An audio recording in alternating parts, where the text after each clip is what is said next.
Chapter 1. The Wall of Ghosts. Respect for the earthen mound in the countryside. There is a saying that goes, "Terror does not dwell in the unknown, but rather in the known." As for me, throughout the 26 years of my existence, everything appeared to be remarkably smooth sailing. My name is Fan Chunlei, a name bestowed upon me by my grandfather, who was once a seer and feng shui master in our village.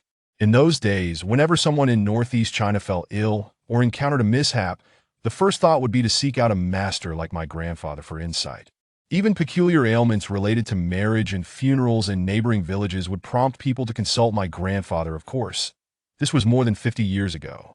According to the elders in the vicinity, my grandfather was quite formidable, capable of negotiating with deities and rescuing souls from malevolent spirits. To my youthful mind, he was akin to a character pulled from the pages of a novel. Not long ago, my grandfather passed away. After his funeral, my father urged me to return to my grandfather's old residence to renovate the house. As I sorted through the belongings, aside from some everyday items, the most conspicuous find was a yellow cloth bundle containing various feng shui tools, alongside my grandfather's diary. Though these items held little monetary value, and I lacked the expertise to use them, they were remnants of my grandfather's legacy, prompting me to carefully repack them for my return to the city. My curiosity was piqued by my grandfather's diary, however. It was not the diary itself that intrigued me, but rather the enigmatic past of my grandfather that had captivated my imagination since childhood. After some mental preparation, I reasoned that since my grandfather had departed, perusing his notes to uncover his past seemed only fitting. Perhaps I could even fulfill any unfulfilled wishes he might have had. With such thoughts in mind, I opened one of the notebooks, and it did not take long for me to be profoundly shaken by its contents. The pages were filled with accounts of supernatural encounters that my grandfather had experienced, resembling a collection of horror folklore numerous tales, along with meticulous notes from his youth as he studied the art of Taoism. The clarity of the details and the names explicitly written indicated that these were not mere fabrications. Thus, I became engrossed in the diary for an entire night, only realizing at dawn that I had not slept a wink. By day, the renovation crew had already gathered outside, waiting for me. Among them, 2 workers were caked in mud, with their faces and mouths smeared with filth, leaving me perplexed. Had they just emerged from a mud pit brawl? I regarded the 2 with confusion, and the foreman turned to scold them before turning to me with a sheepish smile, explaining, "You see, these 2 went out drinking last night and didn't come back until morning. We had to search high and low by the rice field well to find them. It's a miracle they didn't drown. If the pump hadn't broken yesterday, they might have ended up choking in that well." After the foreman shot the 2 a glare, I understood his frustration. Losing 2 workers would not only mean financial loss, but would also present a grave emotional burden in explaining their absence to their families. With the foreman visibly upset, I refrained from further comments and allowed the workers to commence their tasks while I settled in the courtyard to bask in the sun. However, having not slept all night, I gradually succumbed to drowsiness. Half asleep, I vaguely overheard the 2 workers conversing in hushed tones. "Hey, isn't it strange? Didn't we go out for drinks with 6 people yesterday? How is it that we ended up by the well?" The voice belonged to the younger of the 2, the one who appeared less disheveled, at least lacking the mud that coated the other's face. "I'll tell you, it's eerie. After we finished drinking, I remember following someone back, but then someone insisted on having another round and took us to a great restaurant.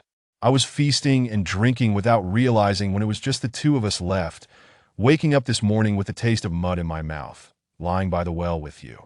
The other voice chimed in. Why did their words seem so familiar? I struggled to open my heavy-lidded eyes, and suddenly, it felt as though a fog engulfed my vision. "Goodness, there's a fire!"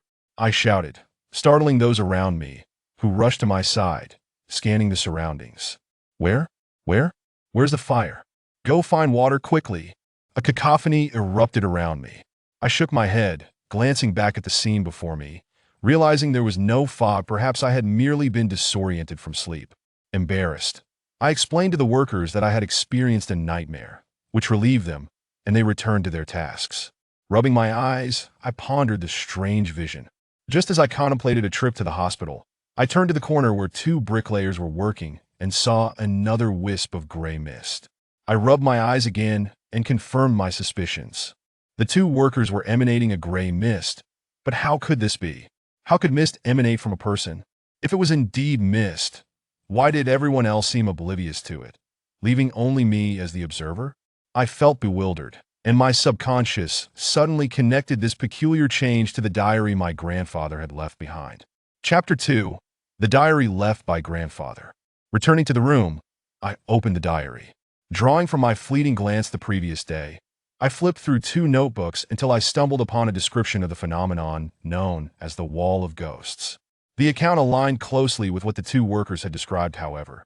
The diary noted that a typical person would only encounter the Wall of Ghosts once either escaping or waiting for dawn to break. Yet, there was another scenario. If the spirit failed to ensnare a person, it would leave a mark on the one it had obscured. The following night, anyone bearing this mark would again be trapped by the Wall of Ghosts upon stepping outside, leading to their demise, and this mark manifested as gray mist. I gasped sharply. If the diary was indeed accurate, it meant that the 2 workers were in grave danger tonight. I continued to peruse the diary for a solution, and fortunately, my grandfather's notes were indeed thorough. Recognizing the imminent peril the 2 workers faced, I could not simply stand by. Their survival the previous night was likely due to the power outage and the broken pump, which left the well devoid of water. If the Wall of Ghosts reappeared tonight, it would likely follow the same pattern. After all, my grandfather's notes indicated that spirits were quite rigid in their methods, often adhering to a fixed set of rules and reluctant to deviate from them.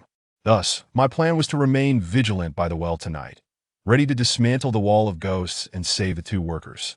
I retrieved the diary once more. After all, this was my first encounter with such a situation, and reviewing the material was prudent. Soon, nightfall descended. Observing the workers prepare to finish for the day, I exited the house and approached the foreman, handing him 300 yuan. In this rural setting, that amount could afford a decent meal for 6. Everyone has worked hard today tonight. They'll treat you all to dinner.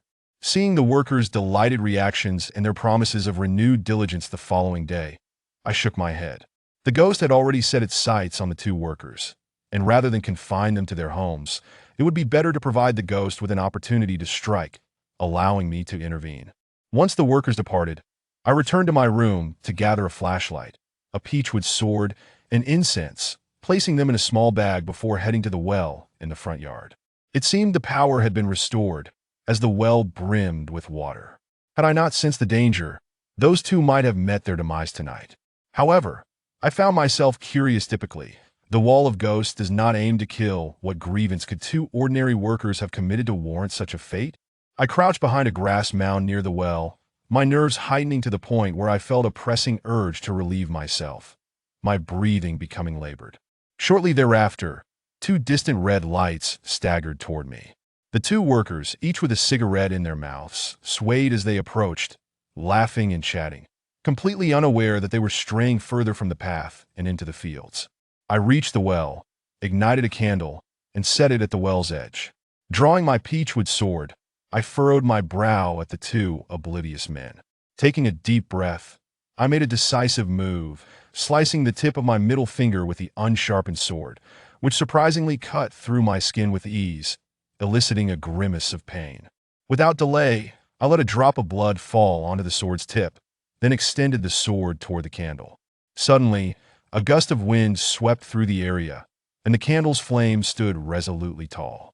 As I guided the sword closer, the flame leaped to the tip of the sword, illuminating the surroundings as if a mist had been parted. I brandished the sword before the 2 workers, and as I waved it in front of them, they abruptly halted, dazedly surveying their surroundings. Their sudden exclamation startled me, revealing that they had regained their senses. I quickly inquired, "How did you 2 end up ensnared by the Wall of Ghosts?" "Think carefully. I can only temporarily save your lives. The root of the problem lies with you. There must be a reason why the spirit has latched onto you both." The 2 workers, now pale-faced with shock, clearly awakened from their drunken stupor. After exchanging glances, the younger one spoke. "We drank too much yesterday and can't recall much, but I vaguely remember us urinating on a little earthen mound." As a sudden revelation struck me, I realized with a jolt that this could not possibly be a mere mound of earth. These 2 individuals must have ventured to the grave to engage in their revelries. I promptly seized both of them and, employing my remarkable memory, guided them to the very mound in question. From my satchel, I retrieved paper money, instructing one to scatter while the other burned it. With each handful thrown, they were to kneel and bow thrice. Having recently encountered the confounding phenomenon of the ghostly wall, they dared not oppose me, immediately dropping to their knees to comply. Initially, the wind scattered the burning paper in disarray across the ground. It was not until they had bowed their heads for the 10th time that a gust of wind swept the burning paper skyward. I stood behind them, exhaling a sigh of relief, astonished that the accounts recorded in my grandfather's notes were indeed true. You too must cultivate a sense of reverence moving forward. Do you understand?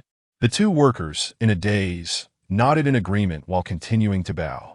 Only after I loudly declared that it was sufficient did they finally assist each other to their feet. Bathed in moonlight, I could see that their foreheads were streaming with blood. Once they had distanced themselves, I turned back to scrutinize the mound closely, for I had noticed that this was not a grave at all. But why, then, did it seem to hold the key to dispelling the ghostly wall? Just as I pondered this perplexity, the mound began to stir, and a small head emerged from behind it. These two had unwittingly urinated upon the den of a weasel. It is worth noting that in northeast China, weasels are often regarded with a sense of reverence akin to that of a deity. However, if one were to consider the weasel itself, it possesses an endearing quality, resembling a snow-white ferret, albeit in a different hue. At that moment, my legs turned to jelly, and I collapsed onto the ground, my mind blank. The weasel, having emerged anthropomorphically, flashed me a grin, exclaiming, "Young one, I have been waiting for you." Thus concludes this chapter. Chapter 3. The yellow immortal skills alone are not enough. I sat aimlessly beside a mound of earth, yearning to gaze at the moon, but it was obscured by dark clouds that I attempted to count the stars. But to my dismay, there were none in the sky to be seen during this moonless night, that if anyone were to behold me now, they would undoubtedly notice that my expression was even more wretched than when my grandfather passed away. Do not inquire why I was glancing around. If your calves were cramping and you found yourself unable to flee, with a chatty weasel standing by your head, perhaps it would be even more unnerving than my own demeanor. Old Yellow, may I call you that? What do you require of me? I implored. I am but an ordinary waste of space, incapable of assisting you. You might as well toss me into that heap of refuse over there. I hoped that my sweet talking and self-deprecation would elicit sympathy, yet it was evident that this Old Yellow was not swayed by my tactics. You cannot leave, he asserted, pacing back and forth on the mound, seemingly agitated, that I have waited 30 years for you. Do you comprehend how rare it is to encounter someone with yin-yang eyes in this desolate backwater? As I settled into silence, I realized that Old Yellow's voice was surprisingly youthful, even possessing a hint of a boyish timbre. However, the substance of his words left me utterly perplexed. Yin-yang eyes? And why have you been waiting for me for 30 years? I have only just turned 28. Since I had already begun to run, and Old Yellow did not appear to harbor any malicious intent, I gradually mustered the courage to engage him in conversation. Did I tee my inquiry? Old Yellow paused, his irritation evident as he took a couple of steps back and then sat upon a clean stone atop the mound. You are not my grandfather, he sighed. You know my grandfather? I exclaimed, astonished. I had not anticipated that my grandfather had such extensive connections, even extending into the realm of weasels. Of course. Allow me to share my tale, that I am quite unfortunate, you see. Unlike the alchemical beast that ordinary people can perceive, those of us who practice the art of becoming a shaman can only be seen by those with yin-yang eyes, that we assist humanity in handling supernatural occurrences to earn merit. Without yin-yang eyes, one cannot see us. Yin-yang eyes? I have never felt that I possess them. I protested. How is it that I can see you now? Ah, you claim to have never felt your yin-yang eyes? Then can you see the marks I placed on those two rascals earlier? Old Yellow regarded me with an expression that suggested he viewed me as a simpleton. I can see them. This morning, I was puzzled by the immense gray smoke and thought there was a fire. Then can you see me? Old Yellow inquired again. Did I can? I replied, bewildered by his intentions. You should go check your head. I told you, being able to see me means you possess yin-yang eyes, and I can assure you, your grandfather knew of your yin-yang eyes long before your mother even conceived you. Out of nowhere, Old Yellow produced a bowl of water and sprinkled it over the mound, causing a significant portion of the dust to vanish. I had yin-yang eyes before I was even conceived. What nonsense is this? Old Yellow, please do not toy with me, I exclaimed. All I wished for was to be released, to return home and sleep soundly, pretending that none of this had ever transpired. Because those yin-yang eyes are your grandfather's, Old Yellow exclaimed, bustling about the mound as if tending to household chores, while simultaneously delivering chilling revelations that my eyes belonged to my grandfather. I felt utterly bewildered, my mind flashing warning signals as my blood pressure soared. It felt as though I could erupt like a human fountain at any moment. That cannot be right. Old Yellow. My grandfather's eyes are perfectly fine. I questioned once more. This matter requires elaboration, and it begins 30 years ago, Old Yellow said, patting the space beside him that I dared not sit closer. Yet I inched forward slightly, sensing his disdain as I did so. Let me tell you, your grandfather was quite the character. I am a weasel, not a human, but your grandfather was undoubtedly a true dog in spirit. In his attempt to rid himself of me, he forcefully transferred his yin-yang eyes onto you. This. Old Yellow puffed out his cheeks in a mock display of exasperation, a hint of amusement dancing in his eyes. Back then, every creature in the vicinity knew of your grandfather. He was quite renowned, not for his prowess, but for his dealings with spirits that he could deceive even the ghosts and would bargain with us until we yielded, often causing us great annoyance that I was still a novice in my training. And during those days, your grandfather would always present offerings of 2 fat chickens on the 1st and 15th of the month, that I once thought he was the finest person I had ever encountered. And I even contemplated becoming a shaman. I could not help but find a certain charm in the sight of a weasel reminiscing like a human. And as I listened to his tales, my anxieties began to dissipate. But how did my grandfather transfer his yin-yang eyes to me, who was still in my father's womb at the time? I inquired, curiosity piqued. Your grandfather was exceedingly cunning, claiming that shamans often suffer ailments as a result of being possessed by the spirits, sharing their merits, and leaving behind a lifetime of karma. Thus, he made a pact with me, allowing you to become a shaman while transferring his yin-yang eyes to you. My grandfather truly has outdone himself. While others may deceive their fathers, he has assuredly deceived his grandson. I reacted incredulously, but I never had yin-yang eyes before. How is it that I suddenly possess them now? Can I not simply rid myself of them? I pleaded with him. This matter vexes me greatly. You see, yin-yang eyes can only be transferred to a spiritual entity, which is why your grandfather placed them upon you before your birth. However, upon your arrival, he sealed your yin-yang eyes with various spiritual objects that I nearly lost my temper then.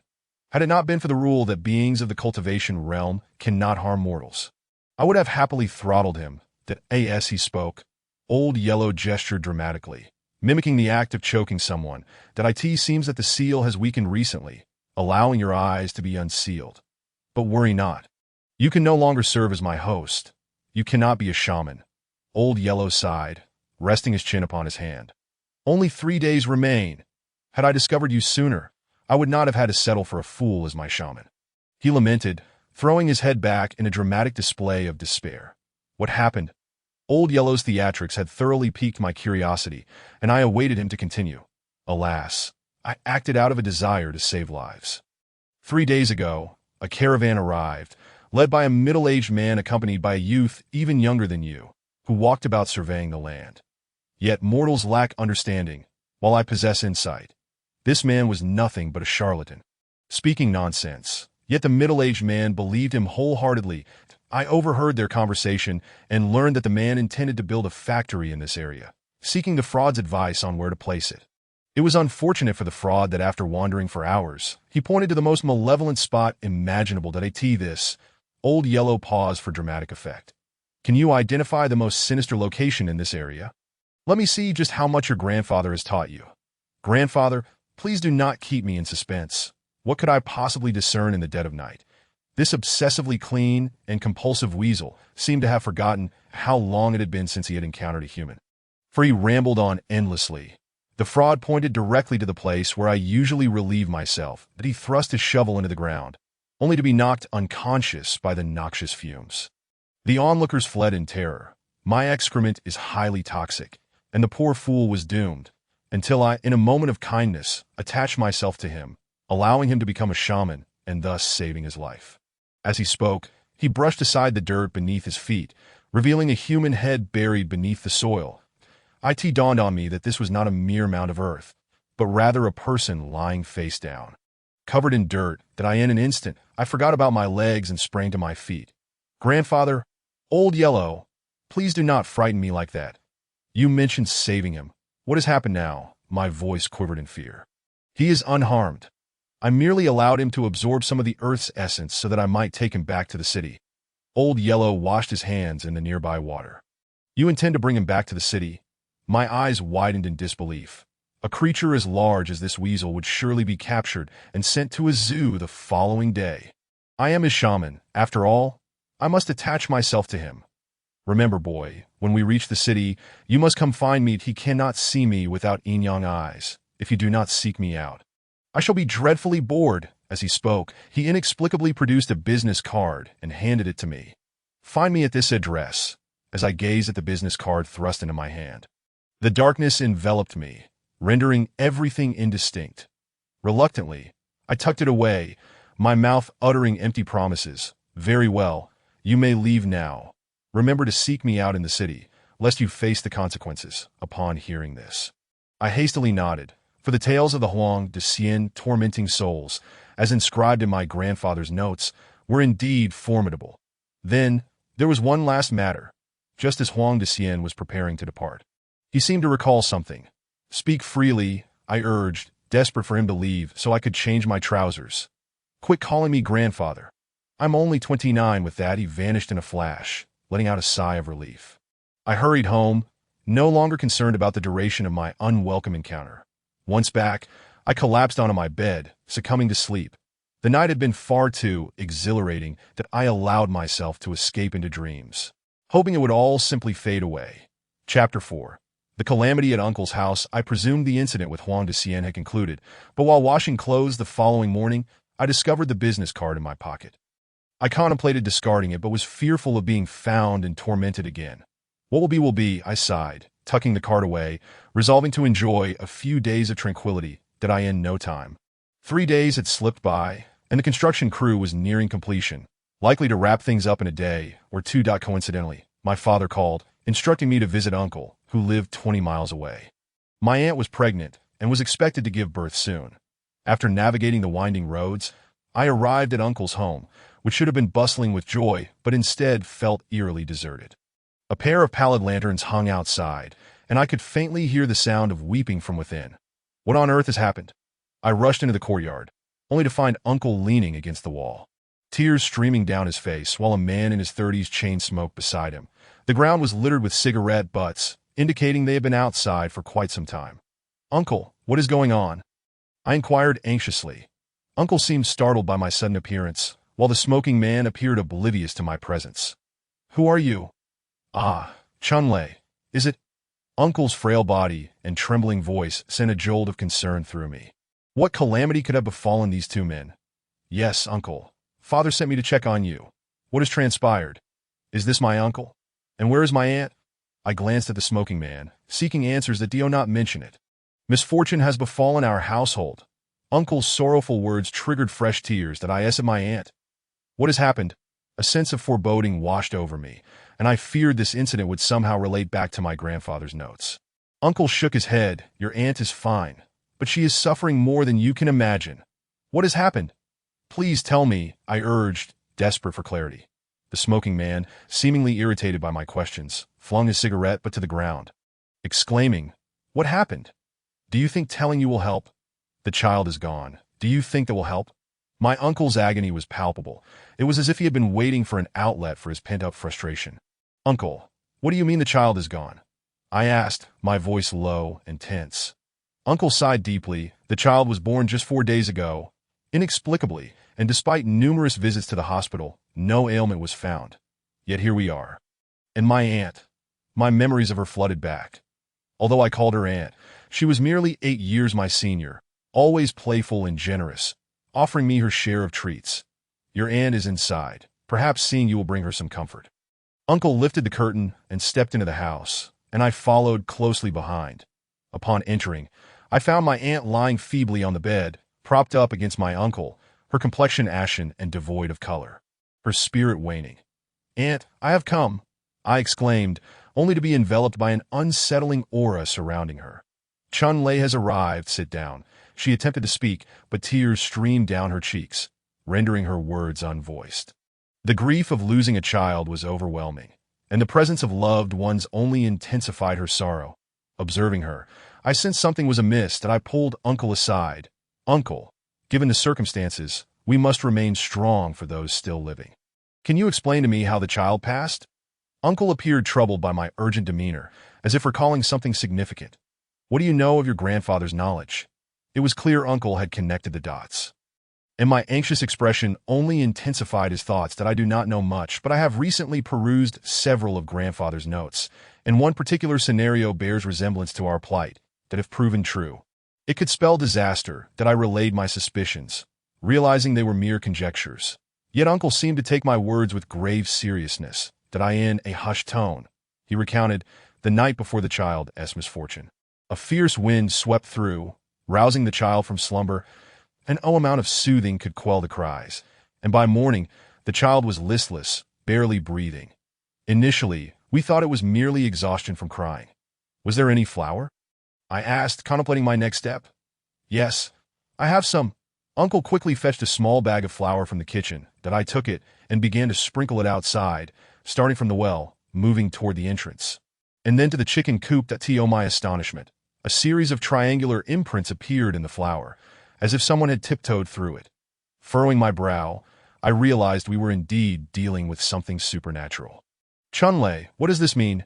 Uncle asked, panic creeping into his voice. That if my deductions are correct, this aligns with the phenomenon described in grandfather's notes, known as erroneous rebirth. Two souls are meant to be reborn into neighboring households, but instead find themselves in the wrong families. A spirit must rectify this error by reclaiming the souls. Chapter 5. Rebirth. What? Erroneous rebirth. What are we to do? Uncle's voice rose in alarm. "Stay calm, Uncle," I urged. "The spirit will indeed rectify the mistake. The other child, mistakenly placed, will also perish in the coming days, and then the two souls will find their rightful places. So, another child will die."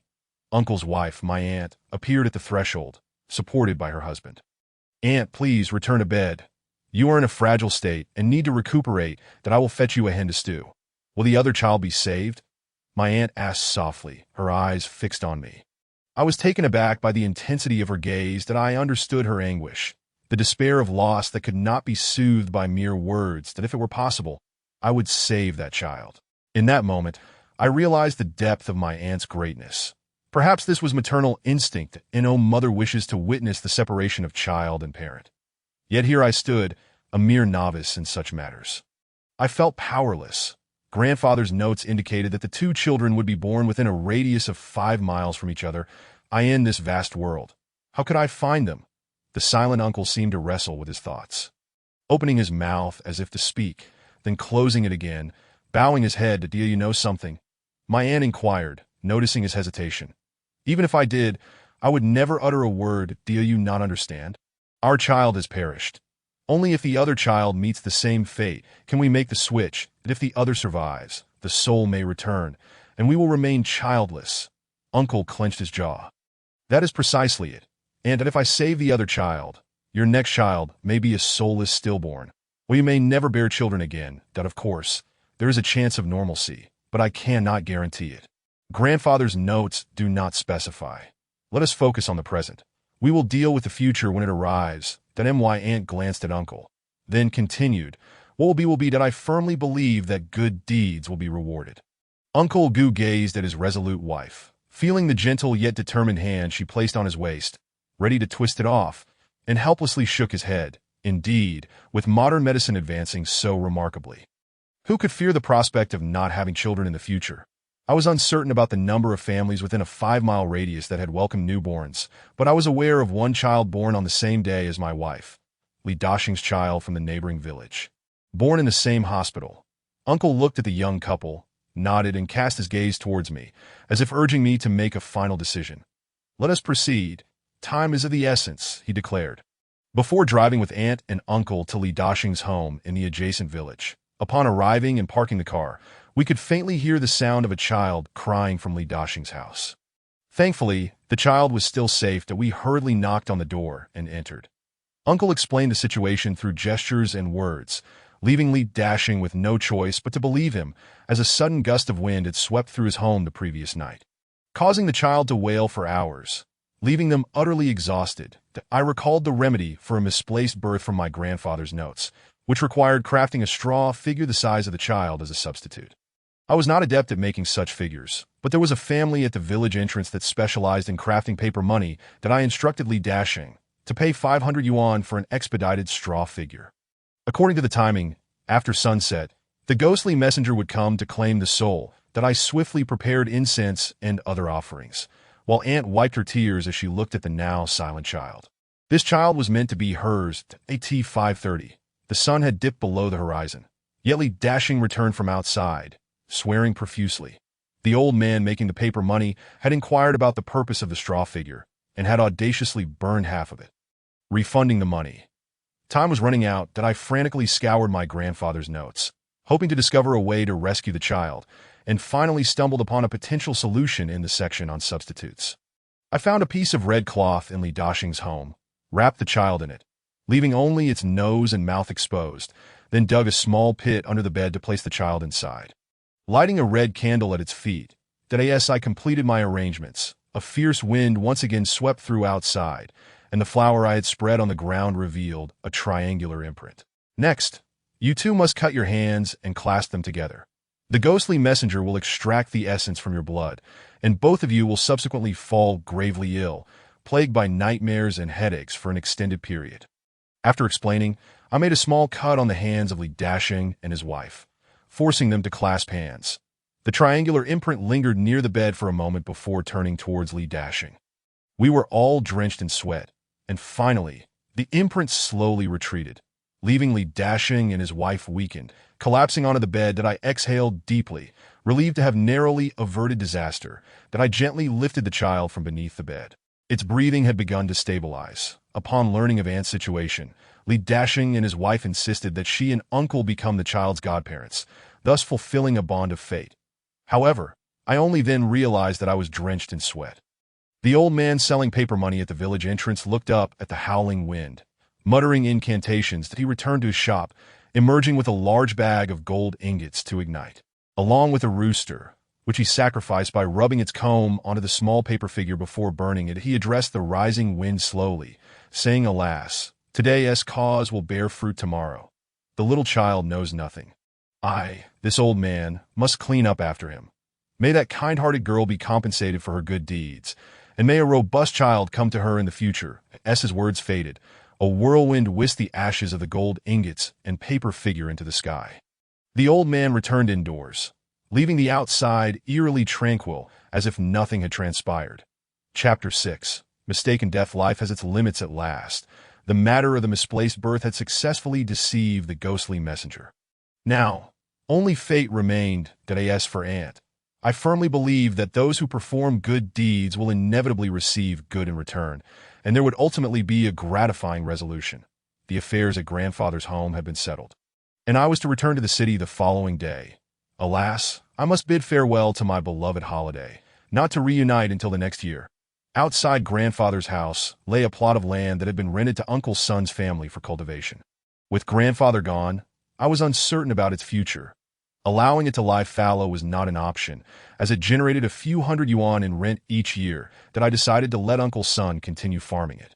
Having packed my belongings, I drove to Uncle Sun's doorstep, intending to inform him of my departure before heading back to the city. To my surprise, Uncle Sun greeted me with exceptional warmth, despite the hours still being early. He had prepared a feast and a bottle of wine, insisting I stay for lunch. Uncle Sun's hospitality was difficult to decline, but as I had to return to the city today, I politely refused his invitation for a drink. Observing Uncle Sun's home, I noted that rural life had indeed improved significantly. However, most young people had migrated to the cities for work, including Uncle Sun's two sons, leaving his household feeling quite desolate. "Uncle Sun, I've settled grandfather's affairs and will be returning to the city today. You may continue to farm that piece of land. It's not much, and you need not pay me anything." Seeing Uncle Sun in good spirits, I shared my thoughts, expecting him to be pleased. Instead, he merely lifted his cup, took a sip, then set it down, shaking his head with a sigh. You, my boy, have a good heart. Had you said this a couple of years ago, I would have been genuinely delighted. But now Uncle Son took another bite of his meal and resumed drinking. How much of your grandfather's skill have you acquired? He inquired, gazing at me. Only a smattering. Having recently perused what grandfather left behind, I replied, unsure why Uncle Son had suddenly broached this topic. Let me tell you then, I shall be leaving soon. Uncle Son stated matter-of-factly. Leaving? Are you moving to the city too? Is your son coming to take you to enjoy life? Uncle Son ignored my question, continuing to eat and drink, that I understood the underlying meaning of his words, yet I struggled to accept the notion of someone speaking so calmly about their impending death. Uncle Son, sometimes premonitions can be inaccurate, that if you truly feel unwell, I can take you to a major hospital in the city for a checkup. I pondered that perhaps Uncle Son was indeed feeling unwell. Those from his generation often hesitated to visit hospitals, believing many ailments were not serious. Uncle Son smiled, a hint of derision in his gaze as he pointed a finger at me. You. It seems you have not learned your grandfather's skill at all. Do you think a hospital can prevent the ghostly messenger from claiming a soul? His words left me perplexed that a hospital could not prevent the ghostly messenger from taking someone. But how could Uncle Son be so certain of when he would be taken? Life and death are determined by fate. Even grandfather could not predict such things with precision. At this point, Uncle Son had clearly imbibed too much, leaning his elbow on the table, swaying slightly, his face visibly flushed. This matter has long been buried in my heart. Aside from your grandfather, I have spoken to no one that now that I am about to depart, it seems fitting to share it with you. Uncle Son then recounted a fantastical tale from his youth, though his intoxication led him to speak in disjointed fragments, repeating himself or straying from the topic. Thus, I shall summarize and retell his story in my own words. In his youth, Uncle Son was frail and struggled with physical labor. While others could plow 3 acres in a day, he could barely manage one. However, at that time, Uncle Son's family was among the better off in the village. His parents arranged a marriage for him, hoping to bring good fortune and ensure a lineage. Should misfortune strike, that it was a reluctant but sensible choice, leading to his marriage with Aunt that on the second day after their wedding. Uncle Son had a few drinks and fell asleep, that in the middle of the night, he felt a cold breeze blowing on his face. Thinking it was Aunt playing a prank, he waved his hand dismissively. However, the chill intensified, not only assaulting his face, but also seeping down his neck and into his body, the bone-deep cold awakening him in terror, that in the darkness, and appeared oblivious to his struggle, sleeping soundly. Although Uncle Son was awake, he felt as if the icy wind was invading his very being. Just as he was gasping for breath, he caught a glimpse of a shadowy figure at the head of the bed. Fear gripped him, and he attempted to scream, but it felt as if his throat was being constricted, rendering him voiceless. The figure gradually became clearer, a man clad in ancient ghostly attire, brandishing iron chains. Observing Uncle Son's terror, the ghostly messenger addressed him. Are you not Sun Muchuan, a villager of Wuliang village? Elder Son, upon hearing the ghostly emissary's inquiries, dared not utter a falsehood and could only nod in response. No sooner had he done so than the ghostly figure ensnared him with iron chains, yanking him forth with such force that Elder Son felt himself being pulled from his bed.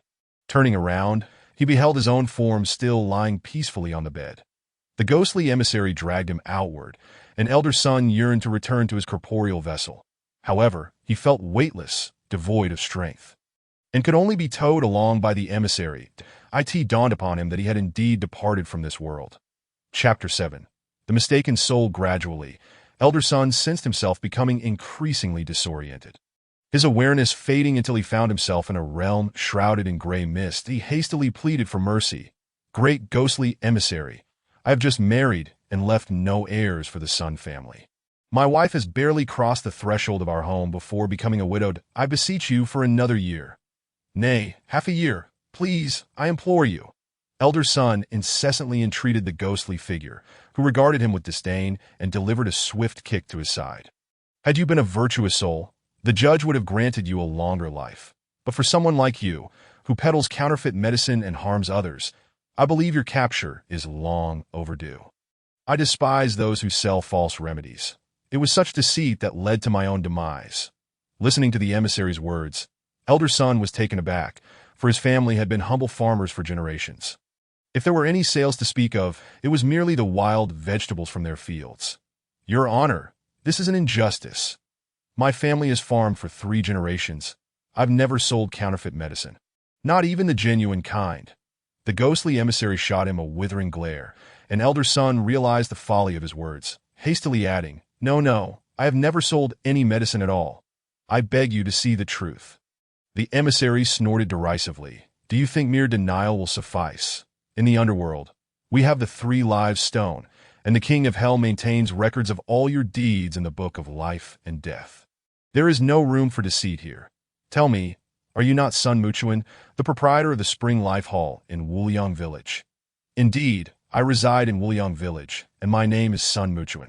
But I am merely a farmer, not a proprietor.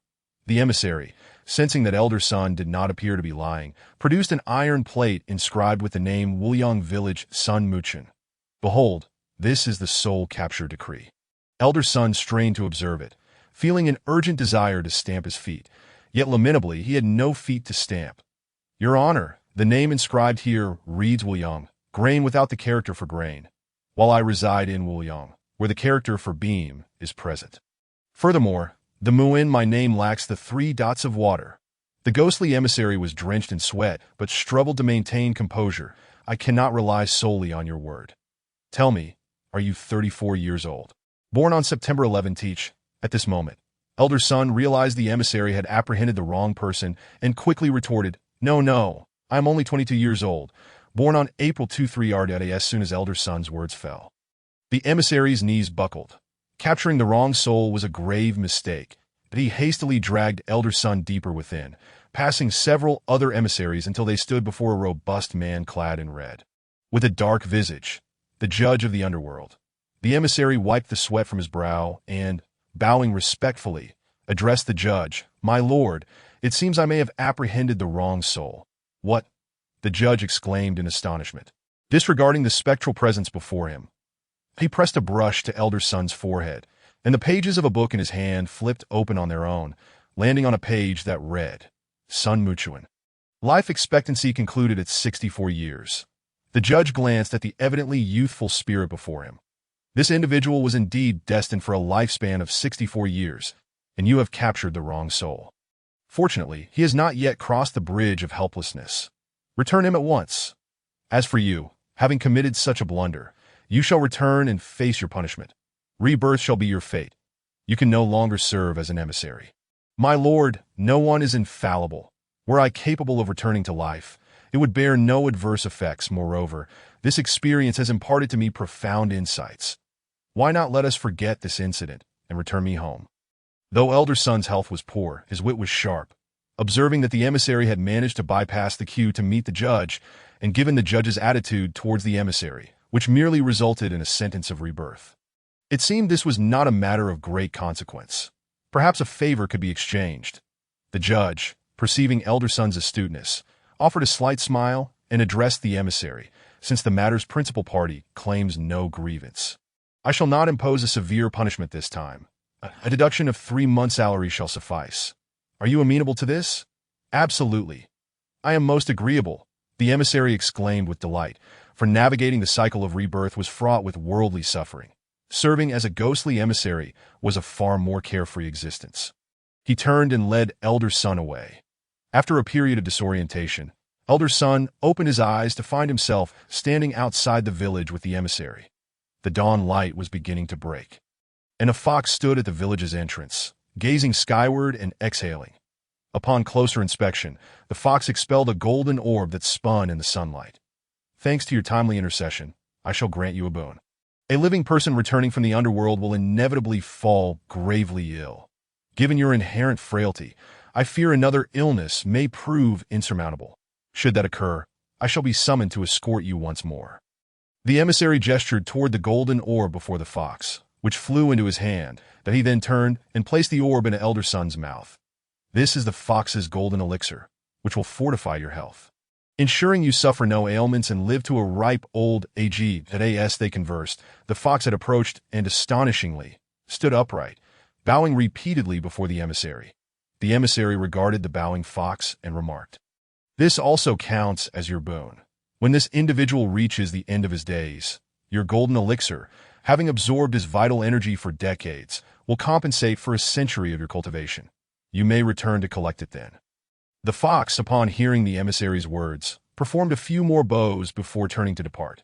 When Elder Sun returned to life, it happened to be before the old matron had awakened, so none were aware of his brief demise.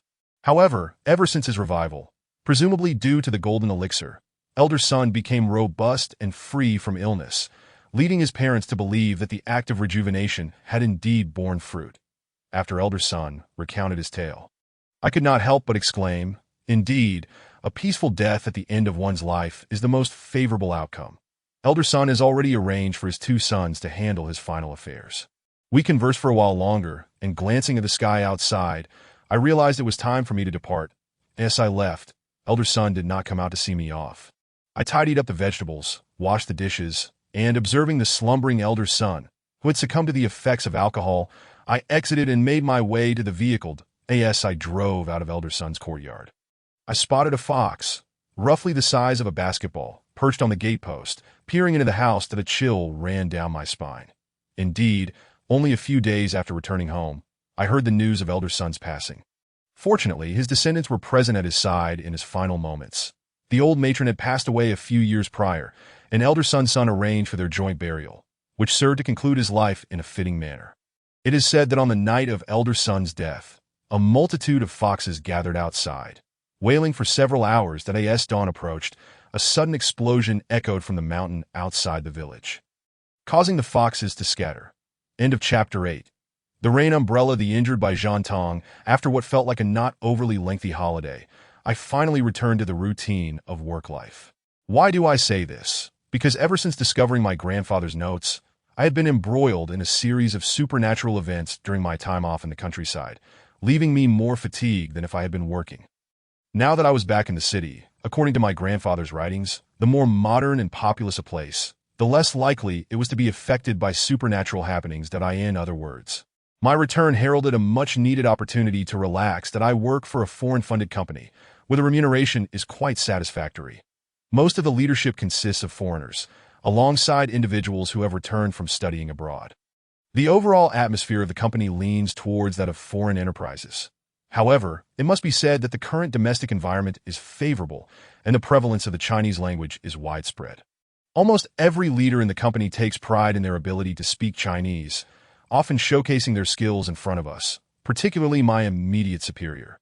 His original name, something akin to Peter, eludes my memory, so he instructed us to call him by his Chinese name, by Jean Tong, that he claims to be a great admirer of a television series titled Wulin Weizun, particularly the character known as the Thief Saint, which inspired his chosen name. That I find it difficult to comprehend the thought processes of foreigners. Before returning to the office, I retrieved the business card I had hidden away and, after some mental preparation, dialed the number.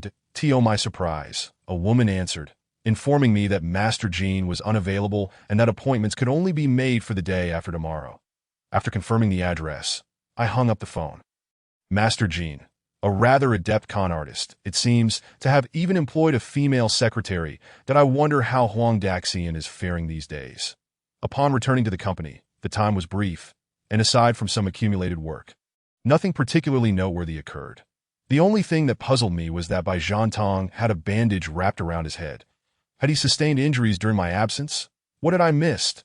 When I inquired with my colleagues, they were equally clueless, only stating that Bai Jean Tong had appeared fine the day before, but had taken half a day off yesterday. That by the time he returned in the afternoon, his appearance had drastically changed. After further confirming that Bai Jean Tong was neither from India nor adhered to Islamic beliefs, I concluded that he had indeed been injured. Was it a car accident? Or had he been assaulted? While I was indulging in a moment of respite in the tea room, all the enigmas found their resolutions. As I leisurely sipped my hot water, I caught sight of Bai Jean Tong entering, yawning, seemingly intending to brew himself a cup of coffee. Just as he stood beside me, a dense black mist began to seep from beneath the bandage adorning his head. Ever since I perused my grandfather's notes, particularly the conclusions he drew, I have felt an uncanny ability to perceive what others cannot. To call it black mist is perhaps an oversimplification. It is more of an elusive intuition that suggests something dark is emanating from him. However, having recently experienced a tumultuous series of events, an incorrect birth, an untimely death, and the appearance of spectral figures, my senses have heightened considerably. Did my grandfather not assert that the city was devoid of supernatural occurrences? How is it that upon returning to the city, I find myself embroiled in such a predicament, especially one involving my superior? Yet, I cannot help but ponder that if I were to assist my boss in resolving this issue, it might pave the way for my own advancement and prosperity. Nonetheless, I am confronted with two significant obstacles. First, he is my superior. Second, he is a foreigner. Would he believe me if I told him he might be encountering a supernatural event? Observing Bai Tong as he prepared his coffee, I resolved to probe the matter subtly. Old Bai, I addressed him with his favorite moniker, hoping to establish rapport. What is it, my dear fan? Bai Tong replied, his accent tinged with a hint of peculiarity. Old Bai, what seems to be the matter with your head? I inquired, gesturing towards the bandage. Oh, I am uncertain myself that I woke up to find it injured. The doctor at the hospital suggested it might be a fungal infection. Thank you for your concern, Bai Tong replied nonchalantly. Old Bai, do you ever contemplate the existence of certain forces in this world, or the occurrence of supernatural events? I cautiously probed, feeling somewhat ridiculous for even posing the question. Certainly, there are countless ineffable phenomena in this world, such as our God, he responded, making the sign of the cross on his chest. A common gesture among most foreign Christians. Honestly, Old Bai, I have a feeling your injury might not be healing properly. It bears an uncanny resemblance to the aftermath of a supernatural incident. Has the medicine prescribed by the doctor proven effective? I inquired meticulously, pondering whether my heightened sensitivity was merely a product of my imagination, or if the fungal infection was indeed a genuine concern that it seems ineffective. There is no pain, nor has it healed. This morning, it appeared to be even beginning to rot, Bai Tong confessed, a hint of concern creeping into his demeanor as he slightly lifted the bandage for me to inspect. That a mere glance was enough for me to ascertain with absolute certainty that Bai Tong's injury was indeed the result of a supernatural event. A small gash had opened on the right side of his forehead, the surrounding area bruised and devoid of color, with the center of the wound beginning to fester. Most alarming of all, a distinct and dense black mist swirled around the rotting wound. Old Bai, you do not seem well, that I can ascertain that you have encountered a supernatural event. However, this matter cannot be clarified in just a few sentences. We shall discuss it in detail after work, I stated, mindful of the fact that it was still working hours and that, for the time being, Bai Tong should remain stable. Yet Bai Tong, upon hearing my words, became increasingly anxious. Shortly after returning to the office, he approached me, urging that he had arranged for my leave and imploring me to help him uncover the truth of his condition. That I first took Bai Tong back to my home, as I needed to refer to my grandfather's notes to comprehend his situation fully. It was imperative to ascertain what had transpired with Bai Tong in the preceding days, upon arriving at my residence. I retrieved my grandfather's notes and, observing Bai Tong's bewildered expression, I inquired, Old Bai, please reflect carefully. What had transpired with your head prior to the injury? Chapter 9. Bai Tong's romantic entanglement. Bai Tong lowered his head, seemingly at a loss for relevant details. Yet perhaps driven by a survival instinct, he resolved to recount the events in meticulous detail. That on the day preceding his injury, nothing unusual occurred during his work. He spent the entire day in the office with no clients to attend to, thus enjoying a leisurely day. However, as the workday drew to a close, the rain began to fall lightly outside. Coincidentally, he had not driven that day due to vehicle restrictions, so he planned to take a taxi home. The rush hour saw a throng of passengers vying for taxis, and without an umbrella, he sought refuge beneath the overhang of the building, trying to navigate around it in search of a suitable place to hail a cab.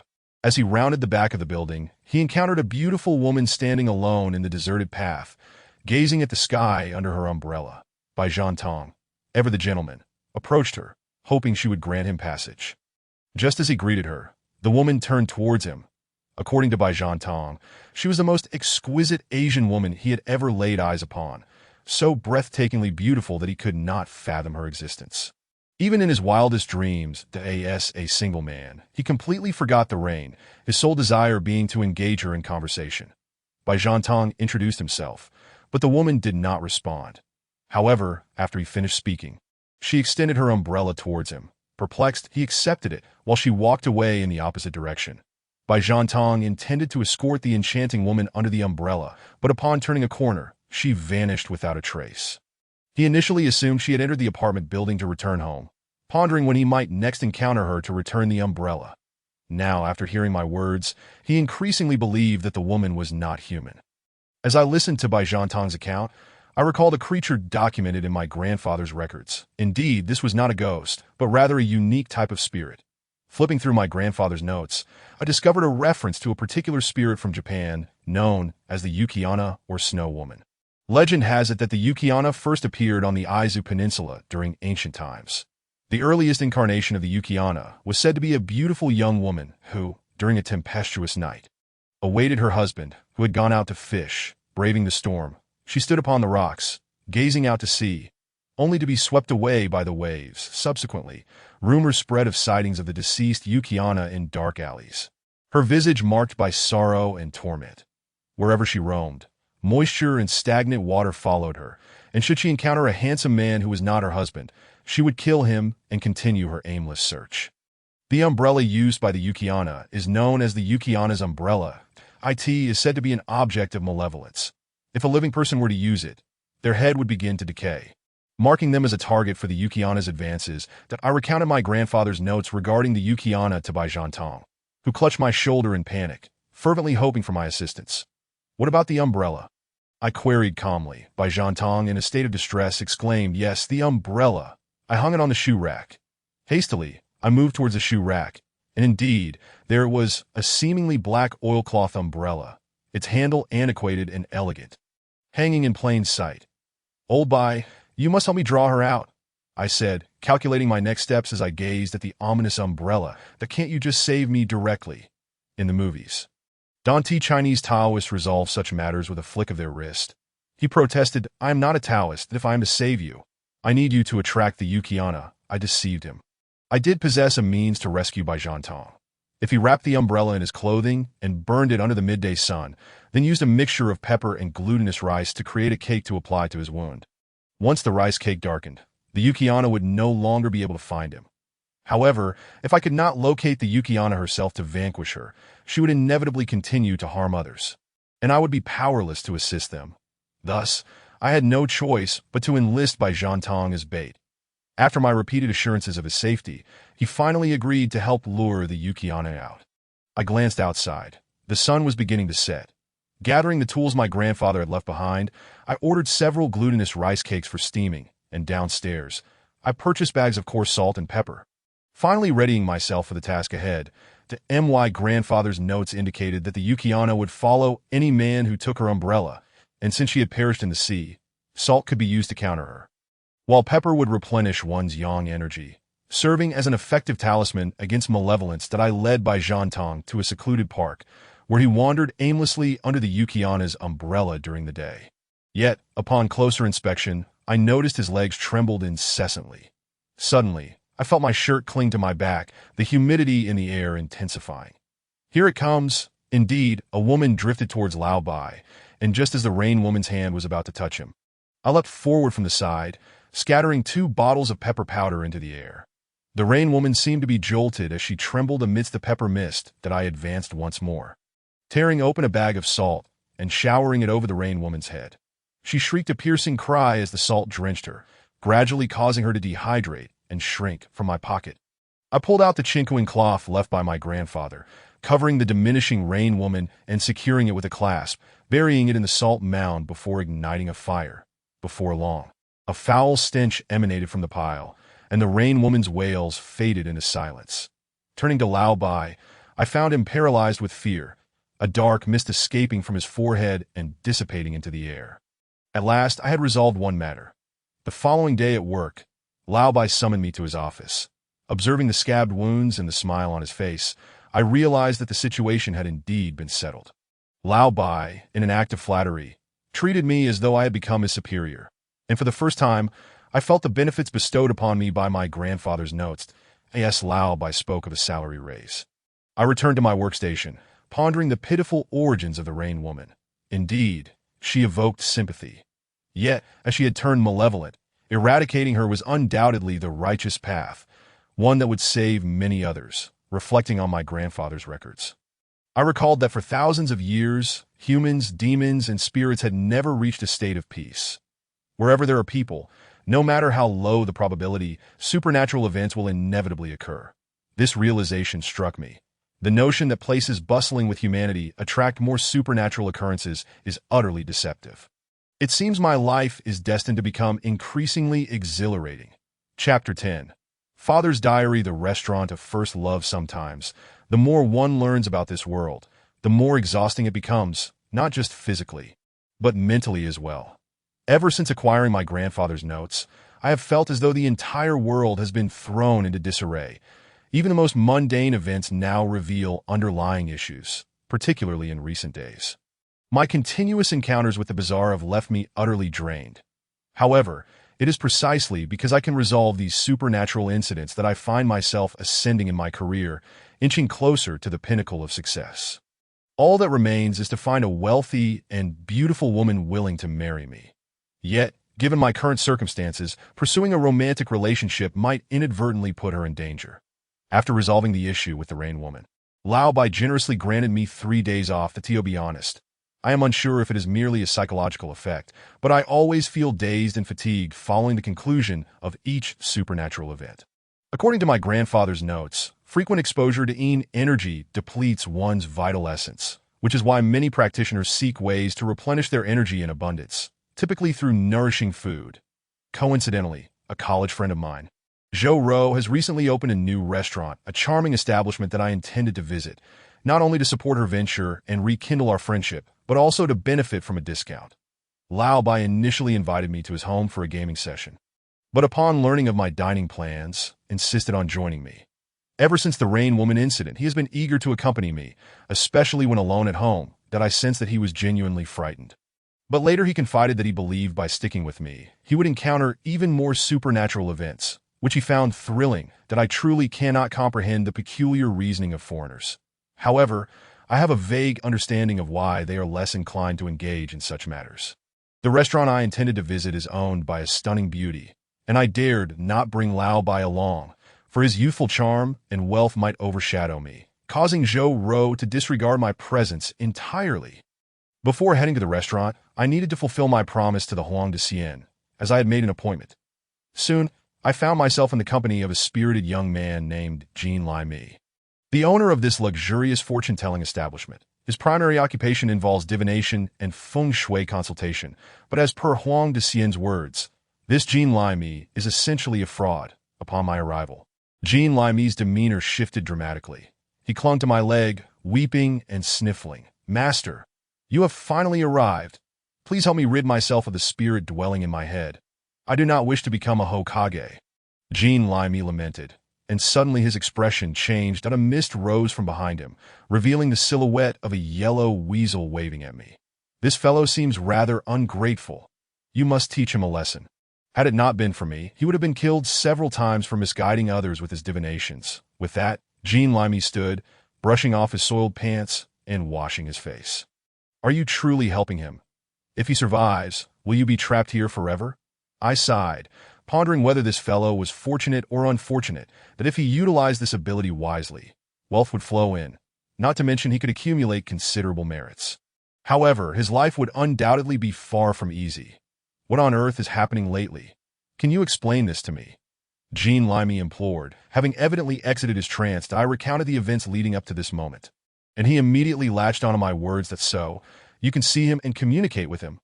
"My life now depends on you." I mulled over the situation. After all, I have my own normal life to lead.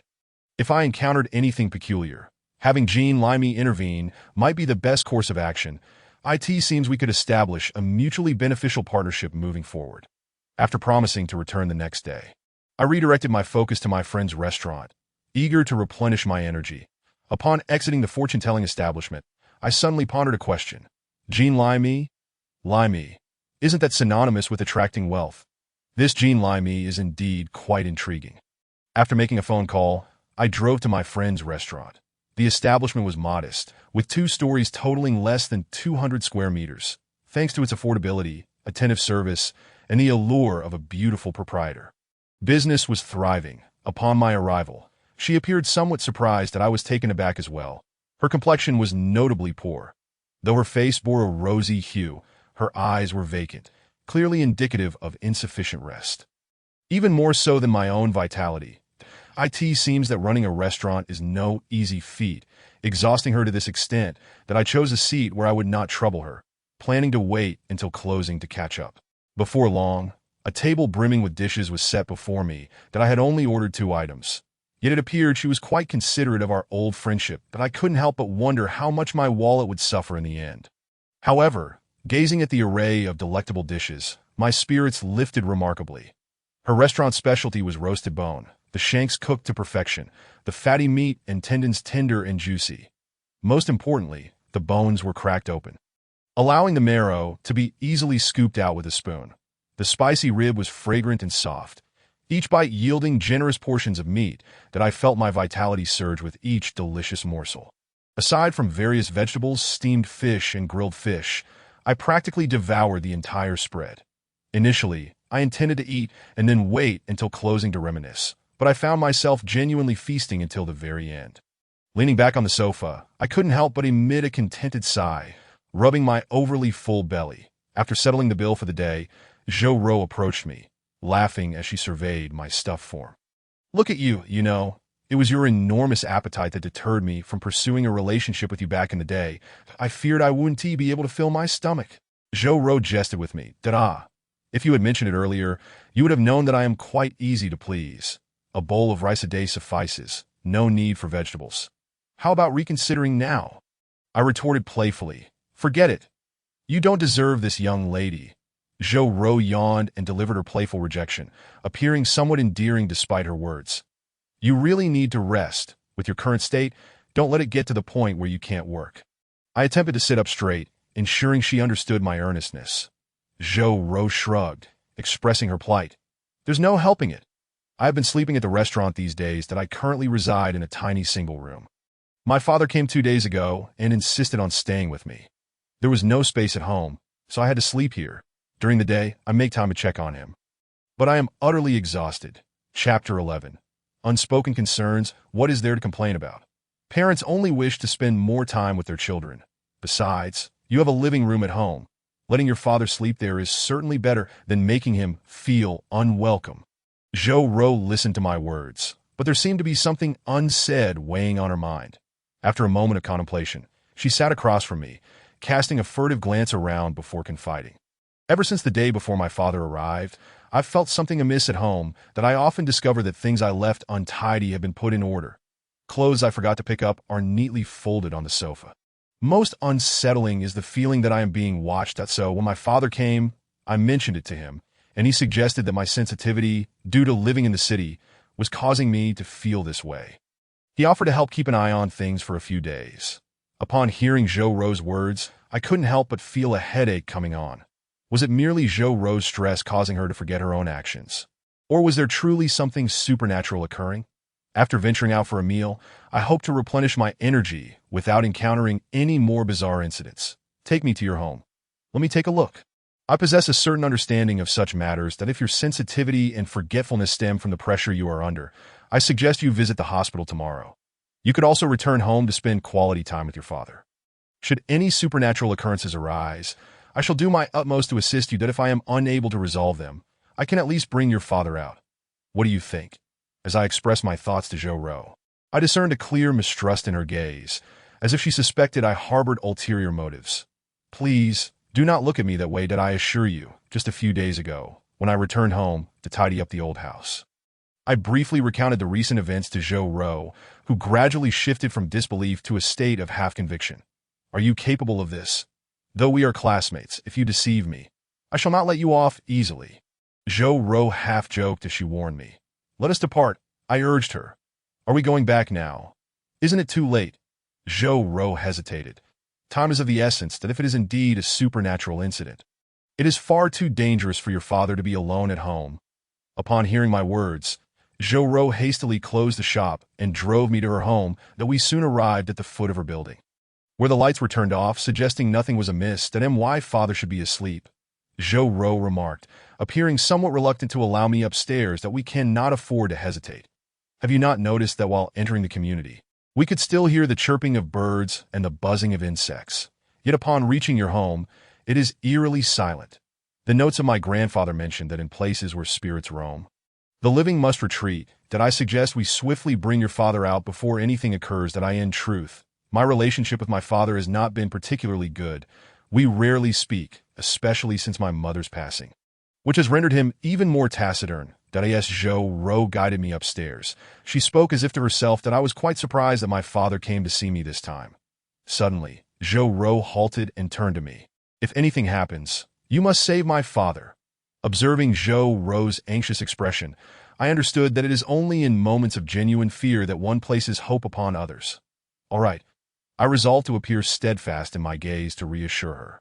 Soon, we reached the 4th floor, and Zhou Ro nervously opened the door to her home, which was enveloped in darkness. She called out softly for her father while feeling along the wall for the light switch, only to discover that the light was broken. That I stood at the threshold, observing the house, sensing an ominous presence. It was evident that there was indeed something amiss that moment.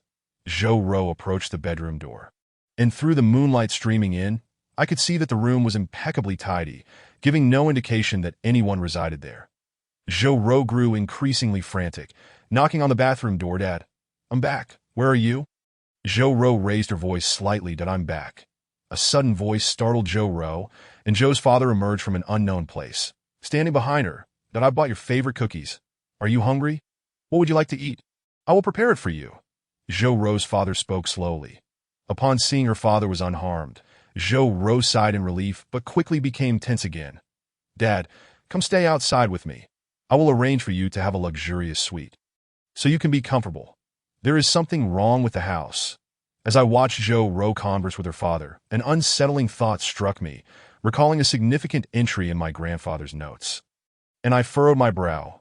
Ro, tomorrow, I will buy you new shoes. How does that sound? Zhou Ro's father suddenly said something that seemed completely out of context. Dad, what are you talking about? We can discuss the shoes later. Besides, I have enough pairs to wear. She reached out to pull her father away. Zhou Ro, come here, I called out urgently, halting her movement, and she looked at me in confusion. Zhou Ro, please come here. I have something important to discuss with you. I gritted my teeth and insisted. Zhou Ro, puzzled, hurried over. Did you not say there was something wrong in this house? We should leave and talk elsewhere. I gazed into her eyes, unsure of how to begin, yet aware that she needed to know certain truths. Do not speak. Listen to me carefully. Seeing my serious demeanor, Zhou Ro fell silent and listened intently. What I am about to say may be difficult for you to accept, but you must not react with excessive emotion. That if there is a problem, you must not make a sound, even if it means biting your lip. I reiterated my warning to Zhou Ro, and she nodded. Your father has already passed away. What remains of him now is merely a breath, an illusion. Upon hearing my words, Zhou Ro's mouth opened in disbelief, ready to retort, but she held her tongue. That I understand that you find this hard to believe. But according to my grandfather's notes, your father's current state is sustained by a singular obsession, tethered to this world by a mere breath. Thus, all the ominous energy emanates from him. He possesses no awareness, as he is preoccupied with a few vital matters, namely, ensuring your well-being, which is why he appears in the house. Even after 2 days, there are no signs of life in your home. Chapter 12. Caring for his daughter with his soul, Zhou Ro shook her head in disbelief. When suddenly her phone rang, she glanced at the unknown number, a sense of foreboding washing over her. Zhou Ro answered the call, and an elderly voice on the other end spoke hurriedly to, "Is this Zhou Ro? I am relieved to finally reach you. You must hold on. Your father was involved in an accident while driving to see you. The truck overturned, and despite efforts to save him, he has passed away. You need to return to handle the arrangements." Zhou Ro, halfway through the message, found her grip on the phone faltering. "Hello? Hello?" The village chief's voice continued on the line. That in ancient times, there was a merchant who faced execution. His greatest concern was for his wife and children. The executioner, having accepted a bribe, assured him that when the time came, he would shout loudly, allowing the merchant to escape if he ran forward with his eyes closed. Ultimately, the merchant did not die. He fled and lived with his family for several years until a fellow townsman, in horror, exposed the truth of his supposed execution, causing the merchant to exhale and vanish. This is what is known as living by a breath. Your father is in such a state that if you inform him of his death, he can be reborn. I said to Zhou Ro, so, if I don't tell him, can he stay with me indefinitely? Zhou Ro asked, a hint of hope in her voice to know, your father is surrounded by heavy, ominous energy. Those who frequently interact with him will inevitably fall ill, and the places he inhabited will transform from living spaces into haunted ones. Therefore, I hope you can personally guide your father to his final rest. Although my heart ached, I still hoped for Zhou Ro to grant her father peace. Zhou Ro stood against the wall, at a loss, gazing at her father who stood dazed in the moonlight, the frail figure before her starkly contrasting with the strong image she once held in her memories. I could not ascertain when her father had become so diminished. Perhaps it was on the day she left home, or when her mother departed from this world. Zhou Ro looked at me, bewildered. Have one last conversation with your father. Let him find peace. It is for his own good. I could only say this to Zhou Ro, knowing it felt akin to urging her to end her father's life. Yet there was no other option. Zhou Ro's father was now a vessel of ominous energy. I will. Zhou Ro straightened her posture and looked at me before slowly walking towards her father. Each step she took was hesitant, as if the mere distance of a few meters was a monumental challenge. I understood this was an internal struggle, as she battled her emotions with reason. At long last, Zhou Ro reached her father, guiding the dazed man to sit on the sofa. Silly girl, why are you crying? Has someone bullied you? Dad will stand up for you. Under the moonlight, Zhou Ro's tears flowed freely. Dad, no one is bullying me. I'm doing exceptionally well now, and you need not worry about me any longer. You see that person standing at the door? He is my boyfriend, and he always listens to me. I have become quite formidable. Zhou Ro spoke with a quiver in her voice, attempting to sound brave. That is wonderful. You must take care of yourself. Your mother left early, and I do not know how to care for you or express myself. I have always feared you would resent me or misunderstand my intentions. Dad, I understand. You can now be at ease that I have grown up and will take care of myself. You have accompanied me through the first half of my life. Now, you can safely entrust me to another who loves me. Zhou Ro gazed at me with pleading eyes, prompting me to step forward and grasp her outstretched hand. Dad, look, I am so happy now. Zhou Ro's voice faltered once more, but it seemed that her father began to comprehend something. Daughter, do not be sad. Each person's life is akin to being a passenger on a train. Some will see you board and accompany you for a few stops before disembarking. We cannot all ride to the end together. Your mother departed early, and now it is my turn to leave. However, rest assured, there will always be new passengers who will continue to accompany you on your journey. Ro, your father loves you. As Zhou Baba's voice faded, the lights in the room suddenly brightened, leaving only Zhou Ro, who held my hand, and a notebook on the sofa. Zhou Baba's appearance and departure felt like a fleeting illusion. Zhou Ro's tears flowed like a broken dam that I took off my coat and draped it over her shoulders. All I could do was quietly stay by her side, though this was not the most ideal farewell. It somehow made up for some of the regrets that I picked up the notebook from the sofa and flipped through a couple of pages. It seemed to be your father's diary. Would you like to take a look? I offered the notebook to Zhou Ro, standing behind her as we began to read together. Today, the child cried the entire day, insisting on having biscuits, with my pockets feeling empty. I gazed at her, all the while remembering what my wife said about buying rice and flour for half a month. It seems I'll need to borrow some money from the neighbors tomorrow. The child's shoes are worn out. I must buy her a new pair. Life may be challenging, but as long as I can see my daughter's smiling face, I am willing to endure a bit more hardship, to ensure she lives a better life. Today, the child's mother left, and I sat on the Kong, secretly weeping for a long time that my daughter must eventually become independent, the one who should have stayed with me until the end. Always teasing me, has already departed too soon that I truly hope to see my daughter in a red dress on her wedding day, with a stronger arm to protect her, why then, even if I have reached my destination, she will have someone to comfort her, sparing her from suffering. As I flipped through several pages of the diary, Zhou Ro fiercely struck her forehead, that I held her tightly, knowing that after this outburst, she would grow stronger. Not all souls are malevolent. The deceased may have their own obsessions and lives in truth, this is akin to humanity. Throughout life, we encounter unfulfilled desires, gains that become losses, and countless pains awaiting us. Yet, whether the living or the departed, both yearn for the other to live better than themselves, that I called Jean Zhao Kai, seeking his assistance in finding someone acquainted with Zhou Rou's father's affairs, as he surely knows more people in this regard.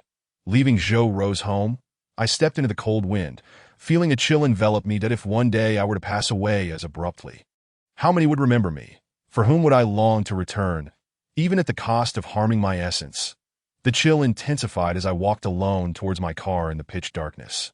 It was only upon opening the door that I realized the source of the cold. My coat had been left at Zhou Rou's house. Upon arriving at Chapter 13, the dual souls within one body, I found that Zhou Rou had nearly no relatives left. I had to call Jean Lime for help in arranging Zhou Rou's father's funeral, given that he had connections with the spiritual world. I thought of assisting him as well, so I requested a few more days off from Lao Bai. This time, Lao Bai refused, not due to work but because he believed I was up to something thrilling, preparing to engage with spirits. Thus, he insisted that if I wanted to take leave, I must bring him along. Under Lao Bai's persistent persuasion, I ultimately conceded. After all, I relied on my salary to sustain myself. I brought Lao Bai to the place Zhou Rou, and I had arranged introducing him. This is my boss, Bai Zhan Tang, an Englishman that I usually call him Lao Bai. This time I brought him along to help out. Zhou Rou shrugged, non-committal. Organizing a funeral is inherently complicated, so having an extra pair of hands is beneficial. Just as I finished speaking, Lao Bai stepped forward to take Zhou Rou's hand, attempting to kiss her knuckles. In an instant, I intervened, blocking Lao Bai's face and forcefully pushing him back, that if you wish to display your gentlemanly demeanor, do it elsewhere. She is here for a funeral, should I catch you getting too close to her again. I will summon that rain girl to keep you company for the night. I pulled Bai Zhan Tang aside, whispering my threat, while Zhou Rou stood there, stunned. After receiving Lao Bai's affirmative response, I wiped away the saliva that had accidentally sprayed on his clothes and returned to Zhou Rou's side. Let's go. You navigate while Lao Bai drives. Comrade Xiao Fan, I'm not following you just to be your chauffeur. Lao Bai complained. Then don't come along. Honestly, you won't be of much use anyway, that you'll just be a driver. And I can have you feel in doubt I suppressed my amusement, maintaining a serious demeanor as I negotiated with Lao Bai to don't. I've heard that during funerals in China, supernatural events are most likely to occur. I must be there. With that, Lao Bai plopped himself into the driver's seat.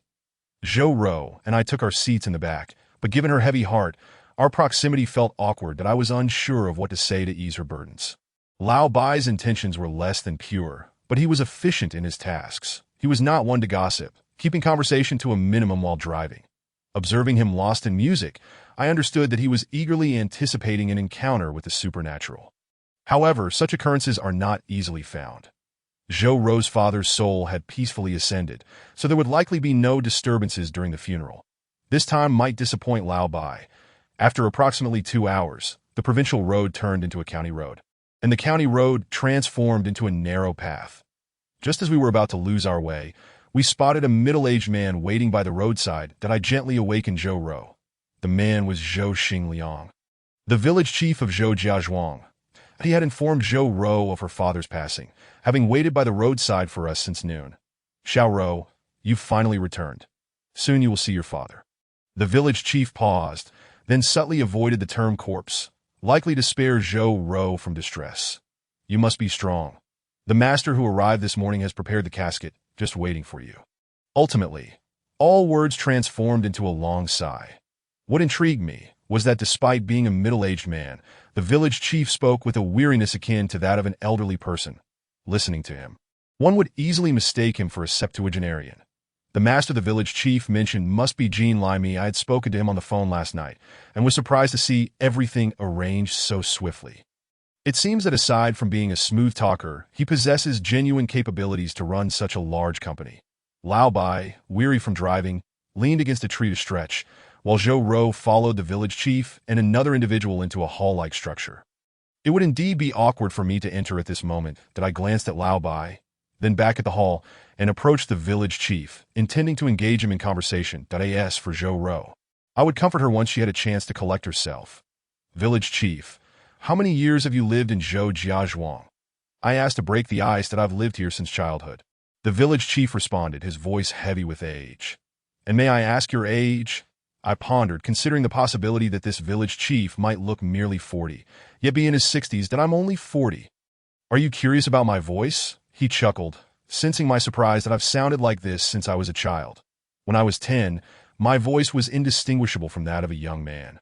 As I aged, my voice grew older, making me feel as if I was twice my age. Listening to the village chief speak in jest, I suddenly felt a shift, particularly at his remark about feeling twice his age. If one person is 40, then two would sum to 80, that I murmured to myself, hoping my words would trigger memories from my grandfather's notes. What is wrong, Chun-Lei? You look as if a demon is tearing at your soul. Lao Bai approached, joking about my pained expression. Bai Zhantang stood nearby, and upon hearing Lao Bai's words, I suddenly had a revelation, as if a demon were indeed tearing at my soul. Village chief. I believe I may understand the reason behind your voice. However, what I am about to say may sound a bit superstitious. Would you? I inquired, gauging whether I should proceed. Not at all. We believe in such things here. If you truly understand, please share. Treat it as a tale. Upon hearing my intent, Lao Bai perked up. Chun-Lei, is something supernatural about to be revealed? I had sought help from hospitals and even consulted mediums. Yet nothing had worked. The village chief sat down beside me while he spoke, and from the tone of his voice, I could discern a hint of anticipation. After all, in the face of such occurrences, even the slightest glimmer of hope would naturally lead anyone to wish for the restoration of their normal voice. The tale unfolds as follows. Over 40 years ago, my grandfather, representing our village, ventured to Shaanxi in search of chili pepper seeds and encountered a peculiar incident. Accompanied by 6 others, my grandfather arrived at the village they had previously arranged to visit that I end their quest to procure the finest chili peppers for cultivation in the Northeast. My grandfather and his companions extolled their virtues and extended several invitations before finally persuading the local village chief to introduce them to an enigmatic figure known as Dog King. His moniker did not derive from a penchant for canine companions, but rather from the keen sensitivity of his nose, which could detect scents imperceptible to others and discern subtle distinctions among chili seed varieties. This extraordinary individual was revered by all as a treasure. The reason the locals had previously kept their distance was that whenever Dog King became overly engrossed in his olfactory talents, he would inevitably awaken the next day with a few more strands of white hair or additional wrinkles, a rather uncanny phenomenon that my grandfather sensed something amiss. While there were indeed many with extraordinary abilities, the consumption of one's lifespan through such powers was anything but ordinary. Upon arriving at Dog King's abode and meeting the man himself, my grandfather was astonished to find no discernible signs of his age. Though he was barely 30, he appeared to be in his 40s. This seemed to affirm the village chief's claims regarding the toll on his lifespan, yet lacking any clues, my grandfather remained silent, merely awaiting Dog King's assistance in selecting seeds, which would undoubtedly require a substantial fee, given the nature of the service rendered. After the seeds were chosen, my grandfather noticed Dog King's mother staggering toward them from a distance, who upon arrival began to scold him, striking him while expressing her discontent over his use of his deadly nose. She lamented that should Dog King perish, no one would be left to care for her in her old age. My grandfather hurriedly interceded, separating the two and inquiring of Dog King's mother. Can you guess what my grandfather asked? I left that as a cliffhanger, observing the rapt expressions of Lao Bai and the village chief. Lao Bai, being quite impatient, urged me to continue. Come on, we can't guess. Just tell us, with their curiosity piqued. I resumed my narrative that my grandfather proposed to Dog King and his mother that if he could resolve Dog King's predicament, would Dog King be willing to assist them in selecting additional quality seeds free of charge? Though Dog King was somewhat skeptical, he acquiesced, as no one wishes for an early demise. That my grandfather recounted the entire backstory. It turned out that based on Dog King's mother's features, she should have borne twins, given the prominence of her maternal traits and the presence of 2 moles. Yet Dog King was her only child. This hinted that during her pregnancy, one of the children may have suffered from malnutrition or some other issue and was absorbed by Dog King, resulting in him being the sole survivor. This also explained why 2 souls resided within Dog King, meaning his brother was effectively trapped within him, leading to the extraordinary olfactory abilities and the associated toll on his lifespan. That be why expelling Dog King's brother from within him. Not only could Dog King retain his remarkable sense of smell, but he would also cease to age prematurely. The gathered crowd was astounded, and my grandfather performed a grand ritual, successfully sending Dog King's brother away. Indeed, from that day forth, Dog King no longer experienced rapid aging. Upon finishing the tale, I turned to the village chief, suspecting he might share a similar condition to Dog King, expecting him to request my assistance. I had mentally prepared myself for the arduous task of performing another ritual. To my surprise, the village chief merely smiled and shook his head, saying, "So, you mean I might also have a brother residing within me? When you speak of expelling him, are you suggesting he be reincarnated or?" The village chief gazed at me, awaiting my response that as far as I knew, due to the absence of a physical body, it would be exceedingly difficult for him to reincarnate after being expelled. Even if he could, it would not be until a century later that such a mess could be resolved. That I responded truthfully, adhering to my notes. "Let it be then. After all, the villagers have grown accustomed to my voice. It does not adversely affect my life that in fact, it lends my words a sense of gravitas and wisdom. Does it not?" The village chief made a light-hearted jest before continuing. "Moreover, I already feel I owe my brother a debt. To cast him out would be too cruel," that he concluded with a shake of his head and a pat on my shoulder.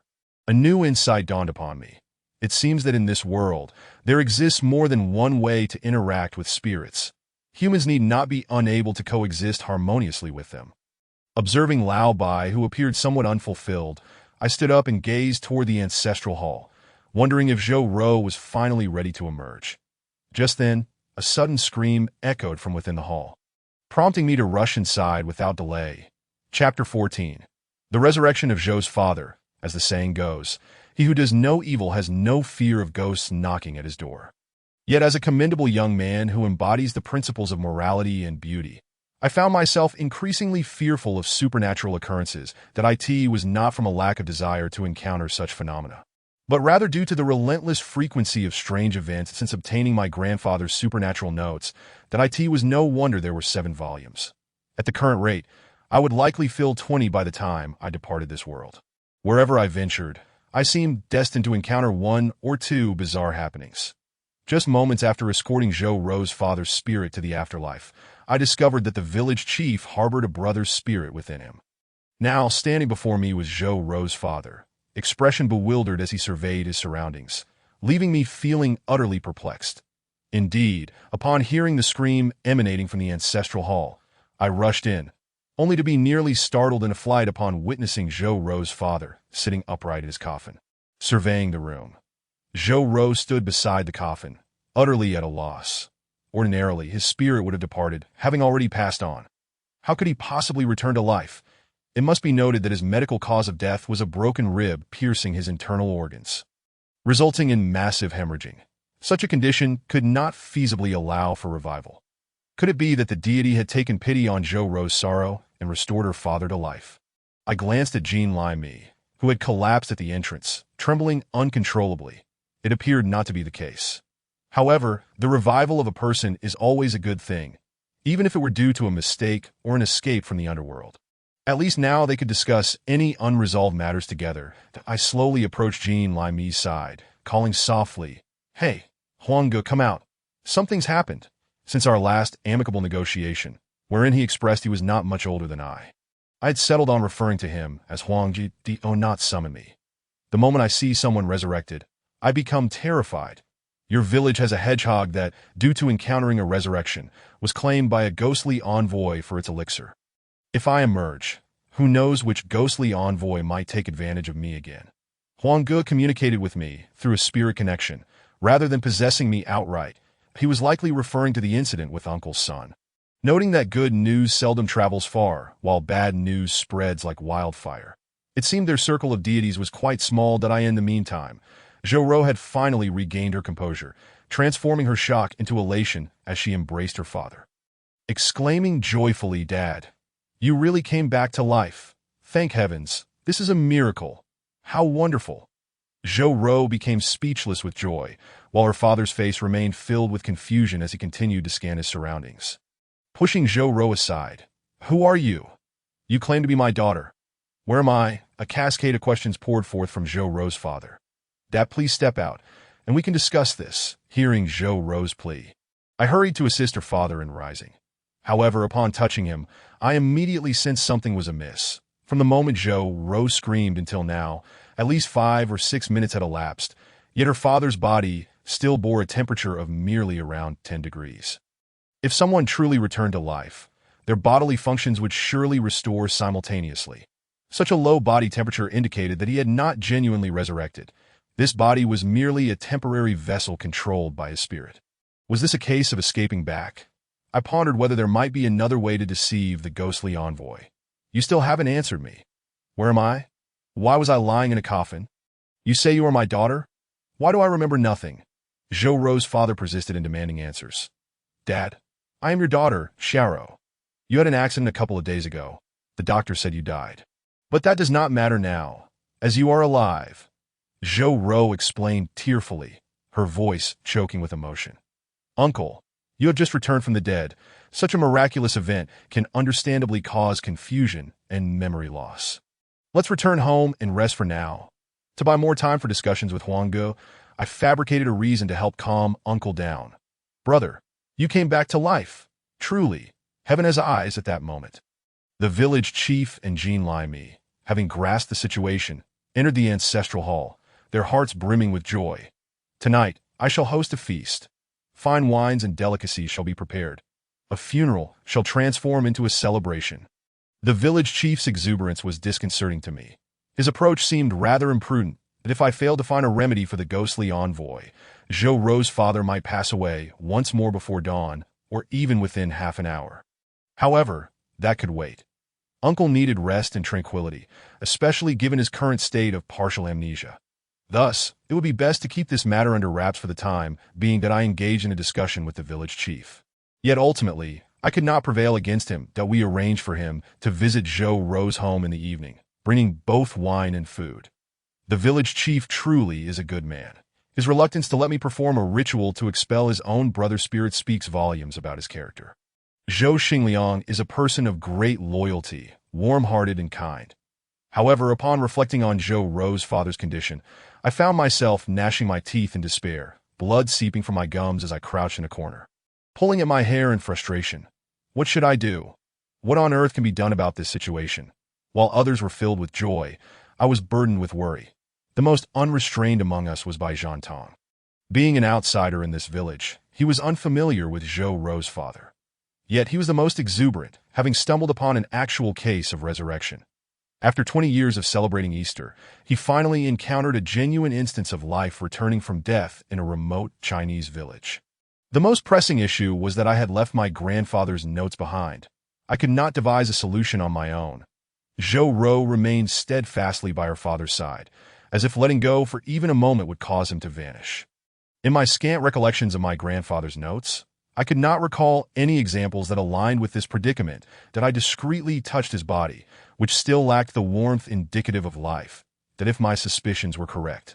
He had no heartbeat and no desires for food or other bodily functions, as the body's functions had ceased long ago, even if the underworld's emissaries did not come to claim his soul. This soulless shell would begin to decay within a few days, unless it could remain hidden in a freezer. Zhao Kai, come here. I called to Jean Liam I.T first. He seemed taken aback by my summoning, but soon lowered his head, only to raise it again with his pupils transformed into the slit-like eyes of a weasel. His condition was peculiar. It did not appear as though he had been returned by the emissaries of the dead. Huangge, having taken a frozen pear from the water vat, began to eat it with relish. I asked their hope. After all, he has returned to life. I observed Huangge enjoying his pear so much that I took one for myself. But after a bite, I nearly shivered from its chill, that in no hope, I replied, You see, in order to save this fellow, I would need to possess him. All of my spiritual energy is currently within him. Huangge finished his pear in a few bites and reached for another. You have your grandfather's notes, don't you? Your grandfather is so formidable. Perhaps he has a solution. Huangge reminded me, noting my bewilderment. Unfortunately, I did not bring them with me, that I must memorize everything when I return. Otherwise, it will waste too much time, despite my doubts about my grandfather's ability to resolve this matter. After all, it involved resurrection. I knew that historically. The only recorded resurrection spell belonged to Zhuge Liang's 7-star lamp. Zhou Rou, come here. I need to discuss something with you. Observing Zhou Ro chatting amiably with her father, I resolved to reveal the truth to her. What is it? Zhou Ro finally detached herself from her clingy demeanor and followed me outside, standing in a corner of the courtyard to listen. Zhou Ro, your father. Looking at her, I felt increasingly unable to speak. If only my grandfather were here, would he be able to solve this problem? If I confessed the truth, and Zhou Ro pleaded with me to save her father, what would I do? I found myself ensnared in inner turmoil. Suddenly, a resounding sound of gongs echoed as Bai Tong, having procured a gong tied with a red ribbon, rushed into the house while striking it. That Bai Tong. I covered my face, unsure of how to address his antics. Continue. What were you saying? Zhou Ro stood with her hands behind her back, head bowed, as if speaking to me without truly looking at me. Your father, in truth. Longing for brevity, I steel myself to tell Zhou Ro the painful truth. Chapter 15. Borrowing a corpse to return a soul, I mentally rehearsed all the circumstances and, finding no better approach, finally said to Zhou Ro, your father, in truth. My father is not truly returned to life. He will still die, correct? Zhou Ro finally lifted her gaze to meet mine, and I noticed that her face was already streaked with tears. Initially, I had been too agitated to notice, but I was not foolish. His body was icy, and I felt no heartbeat beside him. Tell me, how much longer does he have? Zhou Ro's voice grew more frantic, ultimately surrendering to despair as she asked me her final question. I don't know, it could be a minute or 3 days, but certainly no more than 7 days. The emissaries of the dead won't allow him to remain in this state. His body cannot endure much longer. I replied honestly to Zhou Ro. Zhou Ro nodded, quickly wiping her face, rubbing her eyes, and performing a couple of eye exercises, determined to make the most of the time left with her father. And his memories, can they be restored? A father without memories is of no use to me. Reminiscing with him would feel like conversing with a stranger. Zhou Ro looked at me earnestly, that I shook my head. It is impossible that I end this situation. He must have escaped from the underworld. Transitioning from the netherworld to the living realm is no easy feat. I suspect his soul has suffered injury and will not heal easily. Unless he possesses some deep-seated obsession, that moment. The gate of the courtyard creaked open, and the village chief entered, laden with various items, followed by a man who appeared to be around 50. His hair streaked with gray, hunched over, and wearing a troubled expression. Village chief, Uncle Xingwen, is that you? Zhou Ro exclaimed, goodness, the last time I saw you, you were so vigorous. What happened? She rushed to greet Uncle Xingwen, who I deduced was Zhou Xingwen, Zhou Ro's uncle, that I hurriedly stepped forward to take the items from the village chief's hands. Uncle Xingwen, alas, what a cruel fate. The village chief spoke somberly. Your father went to the city with your uncle, and upon hearing the news of your father's resurrection, he insisted on coming to see for himself.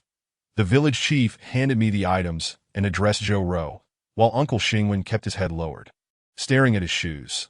Zhou Ro, upon hearing the village chief's words, appeared at a loss for words that, Uncle Xingwen, miracles happen. Perhaps your son might return to life as well. Zhou Ro tried to comfort him with words. Though she felt ineffectual, that is impossible. Xiao Wei is different. He sacrificed himself to save others, and his body was crushed into pieces. The hospital removed over 200 shards of glass and metal from him. Uncle Xingwen spoke slowly, weighed down by sorrow. Zhou Wei was a firefighter from the city, returning home for a family visit before rejoining his unit. During his return journey, a bus accident occurred, despite suffering severe injuries. He managed to save 4 people and a child, but ultimately perished in the explosion of the bus. Although the city plans to honor him as a martyr, we all understood that while martyrdom is glorious, for a family, having a martyr brings immense grief. Uncle Zhou would rather not have the title of martyr for his son. He wished only that his son had been a little more selfish and survived. As we grappled with how to console Uncle Xingwen, Zhou Ro's father suddenly burst from the house, rushing toward Uncle Xingwen, collapsing to his knees before him and weeping that I felt as if struck by lightning. The realization dawned upon me that Zhou Ro's father had indeed passed away and would not return to life. Thus, the soul inhabiting Zhou Ro's father must belong to Zhou W. And no wonder Zhou Ro's father was amnesiac upon his return. For borrowing a corpse to return a soul does not confer the original body's memories. Only deep obsessions permit such a transfer. Zhou Wei likely chose Zhou Ro's father due to their shared fate in the same tragic accident and their village connection. I quickly pulled the village chief and Zhou Rou away, knowing that Zhou Wei must possess a powerful obsession to have escaped from the underworld. Once that obsession faded, he would have to leave. Whatever happened next, it was imperative that Zhou Wei be allowed to speak first. "Father, I have been an unfilial son and can no longer serve you." Zhou Rou's father spoke, his voice surprisingly youthful. "Child, you are my son, Xiao Wei."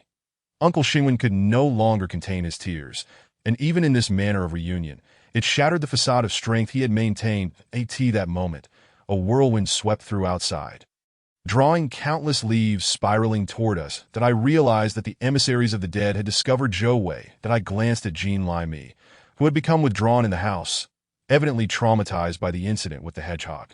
He had consumed countless frozen pears but remained silent and unhelpful, that I took a few steps back, leaped onto the wall, and sat atop it, clasping my fists together, using the sharp stones to cut my fingers and smear my blood on my forehead. "Esteemed ones, I beseech you, allow me to address you as brothers. Though the soul within has escaped from the underworld and bears guilt, he is undeniably a heroic spirit. He saved lives before his demise. And throughout his life, he should have saved many more. When he returns, the judge will surely not impose severe punishment. Perhaps in the future, he may even become your colleague, that I implore you to show mercy and allow him to finish speaking with his father before departing." As I sat there, drenched in cold sweat, I steeled myself to negotiate with the unseen specter, to my astonishment. After I had delivered my speech, the whirlwind abruptly ceased outside the courtyard, that I exhaled deeply and turned my gaze towards the yard, where two individuals were already in tearful recognition. "Father, please do not grieve for me and jeopardize your health, that I, your son, have no regrets. From the moment I became a firefighter, I anticipated that this day might come. Sacrificing my life to save others is not only my honor, but also my belief, that I hope you can find happiness in that. That may be your honor, but it is our family's misfortune. How can you expect me to live with this? I would rather it had been me who perished." Uncle Xingwen had collapsed to the ground, weeping alongside Zhou Wei. "Father, this is my responsibility, rest assured. During our team oath, we pledged that if any one of us were to sacrifice themselves, the family of that fallen comrade would become the family of us all. Your son has exchanged his life for over 100 brothers." To my surprise, Zhou Wei broke into a smile at that moment. "Father, I am sorry." Zhou Wei looked at his father, pausing for a few seconds, perhaps uncertain if uttering words of farewell would seal their fate. He hesitated, taking one last look at his father's aging face, that "I am sorry." In the end, he could only manage those 3 words, that as he closed his eyes, Zhou Rou's father's body slumped to the ground. And the whirlwind outside suddenly burrowed underground, that I sat against the wall, observing as several buses drove into the village, that a row of burly men clad in black disembarked, heading towards Uncle Xingwen's home. I thought to myself, these must be the comrades from around the area. Historically, loyalty and filial piety have often been at odds. During our times of peace, there are always those who silently sacrifice, holding up the sky for us. Zhou Rou embraced her father's body in silence, as the funeral proceedings must continue.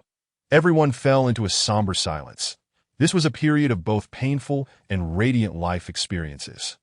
Yet as a turning point, or perhaps the conclusion of a life, it could be seen as a perfect period. The remaining sorrow and regret will ultimately be smoothed over by the coarse sandpaper of time. Currently, only by Jean Tong, who was sprawled by the window, continued to weep uncontrollably, the window still cluttered with used tissue paper. Jean Limey exited his trance-like state, clutching his stomach and rushing to the restroom, while I found myself stuck against the wall. Immobilized. How tragic. I could not descend. Chapter 16. Exorcism. The stench of the rose curse. Observing Jean Limey, clad in a Taoist robe, standing on a 6-foot platform wielding a sword, and glancing at the woman in front of the altar, who was twitching like a living corpse, I couldn't help but ponder. Could it be that the DJs and clubbing culture originated from the practices of exorcism? Outside the office, nothing eerie seemed to be occurring. To be fair, Jean Limey's office was indeed vast. It was remarkable that such a large platform did not feel cramped. Watching the two still engaged in their dance, I rubbed my eyes, awaiting the success of this exorcism. To outsiders, Jean Limey appeared drenched in sweat, but in my eyes, he He resembled a magical practitioner, being controlled by the spirit of the Huang de Xian. Tio explained how we arrived at this point. I must recount events from 3 days prior. After Zhou Ro buried her father, I had hoped our relationship might deepen, only for her to unexpectedly leave the country to clear her mind. Was it that the vastness of our homeland could not accommodate her wounded spirit? Of course, I could not voice such thoughts to her directly. Meanwhile, Old Bai, engrossed in the study of Chinese Taoist and Buddhist culture, allowed his business to decline. After I cautioned him to focus on work, he shockingly closed the company, leaving me a tragic victim of impending middle age and unemployment.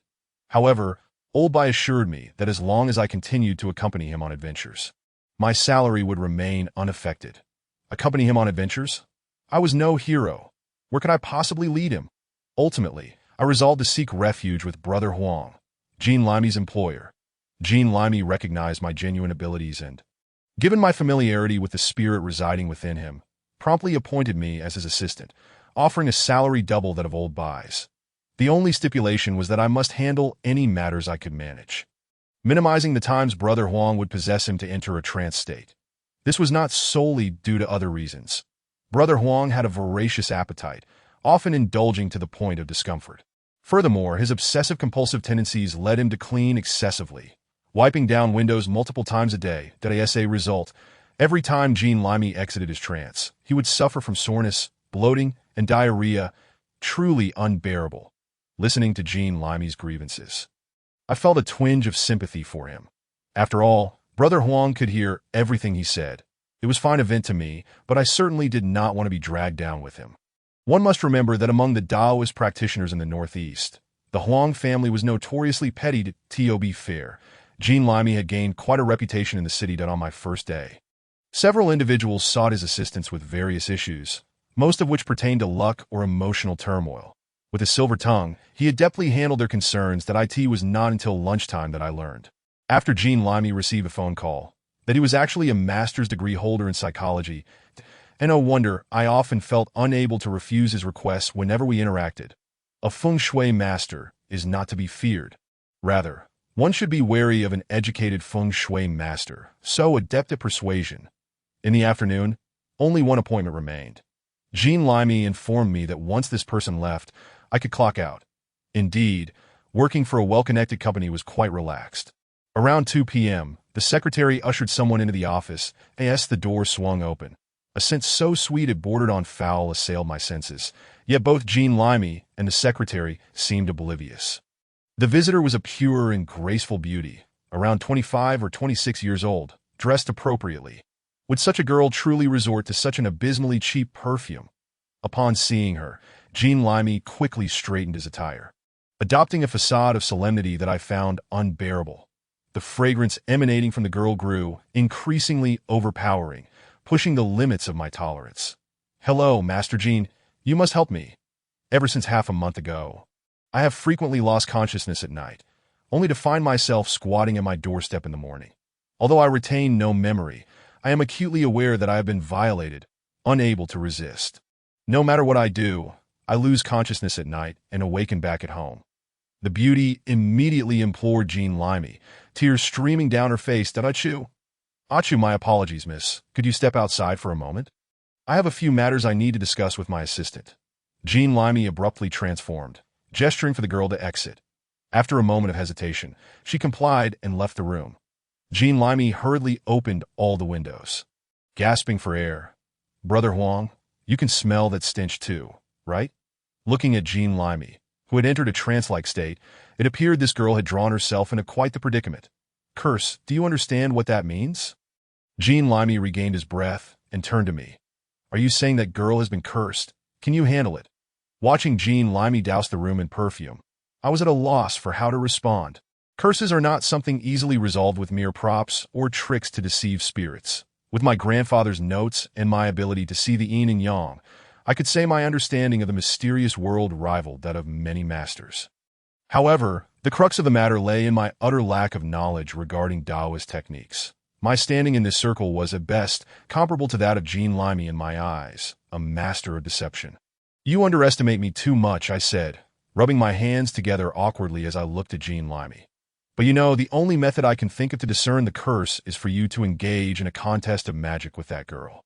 The curse master will undoubtedly intensify the curse, and at that point, I can observe with my yin and yang eyes to discern what type of curse it is. Brother Huang squinted at me, shaking his head in resignation. You want me to duel with him? If I can overpower him, I could simply break the curse with a bit of effort, right? The reason you want to discern the curse is simply to save some energy. Seeing Brother Huang's irritation, I retrieved a lollipop from my pocket and offered it to him. That as he popped the lollipop into his mouth, his mood visibly improved. Fine, a little is better than none. If it can save some energy, let us go with your plan. Fortunately, Brother Huang was the most gluttonous among the 5 great masters. Had it been any other, I would have had to exert considerable effort to placate them. Returning to the present, I watched the two still engaged in their dance, my back now thoroughly soaked with sweat. When would the cursed master strike back? The exorcism had already lasted 20 minutes. If the cursed master did not retaliate soon, the curse would be broken, resulting in double backlash for him. Thus, it was impossible for him to remain idle, as I widened my eyes and surveyed the surroundings. The door to Jean Limey's office was knocked upon, and his secretary entered, cradling a large bouquet of roses. That Mr. Jean, these flowers were sent to you by your admirers, and I was instructed to bring them to you. Upon seeing the roses in the secretary's hands, I hurriedly stepped forward, swiftly pushing both the secretary and the roses out, and locked the door behind us. Did I in that instant, as Jean Limey caught sight of the flowers. He spat out a mouthful of blood. Roses are the medium. The curse is conveyed through roses, I shouted at him. Although I had made the discovery, it was too late. I never expected that this practitioner of dark arts would employ such a tactic. It seemed evident that this enchanting woman had received her fair share of suitors' flowers, prompting the sorcerer to use roses as a means of deception, leaving this young lady defenseless. Could you have discovered it any later? I fell victim while you were still oblivious. An unexpected turn of events. Here, I handed the scattered rose petals on the floor to Huang Ge. Fortunately, the adversary was unaware of my prowess as a spirit medium. Jean Limey's body had been afflicted by the curse, but my capabilities remained largely unaffected. This time, fortune favored me at his expense. Before I could finish my thought, Jean Limey had already buried the rose petals in a bowl of glutinous rice. Reciting incantations. Fire refines the golden elixir, illuminating the spirit palace. The wooden element trembles and stabilizes the celestial axis. Today, I borrow the method of the greedy wolf, letting all evils consume themselves in despair. The glutinous rice in the bowl began to sink in response to Jean Limey's chant, transforming into the shape of a small wolf that voraciously devoured the rose petals. With each bite, flames erupted from the wolf's body. In a distant room, a dark-skinned man covered in tattoos sat cross-legged on the ground, surrounded by scattered petals. Suddenly, the petals ignited spontaneously, and he let out a cry of agony as flames erupted from his mouth. This man was the one who had cast the curse to AT that moment. He was being consumed from within by the greedy wolf's fire, which, while not lethal, effectively scorched away his power, coupled with the backlash of his own curse. He was indeed reaping what he had sown. Meanwhile, as the curse was lifted, the trembling young woman exclaimed, "Oh, it hurts so much." She expelled a stream of yellowish liquid that corroded the carpet beneath her, filling the room with a foul odor. Jean Limey descended from the ritual platform, his legs weakening as he leaned against me. "You rascal, starting tomorrow, you shall practice your spells under my guidance, should you ever be so late to realize again. Just wait and see how I will deal with you." With that, Jean Limey exited his trance, baring his teeth at me. "Brother Fan, did someone beat me up? Why does it hurt so much inside and out?" On the other side, the sorcerer was soaking in a bathtub when a sharply dressed man walked in, regarding him with disdain. "So you're one of the top 10 sorcerers from the South Seas? You can't even handle a minor issue. It seems I must take matters into my own hands." Chapter 17. The bleeding graveyard that disappeared previously. I mentioned that Uncle's son, who lived in the front yard of my grandfather's house, had passed away due to an untimely death, gaining knowledge of his exact lifespan. After repaying a favor to the deity Huang de Xian, he departed this world. This matter initially bore little relevance to me. But the piece of land behind my grandfather's house, which I had rented to Uncle's son for cultivation, was now left fallow following his departure, as his children had moved to the city. Coincidentally, a few days ago, the heating company contacted me, stating that the village intended to provide centralized heating and needed to utilize my plot of land for underground piping, seeing it as a beneficial development. I consented and planned to visit my grandfather's house to check for any overlooked items. Bai Zhantong insisted on accompanying me, but I firmly declined his request.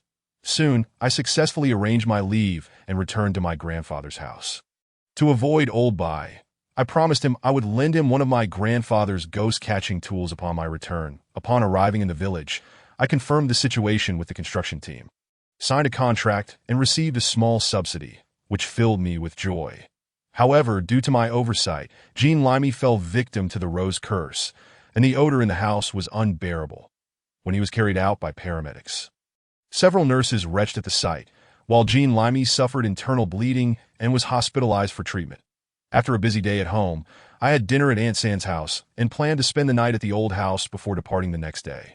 Around 10 o'clock that night, beams of flashlight illuminated the outside of the old house that I quickly dressed and stepped outside, where I found the village chief and several relatives, including Aunt San, who was in tears. "What has happened?" I asked, noticing the anxious expressions on their faces. "What else could it be? Your little brother, Fan Yunxing, has gone missing." Aunt San's sister, who was supporting her, explained. Aunt San had faced a difficult fate.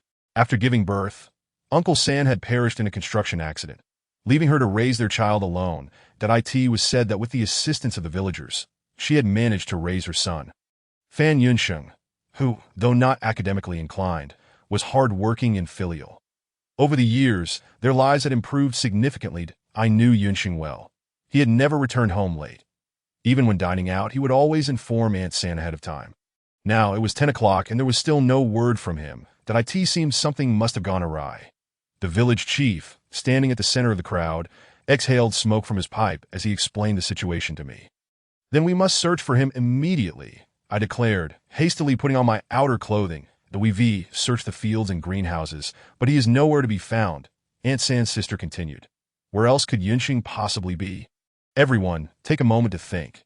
Perhaps we overlooked something." I reassured the crowd that we have searched everywhere. But indeed, he is still missing. At that moment, a weak voice emerged from the crowd. We haven't checked the graveyard outside the village. The speaker was Fan Shi, Aunt San's nephew, who was in his early 20s, slightly younger than Yunxing. Upon hearing Fan Shi's suggestion, the crowd collectively gasped in shock, followed by an eerie silence that I in the dark of night. The only sound was Aunt San's sobs. "Then we must hurry and search there." I was perplexed by the crowd's reaction. If there was still an unsearched area, we should simply go and look. "That's why we came to find you." The village chief approached me, his pipe hanging from his mouth. "That graveyard has an unsettling reputation, that we came to ask if your grandfather left behind anything that could ward off evil spirits." Hearing the village chief's words, I recalled the large yellow bundle at home and quickly urged everyone to enter the house. That my grandfather had indeed left behind certain items. However, those were merely paper money, incense, and peachwood swords, which I had already taken to the city. Upon entering the house, the crowd stood silently by the Kong, while Aunt San sat against the wall, too exhausted to cry any longer. Everyone was drenched in sweat from anxiety. That graveyard truly so sinister. If it comes to it, we could go there right now. With flashlights, we shouldn't encounter any issues. Lego, you're unaware. Over 50 years ago, something occurred in that graveyard, and in recent decades, there have been numerous reports of livestock disappearing within its confines. Fan Shi explained to me as I prepared to set out that we're not superstitious. 50 years ago, your grandfather was the one who investigated that case, ultimately uncovering a living person from a grave. I was one of the helpers during the excavation, and I still vividly recall the scene. A perfectly intact grave, and as we dug down, blood began to seep out. When we reached the bottom, we found a coffin sealed tightly. 8 of us strapping young men couldn't lift the lid. Until your grandfather burned something on the coffin, and suddenly, we were able to open it, revealing the person who had gone missing. The village chief recounted the tale, tapping the ashes from his pipe onto his shoe. Suddenly, I had a realization. "Village chief, are you saying that incident was personally handled by my grandfather?" "Indeed." The village chief looked at me. Puzzled, I quickly opened my bag and retrieved my grandfather's notes that I had initially intended to see if there was anything I had overlooked at my grandfather's house. but I felt an instinctual pull that the notes might prove useful, so I brought them along. Do you recall which year that incident occurred? I asked, scanning the stack of notebooks for clues. Let me think. I was exactly 20 years old then, which would be 53 years ago. The village chief squinted in remembrance. Aunt San, noticing that I seemed to have a plan, ceased her tears, and the entire room focused intently on the stack of diaries before me.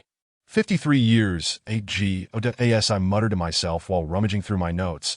I recalled that my grandfather had meticulously documented everything, organizing it chronologically by events, making it relatively easy to locate.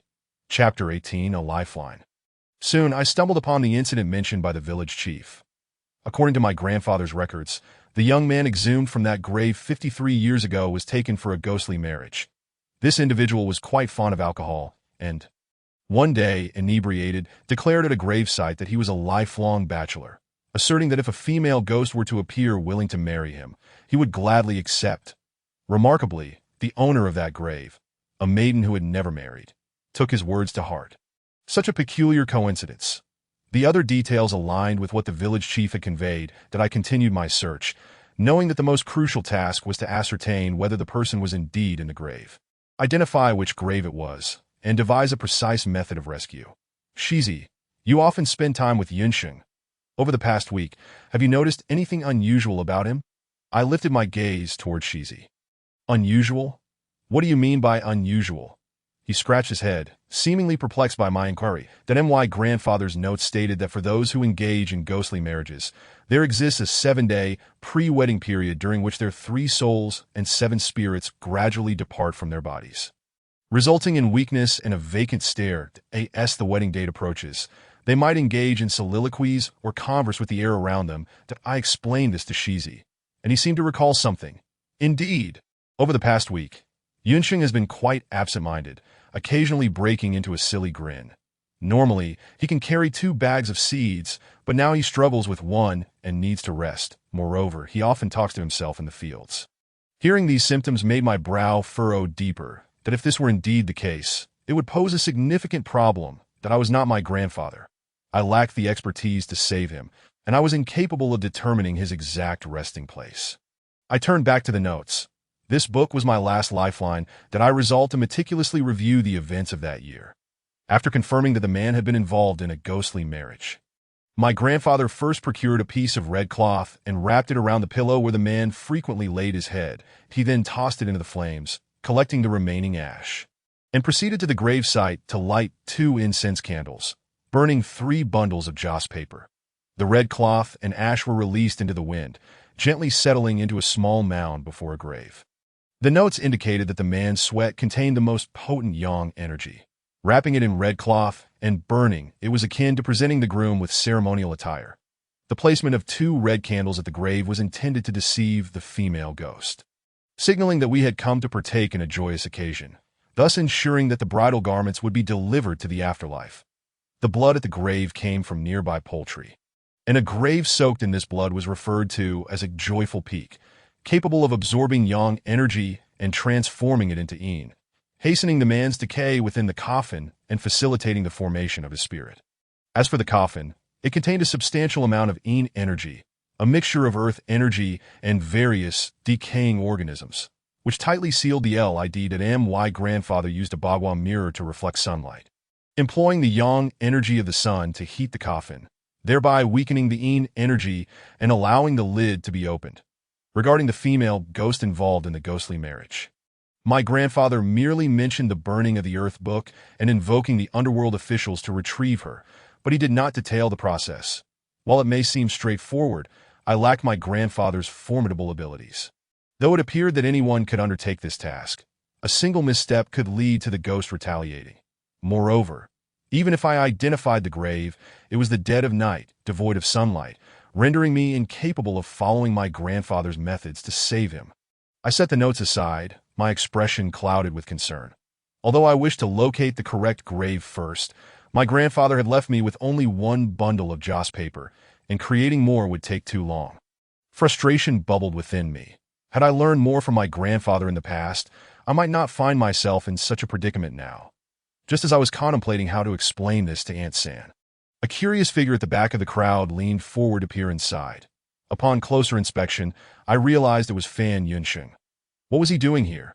As he caught sight of Aunt San, who was weeping uncontrollably, he hurriedly pushed through the crowd and approached her. Mom, what is wrong? Upon hearing her son's voice, Aunt San, who had been on the brink of despair, suddenly regained her composure. You wasteful child, where have you been? Do you have any idea how many people have been searching for you? I've been so worried. Aunt San's tone, initially scolding, turned into tears once more. This outburst startled Fan Yunsheng, who immediately knelt beside her, supporting her as he revealed the truth. Fan Yunsheng had secretly developed feelings for Sun Yi, the village beauty from the neighboring village. However, he feared that if he confessed, Aunt San would start planning a wedding, and he would have to move out, making her uneasy. Consequently, he had only been meeting Sun Yi in secret, occasionally helping her with work, which had left him quite exhausted. Fan Yunsheng had intended to earn more money this year, to buy a house in the county, and bring Aunt San along to live with him, before revealing this matter to her. Today, he had returned late from working at Sun Yi's, and feeling embarrassed to mention he was in the neighboring village. He hurried back only to find out from a neighbor that the village chief had come with many people to see his mother. Prompting his arrival, the collective anxiety of those present had finally dissipated. It turned out that it was not a supernatural incident, but rather a cause for celebration. Now, Fan Yunsheng need not hide his relationship with Sun Yi any longer. As the crowd began to disperse, Fan Yunsheng repeatedly apologized to everyone and carried Aunt San back home, leaving the old house once again empty. Reflecting on the contents of the notes, I shook my head. Indeed, my grandfather had already sent the female ghost away, so such occurrences would naturally not happen again. That as everyone returned to their homes, it wasn't long before the last household in the village extinguished their lights, plunging the mountains and fields into darkness, with only the moonlight and starlight faintly illuminating the earth. The moonlight fell upon a gravestone in the ancestral graveyard of the neighboring village, clearly inscribed with the words, "In loving memory of Sun Yi." End of chapter 18. Chapter 19. The 13th step, a student has disappeared, but I must say, ever since Brother Huang possessed Jean Limey, his reputation within their circle has grown increasingly illustrious, with each resolved matter. The number of individuals seeking Jean Limey's assistance has surged. Today, one such individual approached. This man appeared to be around 50 years old, with a slight baldness that accentuated his perspiring forehead. His old-fashioned suit had a handkerchief tucked into the breast pocket. And in the brief span of a conversation with Jean Limey, I observed him wipe his brow at least 7 times. Jean Limey maintained a comfortable temperature of 23 degrees in his office. So this man was either anxious or in poor health. Master Jean, I am the principal of the 3rd middle school in Mingtu town. That my name is Zhong Jinshu. The middle-aged man, gazing at Jean Limey, who donned gold-rimmed glasses and a tang suit, began to speak. At merely 26 years of age, Jean Limey's rather unassuming visage, coupled with his attire, appeared comically absurd, yet this principal managed to suppress his amusement. What brings you to seek my assistance? Jean Limey shook out his slightly lengthy sleeves, awaiting the man's reply.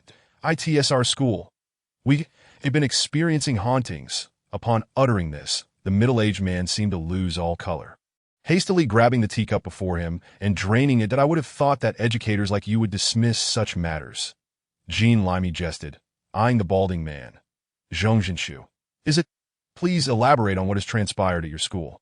Jean Limey urged, reaching back to tug at my pant leg, a signal between us that I relied on the accounts of those involved to deduce the nature of the incident, that if I could resolve it, I'd cough. If I couldn't and Huang would need to intervene, I'd sneeze.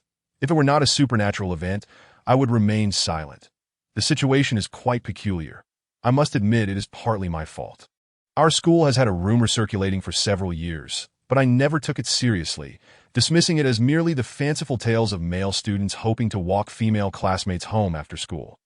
Zhong Jinshu seemed to require some mental fortitude as he paused to finish the tea in front of him before continuing his account.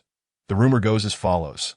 Every night at 10 o'clock, if someone ascends from the 3rd floor to the 4th while counting the steps, upon reaching the 13th step, they will enter another realm and never return. I had expected further elaboration, but Zhong Jinshu concluded his tale rather abruptly. What sort of psychological preparation was necessary for such a statement? I was taken aback, and I hadn't anticipated encountering a similar supernatural incident. Jean Limey waited a moment, noting my lack of response. and realized this was a matter he would need to handle himself, that he promptly stood, warmly addressing the distressed principal. "This is no issue at all. I'll simply adjust the feng shui for you." "Not at all. I am here to ask for your help to rescue someone," Zhong Jinshu exclaimed, gripping Jean Limey's shoulders in agitation, as if that was the crux of his message. It's terrifying. A person just vanished in an instant. One moment they were there, and the next, they had disappeared while going upstairs. Zhong Jinshu spoke to Jean Limey in a manner that was both vague and utterly devoid of logic, saying, "Please remain calm. Are you suggesting that someone vanished while ascending the stairs at your school?" I hastily rescued the queasy Jean Limey from the turmoil. Zhong Jinshu sat on the sofa, his hands covering his face, while Jean Limey cast a perplexed glance in my direction. However, I certainly did not anticipate such an eerie incident. With a resigned shrug, I proposed, "Let us depart at once. I must ascertain the specifics on site." Jean Limey, bolstered by the presence of myself and Brother Huang, feigned an air of reliability as he patted Zhong Jinshu on the shoulder. Yet perhaps I had misinterpreted the situation. When Zhong Jinshu lifted his gaze towards Jean Limey, I perceived a shadowy glimmer in his eyes, one devoid of gratitude, as if he were preparing to confront a foe. Due to Zhong Principal's urgency, Jean Limey and I merely gathered a few of his usual props before we boarded the vehicle. Our journey was marked by silence, and we quickly arrived at the school. Now in the midst of summer vacation, the campus was nearly deserted, save for the obsequious security guard who warmly welcomed Principal Zhong. The school was modest in size, with 3 buildings arranged in a U shape surrounding the playground and flagpole. The central structure appeared to be the main building, while the 2 flanking buildings served as multifunctional spaces. Under the principal's guidance, we entered the main building, where all windows and doors were shut due to the absence of classes. The stifling heat enveloped us, which further eased my mind, if a supernatural event truly occurred. The temperature in the presence of spirits would undoubtedly be much lower than that outside.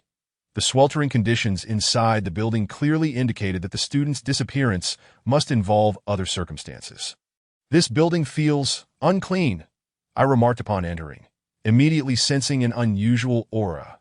Jean Limey began to showcase his skills as a charlatan. "Which floor did the disappearance occur on?" "Leave me there." He attempted to intimidate Principal Zhong, a tactic he frequently employed, often stating that only panicked individuals could be deceived, while those composed either did not care about being swindled or were simply not gullible of course. He dared not provoke those who were indifferent to being cheated. Principal Zhong guided us to the staircase leading from the 3rd to the 4th floor, pointing out that the student had vanished from the 4th floor, having already been at work late. He had noticed someone still in the teaching building when he finished for the day and began to pursue them, only to lose sight of the individual here. The parents of the missing student had already reported the incident to the police, and the student seemed to have evaporated into thin air, leaving no trace. Given that students of this age often quarreled with their families, running away or even taking their own lives was not uncommon, ultimately leading to nothing more than a warning reprimand for Principal Zhong. However, the principal was aware of the truth. He had witnessed the individual ascend the stairs and then vanish, though he feared the repercussions from both the police and the student as parents. He knew he must relay every detail to Jean Limey. Chapter 20. Transitioning realms. Jean Limey's eyes widened as he gazed at the staircase. "Oh dear.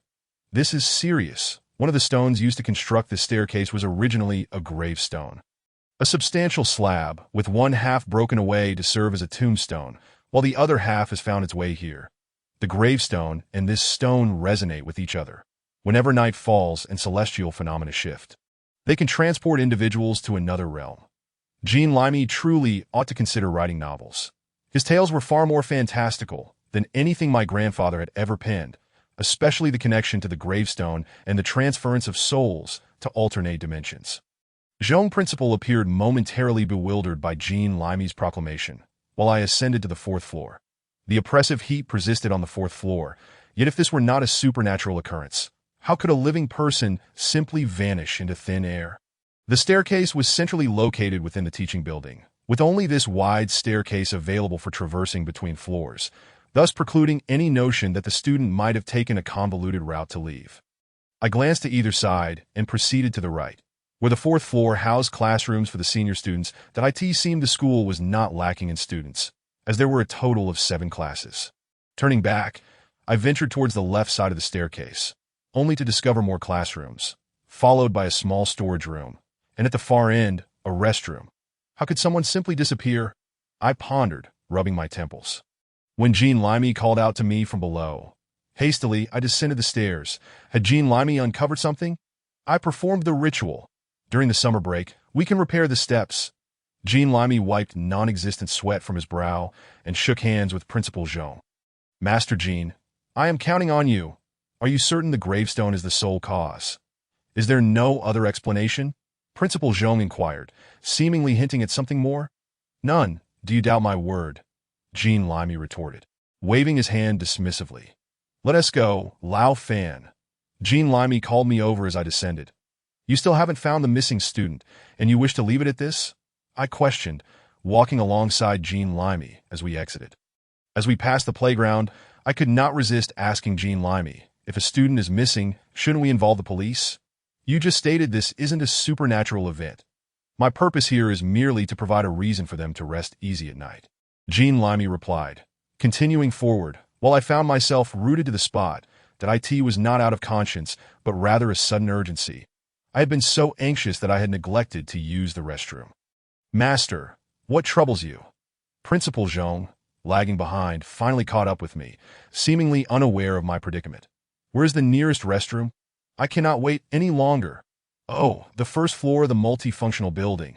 The principal gestured to a nearby structure, and I hurriedly made my way there. Upon entering the building, an icy chill washed over me that I had no time to contemplate. I swiftly located the restroom and relieved myself, feeling light as a feather. I emerged only to realize something was amiss.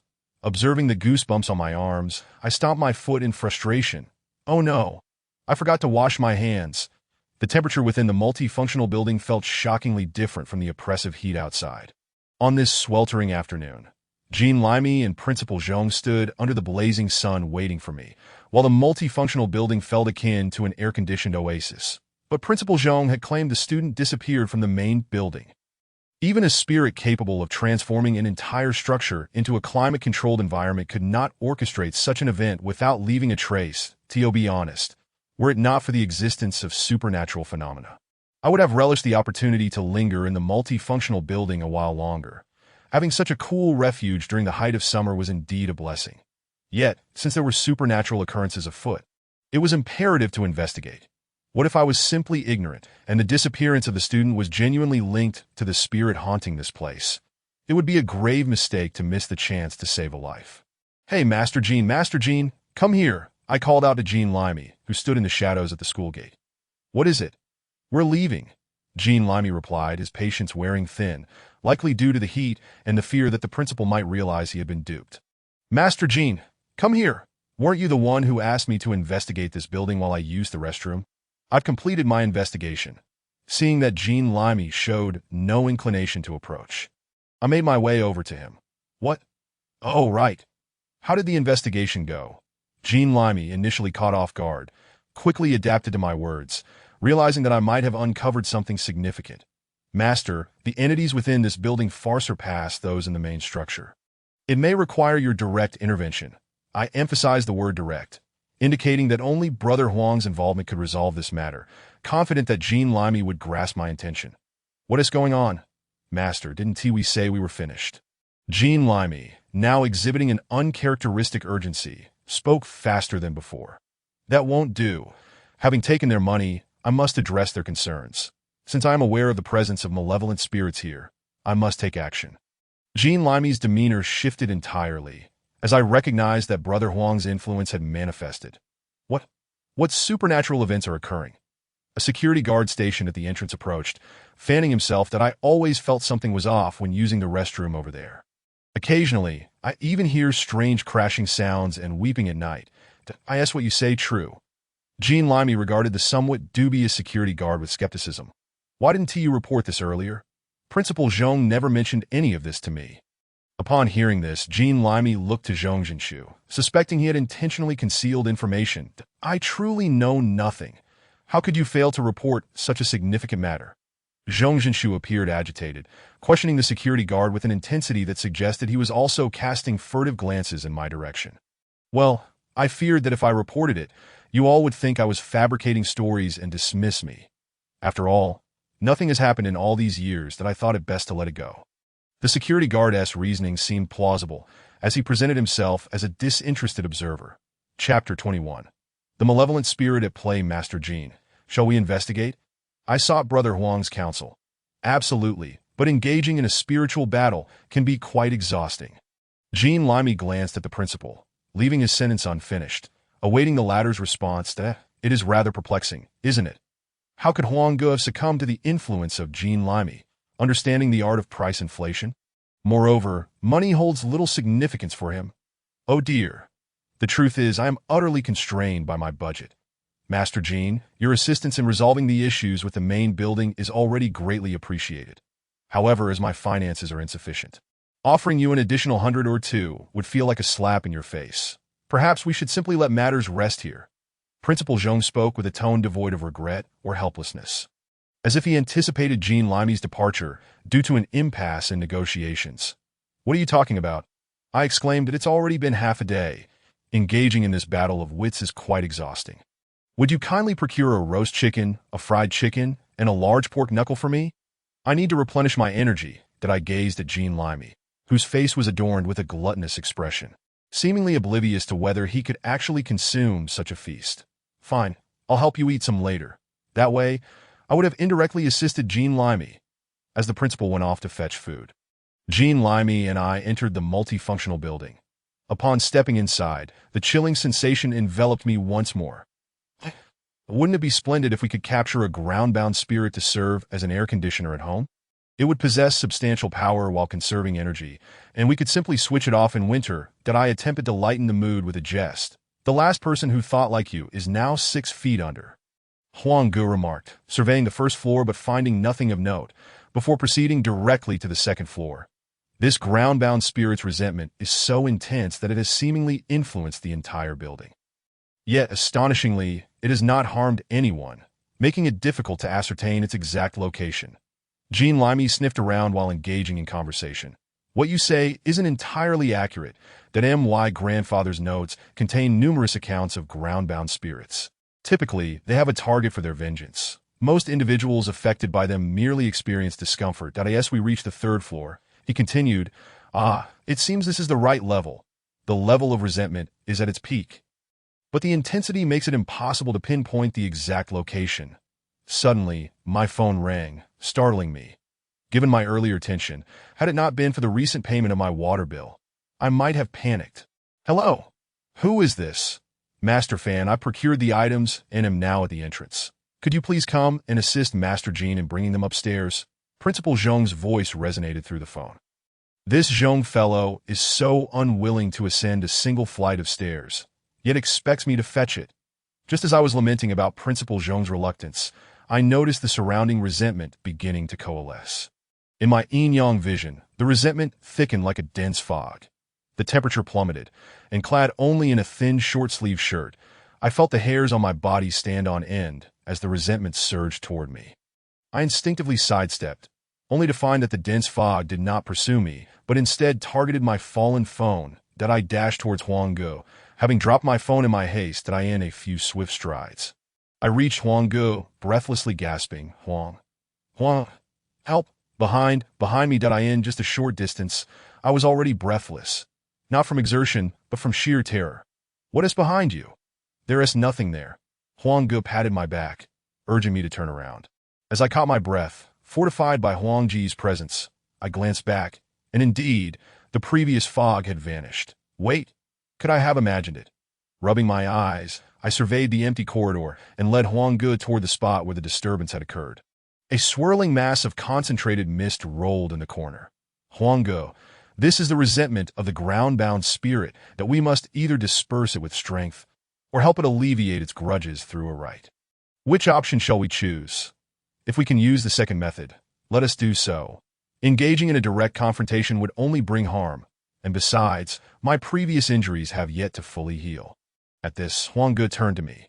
"Hey, have you not been practicing diligently lately? You seem devoid of spiritual energy." Under Huang Ji's scrutinizing gaze, reminiscent of a teacher grading assignments, I could only lament, "Huang Ge, I have been practicing earnestly, but the path to mastery is arduous. Initially, I understood the material, only to find myself suddenly confronted with complexities akin to transitioning from simple arithmetic to advanced multiplication. What do you propose we do? Direct confrontation is off the table. And without spiritual energy, how can you assist in alleviating its grievances? Huang Ji's concerns were indeed valid. My grandfather's notes contained methods for ordinary individuals to confront ground-bound spirits. Yet they primarily served to ensure survival. To assist in exorcising it without spiritual energy would require dispelling its resentment. But what could that resentment be? Just as I pondered this, the mist began to dissipate, revealing an object enveloped within. My phone, now encased in ice and rendered entirely inoperative, was the ground-bound spirit's attack on me provoked by my phone. Did it hold some connection to its demise? I racked my brain, recalling that Principal Zhong had called me moments prior. Suddenly, everything clicked into place. This Principal Zhong was suspicious. From the outset, he had inquired multiple times whether the issues stemmed from the main building and had even prohibited Jean Limey from addressing matters concerning the multifunctional building. His evident fear of entering this building indicated he knew something. Since this principal posed a potential threat, directly questioning him would not be prudent. The ground-bound spirit had already been activated by Principal Zhong's voice. Should we allow this to continue unchecked? If the spirit's resentment were to breach the building's confines, it would transform into a veritable ghostly trap, freezing all living beings within. Huanggu, I have a plan. Though it is perilous.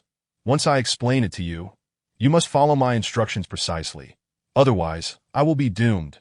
Given the circumstances, the only way to dispel the ground-bound spirit's resentment was to resort to this method, passing through the underworld. Chapter 22. The principle's passing through the underworld is a core technique that many practitioners of mysticism must master. Essentially, it involves the soul leaving the body to attend to matters in the afterlife. Those with exceptional skill can even retrieve souls or manipulate spirits. Now, I intended to employ the method of soul separation. Yet without spiritual energy, reaching the underworld was impossible. However, under Huang Ji's protection, I should be able to temporarily separate my soul from my body.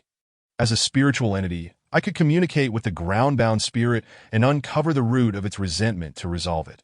Huanggu, you must be vigilant. 3 candles. If the first extinguishes, ignore it. If the second goes out, you must call my name loudly and repeatedly. Ensure that the 3rd candle remains lit, for if it goes out, I shall be irrevocably lost. I retrieved 3 candles from my backpack, along with a box of cinnabar. Using a drop of my own blood, I activated the cinnabar and inscribed a talisman on each candle to AT that moment. The 3 candles symbolized the 3 vital energies atop my head. I am not an immortal being and do not possess the 3 vital energies.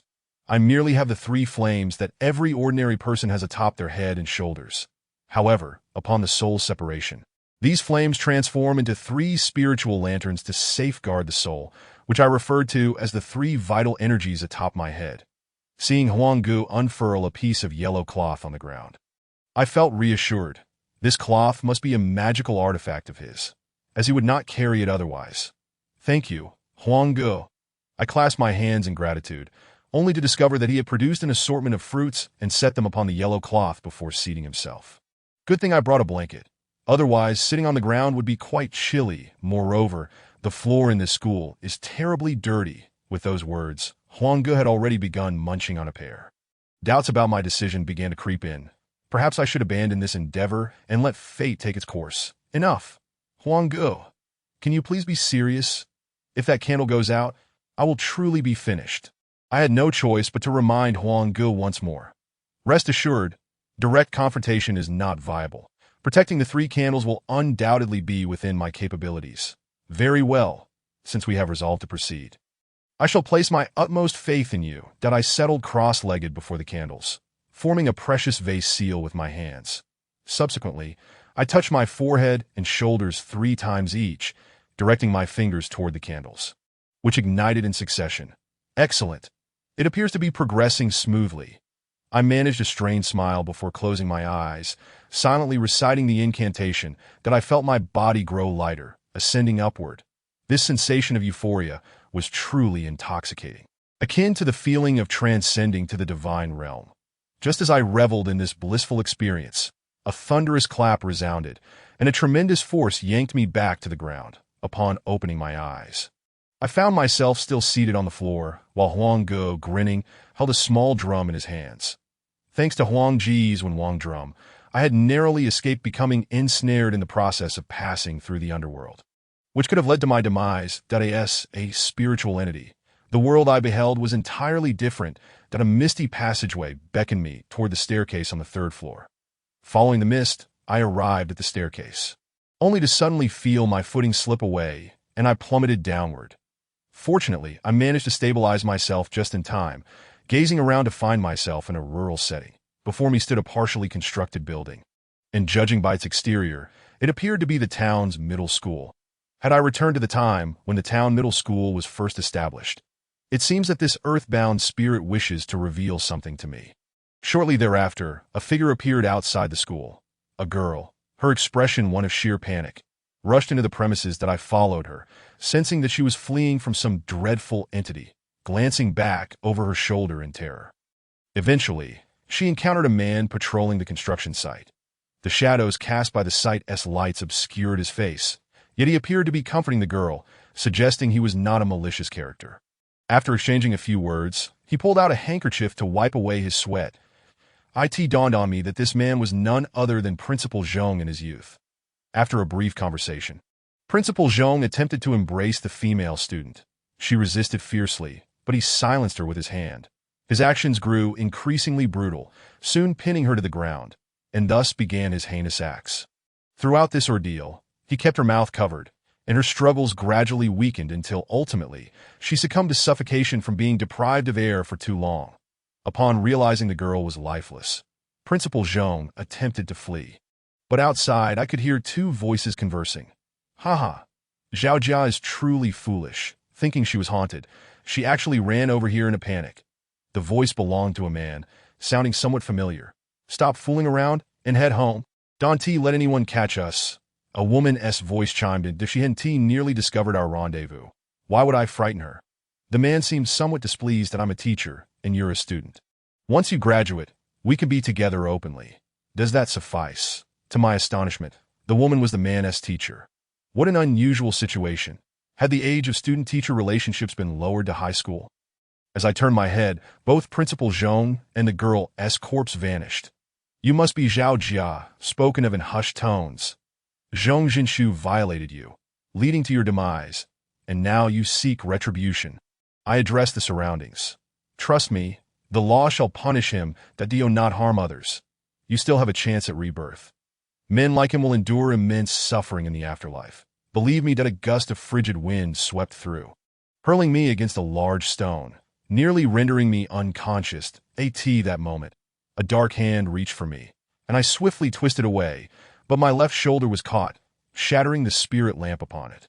In the realm of reality, the candle before me extinguished. Huang Ge glanced up momentarily before returning to his task of devouring his fruit. Believe me, I've deduced where he concealed your body. I shall ensure justice is served. I declared while evading, he must die. I want him dead. A piercing voice echoed behind me, sending chills down my spine that I dashed about like a headless fly, when suddenly, I noticed flickering yellow lights within the unfinished multifunctional building. Those must be the flames of candles, my escape route. I sprinted desperately towards the exit, but Zhao Jiao was unwilling to let me escape so easily. With no other option, I removed the flame from my right shoulder's spirit lamp, calculating the distance between Zhao Jia and myself. Just as I felt the cold creeping above me, I turned and hurled the flame outward. A wretched scream followed as Zhao Jia was thrown backward. Chapter 23. The Divine Thunder of Qingqing in Reality, the second candle before me extinguished. Huanga spat out a peach pit and rose to his feet. As the surrounding cold coalesced into a few small hunting dogs, glaring hungrily at my last candle. Are you all determined to bring Chun-Li to his end? Huanga retreated, the yellow cloth on the ground swirling into his grasp, transforming into a drum whip. When Wang's drum summoned the divine whip, are you a spirit medium? The hunting dogs spoke with human voices, questioning Huanga. Are you afraid now? Return Chun-Li at once, or I shall reduce you to ashes. Huanga threatened the pack of hounds with the drum raised. Ha! Just a lowly yellow weasel. Who are you trying to scare? One of the hounds replied before lunging toward the candle. Huang Ge, seeing this, gritted his teeth and stamped his foot, striking the Wenwang drum, summoning the divine thunder of Qingqing. With a resounding boom, the misty hunting dogs collapsed, their limbs rendered limp. Meanwhile, I continued my desperate run towards the exit. But the surrounding mist formed a net, ensnaring me tightly that I fought valiantly against the fog. Suddenly, a tremendous crash reverberated, thinning the mist considerably. Huang Ge had indeed intervened. Just as I pressed on towards freedom, a dark figure emerged before the exit. It was a female ghost, undoubtedly Zhao Jia. Dear lady, I am here to assist you. What purpose does it serve to end my life now? My friends are outside, and with but a strike of the Wenwang drum and the divine whip, your spirit would be scattered. Do you think me a fool? With his meager powers, how many times can he strike the drum? As for the divine whip, he may not even be able to use it once. Zhao Jia retorted to be why heaven. Is there a literacy course for spirits? How does she know everything? In truth, the Wenwang drum is an area of effect attack, affecting even the caster. Given Huang Ge's capabilities, he could manage 3 strikes at most, and he had already struck twice. Facing the formidable Zhao Jia, I steeled myself that a man, with blood coursing through his veins, could not be bested by an earthbound spirit. With that thought, I prepared to charge, taking 2 steps forward in one, relying on my last spirit lamp for momentum, and aimed to slide back into reality. However, just as I executed my flawlessly designed maneuver, preparing to slide tackle, my knee buckled, and I found myself kneeling before Zhao Jia. Brothers, experience can be deadly, I lamented. Why did the advice of the main court differ from the game's mechanics? Zhao Jia gazed at me in confusion, and my unexpected kneel momentarily stunned her. Seizing the opportunity, I clasped my fists and declared, Dear lady, in truth, I have long harbored feelings for you. In that critical moment, propelled by desperation, I invoked my grandfather's time-honored skill, the art of deception. Just as my life hung in the balance, a thoughtless confession escaped my lips. Dear lady, I have always liked you. Indeed, Zhao Jia was momentarily taken aback by my declaration. Seizing the moment, I executed a swift maneuver akin to Han Xion's leg-splitting technique, rolling through to the exit that I in the realm of reality. Huang Ge staggered under the assault of the mist wolves. Yet he steadfastly protected the last candle meant for me. Suddenly, one of the mist wolves lunged at Huang Ge. He raised his whip in fright, only for the wolf to tumble and charge toward the candle behind him. Beast, you leave me no choice. Huang Ge summoned every ounce of strength to lash the divine whip at the mist wolf, which dissipated instantly. Just as I entered the exit, a piercing scream echoed behind me. Huang Ge gazed at the remaining 2 mist wolves, his hands and legs trembling slightly. That last strike had nearly depleted his strength. That moment, I reappeared amidst the encircling mist, witnessing the standoff between Huang Ge and the wolves. I hurriedly dove into my own body, but the wolves were determined to thwart my escape, splitting their forces. One charged at Huang Ge, while the other aimed for my spirit. Truly obstinate, I promised to help you. Yet you remain so stubborn, I muttered. With no other recourse, I pivoted and dived toward the Wenwang drum, using the last flicker of spiritual fire atop my head to strike it. With a thunderous boom, the mist wolves vanished, and Huang Ge was jolted out of his spirit medium state. Jean Limey stumbled backward, perilously close to collapsing atop my candle dais for me. The impact left me dazed and disoriented. And with the drum's resonance, I felt as though I were being torn apart. My sole thought was to return to my corporeal form. My head throbbed. I felt utterly drained, and pain coursed through my body. With great effort, I pried my eyes open to see Jean Limey, who was pressing against my abdomen, struggling to rise. Take it easy. Stand up without leaning on me, I grumbled, pushing him away. This transition from one realm to another is no simple endeavor. The air remained bitterly cold as we gathered ourselves, supporting each other as we descended the stairs. Upon exiting the building, we spotted the despicable Principal Zhong, standing there with a large plastic bag. Observing us, Jean Limey steadied himself, regaining his composure, and adjusted his clothing, once again adopting an air of aloofness. What is the matter? You two seem quite fatigued. Principal Zhong approached us, his voice laced with feigned concern. In my heart, I suspected his true worry was whether he had been exposed. Leaning on my leg to catch my breath, I contemplated how to deal with this vile man. He must face the consequences of his actions.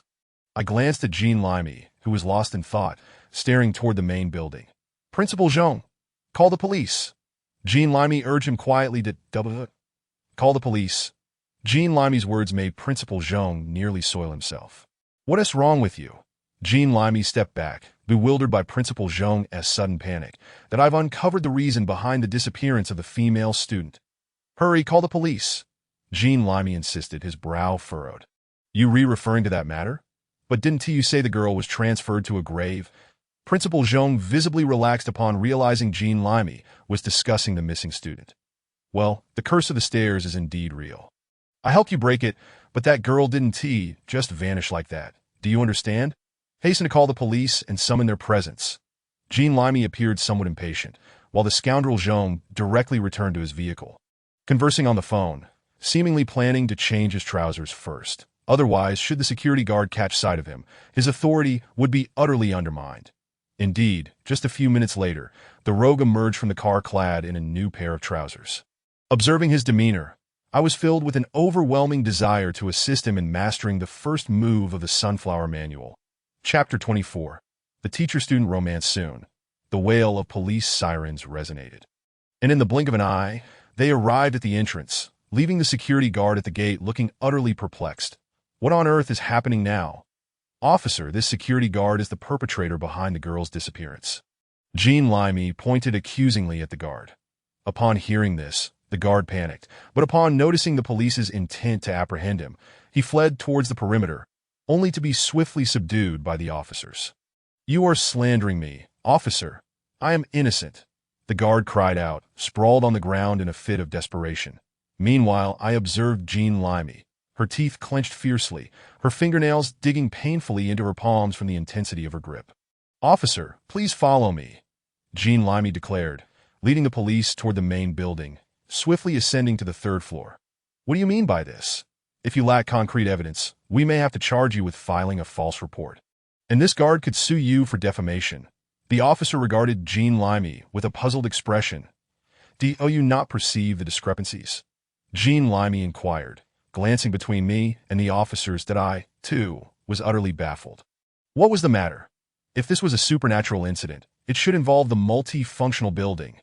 The number of windows on the exterior does not correspond with the number of windows in the rooms here. Jean Limey continued, her voice tinged with suppressed fury. There is an extra window between the storage room and the restroom. Jean Limey pointed at the white wall separating the two areas. That cannot be right. That is a wall, and there are no signs of damage. Perhaps you miscounted? The officer pressed further that moment. The guard lay limply on the ground, his limbs seemingly paralyzed. No damage? I beg to differ. I suspect that behind those large cabinets in the storage room, there lies a wall that has been shattered, leading directly to a non-existent room. The missing girl must be concealed within, and the most likely suspect, of course, is the sole security guard of this school. Jean Limey's pointed finger at the guard bore a striking resemblance to a scene from a detective story that I expected. The police soon discovered a large hole behind the cabinets in the storage room, revealing a lifeless female body bound to a table and chair, evidently violated. Observing the room's furnishings, Principal Jean slapped his forehead. Of course, when I was still the dean, there was a scandal involving a female teacher and a student. It caused quite a stir, and later it was said that the teacher hanged herself in the room where she was caught. That room was sealed with cement. At that time, I was working in the adjacent building, so I was unaware of the classrooms here. Upon hearing the scoundrel's words, I suddenly recalled the two individuals who had frightened Zhao Jia, and upon scrutinizing the guard's face, I realized with astonishment that he was none other than the expelled student. This man not only lacked responsibility, but was also a lecher, committing such acts in the very place where his lover had taken her life. Caught red-handed, the guard, rather than appearing anxious upon being exposed, seemed oddly unfazed. This is where Nana hanged herself that I returned to work as a security guard to be near her spirit. Every night, I would secretly come here, reminiscing about Nana, that as he spoke, the guard's trousers began to twitch, clearly indicating his unseemly activities in the dead of night. Then I saw her. She looked just like Nana. That night, I witnessed her being chased, and in her panic, she fled to the fourth floor. To save her, I brought her here, but when I confessed my feelings, she screamed for help and cursed me. I am her lover. Why would she curse me? I grasped her neck and covered her mouth. I wanted her to see clearly. It's me. It's me.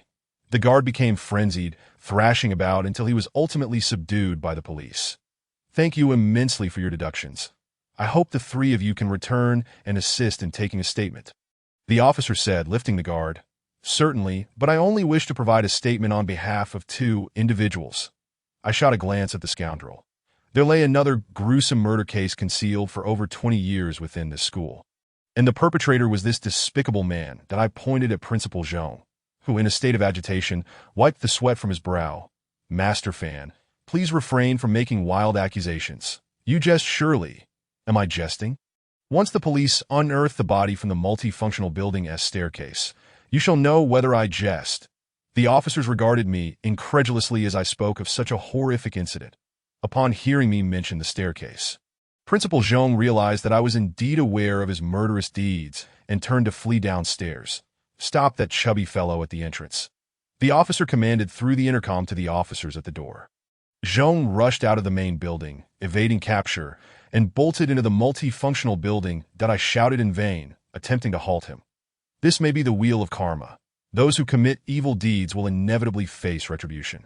It's not that they won't be punished, but rather that the time is yet to come. I knew he was doomed.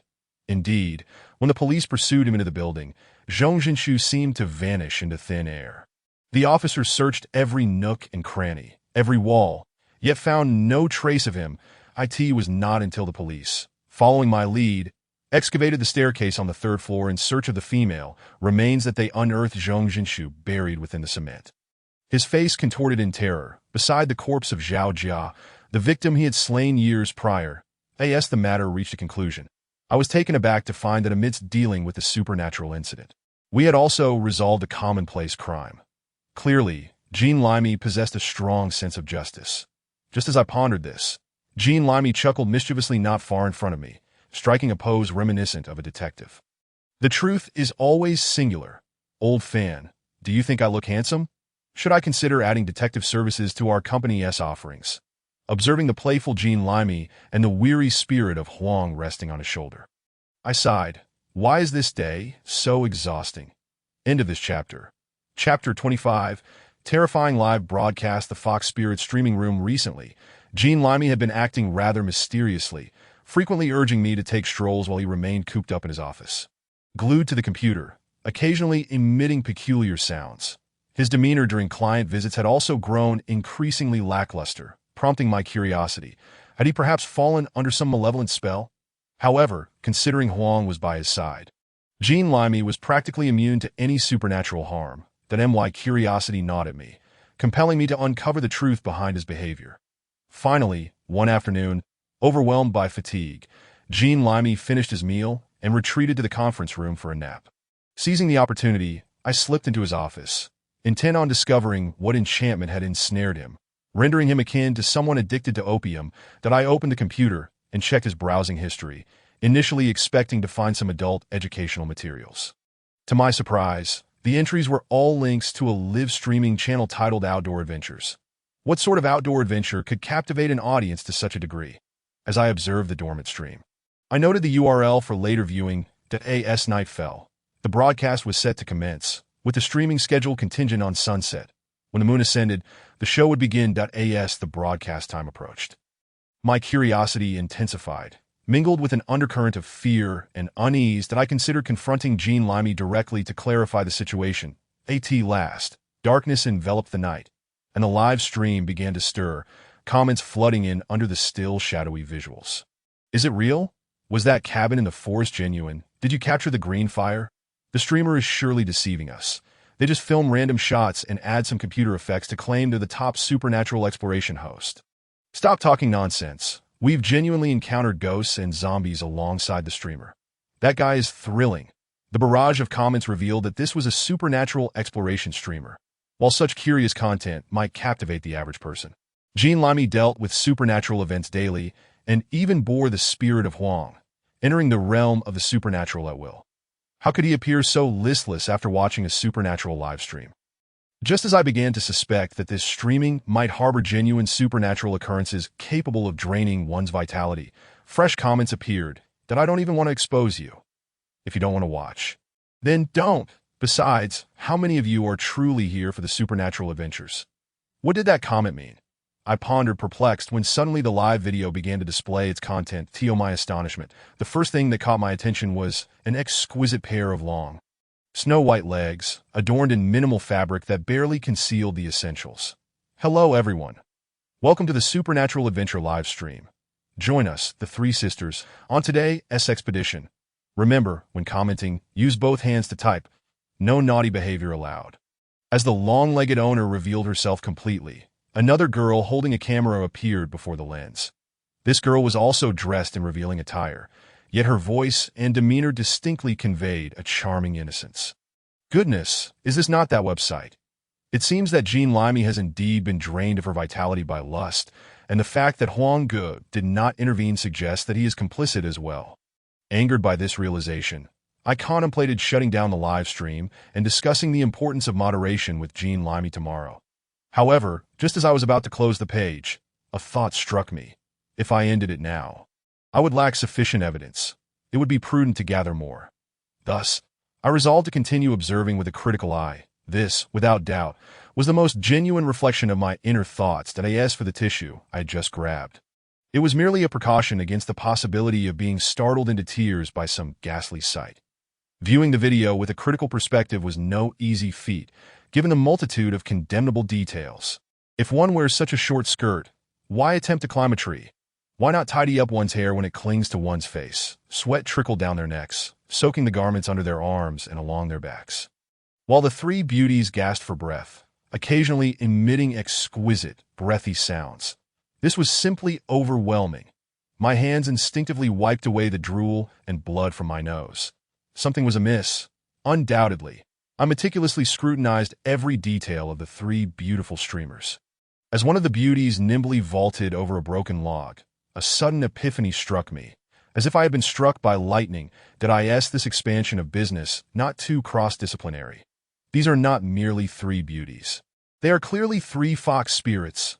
No wonder they exude such enchanting allure. Even Huang Ge cannot resist it if it weren't for the notes from my grandfather, which state that fox spirits, when taking human form, cannot conceal their tails, which transform into tattoos in the groin area, visible only to those with yin-yang eyes. I might have remained oblivious. Due to the interference from the camera, I had failed to notice that each of them had a small tail floating behind them, which would shift into tattoo form in the groin area, while climbing trees. It must be that the signal waves transmitted by the camera have some effect on the yin-yang vision. If left unchecked, many passionate youths could be gradually drained of their essence. That I hastily picked up the phone and called Jean Limey. Hello, Jean Limey. Let Huang Ge take the call. Once connected, I immediately signaled Huang Ge to enter a state of readiness. What's the matter? So flustered in the middle of the night. Huang Ge's lazy voice came through. What do you mean? What's the matter? I'm asking you. What is up with those three fox spirits? I refuse to believe you can't see it. I questioned Huang Ge with irritation. What can I say to keep it from you? You're just like your grandfather, too cunning.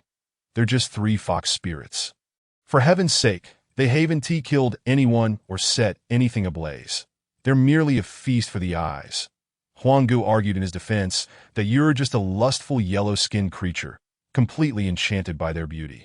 Failing to notice that Jean Limey is not quite right.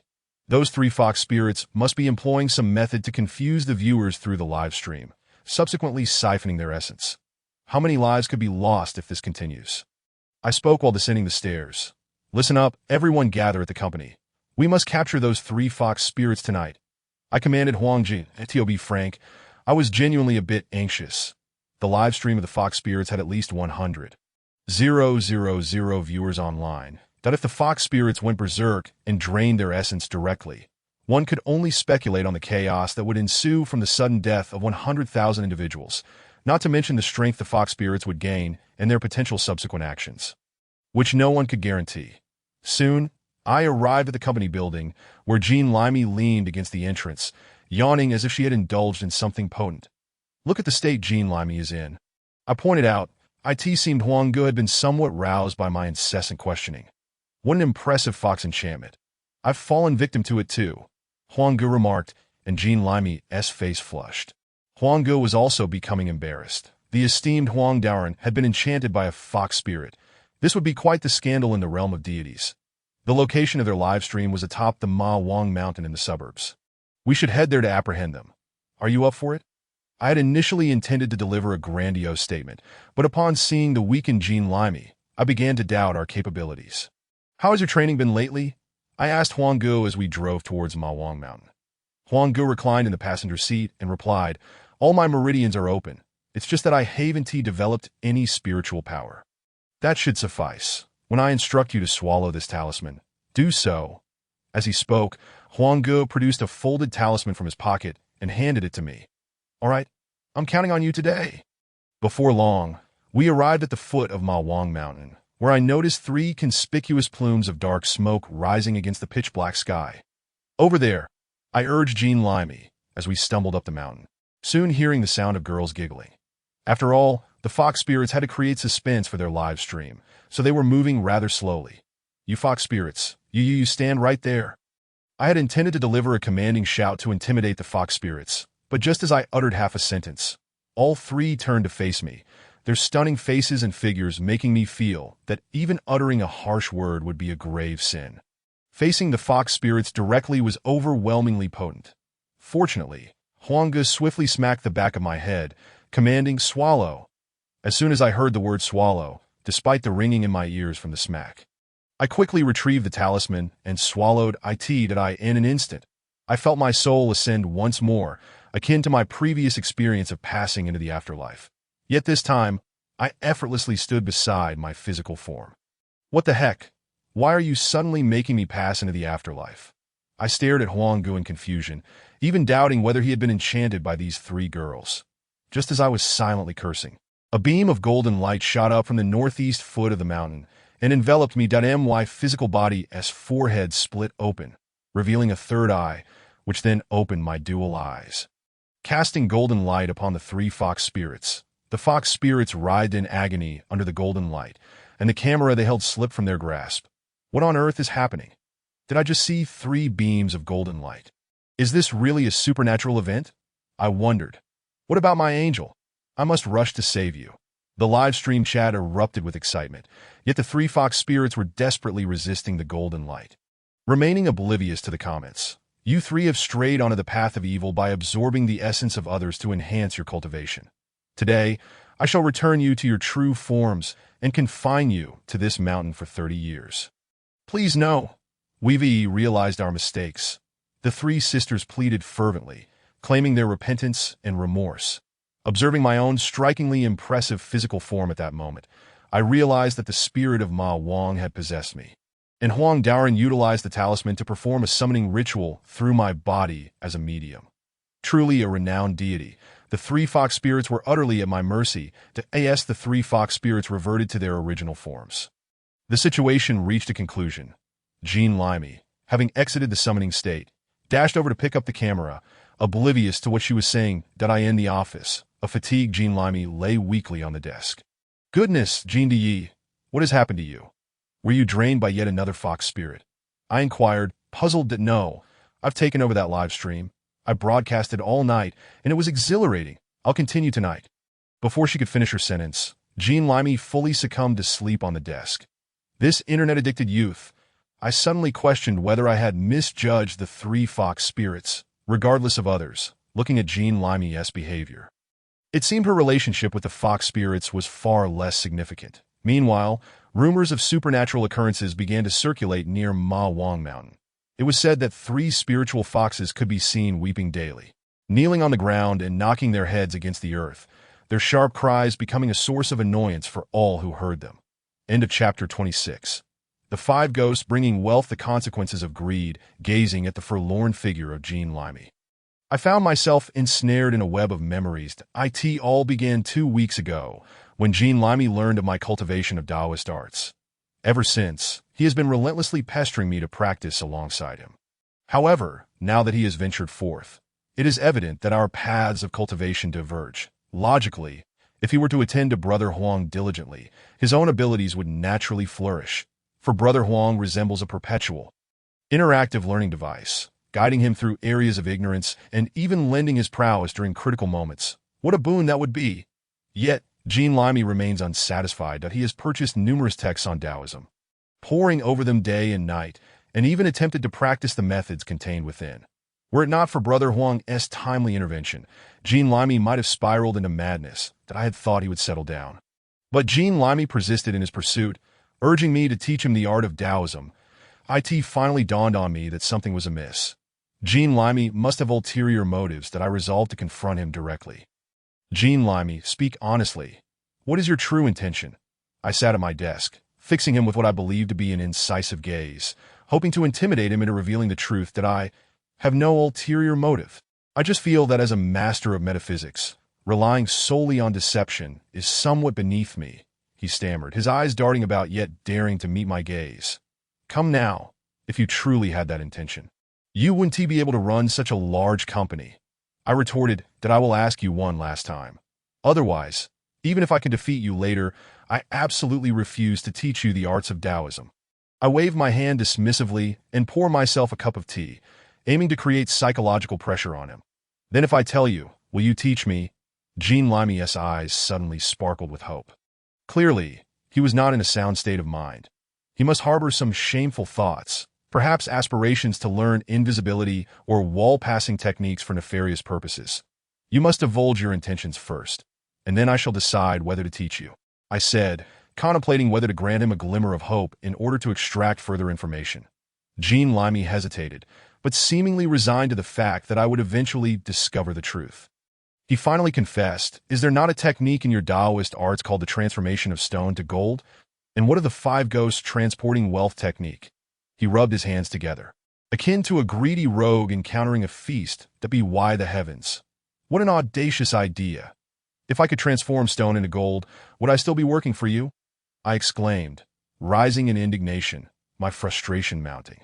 Jean Limey demonstrated a true affinity for wealth, revealing his insatiable greed. Master Huang mentioned such a technique exists, but he refuses to teach me, claiming it is a transgression against the heavens, that if you know it. Why not teach me? I fear no celestial retribution. We could split the gold evenly.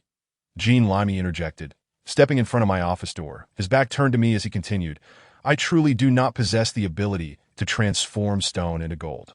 My knowledge of Taoism comes solely from my grandfather's notes. Had he possessed such a skill, I would have been born into a wealthy family long ago. I sighed, exasperated by Jean Limey's obsession with wealth.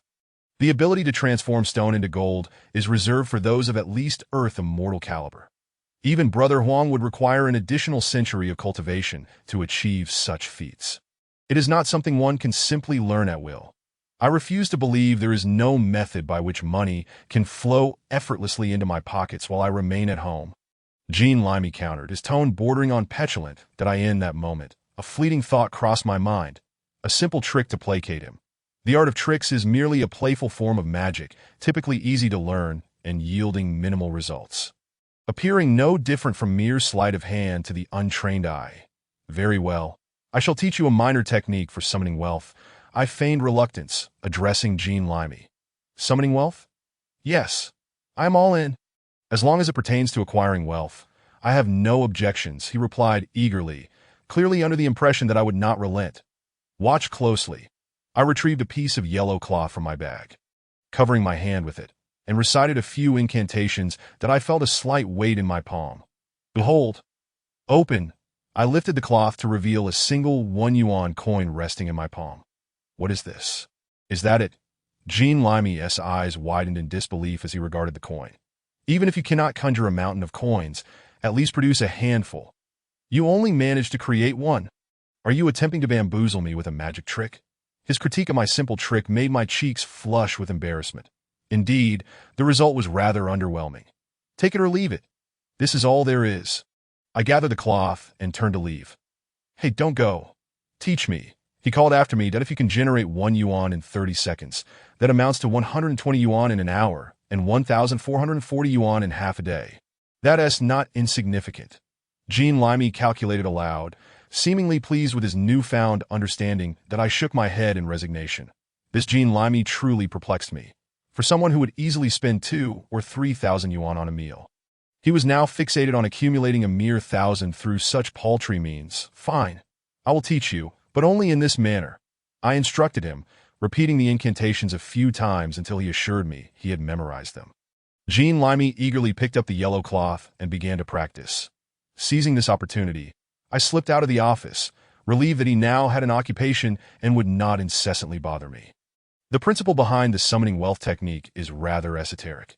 It is akin to finding a lost coin on the street, harmless and mildly amusing. However, it requires considerable mental energy to perform, making it impossible to employ infinitely.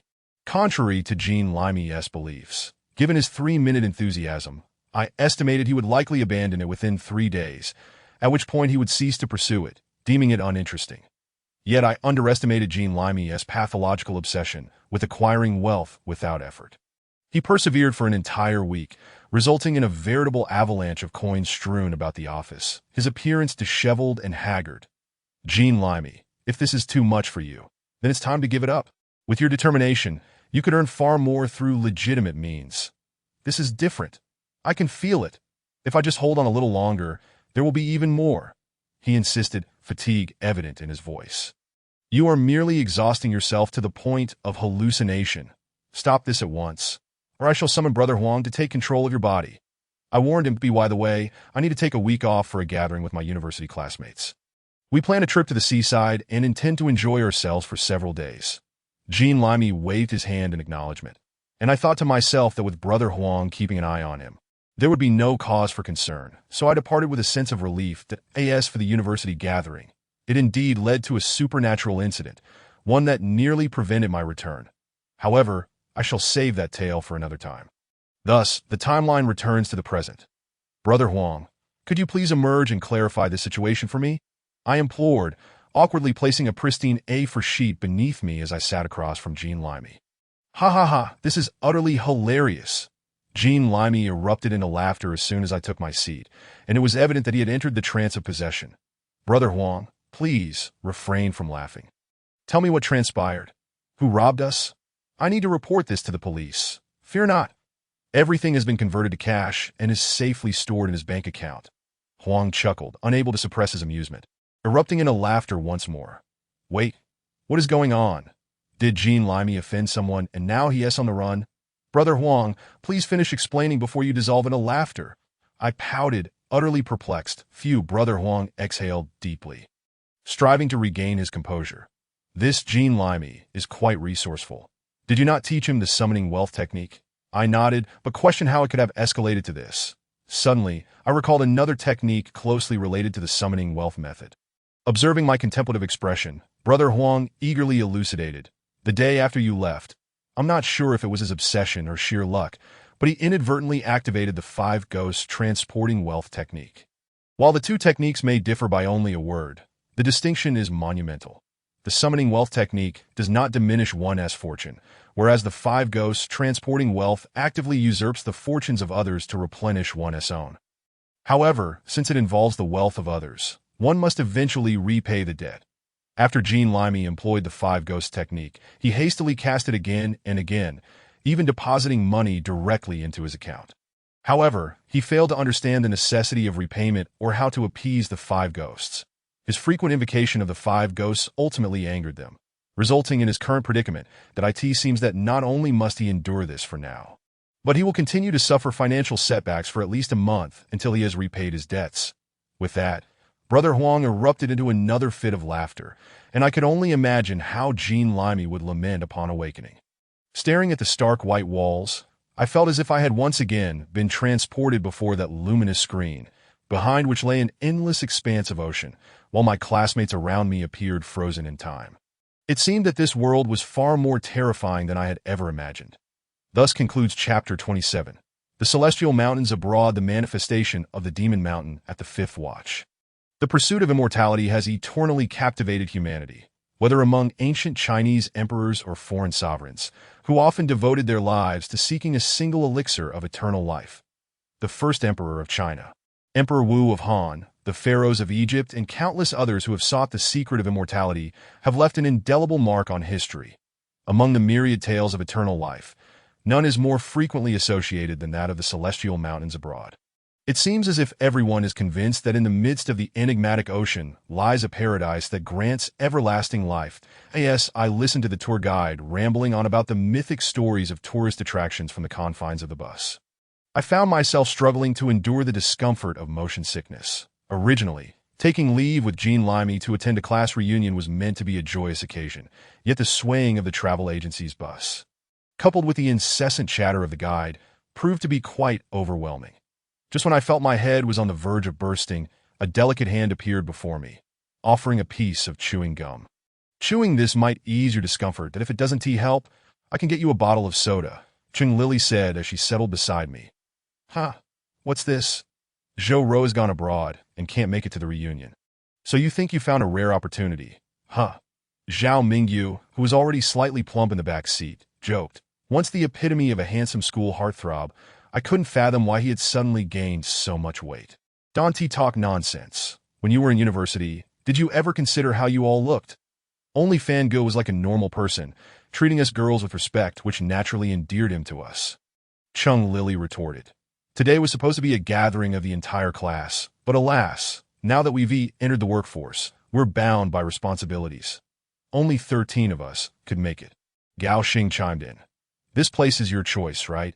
It seems to be getting more and more remote. Are you in cahoots with a travel agency to swindle us? Li Hai, seated in the middle row, joined in on the banter. Having joined the military after graduating from university, I heard he had since transitioned to a police officer. Gao Xing was referring to our class monitor, a humble and amiable individual who has become a successful white-collar worker. Dressed today in a casual suit. What beautiful scenery could there possibly be in such a bustling place? I painstakingly selected this location, which is close to the sea and offers breathtaking sunrises and sunsets that I rarely share with anyone, Gao Xing declared. Indeed, our travel agency didn't originally have this route. It was only because Mr. Gao collaborated with our group that this special arrangement was made, the guide interjected at an opportune moment. Counting myself, there were 8 passengers in the bus, including the aforementioned police officer Li Hai, Gao Xing in the front, and Chung Lily, who had offered me the gum. Zhao Mingyu's twin sister, Zhao Mingfang, known for her fiery temperament, sat beside him, though I wondered if she had mellowed at all.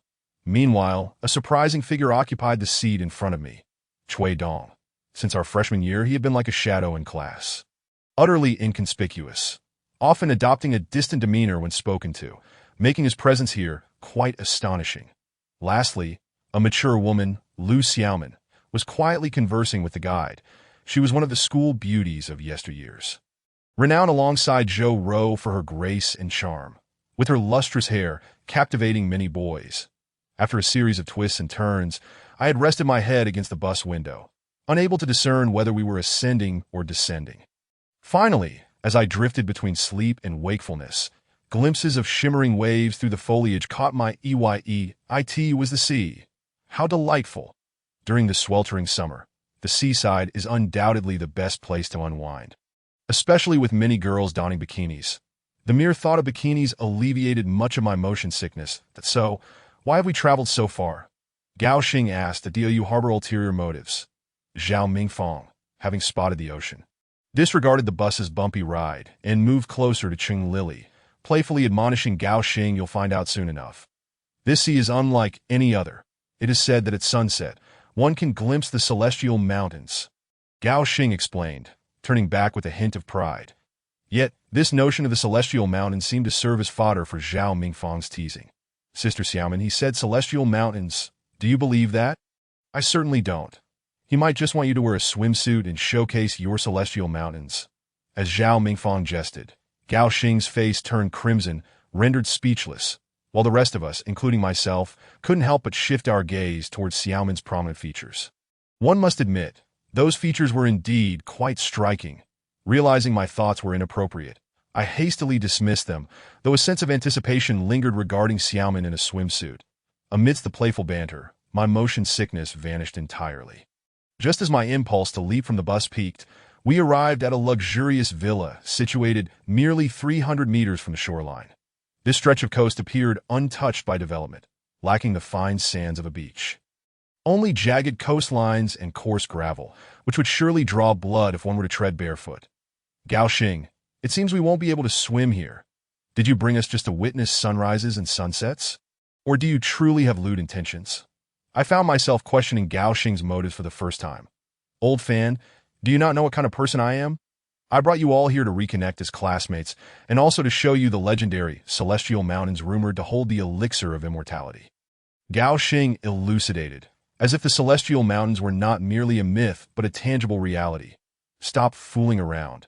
The air here is quite pleasant, and the sea breeze is refreshing, though we need tea swim and risk sunburn. However, I do hope this villa has a mahjong table to play on, along with the opportunity to appreciate sunrises and sunsets. This is indeed a thoughtful arrangement, Chung Lily interjected, positioning herself next to Gao Xing and me. With the others in tow, having gathered their simple belongings, Chung Lily's words served to alleviate any tension regarding Gao Xing's choices. Indeed, this arrangement seemed far superior to the usual karaoke gatherings. And thus the group entered the villa without complaint. Observing the rekindled enthusiasm of my companions, I felt a surge of joy. Just as I was about to step into the villa, my peripheral vision caught sight of an enormous object on the distant sea, prompting me to turn my head in alarm. The ocean remained a deep blue, devoid of any avian presence. Perhaps it was merely a mirage, I reassured myself, yet still maintained heightened vigilance as I stepped into the villa. Chapter 28. Breaking the formation since acquiring my grandfather's notes, I have come to understand a profound truth. Extraordinary occurrences often herald the presence of the supernatural. Would I truly witness the celestial mountains today? I pondered whether they were divine, or perhaps a mountain of demons that I hoped for a peaceful passage through these 2 days and nights. The villa was equipped with an array of entertainment facilities, including a dedicated mahjong room. Chung Lily, Gao Xing, Zhao Mingyu, and Zhao Mingfang swiftly claimed their spots and began assembling their tiles. Cui Dong sat by the floor-to-ceiling window, embracing his backpack while gazing out at the sea, remaining as silent as ever. The task of preparing the meal naturally fell to Li Hai, myself, and Lu Xiaomin. The villa was stocked with various ingredients, including fresh seafood and wild mushrooms from northeast China. Having learned to cook during his military training, Li Hai was quite skilled, while I could manage to lend a hand. Lu Xiaomin, appearing to embody the qualities of a devoted wife, took charge. Quickly, she categorized the ingredients meticulously, and all I had to do was follow her instructions for washing while waiting for Li Hai to chop. Soon, the aroma wafting from the kitchen drew the 4 mahjong players closer to investigate. As the hour approached 6:15 p.m., Cui Dong, who had been as still as a statue, unexpectedly spoke up, grabbing his backpack and heading outside. I glanced at the clock, and indeed, it was 6:15. But what did Cui Dong mean by time's up? I hurriedly followed him, but he had already sprinted far ahead. Just after I started to chase him, he suddenly knelt down about 50 meters ahead, weeping profusely and repeatedly bowing his head, muttering something. Through the lens of my spiritual sight, I could see that he was not possessed by anything. Could it be a mental illness? Cautiously, I approached Cui Dong's side. The other 6 were holding their breath, not daring to make a sound. Finally reaching Cui Dong, I intended to help him up, but in that moment, my peripheral vision caught sight of something colossal in the distance. Following the direction of Cui Dong's prostration, I felt my legs weaken. Nearly collapsing to the ground, that a massive peak emerged in the center of the ocean, seemingly just 4 or 5 kilometers away. How could this be? It had been invisible moments before, yet now it stood before me. I turned back to the others.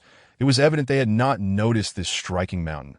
Was it that only at this specific time and location could one behold this spectacle? But how did Cui Dong know about it? What connection did this mountain hold for him? My mind was engulfed in chaos, and the symptoms of motion sickness surged once more. I stumbled, nearly losing my balance. And the 6 of them rushed to my side upon witnessing my unsteadiness down on the ground. Cui Dong remained kneeling, muttering incomprehensible words. Indeed, as they approached me, all 6 gasped in astonishment. The great mountain materialized before our eyes. My heart raced incessantly, and I understood that the best course of action was to feign ignorance of the events and hastily depart from this place. Yet, observing their fervent expressions, I realized that no matter what I said, they would not heed my words. They were destined to ascend the mountain in pursuit of adventure. At this juncture, I had no choice but to accompany them on this perilous journey. The sudden emergence of the mountain, coupled with Cui Dong's incessant mutterings and bowing, rendered everything eerily surreal. Surely we can behold the overseas immortal mountain from here, exclaimed Gao Xing, joyfully pointing at the mountain amidst the sea while turning to us. It must be a mirage. After all, if there truly were a mountain there, why hadn't we seen it before? I endeavored to dissuade them from their impulse to venture out to sea. Old Fan makes a valid point. This is undoubtedly an optical illusion. Let us return for dinner, or else our meal will grow cold. Zhao Mingyu chimed in, readily supporting my words, demonstrating his transformation into a true Epicurean in just a few short years. Indeed, let us return for dinner. Did I never imagine we would witness such a miraculous sight? Gao Xing, I truly misjudged you. Chung Lily echoed, and an odd atmosphere began to permeate among us. That strange mountain seemed to possess an enchanting power that rendered everyone motionless. Though we claimed to desire a return to the villa for dinner, apart from myself, the others remained entranced, their eyes fixed on the distant peak, utterly devoid of any intention to move. What if we took a boat to investigate? Gao Xing, after much mental deliberation, ultimately succumbed to temptation and extended the invitation to the group. The breach of the dam often occurs due to an inconspicuous small hole. Gao Xing's words shattered our psychological defenses. As if granting everyone a deceptive rationale. This was your suggestion. After all, since you are treating us, if you wish to go, then we shall go. Zhao Mingfang responded to Gao Xing, I believe that as long as we prepare adequately, we should be fine. Even the seemingly rational L. Xiaoman expressed a desire to explore the mountain that I surveyed the group, noting that only Li Hai remained furrowed in thought, grappling with his inner turmoil. I approached and patted his shoulder, startling him to go ahead. With you here, I feel a bit more at ease that if we both refrain from going, and the 6 of them venture forth into danger, who will protect them? The sudden appearance of this overseas immortal mountain weighed heavily upon me.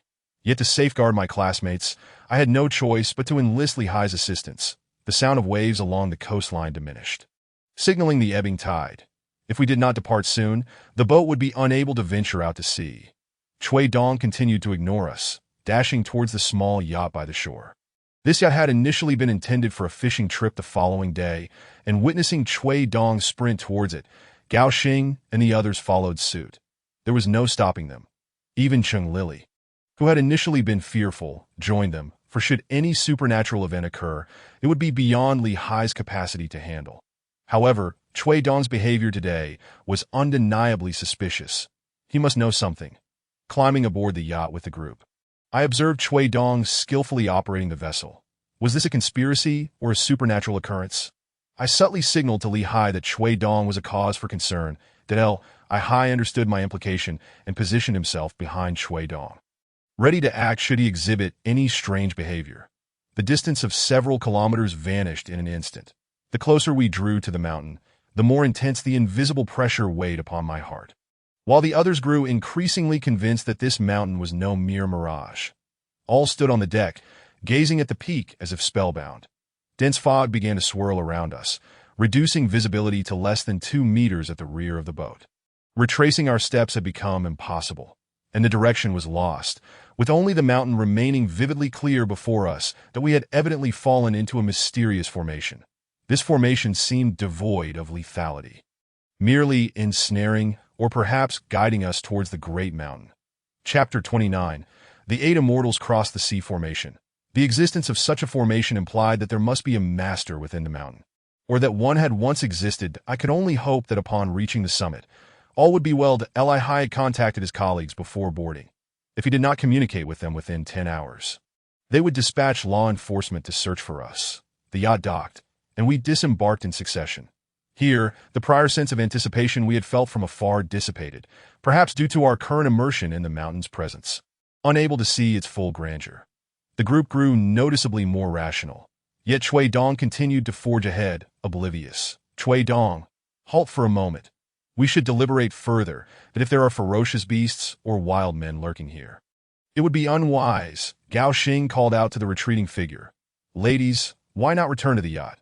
Zhao Mingyu, you stay behind to protect them. Once the fog clears, we shall return to I, along with Chun Lei and Gao Xing. We'll pursue Cui Dong, that if there is no danger, we will summon you, Li Hai instructed. But by then, Cui Dong had vanished from sight. Cui Dong, I never realized you possessed such curiosity. Why did you insist on attending this gathering? Zhao Mingyu complained, arms crossed, that I certainly did not invite him. I have no means of contacting him. Zhao Mingfang was the first to respond, followed by the others confirming that none had reached out to Cui Dong. How then had he appeared at this gathering? At this moment, even the most oblivious among us grasped that the mountain's emergence was intrinsically linked to Cui Dong. Gao Xing, from where did you hear that this overseas, immortal mountain would appear? As Zhao Mingyu and the others returned to the yacht, Li Hai, Gao Xing, and I slowly made our way towards the mountain's peak, that I heard it from my boss. This villa was constructed after he sighted the overseas, immortal mountain. According to him, he had just started his business and lost everything, contemplating suicide by jumping off a cliff. Yet, just as he was about to leap, he beheld a mountain rising from the sea. I explained that MY boss believed it to be a sign of the divine, and he hurried to this place to set sail, only for the mountain to vanish, that I in his fervor to see the mountain again. He worked tirelessly to rebuild his business, only to have waited over a decade without glimpsing the mountain until we stumbled upon it that as I spoke. Li Hai suddenly gestured for us to stop. There, halfway up the mountain, loomed a massive cave entrance. Unsure of what lay within, he opted for caution, uncertain whether Cui Dong had entered the cave or continued upwards that he has entered the cave. I informed them as I lingered at the back. How do you know? Gao Xing turned back, puzzled. How did I see it? I obviously discerned it through my third eye, but I cannot divulge that to you. The white light emanating from the cave nearly blinded me. I exclaimed, donning sunglasses to alleviate the discomfort. You two should return. I will investigate further. If I find an opportunity, I will bring Cui Dong back. That as I spoke, I made my way towards the cave. What are you doing? If anyone should go, it should be me. Li Hai grasped my arm. This matter is beyond your control. The world harbors many mysteries we cannot comprehend, and when it comes to these enigmatic existences, I possess more means of self-preservation than you do. Return now. If the fog lifts, be prepared to leave at any moment. That I shook off Li Hai's grip and continued towards the cave. Upon entry, I found it as I had anticipated, filled with blinding white light, rendering it impossible to discern anything further. That I had no choice but to press against the wall and navigate deeper. Suddenly, I felt a pulling force drawing me forward, and after a dizzying moment, I fell into a pool of water. I quickly rose to my feet. The blinding light from outside had vanished, and I found myself standing in water that barely reached my waist. However, nothing shocked me more than the sight of Cui Dong, who was still fervently bowing before a small stone statue, blood streaming from his forehead. Cui Dong, what are you doing? I approached and grasped him, pulling him away from the statue. Do not stop me. Great immortal, I no longer wish for immortality. Let me return, he pleaded, continuing to bow. Before I could comprehend the situation, a series of splashes echoed behind me. I turned to see the very individuals who were supposed to be waiting on the yacht. What are you doing here? Were you not instructed to wait for us on the yacht? I shouted in exasperation. Hurry, Chun-Lei, the mountain is about to vanish. Li Hai was the first to regain his senses after falling into the water and called out to me. The mountain is about to vanish? I was taken aback, surprised both by the mountain's imminent disappearance and the fact that my classmates had not abandoned me, but instead sought me out. Cui Dong, quickly explain what is happening. The mountain is disappearing. Come with us. You all go. I want to return. If the mountain disappears, it will take me back. Cui Dong shouted defiantly. None of you can stop me. Cui Dong forcefully shook off my grasp. Brandishing a dagger he had retrieved from his backpack as a means of intimidation, that I do not belong to this era. I hail from 80 years ago that I, in my quest for immortality, I stumbled upon this celestial mountain, only to be cast into this time, and it has been 17 years since that my sister awaits my return home. I cannot remain here. Blood streamed from Cui Dong's head as he appeared almost deranged. Yet from his words, it became evident that this celestial mountain possessed the extraordinary ability to traverse time and space. Once you enter, there is no escape. It seems you shall accompany me back to my time. Cui Dong proclaimed with a grin, gazing at the diminishing halo above the pond, that I scratched my head, realizing we were ensnared in a barrier involving both space and time. What was I to do? Suddenly, a spark of inspiration flickered in my mind, leading me to a rather unconventional solution. Everyone, we are currently trapped and may very well be transported back 80 years. The only way to save ourselves is to form an 8 Immortals Cross the Sea formation. including Chui Dong, and utilize this celestial mountain's power to send me 2 weeks into the future that I will then seek assistance to return to the present. The group stared at me in bewilderment, overwhelmed by the influx of information regarding formations and time travel. Let me put it this way. Do you believe in me? I gazed earnestly and resolutely at them. All right, just tell us what to do. Chung Lily responded first. Encouraged by the trust reflected in their eyes, I removed my clothing, revealing 2 talismans I had kept for protection. Listen to me. I shall affix these talismans to my shoulders. Everyone, concentrate. I am summoning the deity to take their rightful place. Chapter 30. The mirror before the bed. Huangge, for the first time, was earnestly calculating a matter before me.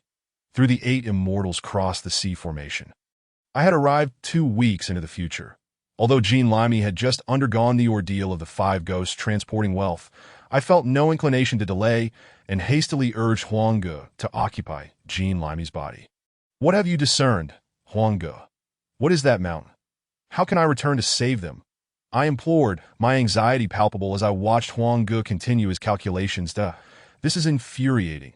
Huangge abruptly ceased his calculations and stood, exclaiming, You truly are remarkable. You meddle in everything and even created an 8 immortals cross the C formation. Where am I to conduct my calculations? I am Huang Xian. I can exorcise demons, alleviate bloating and hysteria. But my skills in divination are rather mediocre. No, Huangge, there are 7 lives awaiting your salvation. Consider this. Saving a life is worth more than constructing a 7-story pagoda. 7 lives equate to 49 pagodas. I recognized that my urgency had flustered Huangge. Disrupting the tranquility essential for divination, and that his lack of proficiency in such matters naturally led him to blame me. How about this? Come back with me. I will consult the elder, who specializes in divination and fortune-telling. Huangge, understanding my desperation, proposed a solution. Elder, I had already resolved in my mind that anyone with such a name must be a gray immortal. Typically a mouse spirit adept in carrying wealth and averting calamity, thus naturally proficient in divination. Very well. Let us depart at once, that I cannot be certain how long their formation will hold after my return. I grasped Huang Ji's hand as we descended the stairs. Fate and destiny intertwine. Should the formation truly fail, and I cannot return to save them, it shall be their fate. All we can do is strive to the best of our abilities. Upon reaching the car, we swiftly returned to my grandfather's village. The elder was rather timid, usually only appearing in the late hours. Given that it was still daylight, I could not locate him. Let us rest for now, Huangge remarked as he relinquished his spirit medium state. Jean Limey had greatly improved his synergy with Huangge, enabling him to comprehend the tasks Huangge undertook and his interactions. Thus, I need not exert myself to explain the current situation to Jean Limey. He expressed an intent to wander about, and I allowed him to do so, cautioning him to keep his phone close, so I could reach him if necessary. Since we had returned to the village, it was only proper to pay a visit to relatives. Otherwise, the hasty arrival and departure would surely provoke gossip about my behavior. Sharpening the knife does not delay the chopping of wood. Although the matters concerning the celestial mountain weighed heavily on my heart, I understood the importance of adhering to social customs. Fortunately, most of those capable of leaving the village had done so for work, leaving only a handful of acquaintances.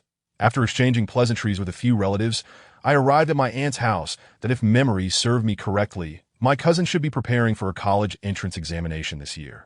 Having attended high school in the town, that I wondered if she would be home. Stay at home for now. You'll have your time to leave for university, I heard my aunt's voice echoing from afar, presumably conversing with my cousin.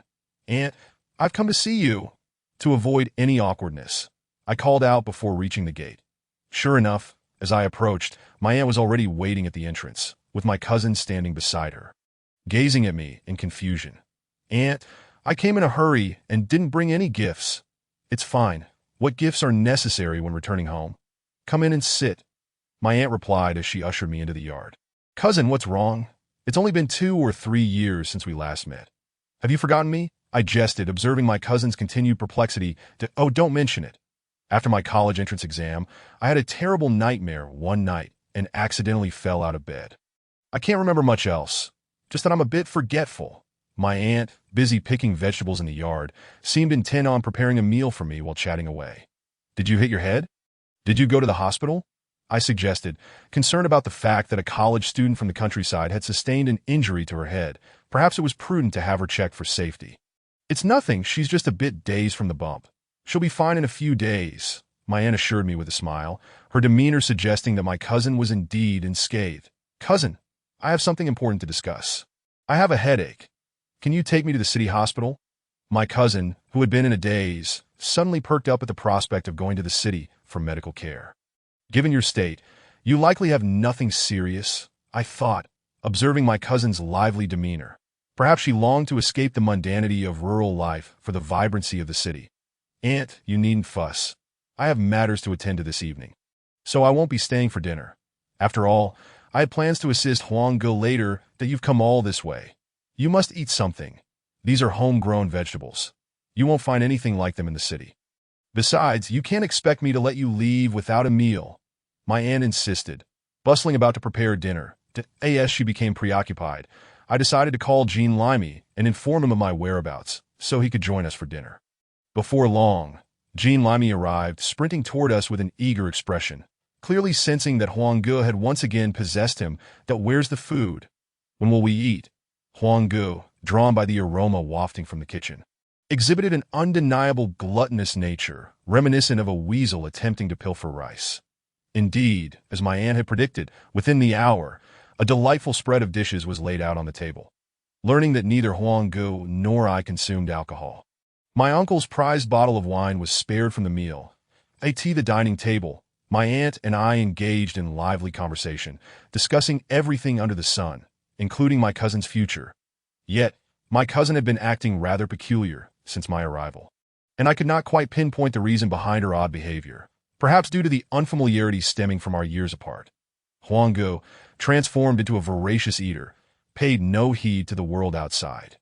Wholly focused on devouring the food before him, I observed him clutching a chicken leg while savoring braised pork, his eyes fixated on the plate of ribs in front of me. It was evident that, regardless of any issues my cousin might have, I could rely on him for little assistance. As I reached for a rib, my cousin's arm inadvertently brushed against mine, causing my piece to tumble onto the table. "Oh, cousin, are you left-handed?" I inquired, increasingly intrigued by the peculiar sensation surrounding her. "Aunt, could you please fetch some well water from the well? The tap water in the city has a strange taste. Well water is far more refreshing."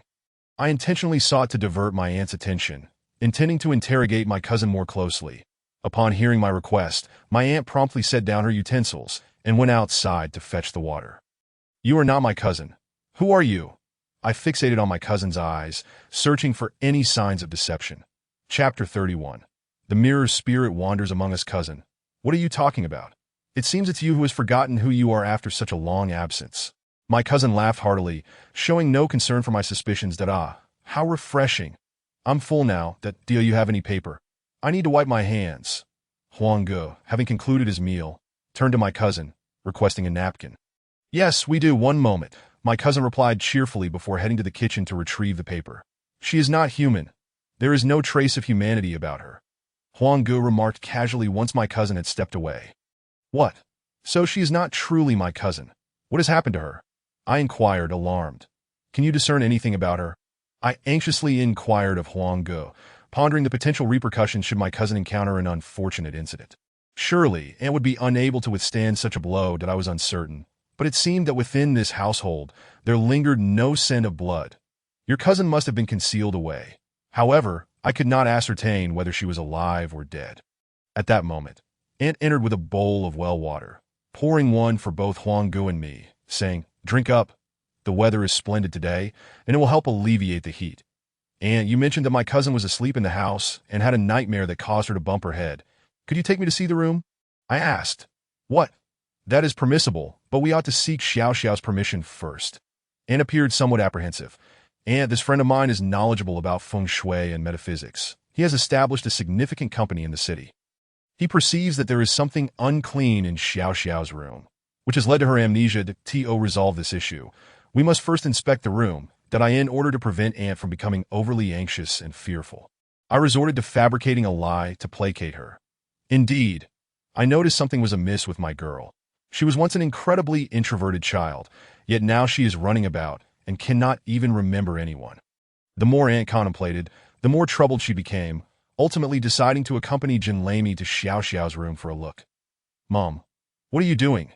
Just then, my cousin returned with a piece of paper, observing the three of us standing. "Xiao Xiao, don't mind us. I'm taking your brother and his friend to your room to help you take a look." Aunt deflected in a way. "How can I allow just anyone into my room?" Xiao Xiao pouted, clearly resistant to our intrusion. Realizing that the individual before me was not truly my cousin, I felt little need to hold back. I stepped forward, pulling her aside as Huanggu entered the room. The room was impeccably tidy, adorned with touches of sky blue and pink, exuding a delightful fragrance. An utterly ordinary girl's chamber. The most striking feature was the enormous floor mirror directly facing the bed, now shrouded completely in fabric. "Ah, I see. Fan Chunlei, this matter is better suited for your attention. Come and see what is amiss." Huangge stepped back, nudging me forward. From his succinct words and the room's arrangement, I had already grasped the situation's essence. It is most taboo for a mirror to face a bed. Mirrors serve as portals connecting two realms. Point 1 that is used frequently may ensnare a person's shadow within its depths. Furthermore, my cousin had the unfortunate habit of positioning her shoes with their pointed ends facing the head of her bed, causing her reflection and herself to switch places. The figure within the mirror was now the true essence of my cousin. The one we saw before us had transformed from right-handed to left-handed. Thus her exuberant desire to venture outside. Yet this revelation also brought me some relief. As long as the shadow could gaze into the mirror, both would revert to their original states. This was likely why she had covered the mirror in the first place. Should the mirror shatter, both would vanish. Hence her diligent efforts to protect it. "Huanggu, act swiftly," I commanded, eager for him to seize the false cousin. However, at that moment of our momentary lapse, she unexpectedly made her escape. "Chase her. Do not let her flee. If she absorbs enough vitality in a few days, they will never be able to switch back," I urged Huanggu, imploring him to muster all his focus. With a few swift strides, Huanggu was outside the courtyard, where only barren land and stacks of straw lay in sight. It appeared the shadow was quite familiar with the terrain. We could not risk Aunt's safety. And given our unfamiliarity with the area, capturing her in a short span seemed a daunting task. Aunt soon pursued us, and I hurriedly explained the situation, assuring her that I would undoubtedly rescue my cousin. Nevertheless, she continued to sob uncontrollably. "Aunt, your task now is to safeguard that mirror. Trust me, I will capture this shadow tonight." I was willing to make such a bold promise, not merely to comfort her, but because I was confident I would soon encounter the revered mouse immortals, as Huanggu had mentioned. Since Huanggu had spoken highly of these two immortals' divinatory abilities, I was certain that aside from divining the mysteries of that enigmatic mountain, resolving our current predicament would not pose a significant challenge. Just moments ago, we were dining, and now we faced an urgent issue. The irony was that Huanggu had consumed my meal, and my stomach was now grumbling with hunger. There was no chance to return for food, so I had to endure. Having dined around 4 in the afternoon, the sun had already set by the time we embarked on our journey to the now-harvested cornfields at the village's edge. I surmised, "You must be leading me to the fields or into someone's kitchen." Observing Huangju's silent demeanor ahead, I felt compelled to voice my thoughts to alleviate my inner trepidation that do not speak carelessly. The two immortals despise being associated with rodent traits that if they catch wind of it, you shall not fare well. Huanggu ambled before me, hands clasped behind his back. Before long, we reached the cornfield, where Huanggu swiftly dashed along the path formed by the fallen corn stalks. Confused by a sudden burst of speed, I hurriedly followed suit.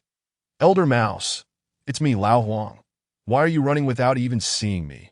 Huanggu shouted as he raced. Listening to Lao Huang, I understood. Indeed, it was a mouse's instinct to flee first and think later, that I found it somewhat amusing that, despite this instinct, they most loathed being likened to their rodent nature, an ironic contradiction that struck me as quite humorous. In the midst of my musings, I collided with Huang Ji's back, who had abruptly halted. Nearby, the corn stalks began to rustle, and soon a massive mouse head emerged from the center of the corn. "Ah, it's you. I was just exercising and didn't see you. You only come to me when you have something important to discuss, I presume?" Indeed, it is a matter of great significance, yet also a trivial one. Shall we address the major issue first or the minor? Huanggu squatted, inquiring of the elder mouse, who had now fully emerged from the cornfield. Its size rivaled that of an adult rabbit, likely capable of overpowering any typical house cat. Let us commence with a minor issue. I am rather fatigued from that hasty retreat and somewhat startled. Please, do not wear me out further. The elder mouse adjusted the corn stalks into a comfortable bed and reclined upon it. There is a shadow that escaped from the mirror. Could you assist in determining where it has fled? 5 gene of rice popcorn. The elder mouse proposed. I shall offer you 10 gene. Now please calculate swiftly. Huang Ge, having been acquainted with the city, understood that for Jin Lamy, 10 gene of popcorn was hardly a daunting price. Has anyone touched that shadow? The mouse inquired, sitting cross-legged. Did Dio not question how a mouse sits like that? I too found it perplexing. I have touched her, I declared to the elder mouse. Come, touch my head. I need you to divine her whereabouts through me. The elder mouse regarded me, and I placed my hand gently atop its head. Though I felt a twinge of apprehension, the sensation was surprisingly pleasant, prompting me to squeeze gently. Hey, do not overstep. That incurs additional charges. The elder mouse recoiled slightly, evidently displeased with my actions. Prepare yourself. Recall the shadow's appearance as vividly as you can. The elder mouse began to mutter a series of incantations, and a white mist began to rise from its head, enveloping its body as it passed through my palm. Strangely, its once pitch-black fur began to transform into a shade of white, revealing the reason for its moniker, Elder White. The fur gradually increased in whiteness until it ceased at its chest, before reversing back to its original hue. Finally, the last trace of white vanished, and the elder mouse exhaled a long breath, nearly suffocating me in the process. I realized that Huang Ge had already distanced himself, seeking refuge. How utterly unfair. Young one, you may now remove your hand. The elder mouse's voice reached my ears, and feeling somewhat embarrassed, I withdrew my hand. Huang Ge rejoined the elder mouse that a shadow. Nonsense. It is clearly a mirror spirit. You deceived me with a shadow? This is exhausting. You must add 5 gene of popcorn. Quickly, tell me where that shadow is. Huang Ge pressed, clearly familiar with the elder mouse's ways. You've struck it rich. Is being a medium truly such a rewarding endeavor? The elder mouse teased Huang Ge leisurely. If you do not divulge the information, you shall receive no popcorn at all. Huang Ji's patience was wearing thin. Alas, it has been quite some time since I encountered someone with whom to engage in conversation. Must we be so serious? The omens reveal a journey through life and death, akin to salmon returning to spawn. What does that mean? I had anticipated a straightforward answer, yet he began to speak in riddles. To journey through life signifies the cycle from birth to death, and from death to rebirth. The salmon spawning indicates a return to origins, to where one began. In other words, the person you are searching for is currently at the very place of her first appearance. Oh my goodness, I exclaimed, grasping Huang Ji's arm and turning to flee, startling the elderly by to the point where he nearly burrowed back into the ground. This elder by truly is slow-witted. If Jingling is at the location of her initial emergence, that implies the goo is in danger. With such an urgent matter at hand, Elder Bai still managed to dawdle and play tricks on us. I resolved that once this matter was settled, I would not spare him even a grain of popcorn. Together with Huang Ge, we dashed back to the Gu's home, where the sound of clinking and clattering resonated within. Upon hearing the commotion, Huang Ge bypassed the front door entirely, opting instead to vault over the wall. Sure enough, Jing Ling was chasing after the Gu, who was clutching a mirror. It seemed she feared that we might be unable to locate her. And before she could truly become an adult, she would shatter the mirror, resulting in a catastrophic fate. In a moment of urgency, Huang Ge pointed, and the ground beneath Jing Ling transformed into a swamp, ensnaring her. Gu, hand me the mirror. I stepped forward to take the mirror from Gu's grasp, unveiling it towards Jing Ling. A thunderous boom echoed from the sky as Jing Ling emitted a reluctant howl. Her body, now trapped in the mire, lost all strength. Huang Ge hastily cast a spell to rescue our cousin who had been returned. She had not even touched water and had already succumbed to unconsciousness.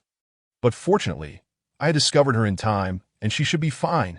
I reassured the panicked Gu, who was already in a state of distress upon seeing her daughter in a faint.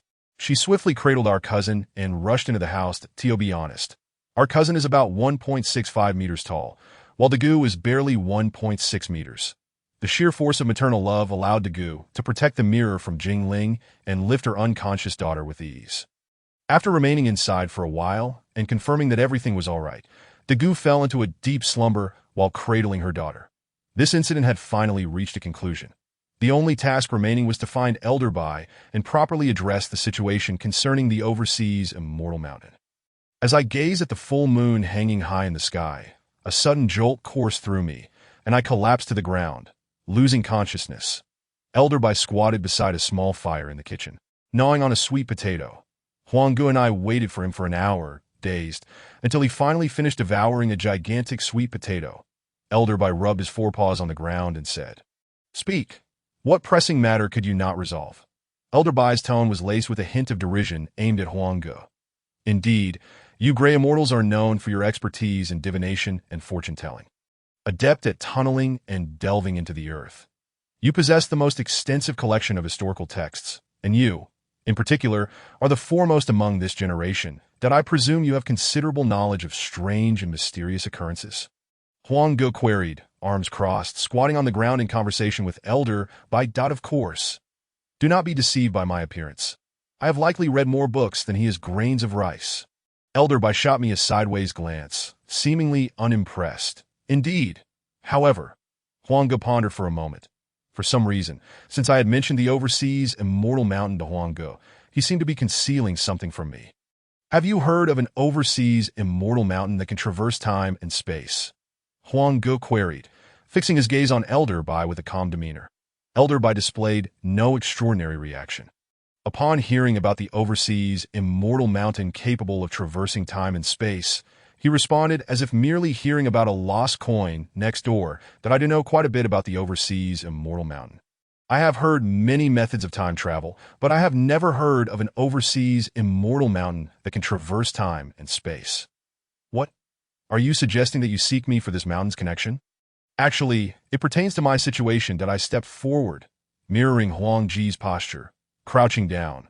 Otherwise, looking down at Elder Bai would be disrespectful and uncomfortable for my neck, that I recounted how I had discovered the overseas immortal mountain during a class reunion at dusk, how Chui Dong had ascended the mountain, and how the individuals who traversed had ultimately set up the 8 immortals crossing the sea formation to send me back. You little brat, though you are young, you possess considerable courage to set up the 8 immortals crossing the sea formation, but I estimate that had it not been for the abundant spiritual energy within that cave, the moment the formation was established, all 8 of you would have been drained of your spiritual energy by the spell. Elder Bai expressed a mix of admiration for my audacity and a hint of mockery. Indeed. However, now that 7 individuals are trapped on the mountain, could you assist in discerning the mountain's origin and who might rescue them? Huanggu finally articulated the purpose of our visit to Elder Bai. No, a mountain capable of traversing time and space carries too much karmic weight. If I were to divine it, I would likely pay with my life. In no way, do not attempt to deceive me, Elder Bai declared, turning to make his escape. 1,000 gene of popcorn is sufficient for you to swim in. Huanggu offered a proposition that Elder Bai could not refuse. It is not that I do not wish to assist you. You have seen that I have not yet cultivated into human form, and my magical power is limited. Unless I can also become a medium like you, utilizing a human body to divine and calculate, there might still be a chance of success. Elder Bai mused. Appearing genuinely troubled, I am not oblivious to your intentions. Our relationship allows for you to share a body to become a medium, but it must be understood that I am the one in charge. You may only emerge when I require your assistance. Huanggu asserted firmly. Fine. As long as you agree, I can finally escape this wretched place. You have no idea how they hunt us rodents down, leaving no path for survival. Elder Bai lamented as he transformed into a wisp of gray mist, diving into Jean Limey's body. This transformation granted Jean Limey a stroke of fortune. Although having 2 celestial beings inhabiting his body might occasionally lead to bouts of confusion, the celestial energy from both would undoubtedly strengthen his physique and extend his lifespan, allowing him to surpass a century with ease. Jean Limey's hair gradually turned gray, signaling the onset of the gray immortal's manifestation. Hada. So this is the sensation of becoming a medium. The spiritual energy of heaven and earth truly flows most comfortably within a human body. Excellent. Let me utilize this body to divine, Elder Bai exclaimed, exhilarated by the benefits of becoming a medium. Ignoring the dust around him, he promptly sat cross-legged on the ground. much to Huang Ji's disgust. For he was fastidious about cleanliness and would never sit on the ground. Kid, you escaped from that mountain. You must know some magical arts, gather the spiritual energy in a form, and place it beneath my nose. I wish to employ our clan's unique method of olfactory divination, Elderby whispered, lowering his voice as if holding his breath. Upon hearing Elderby's request, I closed my eyes, striving to envision a stream of energy entering my body from the outside, flowing through my mouth and down my throat, ultimately being directed to my dantian. After circulating within my dantian, I moved the energy towards my right fingertip. Before long, as Elderby was on the verge of dozing off, a spark of starlight flickered at my fingertip. Success! Seizing the moment, I hastily brought my hand closer. Are today's children studying magical arts so inept? It took you nearly an hour to gather a bit of spiritual energy. How frustrating. Although Elderby grumbled, he continued with his calculations. The starlight at my fingertip was inhaled into his nostrils as he muttered indistinctly. Jean Lime's bangs began to turn snow white. The white spread backward. And simultaneously, blood began to seep from Jean Lime's nose and mouth, his body convulsing uncontrollably. Huanggu, is Elderby going to be all right? Jean Lime is on the verge of collapse. I anxiously inquired of Huanggu. The divination has been established. It cannot be interrupted lightly, or the backlash will be even more terrifying. It seems the karmic weight of that immortal mountain is too great, leaving Elderby utterly exhausted. Elderby, hang in there. A swimming pool full of popcorn awaits you. Huanggu explained, encouraging Elderby to at this moment. Jean Lime's hair had completely turned white, and the term crane-haired and youthful was indeed tailor-made for him. Subsequently, his hair gradually transitioned from white back to black, and a shadowy figure tumbled out from Jean Lime's body. Leaning against the wall, I am utterly exhausted. My head feels as if it's about to explode. Elderby's entire figure appeared slightly faded and weak as he spoke. I have divined your mountain. It is not a mountain at all, but rather the rear end of the mythical beast. The Shun, Elderby exclaimed, his voice faint, yet the impact of his words struck my ears like a hammer on iron. What? That is the rear of the mythical beast, Shin. You mean the creature capable of creating clouds and rain, conjuring fog and illusions? But the Shin should not possess the power to traverse time. I could not afford to ponder the repulsive implications of Elderby's words. However, what he described did not align with the accounts recorded by my grandfather. The Shin you speak of is a social creature. Dozens of them must gather together to create a mirage or produce dense fog that confounds sailors. This Shun is the mythical beast, the ancestor of all Shuns, occasionally emerging to bask in the sun. You can only glimpse a part of its body at specific times. The two old by regained some strength and stood up once more, leaping onto the unconscious Jean Lime, who was utterly spent. So, have you figured out where it is now? I asked, my gaze fixed eagerly on the two old by. Of course. When I take action, nothing eludes my calculations. It has currently nestled along the eastern coastline, soundly asleep. I estimate it won't awaken for several days. The two old by once again regained his confident tone. Then I must request you to take me there. I have devised a method to rescue them over the past couple of days. When the time comes, Brother Huang and I will join forces to ensure everyone returns safely. Upon hearing the two old by mention the location of the phantom beast, I immediately expressed my request. Oh, come now. Such irregularities must harbor some mischief. Why are you being so careless? It would be fine if your classmates were still there, but what if they were to be annihilated by the phantom beast's release? What will you do then? The two old by spoke in a rather nonsensical manner, yet there was some sense to it that I had broken through the phantom beast barrier through the 8 immortals crossing the sea formation, transporting myself 2 days into the future. However, whether the formation could endure for 2 days was uncertain, and now I found out that the cave was, in fact, the phantom beast's rear. Reflecting on how I had fallen into a pool of excrement, I felt a wave of nausea wash over me that I needed to allow Jean Lime to rest properly, as he had just been possessed by the two old by and would surely experience various discomforts. After speaking, Brother Huang exited the possession state, and Jean Lime, who had been standing before me, suddenly buckled and fell to his knees. Why has it turned so dark? Why can't I stand up straight? Jean Lime looked at his trembling legs in terror, unable to steady himself due to the muscle fatigue. Today had been overwhelming. Even I was sore all over, my thighs nearly pulled from exertion. Not to mention, Jean Limey's constitution was already inferior to mine. It's all right. You've encountered great fortune today, that a celestial adept skilled in turning misfortune into fortune has taken notice of you and wishes to accept you as a disciple. From now on, you shall shed all ailments and extend your lifespan. Your current discomfort is merely temporary. If you cannot withstand this minor hardship, the celestial being may take their leave, I half-jokingly reassured Jean Limey. This fellow was both greedy and fearful of death. Upon hearing that a newly arrived celestial adept could prolong his life, he immediately steadied himself against the wall, his neck stiffening in determination. Even his hand trembling from the effort of holding onto the wall. All right, hurry back to rest, that we need to set sail tomorrow. There is a significant task at hand. Rest well, and we shall embark on a time-defying rescue mission tomorrow. What? A time-defying rescue? Oh heavens! Help! Upon hearing that I would be busy again the next day, Jean Limey finally succumbed to the pressure and lay flat among the firewood, sitting in the vehicle heading towards the seaside. My head grew heavier. According to my grandfather's notes, if the 8 immortals crossing the sea formation were to falter, I could very well vanish from this world. Each passing minute was stolen from beneath the watchful gaze of the heavens. Only by rescuing them could I hope to amend the trajectory of time, and my current dizziness signaled that the 7 of them were nearing their limits. Brother Huang, once we arrive, I will draw a formation on the boat. When we ascend the mountain, I will need you to temporarily hold my position, that I will first subdue Chui Dong and take his place. Then we shall have a showdown against the Dragon King of the Sea. Relying on the Dragon King's energy and the Phantom Beast's aura to rescue everyone, that I shared my plan with Brother Huang, who was driving his back to Jean Limey, that I have no issues, but I worry you 1T be able to withstand it. Right now, you're able to sit here in one piece thanks to the power of the 8 Immortals formation, that if you take on a formation I fear you may burst from the strain.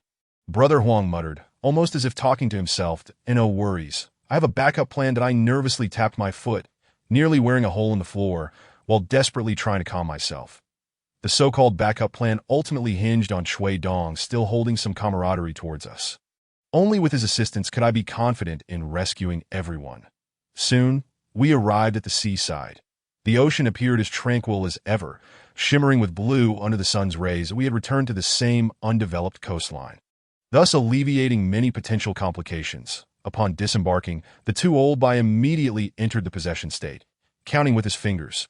Based on the sun's angle today, I estimate it will be less than half an hour before the Phantom Beast reveals its rear to bask in the sun. Could you refrain from mentioning such things? If you continue, I want to go in. Brother Huang floated nearby, looking exasperated as he addressed the 2 old by that I knew you had a cleanliness obsession. Which is why I mentioned it, that if you disagree, you can leave. I would find it delightful to be the sole vessel for the celestial adept. The 2 old by crossed his arms, looking rather smug. Clearly, the bond between them was quite strong. Had it been otherwise, they would have clashed by now. Nevertheless, it was indeed remarkable that the 2 of them could become friends. 2 beings so different in nature. One a gray celestial adept known for burrowing into filth, the other a yellow celestial adept who cherished his own cleanliness. That we stood by the seaside, basking in the sun for half an hour. 10 minutes prior, the prearranged boat had already arrived. Time is of the essence. Step back. The 2 old by gestured for me, then began his peculiar dance on the beach, to be honest, if accompanied by the sound of a swona and drum. I would have thought he was performing a folk dance. As his steps quickened, I gradually felt the sunlight penetrating through him, creating an almost blinding white haze. That it was only when someone patted my shoulder that my vision returned, and I gazed out over the sea to find that familiar mountain had reappeared. Let us go. At this point, the 2 old by had exited the possession state and was now replaced by Brother Huang. Oh, all right. I rubbed my eyes to adjust, then boarded the boat with Brother Huang. Once aboard, I inscribed markings on the vessel to ensure we could successfully ascend the mountain amidst the FOG and more mentions of the rear. Observing Brother Huang, who was swallowing hard, I realized I was testing his psychological limits. Chapter 35. Hemorrhoid surgery. Fortunately, everything proceeded smoothly. The Phantom Beast's rear bore similarities to the islands upon the backs of great sea turtles from many tales. Otherwise, we wouldn't perceive it as a mountain. Upon reaching the summit, Brother Huang discovered that it was not the filthy place he had imagined, but rather a veritable paradise, visibly relaxing him. Now we stood at our destination, the Phantom Beast's rear. Throughout our journey, I had refrained from uttering that term, But as we stood once more at the cave's entrance, my mind involuntarily conjured unsightly images. The cave was situated within the mountain, and while ignorance was bliss, now that I was aware of its nature, it appeared all too fitting. My thoughts were plagued with distasteful visuals. Thankfully, there was no foul odor, and the surroundings were dry, devoid of any discomfort. The blinding white light persisted as I led Jean Limey into the brilliance. After a few steps, the sensation of weightlessness struck again, followed by a foot descending upon my head. I was certain it belonged to one of my teammates that I swiftly swam out of the pool. Observing the group, some seated and others leaning against the rocky walls, their energies intertwined. After 2 days without sustenance, they were all in poor condition.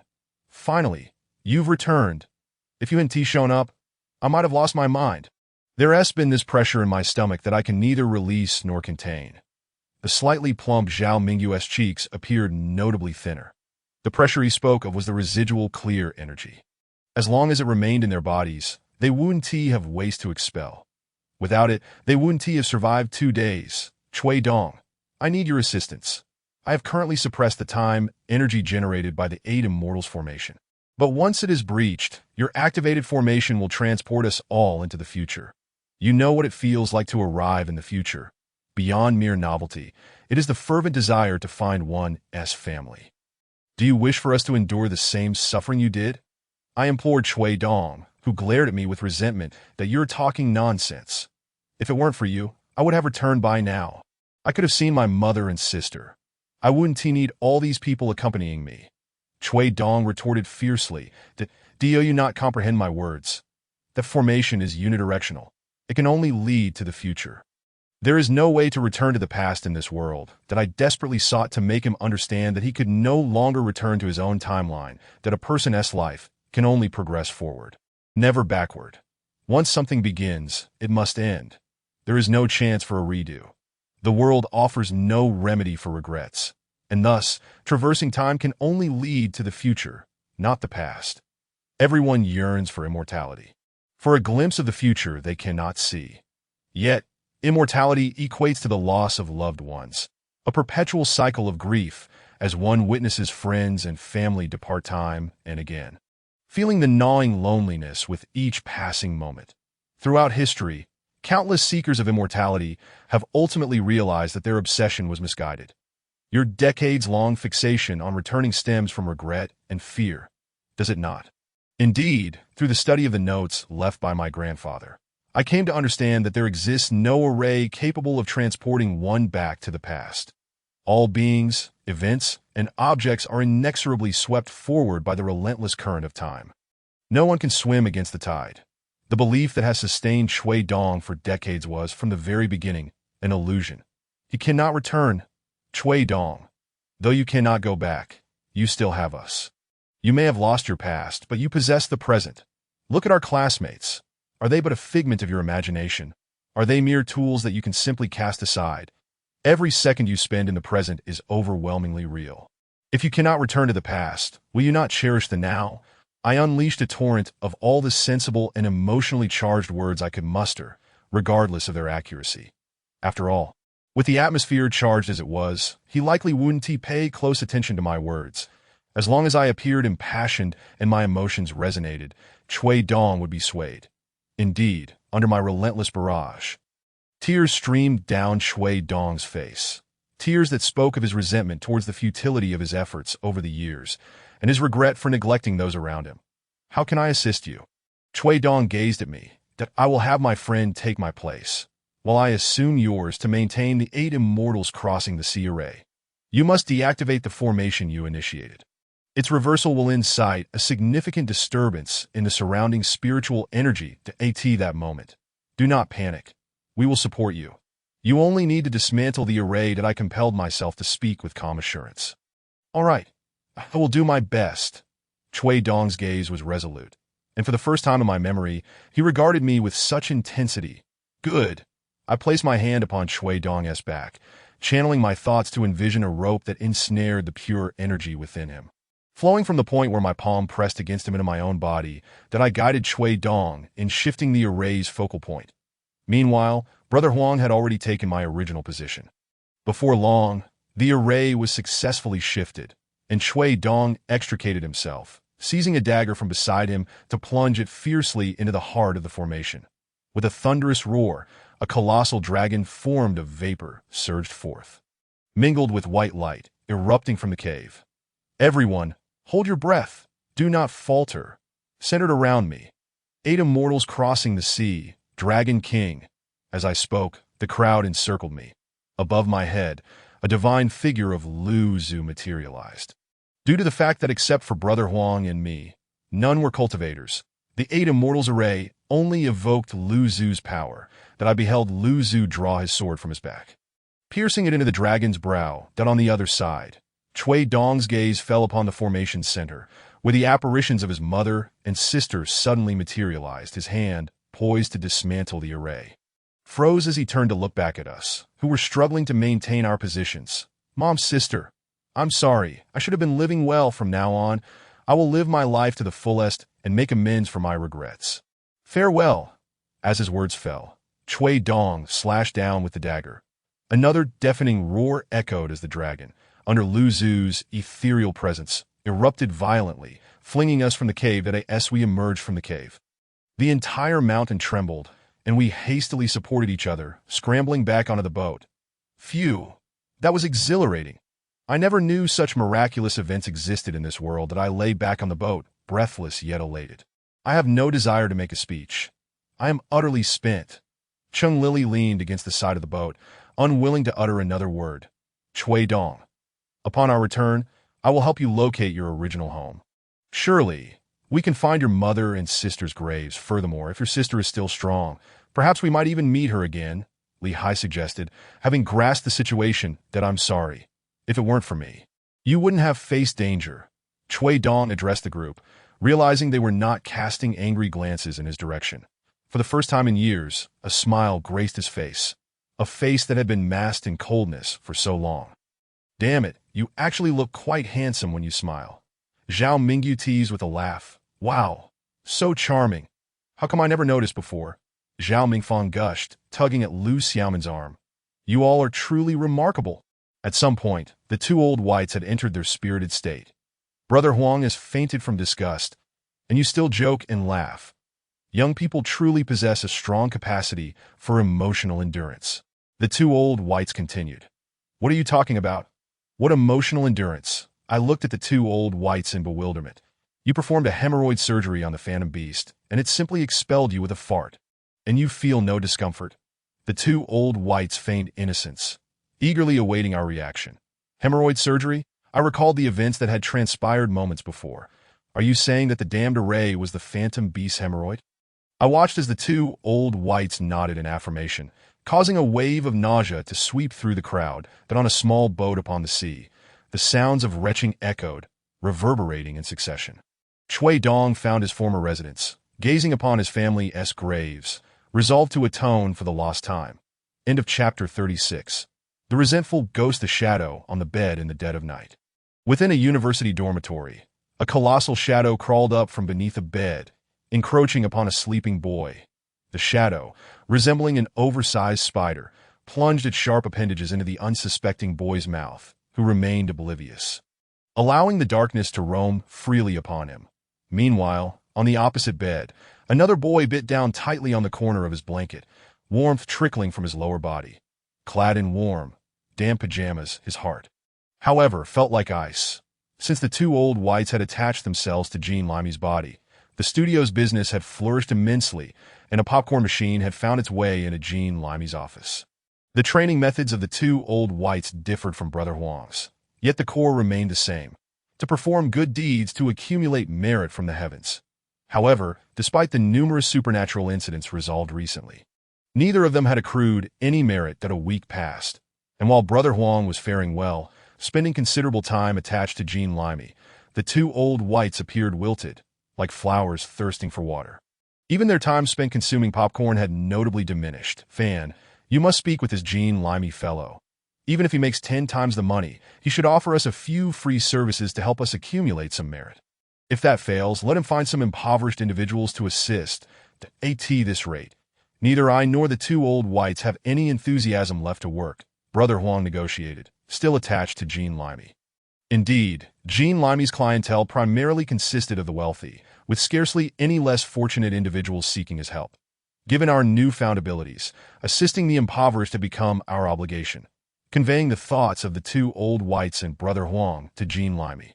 He promptly decided to print some flyers, preparing to offer voluntary assistance for supernatural incidents, presenting himself as a paragon of compassion. Had I not known him too well, I might have believed he genuinely aimed to help the needy. But I was aware he likely considered helping the wealthy for free as less costly than aiding the poor.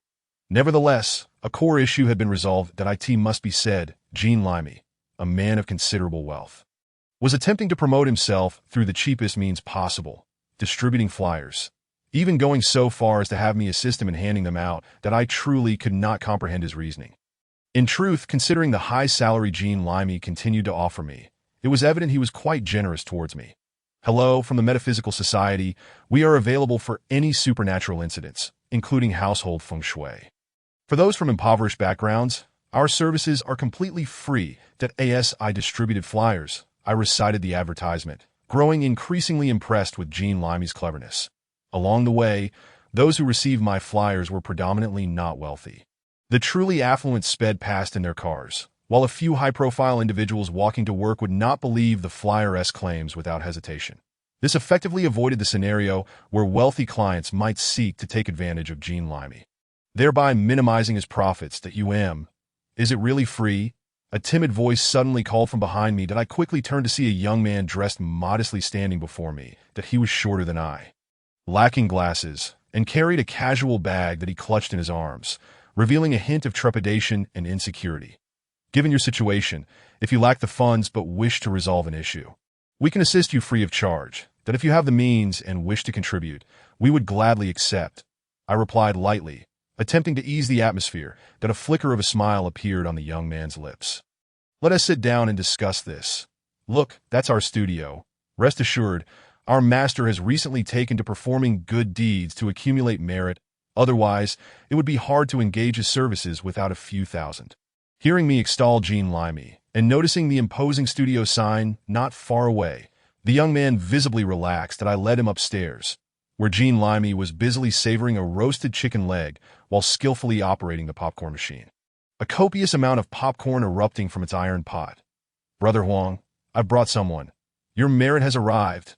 Seated before me, indulging in a feast, is Huang Go, who is fervently expounding on the philosophical tenets of life while consuming copious amounts of food.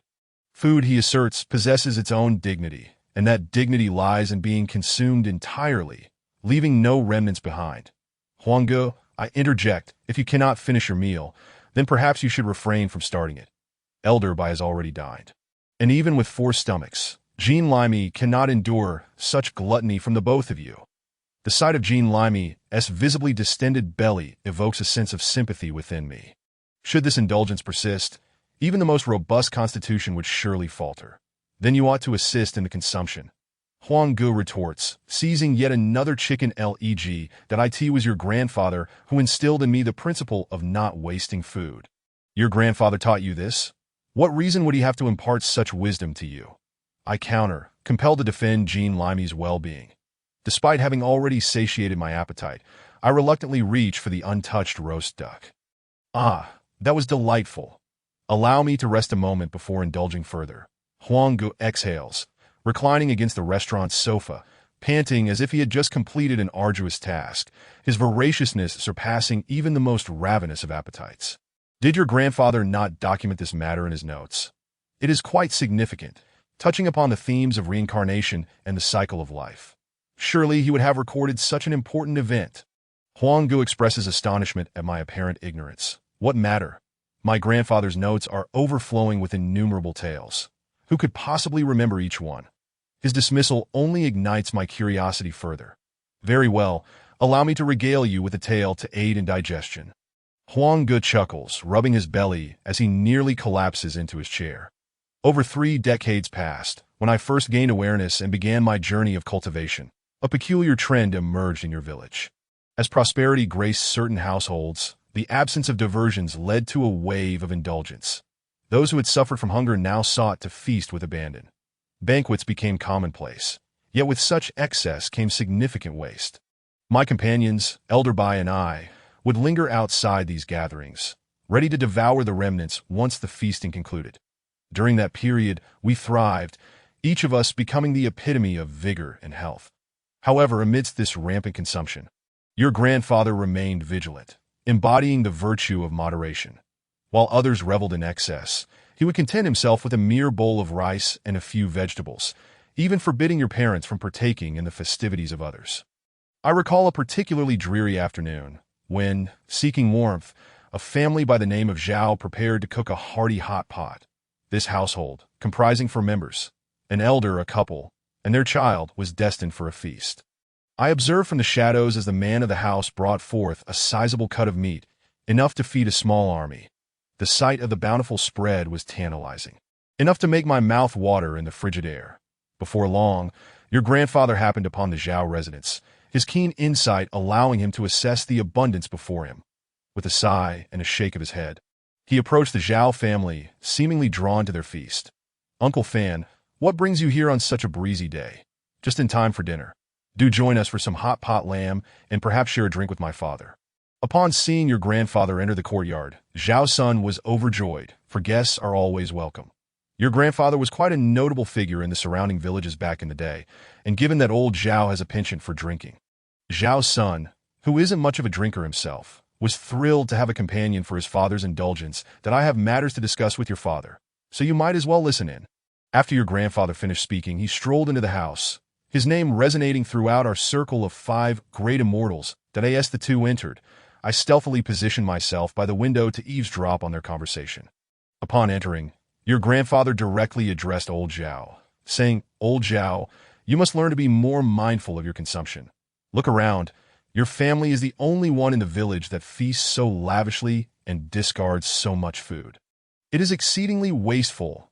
Old Zhao, who had endured great hardship in his youth, had developed a different attitude towards food. While most would cherish their meals after experiencing hunger, he found satisfaction only in excess, seemingly avenging the struggles of his past. "Now that we are affluent, we can eat as we please and discard what we cannot consume. Why should you concern yourself with my affairs? Did you come here just to drink?" Your grandfather's counsel was met with a sharp retort from old Zhao. "Every life has a finite amount of food destined to be consumed.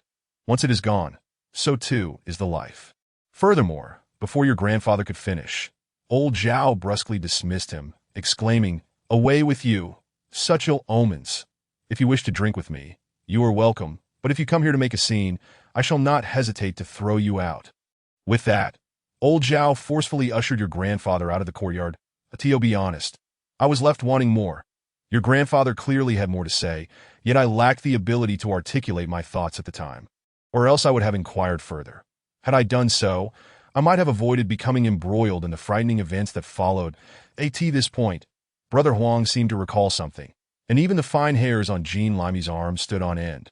Nevertheless, the now overstuffed Brother Huang sat up, popped a piece of fruit into his mouth, and continued recounting his tale.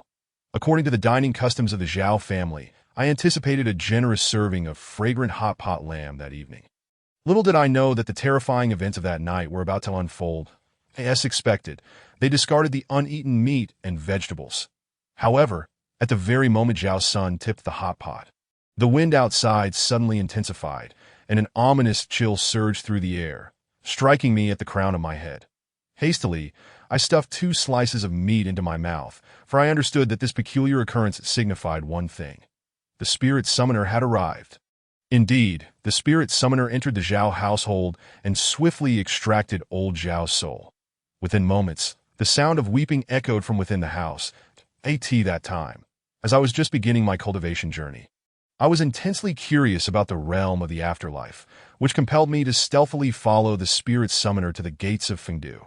The journey was uneventful, and I began to lose interest, realizing that entry into Fengdu would not be easy. So I resolved to turn back. To my surprise, just as I was about to pivot, the spirit summoner halted at the city gates, where a massive tome materialized.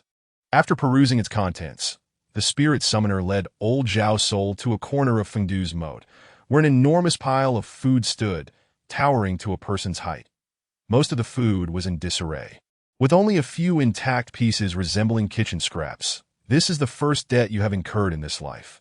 Food possesses its own spirit, unless you perform a rite of passage for them. They shall not allow you to be reborn.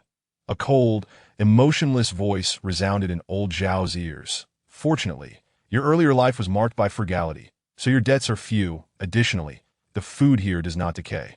Once you have consumed it, you may enter the city. Regaining his senses, old Zhao surveyed the heap before him, furrowing his brow. Given his appetite, he surmised that this food would suffice for over a month of meals. Yet, confronted by the supernatural, he had no choice but to comply and began to eat. Consider yourself fortunate. Many ancient dignitaries, particularly one you refer to as the old Buddha, have yet to enter the city even to this day. Look over there, as he spoke. The spirit summoner pointed to a man nearby, drenched in sweat and sobbing. As he consumed the food, he had been a landlord in life, refusing to eat leftovers or waste food, and had been doing so for a decade now. Gazing at the seemingly interminable walls of Fengdu and the moat filled with spirits consuming their overdue offerings, I came to understand that wastefulness is not only disgraceful, but also perilous to oneself. Brother Huang concluded his tale, rubbing his belly, which had settled after the meal, and resolved to continue the feast. However, upon lifting his gaze, he was met with the sight of me, equally engrossed in devouring the remaining food. I no need to be overly alarmed. The spices and seasonings like star anise are inconsequential. They are merely flavor enhancers that for scallions, ginger, and garlic. They hold no significance either. To be honest, Brother Huang's story had somewhat unsettled me, prompting a reflection on the food I had wasted over the past 30 years, and how long I would have to consume to repay that debt in the afterlife. Fortunately, I had been quite diligent in supporting the Clean Plate initiative and had not wasted much, save for the questionable culinary creations of the cafeteria lady. Rest assured, the negligence of those chefs who disrespect food will be accounted for them. Moreover, as I previously mentioned, you may choose to donate any excess food to the homeless or feed stray cats and dogs. That is perfectly acceptable. He spoke. Brother Huang gestured for the waiter to pack up all the dishes. I apologize, sir, but we operate a buffet and do not provide takeout services. If you leave behind an excessive amount of food, we will impose a fine. Would you like to continue dining or pay the fine? A waiter approached, bowing politely at Brother Huang. I see. My apologies. Let us continue eating. Brother Huang scratched his head, muttering, "Old bye. It's your turn now. You insisted on coming here, and I can no longer stomach it." Observing Brother Huang argue with himself, I glanced at the remaining dishes and thought, oh no, it seems my wallet is in for a considerable loss today. Any reduction in the fine would be welcome. With that in mind, I once again placed a piece of roasted meat onto my plate. End of chapter 38. The Battle of Feng Shui, the Fire Qilin versus the Reflective Evil. Up, up, up. On the opposite side, we have a crispy skin. There are still 3 of us, so what is there to fear, really? If you 3 were to go to the market, the elderly would swarm around you, trying to snatch you up. You are truly a bunch of vegetables. Jean Limey shouted at his phone. Having suffered 10 consecutive defeats, Jean Limey set his phone down, glancing at his 0207 record, yet shamelessly continued to disparage his teammates. I felt a wave of embarrassment wash over me on his behalf. Jean Limey is a clever individual, and one would expect better from him in gaming. Yet his poor performance can largely be attributed to his stinginess and greed, hoarding coins merely for the thrill of it, while watching minions and weakened enemies rush in a battle. Not only was he playing poorly, but he had also developed an unhealthy obsession with gaming lately. This was not entirely his fault. The office had seen no clients for several days. Just a couple of days ago, we had gathered to play cards, but now even that interest had waned. It should not have come to this. Previously, we had to coordinate with clients even for a brief afternoon off. Had Jean Limey's deception been exposed, leading to a widespread boycott, faced with the prospect of impending unemployment, I found no joy in watching Jean Limey play cards, so I approached the window to get some fresh air. As I opened the window, a beam of scorching sunlight struck my hand, causing me to withdraw instinctively. How is that possible? Our glass isn't a convex lens. It shouldn't focus light to burn. I inquired, puzzled as I turned to Jean Limey. Hey, don't steal my minions. What harm is there in me killing a few in your lane? No manners. Jean Limey, who had previously claimed not to play, seized the opportunity to start another match while I was distracted by the fresh air. What did you just ask me? Jean Limey, fixated on his phone screen. leaned his head and ear toward me, though his gaze remained glued to the game. With a resigned pout, I figured he would not comprehend anything I said at present, so I decided to investigate on my own. Fine, it's none of your concern. Oh, he actually understood that sentence quite clearly, responding almost instantaneously, albeit with just a single word that I leaned closer to the window, tilting my head toward the direction of the light that had burned my hand. And indeed, a distinct beam of light was shining down by the window. Unlike the ordinary sunlight, it resembled a mischievous child reflecting light with a mirror. Suddenly, a passage from my grandfather's notes on feng shui came to mind. Wasn't this precisely the reflective evil? It hinders wealth and prosperity, blocking all fortunes from entering. Following the direction of the beam, I spotted a single mirrored window on a building directly across from us. Distinctly different from all the other windows, angled just so toward our direction. Could it be that someone was setting up a feng shui trap to harm us? Sharpening my senses, I looked again. And beneath the window hung a sign reading Qingxin Metaphysics Research Association. Metaphysics Research Association? I fear it is a matter of competing with Jinlami for business, employing such despicable and vile tactics. It appears that the opposing party is not a virtuous entity either to as for feng shui arrangements. Brother Huang is indeed an expert.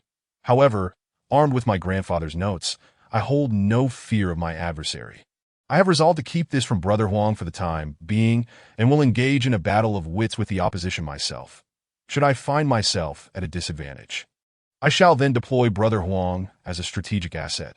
Since the opposing party has utilized the reflective evil, I shall harness their feng shui formation to enhance our fortune, as the saying goes. Fire conquers metal. The reflective evil belongs to the metal element, to counter it. I must establish a fire element feng shui arrangement, to this end. I meticulously revisited my grandfather's notes and discovered a formation known as the fire qilin. I retrieved a qilin ornament from the storeroom, mixed cinnabar with talismanic water, and gave the qilin a vibrant red bath. Finally, I hung the smallest bagua mirror upon its head and placed the qilin by the window. Allowing the reflective evil from across the way to shine upon it, as the sun traverses the sky, the light would strike the bagua mirror and reflect back onto the qilin's tail. This fire qilin formation not only attracts wealth, but also suppresses the malevolent energy emanating from my opponent, a truly perfect setup. Indeed, as soon as the feng shui arrangement was completed, guests began to arrive that afternoon. However, this time, the visitor was a client that Jinlami could easily sway with mere persuasion, thus requiring neither Brother Huang nor my intervention. Yet, just as business was beginning to flourish, the opposition arrived at our doorstep. The individual was a well-dressed man with gold-rimmed glasses, exuding an air of sophistication, yet I discerned at once that he was a wolf in sheep's clothing. "Greetings. You must be Master Jean," he exclaimed. Truly, it is said that meeting in person often belies one's reputation. I had expected a person of genuine skill, only to find him devoid of any aura, even less impressive than his assistant beside him. As he settled into a seat, he began to deride Jinlami. Indeed, Jinlami radiated no spiritual energy. To a practitioner, he appeared as an ordinary person. Such individuals who run metaphysical establishments are often frauds. Nevertheless, he seemed to hail from the south and was unfamiliar with the prowess of the northeast spirit mediums.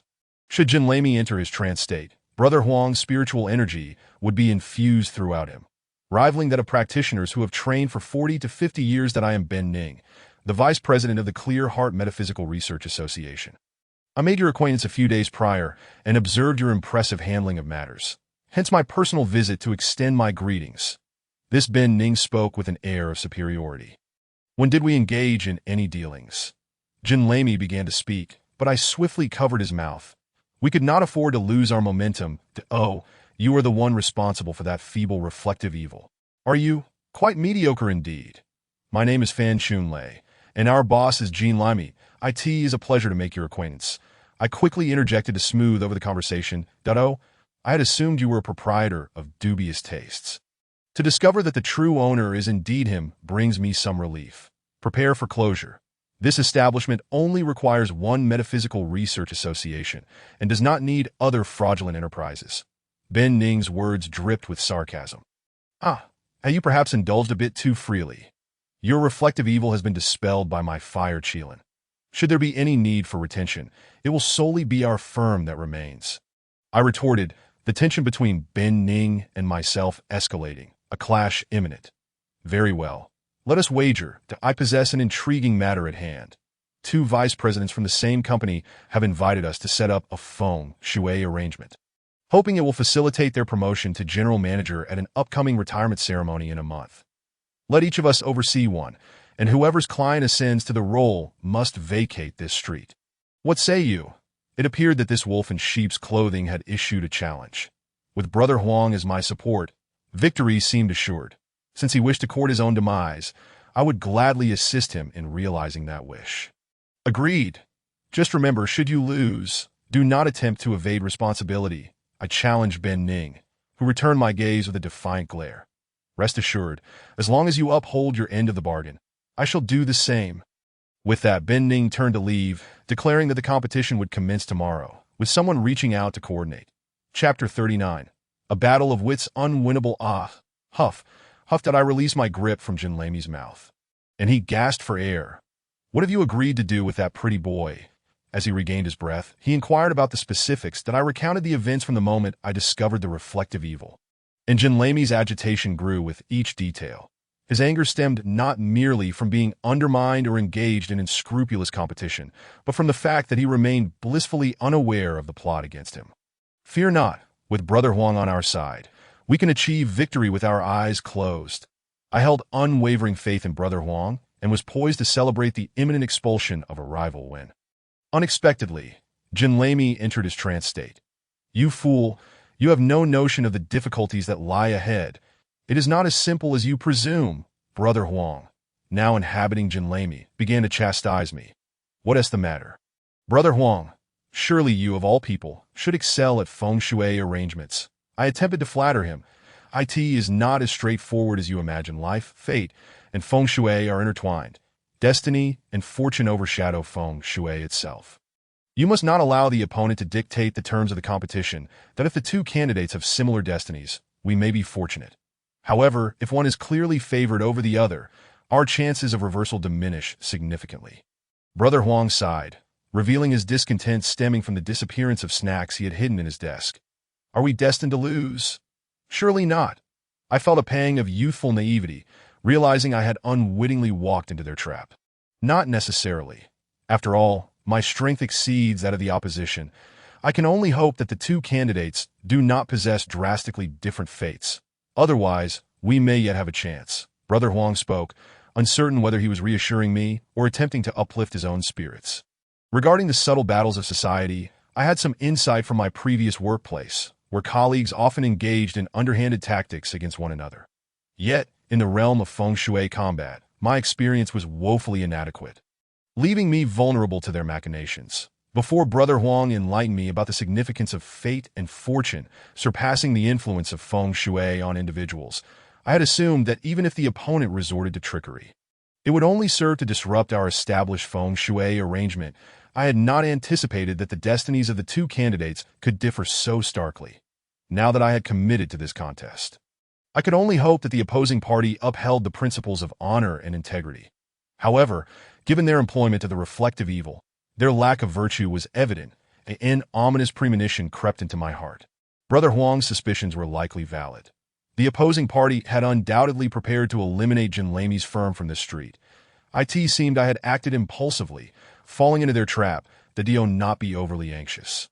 Despite my earlier remarks about the primacy of an individual's fate, this does not imply that feng shui arrangements are entirely ineffectual, that as long as the candidates' destinies are not worlds apart. I believe I possess the means to turn the tide.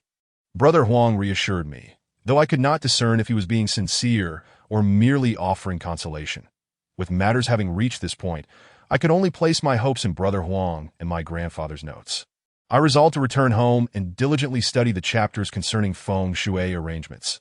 The following day, Ben Ning arrived at our office accompanied by a balding, middle-aged man. This gentleman is one of our clients. I have already informed him that your expertise in feng shui surpasses ours. Should you fail, he will undoubtedly advocate for you vigorously. So, what will it be? Relocate now, or wait until your reputation is tarnished. Ben Ning was as insufferable as ever. To keep him off guard, I intentionally refrained from allowing Brother Huang to reveal himself in his trance state, that in a few days, you will be moving. If you have any cumbersome items like desks or computers, remember to reach out to me. I will purchase them at a premium. I retorted, unwilling to back down. Very well. I shall await your departure. Ben Ning chose not to continue our verbal sparring and departed. Sir, may I ask your name? With Ben Ning gone, the middle-aged man remained. Oh, I am Fan Jixing, but you may call me Old Fan. The middle-aged gentleman exuded a certain grace, appearing to embody the essence of a successful individual. It seemed that the so-called Metaphysical Research Association held its members in high regard. Such a countenance suggested a favorable destiny. Mr. Fan Jixing, if you aspire to promotion, we must establish the feng shui arrangement within your office. When would it be convenient for us to visit your company? Though the feng shui of one's residence holds significance, workplace arrangements yield the most potent effects when situated closest to one's position.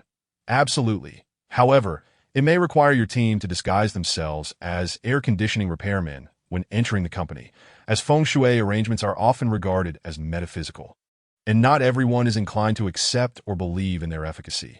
Additionally, I wish to avoid appearing overly ambitious, as it may create an unfavorable impression. Fan Jixing expressed his concerns, which is entirely understandable, as he must also consider the opinions of his colleagues regarding him. Therefore, without a moment's hesitation, Jean Limey and I readily agreed to his proposal, since Fan Jixing mentioned that he was available at any time. We decided to act promptly. His vehicle-less trunk had already been prepared with work attire, truly befitting someone who has navigated the corporate world to the brink of becoming a general manager. It appeared that he had meticulously planned all these actions in advance, hence the readiness of the uniforms. Dressed in the appropriate attire, under Fan Jixing's guidance, we made our way to his modest office. His company is quite a large foreign enterprise, boasting around 500 employees. His office, approximately 20 square meters, is furnished without much ostentation, suggesting that no other masters had previously adjusted the feng shui for him. Upon entering the office, Jean Limey stifled a yawn, a precursor to Huang entering his trance-like state. Indeed, after 3 yawns, Huang seized control of his body. The office's layout was satisfactory, with no apparent malevolent energies intruding. While it may not be a prime location, it was adequate for stability. Standing before the feng shui arrangement, Huang instructed, "Please share your birth date and time with me." Upon hearing Huang's request, Fan Jixing handed him a yellow slip that had been prepared in advance, presumably inscribed with his birth details. "Huang, please assess the 8 characters first. If necessary, we can call in air Lao Bai. As he is quite adept at this, that I will take a stroll outside my opponent's office to discern what arrangement they are attempting to establish. Knowing both friend and foe ensures victory in every battle." After a brief exchange with Huang, I exited the office. Chapter 40. The Dragon's Water Absorption Formation. This company has only 2 vice general managers, and the other office was easy to locate. Directly across from Fan Jixing's, separated by 6 workstations, that I leisurely strolled towards the opposite office where shadows could already be seen moving about. Through the glass gaps, I caught a glimpse of Ben Ning's insufferable face.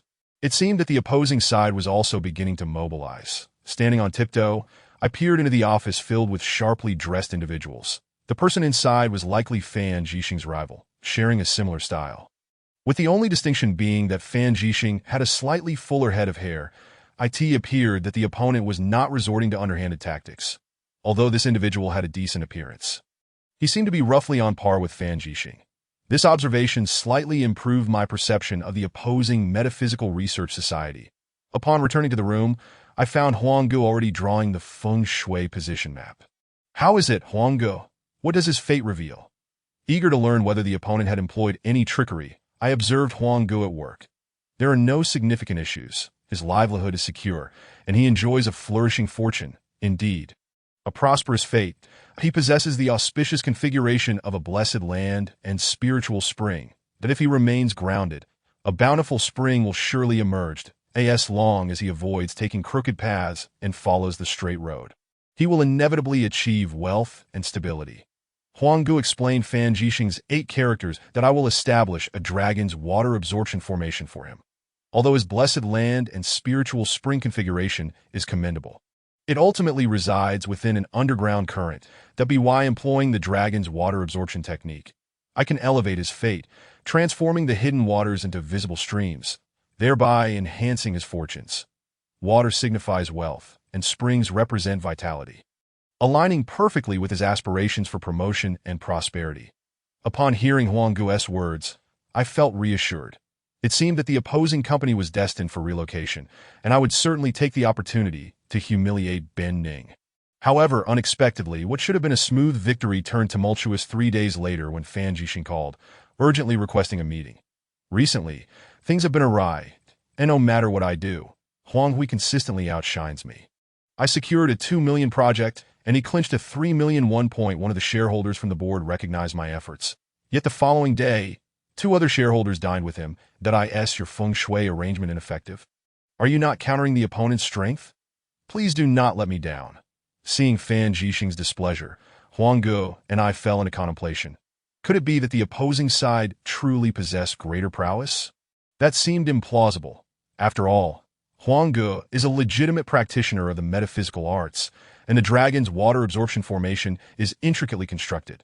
Yet, feng shui can yield contrary results if the positioning is even slightly askew.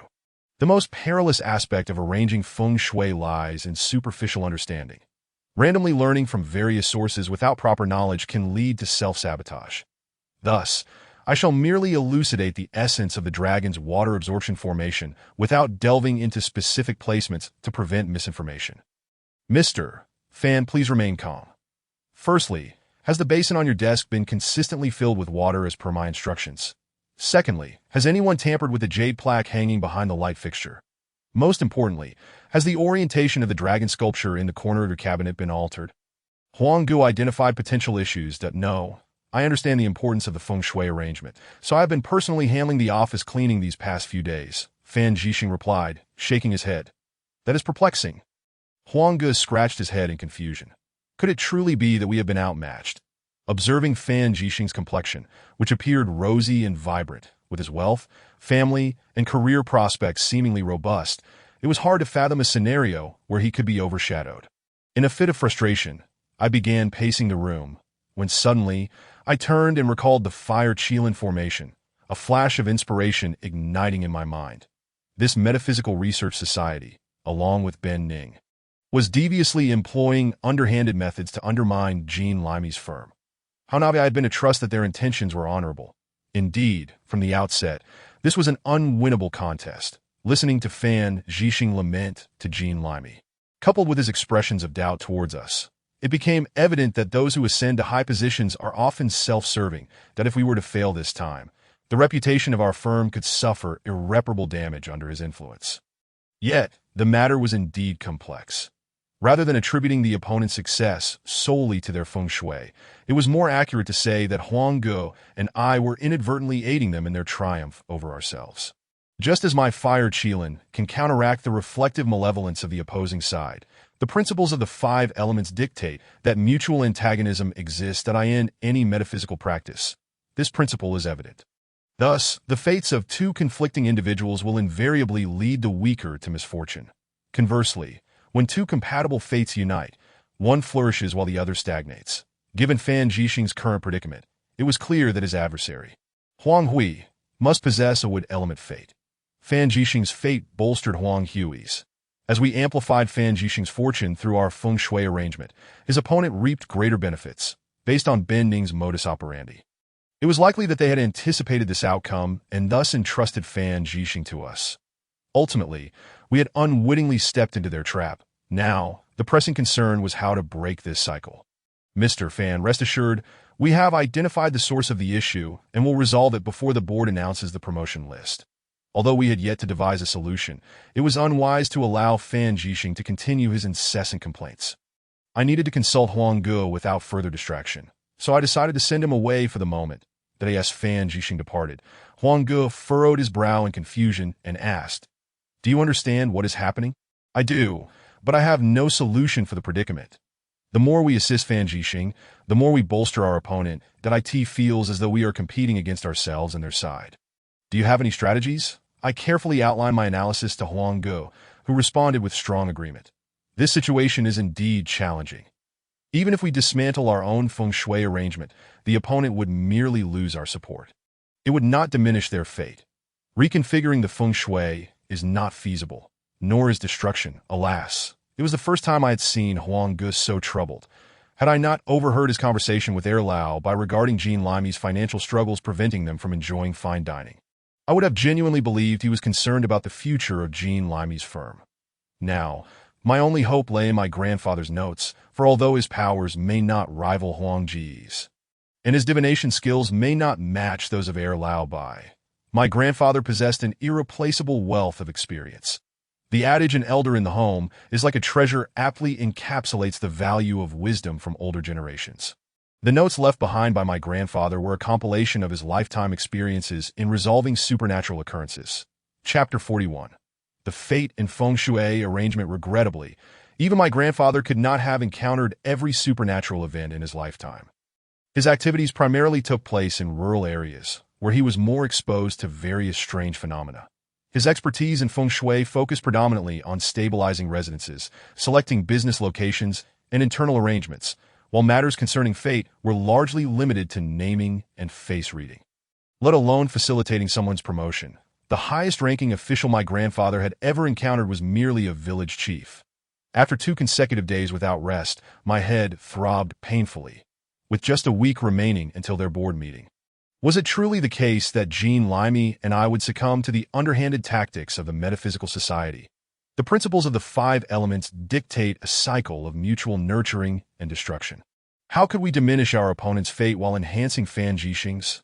As I stroll down the street, I can only imagine that passers-by must suspect I am a lunatic, gazing at the diagram of the 5 elements from my grandfather's book, contemplating the relationships between them. Water nurtures wood, metal generates water, and metal restrains wood. A sudden flash of inspiration strikes me that if metal generates water, and water nurtures wood, could it be possible to establish a metal-oriented feng shui arrangement to enhance Fan Jixing's destiny, while simultaneously diminishing his wood attributes? Enlightenment dawns upon me, and I feel an exhilarating sense of possibility. Remarkably, my grandfather's notes contain a method for transforming the Qinglong water-absorbing arrangement into one aligned with metal attributes. The rationale behind this transformation lies in the ancient belief that metal generates water, which is depicted as water flowing from the heights of metallic mountains and valleys. Consequently, the flow of mountains and waterfalls is often referred to as the Qinglong energy, that if we could convert the Qinglong's absorption of water into its expulsion, the natural attributes would reverse, allowing me to benefit while undermining my adversary, an utterly flawless plan. After sharing my thoughts with Brother Huang, he burst into laughter, slapping his thigh in delight. Such a simple method was forgotten merely because it seemed too fundamental. Only a novice like myself would obsessively study the 5 elements diagram to devise such a solution. This scenario is akin to scientists from various nations struggling to use fountain pens in zero gravity, only for a Russian to ask, "Do you not have pencils?" Often, returning to the basics leads to quicker resolutions. Having devised a plan, we promptly arranged a time to meet with Fan Jixing, disguised once more as air conditioning repairmen. We arrived at their company. Coincidentally, as we entered through the main entrance, we were guided by a well-groomed white-collar worker, whom I recognized from our previous encounter. That IT appeared they were about to leave. That impeccably coiffed individual must surely be Huang Hui, Fan Jixing's competitor. "So, have you prepared for the move?" Ben Ning approached with a mocking demeanor.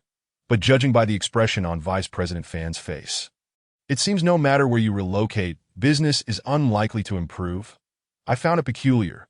Your name sounds like a monk's title, and among those of us in the metaphysics realm, how can you be so envious, so shameless, with such a foul mouth? If I were your master, I would spank you and send you soaring into the heavens. The more I interacted with Ben Ning, the more I found his demeanor and character contemptible. He exhibited none of the grace or kindness one would expect from a practitioner. Instead, he radiated a sense of malevolence, resembling a mercenary with no scruples. That I hope you maintain such bravado when you move. With that, Ben Ning strutted out the door. This individual is insufferably irritating. Not only I but also the elders Bai and Air were intolerant of him.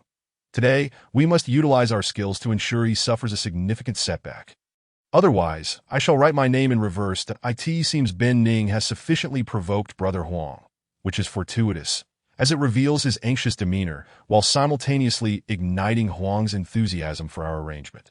This time, we made modifications to the original formation, and within an hour, Brother Huang was drenched in sweat, concluding the setup. The efficacy of this formation is comparable to the previous Qinglong water-absorbing array. With one notable difference. The opposition would not only fail to draw upon our luck, but would also find themselves beset by misfortune. Since they have resorted to underhanded tactics, I shall retaliate with equal severity. After speaking, Brother Huang discreetly slipped to the entrance of the opposing office, directing all the small decorative plants on their desks toward the doorway. Now, the malevolent energy from our arrangement will surge through these ornamental plants into their office. Soon, the woods will wither, and the metals will clash. They will merely serve as kindling to stoke our vigor. As anticipated, the opposition was caught off guard, and given that Brother Huang had made minimal changes to the formation, Ben Ning likely remained oblivious to our alterations, resulting in his defeat. The board discovered evidence of Huang Hui's embezzlement of company funds, allowing Fan Jixing to triumph over him and ascend to the role of general manager.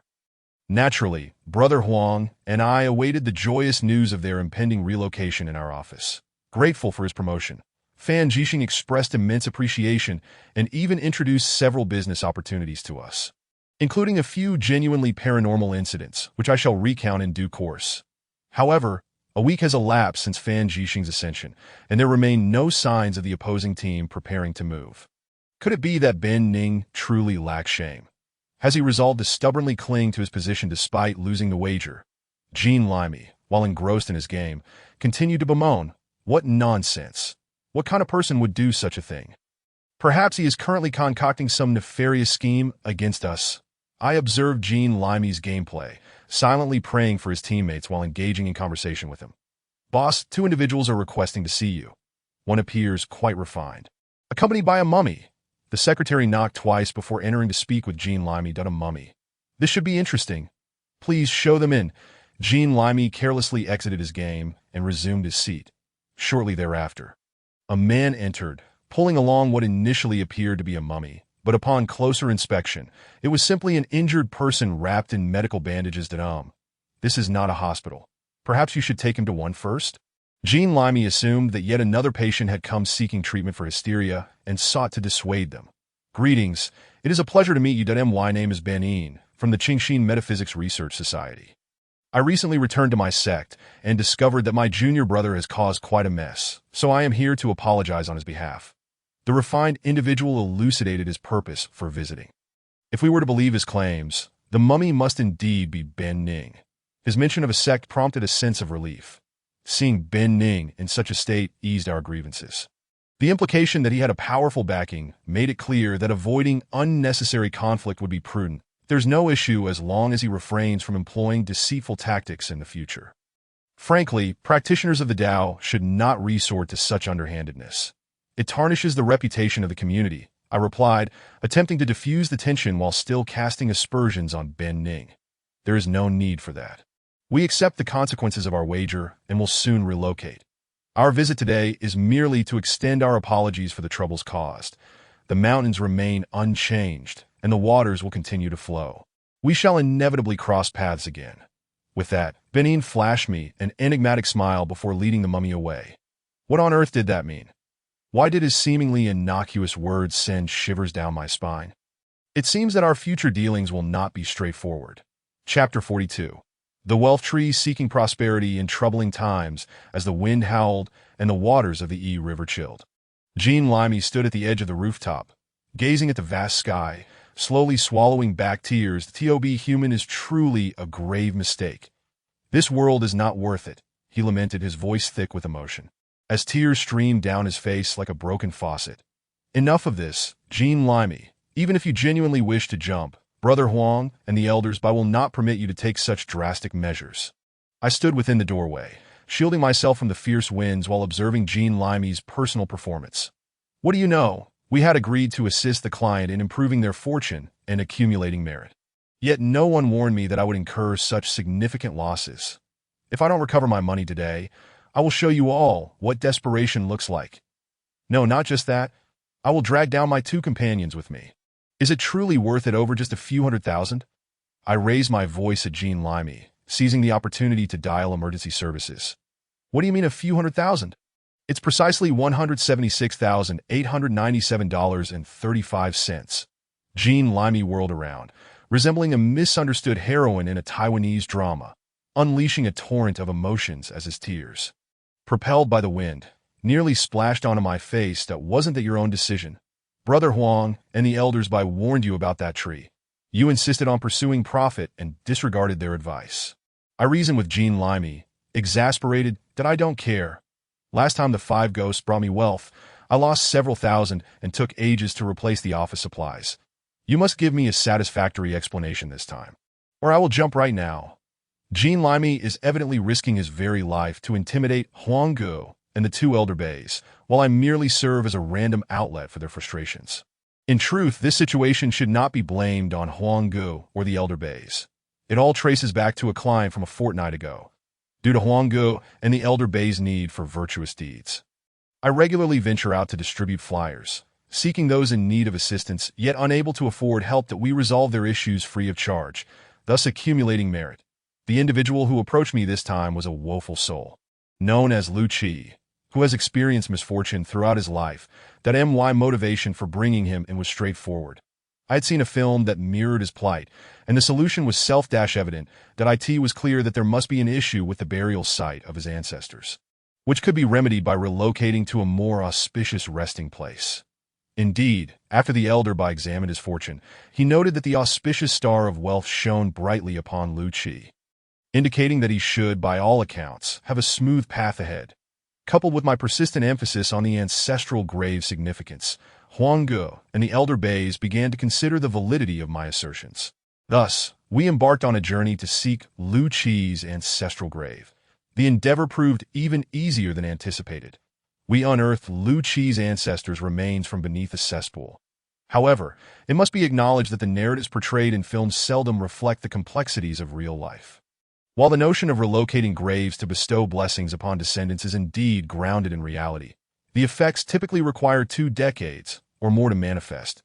It is not a matter of moving a grave today and having one's fate reversed by tomorrow. Moreover, simply assisting Lu Qi in relocating his grave would not yield significant merit for Huang Gu and the elder bays. They would only gradually accumulate some merit as Lu Qi's fortune improved, which would not be particularly notable for them. Thus, with Lu Qi's consent, Huang Gu decided to help him plant a money tree using the bones of his ancestors and the coffin itself as fertilizer. The money tree is a common perennial shrub that many have grown in their homes, but what Huang Gu referred to was a plant rooted in the ancestral blessings and the suppressed luck of Lu Qi over the years. Utilizing the essence of the ancestors' bones mixed with the soil from the coffin's base and the lacquer from the coffin lid as nourishment. This term, money tree, signifies a flourishing lineage, flourishing under the shade. With the weight of the coffin returning to the descendants, intended to gather blessings and wealth, in essence, it was a means of condensing what should ideally be a fortune extending for 100 years and protecting 3 generations into a mere decade or so. If one could seize this, they could channel the blessings of the ancestors to their descendants. If not, that decade of good fortune would be nothing more than an illusion. Naturally, upon hearing of this swift turn of fortune, Lu Qi readily agreed. After all, his own well-being was paramount for the welfare of future generations, and considering his dire state, where hunger loomed, he had little time to ponder the future of his descendants. Without hesitation, we proceeded, fortunate that Lu Qi's ancestors had not opted for cremation, allowing us to extract the essence from the bones. Huang Gu cleansed the remains with well water, inscribed numerous talismans upon them, and then covered them with oilcloth, weighing them down with stones to sunbathe under the scorching sun. That a bamboo tube connected the oilcloth to a jade vessel, and from noon until dusk, approximately from 11 in the morning until 9 at night, we managed to collect a small amount of pale yellow liquid. After mixing this with the remaining ingredients, Huang Gu performed a ritual, informing Lu Qi's ancestors that Lu Qi's disrespect towards their remains was truly unavoidable. Over 3 days, we successfully planted a small money tree in a modest pot. From that moment on, as long as Lu Qi remained within a 10-meter radius of this money tree, he would be showered with good fortune. That he decided to test his luck by purchasing a scratch-off lottery ticket. In the past, his luck had been so abysmal that even a ticket had been blown away by the wind, only for a beggar to find it and win 30,000. Yet, for the first time, he scratched off 2,000 for himself. Indeed, when one's luck improves, the initial inclination is seldom to rely on hard work and labor for financial gain. Rather, It is to seize upon fortune and gain wealth effortlessly. However, all of this transpired unbeknownst to Jean Limey. Huang Gu and the elder Bays took turns possessing Jean Limey's body, and within his consciousness, it felt as if he had merely awakened from a deep slumber. When he next encountered Lu Qi, several days had passed.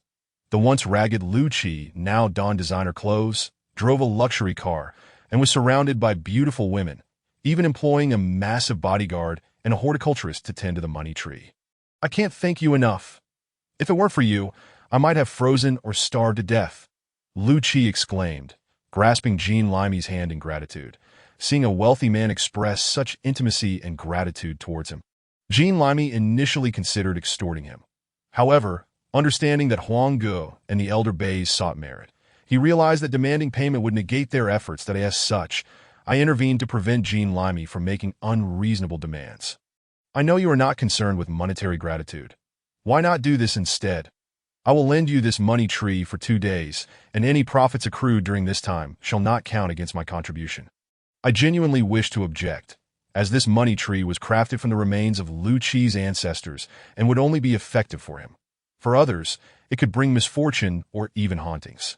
Yet, to my astonishment, Huang Gu and the elder Bays did not intervene. Observing their disapproving gazes from behind Jean Limey's head, I could only sigh in resignation. Indeed, Jean Limey had been performing poorly of late, causing great distress for Huang Gu and the elder Bays. Matters that had been resolved often fell apart due to his interference. While Jean Limey was highly educated and intelligent, the reality of his situation contrasted starkly with normalcy, making it easy for many to perceive his incompetence. Furthermore, his tendency to speak nonsense often disrupted Huang Ji's plans, leading me to believe that Huang Gu intended to teach Jean Limey a lesson. In truth, Jean Limey had been faring relatively well in northeast China. The tales of chosen ones among the 5 immortals often do not revolve around gaining celestial fortune or becoming masters. More frequently, the stories involve the chosen ones leading lives of ruin, as many refuse to heed the guidance of their celestial mentors, disbelieving in their own destiny or desiring to lead ordinary lives. The celestial beings of northeast China are known for their forthrightness yet stubbornness, insisting that those they choose must succeed. Moreover, one must endure a form of suffering, be it poverty, disability, or misfortune, to pursue the path of cultivation. Few can transcend worldly concerns and cultivate in solitude. Rather, each individual manifests their struggles in different ways. Thus, they sought to use this opportunity to teach Jean Limey a lesson in just a matter of days. Jean Limey not only lost money gambling in Macau, but also saw his stocks plummet. This culminated in the scene of him attempting to leap from a building today, observing the chaos as Huang Gu took control of Jean Limey's body and returned to the office. I couldn't help but feel a pang of sympathy, while simultaneously beginning to question which form of suffering I embodied in my own cultivation. To claim I was poor would be an exaggeration. I am, after all, a member of the lower middle class as for disability. My health is robust, yet a lifetime devoid of romantic fortune could be seen as a form of misfortune. However, I still possess a measure of charm and have no shortage of admirers. Could it be that I'm the most unfortunate of all? The term misfortune implies a life cut short, a life lost to unforeseen circumstances. Among 100 cultivators, perhaps only 8 or 9 experience such calamity. Yet, lacking other indicators, it seems I might indeed be afflicted by this very misfortune. As I watched Jean Limey's body under duress, tears streaming from his eyes, I thought, rejoice if you must. It is but a matter of losing some money. I might not make it out alive next time. Thus concludes this chapter that I inscribed the number 134 onto a piece of paper, reminiscing about Baijiantong's habits and the places he frequented. The company is located at number 43, and the boss's residence should not be at 134 either. He mentioned it so casually, suggesting it was a place I was already familiar with. I rose to my feet, contemplating as I strolled to the window. Since I was summoned to save a life, the situation must be rather urgent. Yet, I found myself... Peering through the window, I observed the street below, congested due to the morning rush hour. 134, good grief, this foreigner. It's merely bus number 134, yet he insists on referring to it as 134, based on Baijiantong's manner of speaking. I had about a 70% certainty that he was indeed referring to the bus. But what kind of danger could he possibly encounter on a bus? even if he were to face a bus-related pervert. There wouldn't be a need for me to intervene. Knowing roughly where he was calling for help, I hastily brushed my teeth and stepped outside. It seemed that the most pressing matter was to ascertain the nature of the crisis Bai Zhantong had encountered and, specifically, on which bus number 134 it had transpired. To investigate the matter thoroughly, I hailed a cab and directed the driver to the bus terminal for line 134. While in transit, I began searching for information about bus number 134 on my phone. And to my astonishment, I stumbled upon some clues. Over the past 6 months, there have been a total of 6 reported cases of missing persons, all connected to bus number 134. In fact, many had dubbed it the man-eating bus. Due to these disappearances, service for bus number 134 had been suspended, only resuming operations last night. Clearly, this bus harbored some sinister secrets. Now that I was aware of the bus's troubling nature, I had the means to proceed with my inquiries. I quickly dialed Jean Limey. "Hello, Jean Limey, I need to speak with Old Bai urgently. It's a matter of life and death." As soon as the call connected, I immediately requested to speak with Old Bai. "Hey, I'm currently enjoying some sugarcane. What do you need?" The voice on the other end was noticeably more frivolous than Jean Limey's, suggesting I had caught Old Bai at a time of leisure. "Brother Bai, I have a matter of utmost importance regarding a life at stake." I quickly relayed the potential supernatural occurrences surrounding Bai Zhantong and the bus. "All right, I shall consult the oracle at once." This is indeed a righteous endeavor. After Old Bai spoke, there was a brief silence on the line. He was likely now consulting the oracle. 10 minutes later, Old Bai's voice came through. "You were correct in your assumptions. According to the divination, your friend is indeed in peril, and the omens are quite active. The bus you mentioned is likely the right one. At 11 o'clock noon, head to Sanqing Dui and look for a bus stop. Board a bus that only allows passengers to board without letting anyone disembark, and you should be able to meet your friend." As soon as Old Bai finished, I thanked him and hung up. Comrades, one must not act in haste. It was precisely my impatience that caused me to miss the 2 crucial pieces of information Old Bai had uttered afterward. At that moment, Old Bai had not realized I had ended the call and continued speaking leisurely. "However, the connection between you and your friend is not one of profound affinity, but rather akin to the earth dragon entering the mountains, meaning that boarding the bus is merely a chance to find your friend. Additionally, there is a significant danger lurking within this opportunity, yet it contains great potential as well. It would be wise to prepare thoroughly." Subsequently, Old Bai continued his lengthy admonishments and complaints for half an hour. Oblivious to the fact that I had already hung up. The time was now 10 o'clock in the morning, and Sanqing Dui was a considerable distance from my home. After listening to a couple of words from Old Bai, I hastily bundled my grandfather's talisman using a piece of large yellow cloth from the relics and hurried to my destination. Finally, after a frantic rush, I arrived at Sanqing Dui on the verge of exiting the suburbs, just 5 minutes before 11. Due to its remote location, I immediately spotted the solitary bus stop, with a sign read bus number 134. Beneath the sign stood 4 individuals awaiting the bus. Indeed, this place was suspicious. The attire of those waiting revealed they were anything but ordinary.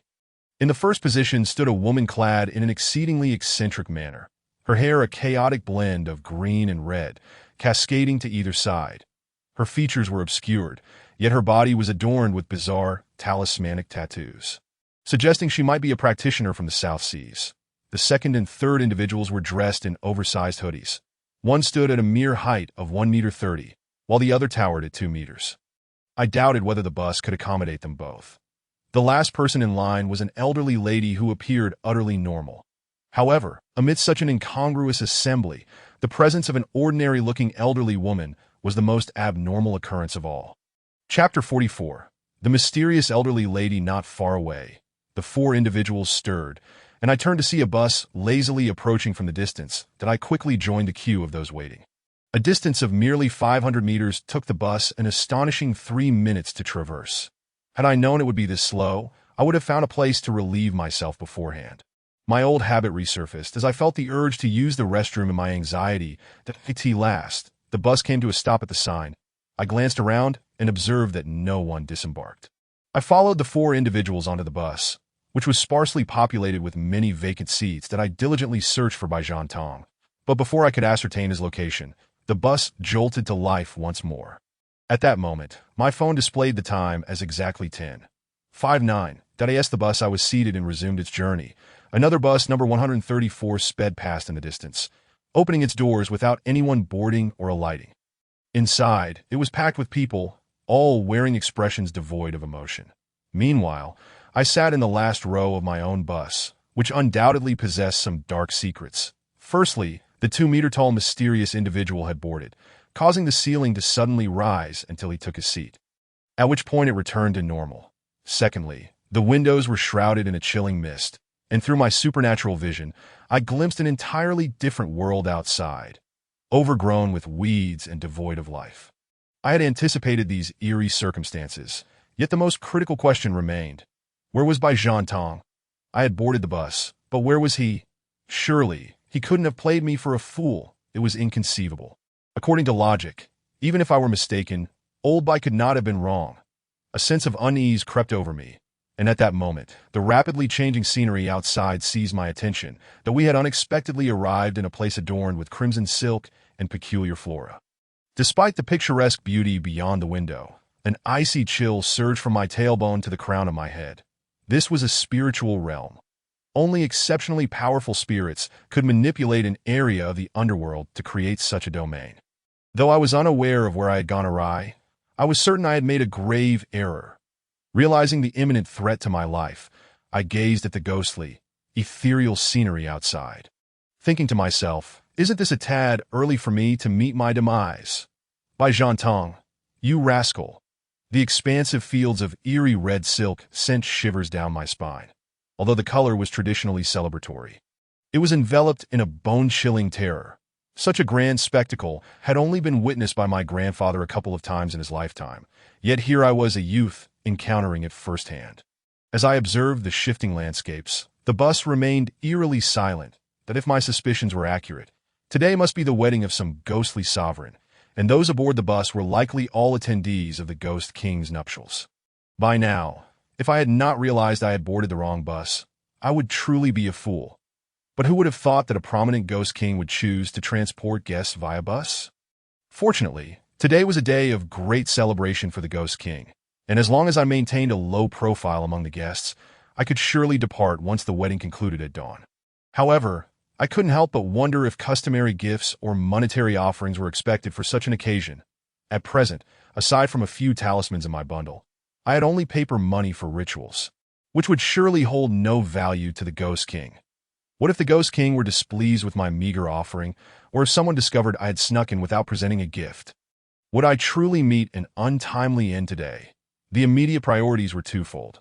First, to devise a means of seeking assistance, although Huang Gu and the others might not be able to confront the Ghost King. Leveraging connections with family elders should suffice to extricate me. Second, I needed to find a way to save myself. However, this was the Ghost King we were discussing, the kind of entity that even the messengers of death feared. How could I possibly rescue myself? If not for the fact that I was aboard a ghostly vehicle, I would have been pulling my hair out in despair, wondering why so many mystics were bald or had receding hairlines, perpetually encountering such troublesome matters that no one could keep their hair intact. Just as I pondered whether it would be feasible to adopt the Ghost King as my godfather, the already slow-moving ghostly bus finally came to a halt, revealing a sprawling estate in the distance. Even from afar, it was evident that this was an expansive property, boasting at least 16 rooms or more, adorned with white lanterns featuring black, auspicious characters. Wait a moment. Something felt amiss. I suddenly recalled the environment I had traversed earlier. The Ghost King's wedding would traditionally feature the auspicious colors of white and black, representative of the underworld, much like the white lanterns hanging from the estate. But what was with the crimson silk I had seen blanketing the landscape? The ghostly vehicle came to a halt, and at that moment, the passengers disembarked in an orderly fashion that I had intended to remain on board. But upon observing the vehicle's lack of signs indicating it would restart, I reluctantly stepped out. Indeed, the ghostly vehicle remained stationary, showing no intention of departing. The surroundings were desolate and suffused with an ominous aura, save for a narrow path illuminated by countless white lanterns leading to the mansion. Venturing even a single step in any direction would be tantamount to courting death, and my phone bore no signal. Thus, I silently invoked the name of Huang Gu, hoping he might sense my plight through the inspiration of the spirit medium. Ahead loomed those four peculiar individuals, yet it appeared they too bore no gifts. It seemed that I could evade the customary offerings at the very least, out if I could avoid the tributes. Then as long as I could conceal myself until the conclusion of the wedding, I would be safe. Moreover, I would gain new experiences, which could be deemed a fortunate outcome. Soon, we arrived at the entrance of the sinister mansion that a gust of cold wind swept through, and before the mansion, two towering Rakshasa demons materialized, their forms shrouded in dark green hues. Their upper bodies were bare, while their lower halves were draped in burlap skirts. Their cavernous mouths, resembling bloodied chasms, revealed several sharp fangs. And atop their heads, one bore a single horn, while the other sported two. The nonconformist at the forefront halted, and the three behind him formed a line. The one-horned Rakshasa lowered its gaze to the nonconformist, who stood at thigh height, extending a hand with two fingers pinched together. What audacity! Is this a blatant demand for tribute? It seems this ghostly lord has a rather brazen approach to soliciting gifts. I watched as the nonconformist placed a precious orb into the Rakshasa's hand and entered the mansion that I rifled through my backpack, searching for something of value to offer, while simultaneously observing the gifts presented by the three ahead of me. I noticed two figures in black robes, one tall and one short, shaking some object in front of the Rakshasa's eyes. The demon's gaze brightened, as if it had glimpsed a treasure. The two Rakshasas, upon realizing their hands were empty, began to leap about, then mimicked a gesture of dividing something, followed by a motion akin to eating. Impressive, deceiving mortals is one thing, but to fool a demon is no small feat. The illusions these two wield must be extraordinary. Chapter 45. The White Matriarch. I had thought I could slip through unnoticed, but to my surprise, after the two figures entered the mansion, a coarse cough reverberated from above. The Rakshasas regained clarity, recalling the earlier events, and their faces contorted with rage as they puffed up their chests. Now, only the elderly lady before me remained. That my time was running out, and confronting even one Rakshasa would be a formidable challenge. Facing two, my odds of escape were a mere 0.001. As I fumbled for a solution, the Rakshasa at the entrance did not overlook the elderly lady. That extended its massive hand, yet she seemed oblivious to its presence and began to speak languidly. Today's youth are so impolite. After finally accompanying their ancestors outside, they do not even offer a hand of support.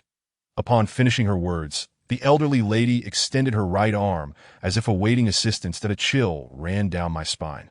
Could she be addressing me? What could her intentions be? However, I realized that if I did not seize this opportunity, my life might be at stake.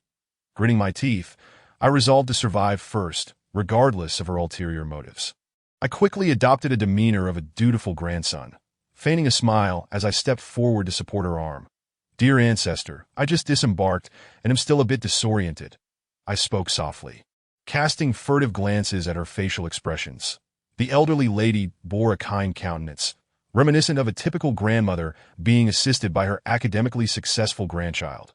Under ordinary circumstances, one would never suspect her of maintaining such calmness in this environment, even in the presence of two Rakshasas. "This is my invitation. Here are 2 elixirs. You two may keep them." As she spoke, the lady produced an invitation card accompanied by 2 dark, mysterious pills. The Rakshasas were taken aback, accepting the elixirs without even glancing at the invitation, their eyes avoiding contact with the elderly lady. They knelt before her, heads bowed, awaiting the entrance of the lady and myself into the mansion. Upon entering, we found ourselves in a courtyard roughly the size of half a basketball court, bustling with small spirits, carrying an array of items. "Little one, how did you find yourself at the Blood Pool Ghost King's feast? Did you truly believe that such a powerful entity could be tamed by a mere child?" The elderly lady inquired, observing my astonishment with a bemused expression. "Blood Pool Ghost King? The one of the same caliber as the Black Mountain Old Demon? The one who released 4 eminent monks to transcend him, thus creating the Blood Pool?"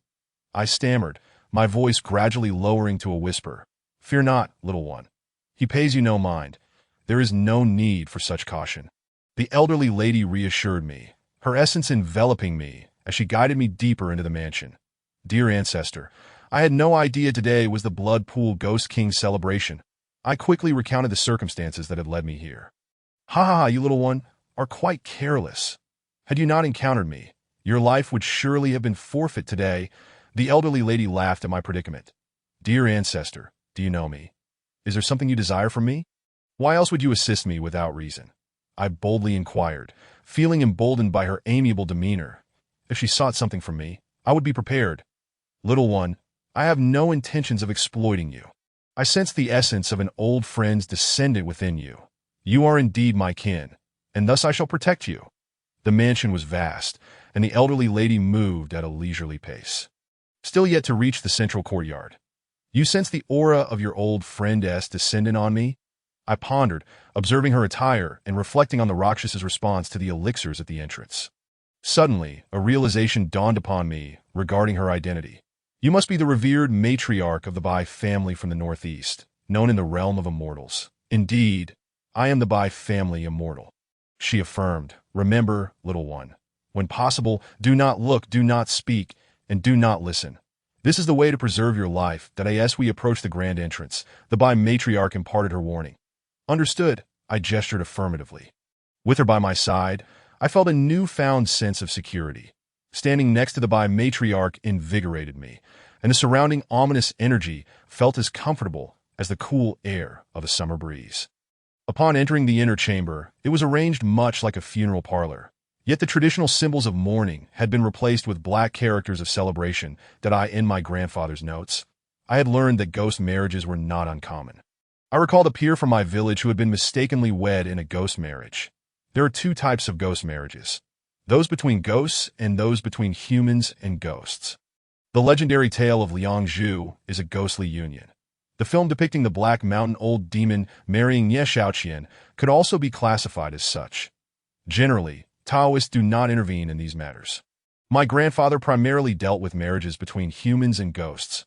Regardless of whether they were consensual or forced, such unions violated the laws of the underworld. Given the lively atmosphere of the Ghost King's mansion today and the multitude of spectators, it was evident this was a union between ghosts that in the room. Aside from the two main seats, there were 8 additional chairs, each separated by a small tea table. 7 of the seats were already occupied, leaving me no choice but to continue standing awkwardly. Chapter 46. The handsome young man, once the Bai matriarch, took her seat. An eerie silence enveloped the room, so profound that even the sound of my own breathing seemed muted. A chill emanated from the inner chamber, accompanied by a metallic scent that pierced my nostrils like a dagger, plunging directly into my heart. For a fleeting moment, I felt as though I had truly been pierced through. I struggled to breathe, my heart stilled. I believed I had truly died for that brief instant, only to be revived by a warm sensation in my chest that I regained my composure, finding the Bai matriarch smiling as she gently patted my chest. Much like a caring elder tending to a younger relative to go wade in the courtyard, I hadn't anticipated the blood pool's overwhelming bloodlust today, that seems he is quite pleased and unable to contain himself. So it was the blood pool Ghost King's malevolence that had nearly claimed my life moments ago. Not even a ghostly shadow was seen. Merely the overwhelming aura of murderous intent left me trembling in fear. Indeed, this place was far from suitable for my presence, that I respectfully clasped my hands in a gesture of deference towards the venerable ancestor of the Bai family, then humbly retreated towards the entrance. Just as I was about to reach the door, the curtain that separated the inner chamber from the gathering space of the 8 eminent figures was lifted. A middle-aged man, his expression as somber as still water and clad in a splendid red traditional outfit, emerged with his hands clasped behind his back, taking his seat in the host position. This specter must be the Blood Pool Ghost King. He was not only unfrightening, but rather a strikingly handsome gentleman. Any infatuated soul who chanced upon him would undoubtedly struggle to maintain their composure, that I dared not gaze upon the Blood Pool Ghost King further, for it is known that spirits possess myriad ways to alter their appearance.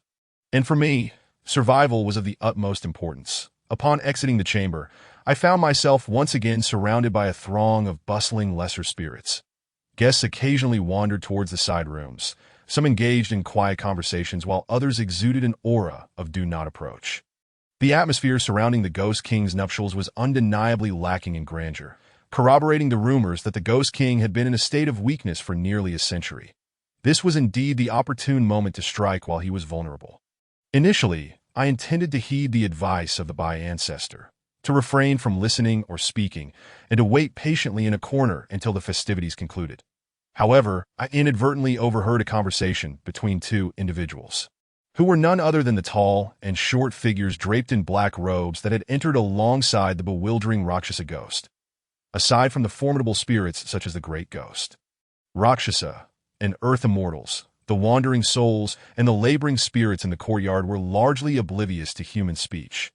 Given my own stillness in the corner, it was evident that these two believed no one could comprehend their discussion. Allowing them to brazenly plot the assassination of the Ghost King, to contemplate the assassination of the Ghost King was perplexing. What stimulus could have driven these two to entertain such daring thoughts? As I observed them sneak towards the rear courtyard, I found myself torn between reporting their intentions or feigning ignorance. After a moment of reflection, I resolved that, being of the human race myself, I could not betray my own kind. Yet the fear of these two causing some chaos compelled me to follow them discreetly. It appeared that they had come prepared, navigating the Ghost King's estate with remarkable familiarity, evading the guards until they reached the rear garden. The garden, adorned with intricately carved beams and vibrant scenery, featured a large spring that flowed through a channel to a small lake on the opposite side, where a picturesque pavilion stood. This rear garden bore no resemblance to a ghostly abode. It was far superior to the royal gardens of the mortal realm. Strangely, despite the underworld's oppressive energy being inhospitable to plant life, the garden was lush with vibrant trees. With the Ghost King residing in the central hall, I pondered what these two were scheming in the garden. Observing them whispering to each other, I could only guess at their intentions based on scant clues. Their avoidance of direct confrontation with the Ghost King suggested they still held considerable apprehension regarding his weakened state. Their presence in the rear garden must have been to enact some underhanded scheme, either setting a trap or employing some form of coercion against the Ghost King. Indeed, as I conjectured, the two figures swiftly concealed themselves behind a rockery, and I sensed a disturbance in the lake that a pristine white back gradually emerged from the water's surface, revealing that someone was bathing within. At that moment, I felt an uncanny resemblance to the scene in The Legend of the Swordsman when Li Xiaoyao spied on Zhao Ling. To my shock, what I initially thought to be a romantic encounter turned out to be a man. He bore a striking appearance, with sharp eyes and eyebrows that, despite his feminine allure, exuded a sense of resolute masculinity that I typically detest effeminate men. Yet I couldn't help but feel an inexplicable admiration for this enigmatic figure at first glance. I marveled that such captivating beauty could pose a threat to my own. Meanwhile, as this mysterious man dressed, the short and tall figures busily dug holes in the garden, burying something to be by the time the enigmatic man became aware of their presence. The two had already set the scene. The shorter one formed a hand seal, and the rear garden was instantly enveloped by a fleeting, invisible barrier. This was a chaotic barrier, within which time and perception diverged from the outside, effectively isolating otherworldly beings and preventing non-humans from entering at will. Today, we have come to pay a visit because my brother and I have a small proposal, and we hope that the young master of the blood pool can lend us his considerable assistance. The shorter figure spoke, his tone laced with a sinister undertone. The young master of the blood pool? The name suggested that this striking gentleman was indeed the offspring of the blood pool Ghost King. My mind momentarily faltered at the revelation that the blood pool Ghost King had a son. However, if he had a son, it implied that he must have once had a wife. It dawned on me that no wonder the young master of the blood pool was alone in the rear garden. With the Ghost King's wedding today, it was akin to finding a stepmother for him, something that would undoubtedly be uncomfortable for anyone. Young master, will you surrender willingly, or shall we employ some measures to make you suffer a bit? The shorter individual continued, speaking with an air of arrogance that made my skin crawl. Even as a fellow human, I felt an overwhelming urge to strike him. Chapter 47. The Ghost King's fury. What audacity possessed these two mere mortals to act so brazenly? Upon hearing the young master of the blood pool speak, he clasped his hands together, and the water in the lake surged upwards. The surrounding dark energy coalesced around the lake, forming two water dragons that hurtled towards the two intruders. The icy winds generated by the dragons tore at the shorter figure's robe, revealing a face marred by blood sores, appearing to be around 40 years old, with skin parched and dark. Most absurdly, he wore platform shoes that added to his height, yet even with that, he barely reached a height of 1.40 meters. That you fool! Attack! The short one exclaimed in alarm, retreating behind the taller figure as the icy dragons advanced. The tall figure merely raised his fist to meet the assault. Upon contact, The ice dragon shattered, sending shards flying that stung my exposed skin while also shredding the taller figure's robe. Beneath the black garb was a physique reminiscent of an iron tower, with hollow eyes and symbols inscribed upon his body, revealing him to be not a living man, but rather a zombie war god. How strange. Zombies do not speak. Who, then, was the other party with whom the shorter individual had conversed? I was suddenly reminded of the tale of Voldemort possessing another's body. Could it be that the shorter figure harbored another face at the back of his head? There are myriad methods of cultivation, and many underhanded techniques are known to evoke disgust while granting immense power in a short span. A zombie war god. Where did you acquire such a being? Do you not realize that your actions will lead to relentless pursuit by countless vengeful spirits, resulting in your eternal damnation? The young master of the blood pool inquired, somewhat taken aback yet maintaining an air of nonchalance. Where I found it is of no concern to you that I hadn't expected you to possess such strength. However, do you not wish to see Lienor again? The shorter figure suddenly mentioned a name, Lienor. How do you know her? If you dare lay a finger on her, I will ensure your soul is shattered. The young master of the blood pool, who had been calm, suddenly erupted in fury at the mention of Lienor, his aura escalating to a terrifying level.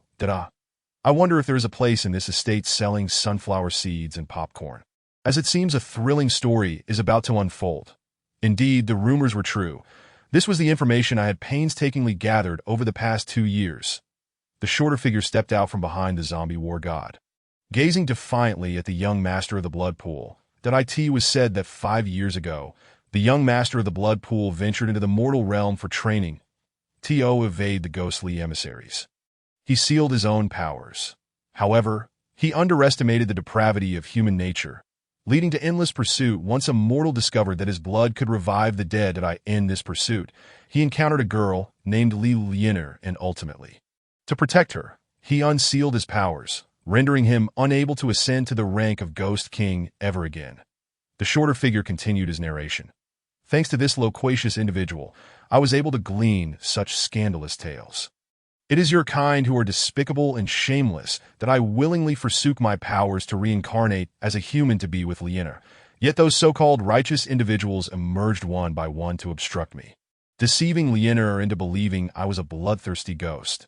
They covet my blood pool essence, all while maintaining their pretentious facade. How revolting! The young master of the blood pool expressed his indignation towards the hypocrisy of those who sought to capture him. After all, the essence of the blood pool contains the vital blood and merits of 4 eminent monks, a treasure beyond compare for cultivators, causing me to blush at the mere thought. Rest assured, I have not harmed Miss L. As long as you willingly surrender the essence of the blood pool and comply, I shall ensure that Miss Lee's whereabouts remain a secret. The diminutive figure articulated his demands. And as I stood by, an unexpected realization struck me. That individual was the true glutton, while the heir of the blood pool was merely a pitiable soul. Alas, were I capable of besting the zombie war god, I might have ventured forth to deliver justice. However, there was still another who could intervene. Although I could not betray humanity by reporting to the Ghost King, the ancestral patriarch of the Bai family had always maintained amicable relations with the human race. So seeking his assistance would certainly pose no problem. Just as I contemplated returning to the central courtyard, the conversation upon the lake's surface underwent another transformation. Do not harm her. I will concede to any of your requests. The voice of the blood pool heir trembled slightly, revealing the effort he exerted to suppress the turmoil within. Very well. Now, expel the essence of the blood pool from your body, and subsequently seal away your own magical powers. The diminutive figure slightly recoiled behind the zombie war god, as though bracing for an unexpected attack from the blood pool heir. The blood pool heir acted with remarkable resolve, sitting cross-legged on the ground, a phantom of a blood pool materializing behind him. The pool gradually solidified, and the expression on the blood pool heir's face twisted in agony, for this blood pool constituted the core of his magical essence. Forcing it out was akin to carving out his own heart. How dare you use my name to threaten Hongo? A sudden, delicate voice pierced the air, accompanied by the appearance of a fan that sent the diminutive figure sprawling, leaving the zombie war god standing bewildered. Upon hearing the voice of the woman, the blood pool heir's eyes flew open, and the phantom blood pool retracted into his body as he rushed forward to embrace the owner of the voice. This voice belonged to the nonconformist girl who had boarded the carriage with me. Could it be that this girl was indeed Liliana, the one mentioned in the blood pool heir's tale?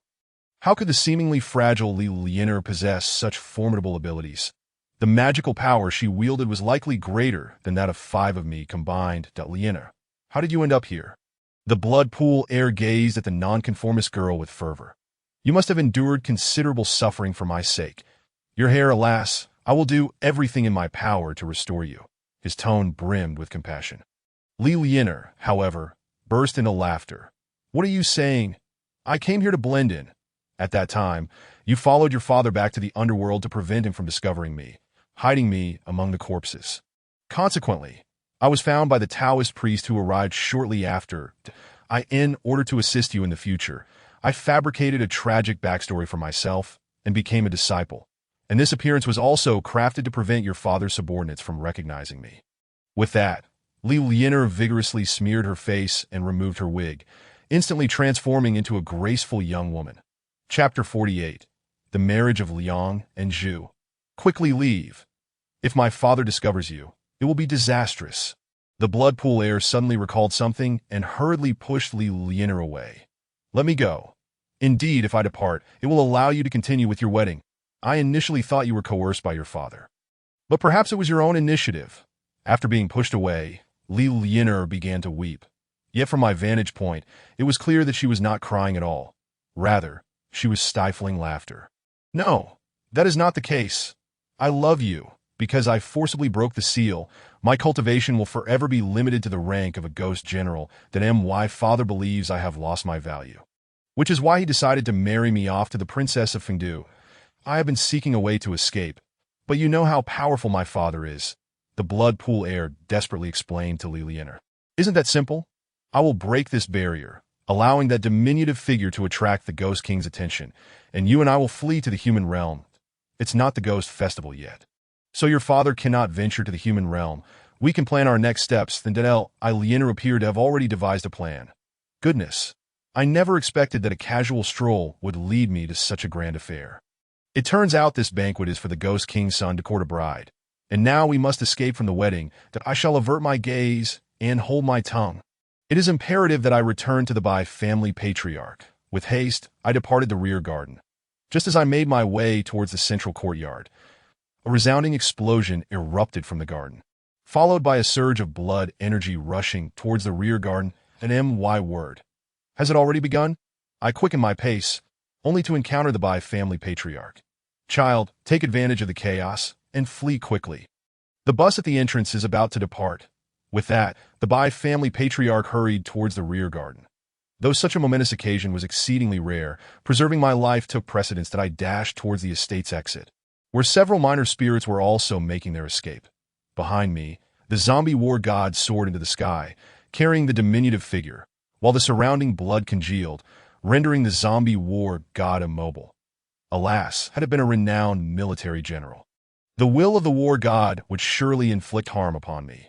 Yet you, an ancient general of unknown origin, are merely a martial brute with no remarkable achievements. Although you have been transformed into a zombie war god, your life cannot be preserved today. The blood pool Ghost King proclaimed as the blood surrounding the zombie war god morphed into a massive pool. The blood surged towards the diminutive figure and the zombie, merging with the blood pool, flooding it with copious amounts of bright crimson and dark green blood. Indeed, your blood pool has diminished to only 1/10 of its original size. This trade is not a loss. I have exchanged an external incarnation for your true power. I shall take my leave. At that moment, the voice of another individual who had conversed with the diminutive figure echoed, and a flash of white light appeared, leaving only the zombie war god behind in the blood-pooled. So it was. This diminutive figure was merely an external incarnation of a powerful being.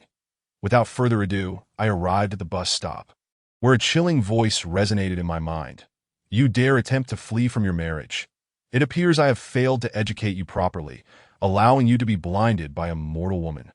In an instant, the bus before me erupted in flames. Amidst the explosion, the figures of the blood pool heir and Liliana leaped from the blaze, having already boarded the vehicle amidst the chaos. However, I had no desire to meddle in these familial affairs. My sole concern was how to return home now that the bus was gone. This is disastrous. The ghostly bus meant for courting was obliterated by the blood pool Ghost King. How can I return? And what of Bai Zhantong, who awaits my assistance? Yet, the most unfortunate twist was not merely the destruction of the bus, but rather that the blood pool heir and the girl named Li Lianer landed right beside me after the explosion, drawing the powerful aura of the blood pool Ghost King upon us. Father, I have no affection for that princess of Fengdu. I implore you, spare me. The blood pool heir knelt before the hovering blood pool Ghost King. What I require is not your affection or lack thereof. I demand your union with the princess. She has seduced you and prevented your ascension to the rank of Ghost King. As of today, you shall be free of all entanglements. The Ghost King initially addressed the blood pool heir, but suddenly shifted his tone, sending a drop of blood hurtling towards Li Lianer like a flying blade. This Ghost King is truly ruthless, devoid of familial affection, driven solely by self-interest. Were I powerful enough, I would undoubtedly obliterate him on the spot.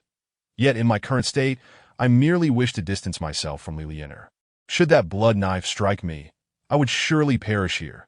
Fortunately, Li Lianer appeared to possess considerable skill. With a swift lift of her foot, she kicked up the dust from the ground, then pinched a small handful of it in the air while simultaneously forming several magical seals with her other hand, muttering incantations that were inaudible. All of this transpired within the span of a single second, culminating with Li Lianer's final, thunderous command. Conceal. The dust in her hand was cast outward, and a fierce wind whipped up around us, enveloping the three of us in a tempest of debris. As the dust swirled, I was inexplicably swept to a different position that I understood now. Li Lianer had initiated a smokescreen maneuver to obscure our location from the Ghost King. Just as I intended to commend her, I noticed her complexion had turned ashen, and a droplet of coagulated blood writhed upon the ground behind her, while a massive wound marred her arm. Strangely, the blood from the wound did not drip downward. Rather, it writhed as if yearning to join the droplet on the ground at Lianer. Your father's techniques are beyond your capacity to withstand. Seize this opportunity amidst the dust and flee. The blood pool heir urged as he rushed to consume the droplet of blood. No. You two are entwined in a deep affection, bound to life and death. What does that have to do with me? What manner of day is this? Though I spat out my protest, I was acutely aware that, to the Ghost King, a bus full of guests could be obliterated alongside the vehicle. How much less value did I hold? Standing inexplicably beside his son? Chapter 49. The Fugitive Lovers. The blood pool heir, having consumed the blood droplet, suddenly flushed crimson, his face swelling as if he were holding his breath. Blood pool Ghost King. This matter pertains to your household. I have no right to interfere. However, within this spell lies a child with whom I share a profound connection. I beseech you to show mercy and spare their life. At that moment, a benevolent voice resonated clearly in my ears that I end this critical moment. The ancestral patriarch proved to be reliable. Upon my return, I must express my gratitude to the two elders, Bai and Huang. Very well, I shall grant you this favor. Once the spell is broken, I will not harm him. The voice of the blood pool Ghost King echoed, and I understood that my life was secured. Yet as I gazed at the anguished blood pool heir, clinging to Li Lianer in torment, an unwarranted sense of chivalry welled within me. This couple, destined to be together, was torn apart by an evil father, who sought even to take their lives. That if I were to leave now, merely watching as tragedy unfolded, could I truly bear the weight of my conscience? I lowered my head, inquiring into the depths of my own heart. Yet if I were to rescue them, how could I possibly do so? Just as I sank into contemplation, a cacophony of ringing interrupted my thoughts. It was my phone. Upon answering, I heard the voice of Bai Zhantong on the other end. Fan Chunlei. I am nearly finished here. Where are you? The ghosts in this vehicle are about to disembark. What am I to do once they have? His voice trembled, reaching a pitch that could nearly turn the most stalwart mentor of China's good voices away. What to do? Just let it be. I have pressing matters to attend to myself. With that, I hung up the call. Suddenly, an idea struck me, one that might save this ill-fated couple, although I might find myself ensnared in the process. I hoped that the ancestral spirits of the Bai family would be magnanimous enough to spare me even after I assisted them and was subsequently caught. You, direct the yellow sand towards the route the bus previously traversed. I shall carry him. I conveyed my thoughts to Li Lianer. She glanced at me, perhaps weighing the credibility of my words and whether they might lead her astray, but upon seeing the still agonized figure of the blood pool young master, she nodded in agreement. Honggu is entrusted to you that if you dare to hand him over, I swear, even if my soul disintegrates, I will take you down with me, Li Lianer declared as she rose, continuing her incantations while threatening me. Cease your futile struggles. You cannot escape. Today, you shall experience the terror of my blood pool. The blood pool, Ghost King bellowed from outside, his intentions uncleared as I bore the blood pool young master upon my back. I fled alongside Li Lianer, the once expansive area of yellow sand shrinking to a mere dozen meters, leaving little room for concealment. Just as despair began to envelop us, two beams of light pierced through the yellow sand. Not far ahead, a colossal beast, illuminated by two immense light sources, approached. I seized Li Lianer and hurried towards the shadow of the beast, scaling its side and ascending its belly. With 3 beeps, the beast resumed its movement. I set down the blood pool young master, gazing at the quivering figure within the beast's interior. Old Bai, now you understand fear, don't you? Indeed, the beast I had mounted was none other than the ghostly bus that Old Bai occupied. When Old Bai and I were separated by the realms of life and death, communication was impossible. Our first conversation occurred the moment the ghostly bus opened its doors in the mortal realm. And even then, the quality of the call was appalling. However, the fact that we were now connected with crystal clarity indicated that Old Bai was not only riding the malevolent ghost bus, but also that he was quite near to us. In this desolate expanse, the only discernible path was the one we had traversed, prompting me to lead Li Lianer in that direction, and it had not disappointed me. Yet the crisis was far from over. Upon seeing us board the bus, the Ghost King erupted in fury. The bus driver honked the horn, sensing the imminent threat of the Ghost King's wrath, and with the intensity of Fast and Furious, executed a sharp drift, reversing direction and speeding away. The bus surged forward, pursued relentlessly by the viscous blood pool. There's no escaping this, my brother. You take Lianer and flee. I shall stay behind to confront the blood pool. I was born from the blood pool. If I ignite its essence within me, I can momentarily control it. The blood pool young master, drenched in sweat and just regaining consciousness, resolved to sacrifice himself upon witnessing the dire situation. No, Honggu, I came to find you, not to be separated from you once more, that I wish to be with you eternally. Even in death, Li Lianer exclaimed, embracing the blood pool young master. Must you too truly feed me dog food even at this juncture? I lamented, covering my forehead in exasperation, that we shall not perish today. I assure you, I declared as I unfastened my burden, shaking it open to reveal a multitude of props cascading to the ground. Useless. These props might suffice against minor spirits. But against the king, they are as futile as a mantis attempting to stop a chariot. The blood pool young master had managed to rise. Supported by Li Lianer, I had no intention of employing these tools. On my journey here, I had noticed swathes of red silk adorning the mountainside. Initially, I had been puzzled, assuming it was part of the Ghost King's preparations for a wedding that was only moments ago. Amidst the yellow sand, that I recalled a tale my grandfather had recorded. Only one type of ghostly marriage was adorned with crimson silk akin to that of a living wedding. This ghostly union, known as the Liangzhu marriage, is forged when two lovers pass away together, and the mountains draped in red silk signify this union. Uniquely, on the 7th day after their demise, the couple transforms into butterflies and returns to the mortal realm. With the red silk serving as their pathway, the Ghost King cannot enter the human realm before the 14th day of the 7th month. For now, we were safe. No sooner had I spoken than the vehicle jolted violently. The blood pool had caught up with the bus, beginning to corrode in response. The ghostly bus accelerated, as if comprehending my words, rushing towards the red silk with renewed vigor. However, the silk lay atop the mountain, and the ghostly bus had no ability to fly. Li Lianer gasped in shock, covering her mouth. I had anticipated this, I exclaimed, shaking the wrapping that held my props.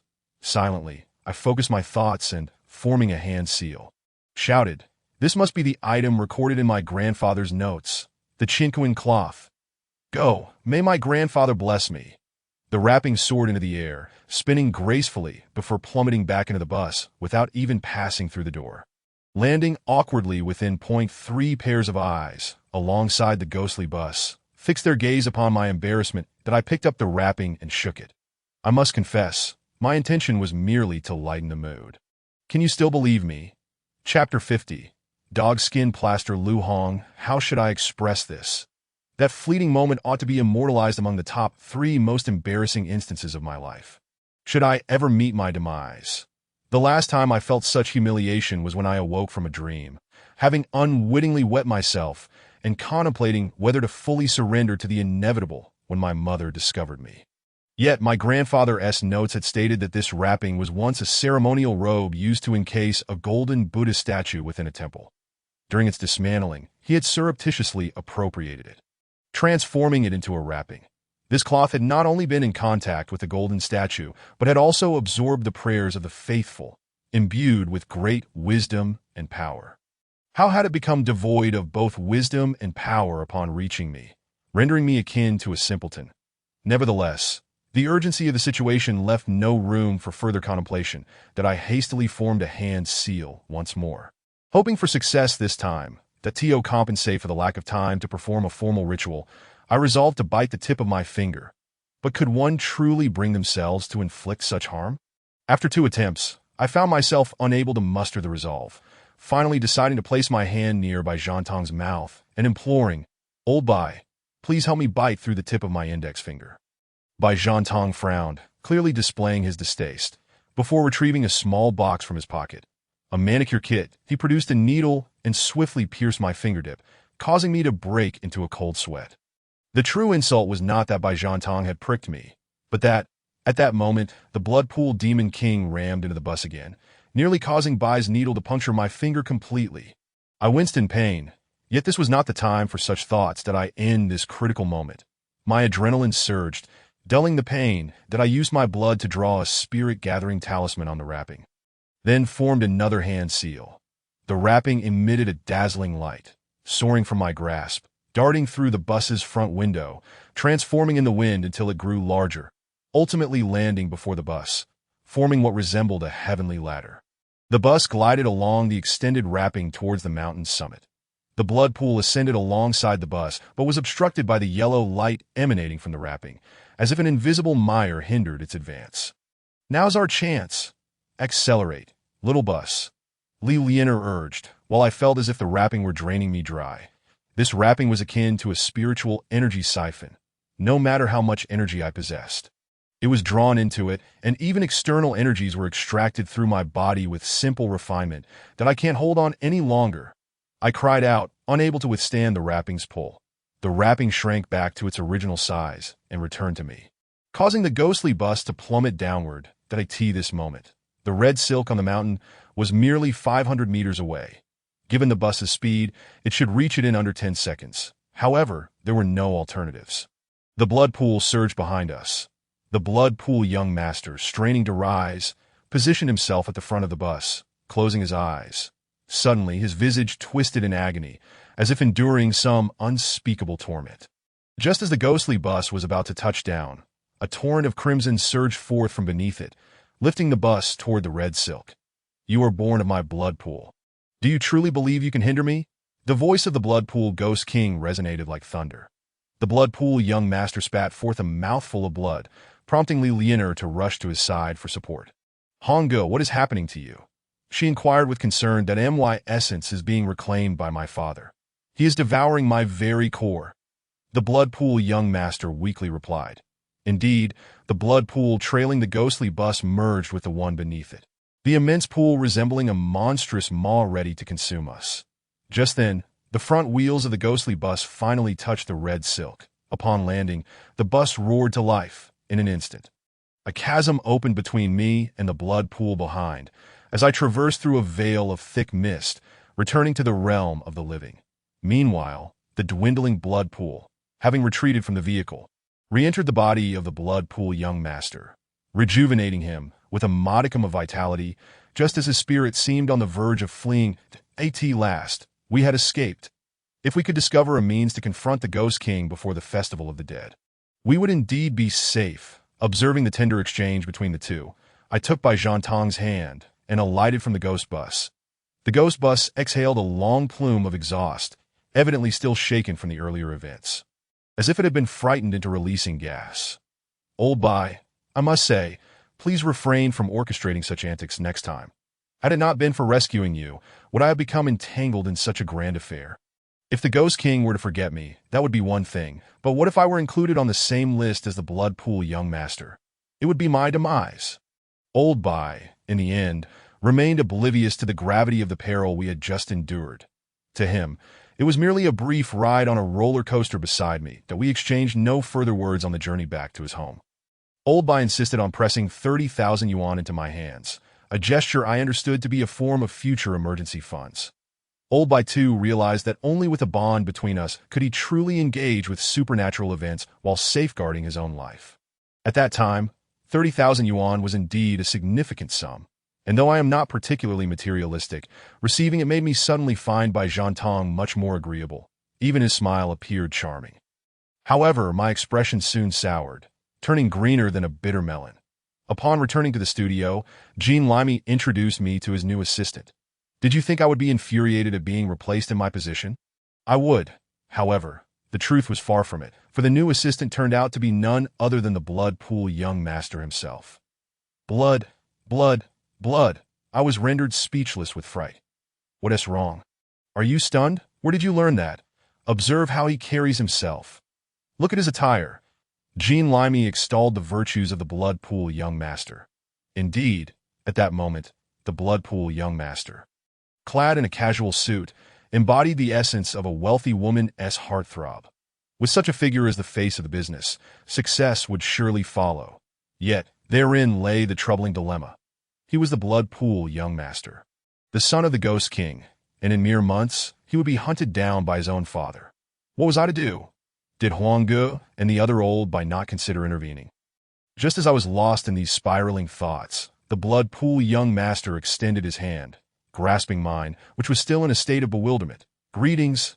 I am El Hong, the El from El Dongbin, and the Hong of Grand. I was introduced by Huang Ge, so please rest assured. The Blood Pool young master, now identified as El Hong, greeted me with a smile, yet I found myself unable to reciprocate. I could only part my lips in a tight-lipped grimace, a forced smile that was both awkward and polite. Since he was introduced by Huang Ge, it could only imply one thing. Huang Ji's mind had surely been clouded by too much delectable food. Looking at Huang Ge, who was sound asleep atop Jean Limey's head, I decided to take it in stride, assuming he must have entered through the connections of the 5 great immortal families. If the 5 great immortals were to intervene, the Ghost King might not stand a chance, which provided me with a slim sense of relief and a self-hypnotizing excuse. However, ultimately, both Jean Limey and I were deeply wounded. As for the specifics, I cannot elaborate further. Suffice it to say, that day, Jean Limey and I consumed dog food to the point of emotional injury that I cried out to the heavens. Are there any kind-hearted dog lovers willing to assist 2 woeful single souls? End of this chapter. Chapter 51. Overnight tea. The ghost's path boiling a kettle of tea. Nestled in a reclining chair, I savored the cool air while indulging in tea snacks and perusing my grandfather's supernatural notes. This delightful little life was all thanks to El Hong's arrival. Ever since the incident involving the Ghost King's wedding proposal, El Hong, the Blood Pool young master, shamelessly lingered in Jean Limey's studio as his assistant through connections with the 5 great immortals. However, for me, this was a blessing, as I finally had a few genuine days of respite that as for Old Bai. I formally introduced him to Jean Limey and advised Huang Ge to keep an eye on this foreign enthusiast of the supernatural, who might very well be a valuable source of merit. Upon hearing that Old Bai could be a source of merit, Huang Ge and the other Old Bai immediately forsook their slumber, beginning to channel Jean Limey, coaxing Old Bai to unearth more supernatural occurrences, such unscrupulous household guardians. After sipping my tea, I resolved to dismiss these miscellaneous thoughts and focus on studying my grandfather's notes, preparing for the potential demise that might be imminent. However, it must be said, aside from a few major events, my grandfather's notes were filled with intriguing supernatural tales, rendering them quite enjoyable to read as a novel. For instance, one story I am currently reading recounts a minor incident my grandfather encountered during his cultivation journey. Many have likely heard the saying that overnight tea should not be consumed. Yet few understand the reasoning behind it. Most merely recall seeing on television that prolonged steeping of tea leaves can produce compounds that may induce dizziness. Many people, heedless of this, quench their thirst with tea brewed the previous day, believing that if tea made in the morning can be consumed in the afternoon, tea brewed at night should be equally acceptable the following morning, as the time difference is negligible. However, during my grandfather's travels, he once found himself in a peculiar situation in a small village. That day, in his haste to cover ground, he missed his lodging destination and, as dusk fell, had no choice but to seek refuge for the night at the home of an elderly farmer in the village. Clad in his Taoist robe, my grandfather was warmly welcomed by the villagers, and he soon settled in at the village chief's home. After a night of quietude, just as my grandfather prepared to leave the village, the chief urgently approached him, requesting his assistance that in those days, doctors were scarce, and seeking medical attention often required a lengthy journey. For less severe ailments, this was manageable, but in emergencies, there was seldom enough time to find a physician. Thus, many relied on folk remedies while scrambling to seek proper care. Taoists, in such times, were often the best emergency healers. It turned out that a child from the village had awoken that morning only to be plagued with relentless vomiting and diarrhea, even expelling bile and blood. The child's family, in a state of panic, watched as the child's breath grew shallow. The chief, witnessing their despair, suddenly recalled my grandfather. As they hurried to the child's home, the chief explained the situation. My grandfather, feeling somewhat confident, thought to himself, as the saying goes, folk remedies can cure serious ailments, and I am acquainted with the White family's spirit medium. Even if something were to go awry, I could keep the child's life in a stable condition until they reached the county hospital. The village was small, and within 2 or 3 minutes, they arrived at the afflicted household, where several makeshift beds of long benches awaited in the yard, but a child of about 10 lay sprawled on a small bed. Weakly retching that my grandfather, unable to bear the sight of such a small child's suffering, quickly approached and placed his hand on the child's pulse. However, apart from being somewhat weak, the child showed no other abnormalities. Next, my grandfather examined several key acupuncture points associated with the child's stomach meridian, yet still found no issues. At this point, my grandfather began to suspect the involvement of malevolent spirits, prompting him to instruct everyone to step back. He retrieved a pouch of glutinous rice flour from his pocket, along with a box of vermilion powder from his backpack. After mixing the white wine with the vermilion in a bowl, he ignited the mixture with a talisman and slowly blew the glutinous rice flour from his hand, passing it over the vermilion, that if indeed a malevolent spirit were to be parasitic, the rice flour tainted with vermilion would manifest somewhere on the child. If not, it would likely coalesce in a specific direction. To his surprise, the rice flour scattered with the wind, showing no sign of cohesion, indicating that the child's condition was not due to a spirit's mischief. At that moment, my grandfather was perplexed. It was neither a genuine illness nor the result of malevolent spirits. Could it be that such a young child was being disturbed by a spirit medium? We've previously discussed this matter, so there's no need to reiterate. Essentially, when a spirit medium selects a vessel, if the chosen individual is unwilling to fulfill this bond, the spirit may manifest through the medium. Yet even so, it seemed implausible that a disturbance could befall a child. Such an act would be detrimental to one's merit. Just as my grandfather was deep in contemplation, a detail caught his attention. It turned out that the entrance to the chicken coop was covered in the glutinous rice flour he had blown out earlier. The chickens pecked at the flour on the ground. A faint triangular imprint began to emerge. This was a mark indicating that a ghost was borrowing a path. When a ghost seeks a shortcut back to the underworld, it often traverses through a chicken coop, as these creatures connect the realms of the living and the dead, making the chicken coop a swift passage to the netherworld. Understanding that there had been ghostly soldiers passing through the night before, my grandfather's mind suddenly cleared. The presence of a ghostly official could not be deemed malevolent. Thus, the usual methods of ghost catching and exorcism would clearly be ineffective against them. Hence, my grandfather's earlier attempts at incantations yielded no results. May I ask, did you brew tea last night and leave it unfinished, only for the child to drink it this morning? My grandfather, in a moment of desperation, grasped the elder's arm and inquired about the child's condition. The elder, equally anxious, was momentarily taken aback by my grandfather's question. With the child in dire straits, what relevance did the matter of tea hold?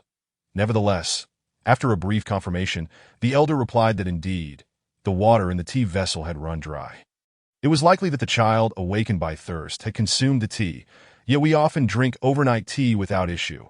Upon hearing this response, my grandfather devised a plan that he casually caught a large rooster from the yard, pricked its comb with a needle, and collected a few drops of its blood into a small cup that he then sprinkled some glutinous rice flour into the cup, lit an incense stick facing the sun, and retrieved some ash from the bottom of a pot.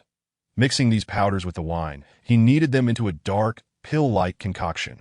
Seizing the moment while others were still bewildered, my grandfather directly administered the remedy to the nearly unconscious child.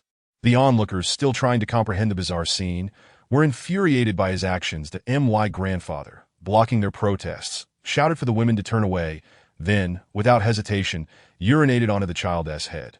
The adults, witnessing this shocking act, were either retching or clenching their fists, ready to confront my grandfather. That time, he was just over 20, in the prime of his strength, and he deftly maneuvered around the wall, pointing towards the child and shouting, "Look!" The crowd, startled, turned to see the child retching once more, this time expelling dark, clotted matter. Gradually, the child's pale face regained its color, and after the vomiting ceased, their breathing steadied. It turned out that the lingering energy from the tea, sipped by a spectral being passing through, had caused the child's suffering. The child, unwittingly consuming the tea, became tormented by the lingering shadows within. My grandfather, gathering pure yang substances and utilizing his own youthful urine as a catalyst, was able to dispel that malevolent energy. As for why he didn't explain his actions beforehand, it was because he sensed that his previous attempts had led others to view him as a charlatan. Although he could clarify the situation, time was of the essence for the child, hence his rash decision. Fortunately, the child was saved. In this lifetime, neither my grandfather nor my father ever drank overnight tea. While I, in my past, often indulged, I now ponder if my recurring stomach issues after consuming overnight tea were linked to this incident. Gazing out at the darkening sky and the remaining half-pot of tea, I felt a pang of regret. This was a fine tea gifted by Lao Bai, and discarding it seemed a shame. Yet, having just heard the tale of the overnight tea, I felt a twinge of fear. Thus, I resolved to brew several cups before bed. Consequently, I embarked on my tea-drinking venture, continuing until the flavor faded, and only then did I feel at ease enough to retire for the night. However, to my utter dismay, a far more alarming incident unfolded that very night. I wet the bed. Alas, how mortifying! Fortunately, no one was aware, but if word got out, I would have no choice but to consult with Lao Bai about visiting that blabbering neighbor in the dead of night. Chapter 52. The Cat-Faced Old Lady. The disappearance of 7 children recently. My neighborhood has been rife with unrest, with local communities forming patrol teams of young adults conducting thorough nightly rounds. The catalyst for this heightened alert was a series of recent child abduction cases. Throughout history, there are few offenders more reviled than those who engage in the trafficking of children. The thought of a once happy family, torn apart by the abduction of a daughter, son, or even a spouse, is enough to invoke a deep, primal rage within any parent. Consequently, society exhibits zero tolerance towards such perpetrators. When caught, they are often met with a violent mob. And once delivered to the police, the authorities seldom pursue the matter further, as they too would likely have taken part in the punishment had they not been officers. In prison, those convicted of rape and child trafficking are equally despised. Occupying the lowest rungs of the criminal hierarchy, I shared my vehement disdain for child traffickers with Lao Bai. While munching on grilled corn, I expressed my desire for his assistance in discerning the fates of the missing children. Lao Bai, inflamed by my outrage, was oblivious to the kernels of corn spilling from his mouth. "All right, find something personal belonging to one of the children, and I will consult the oracle," he declared, finishing the last few bites of corn and discarding the cob. I handed him a piece of clothing belonging to a child while inquiring about the peculiar state of Jean Limey's mouth. Yesterday, Jean Limey had the audacity to insult Huang Gu in his diary, lamenting how he could never enjoy a good meal because Huang Gu was always eating. In retaliation, during an elevator ride, he groped 3 unsuspecting women. Each of them, robust and imposing, swiftly retaliated with a slap to the same spot. Lao Bai produced a tortoise shell and 5 coins, consulting the oracle while engaging me in conversation. Truly, he embodies the spirit of a weasel. His thirst for revenge is unparalleled.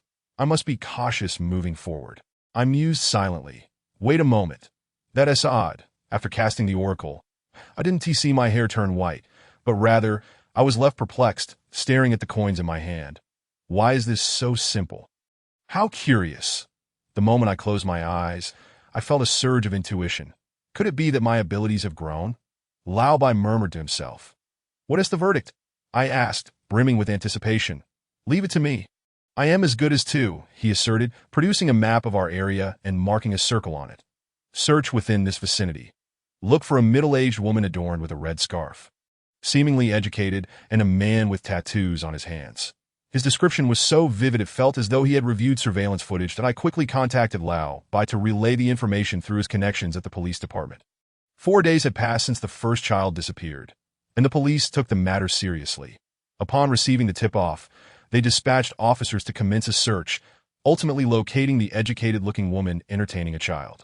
The parents, reassured by her demeanor, felt at ease. Meanwhile, the tattooed man was apprehended not far from the scene.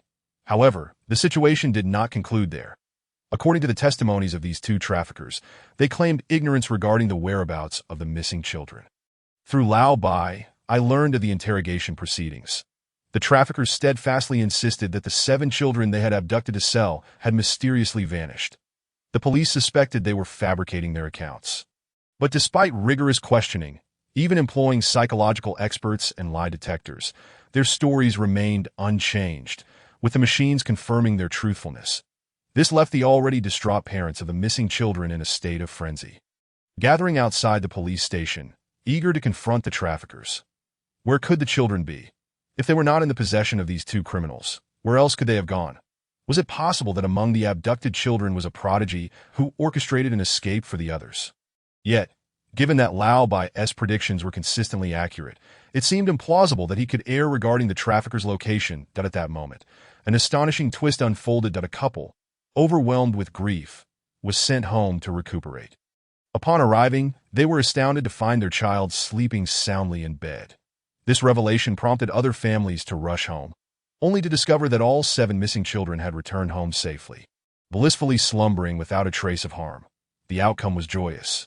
Yet the police were left baffled as to how to conclude the case. That I, however, remained in a state of confusion, suspecting that Lao Bai was concealing something from me.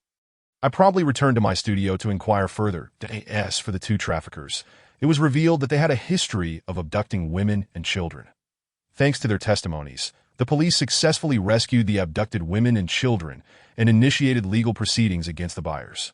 Though both buyers and sellers faced appropriate retribution, the scars inflicted upon the victims would linger for a lifetime. Those dark memories could only be overshadowed by a life filled with joy and the passage of time. Yet the physical wounds, including the trauma of forced pregnancies, would remain indelible. According to my grandfather's notes, these traffickers would endure the most severe punishments in the afterlife. But what solace would that provide? The suffering inflicted upon human traffickers cannot possibly offset the anguish experienced by the victims of abduction. An overwhelming impulse to exact personal retribution and suppress these criminal tendencies surged within me. Yet my reason ultimately intervened. I could wield my powers to ensure that these 2 perpetrators met a gruesome fate in prison, but I refrained from such an action. Eventually, amidst my turbulent thoughts, I returned to the studio. The 2 elder whites continued to gnaw on roasted corn, and it was no wonder that Jean Limey was writing in her diary, chastising them. After Huang Ge finished his share, it was a miracle that Jean Limey did not vomit. As for me, I had long given up on satisfying my own cravings that I elucidated the events that had transpired to the 2 elder whites, who fell into a state of perplexity.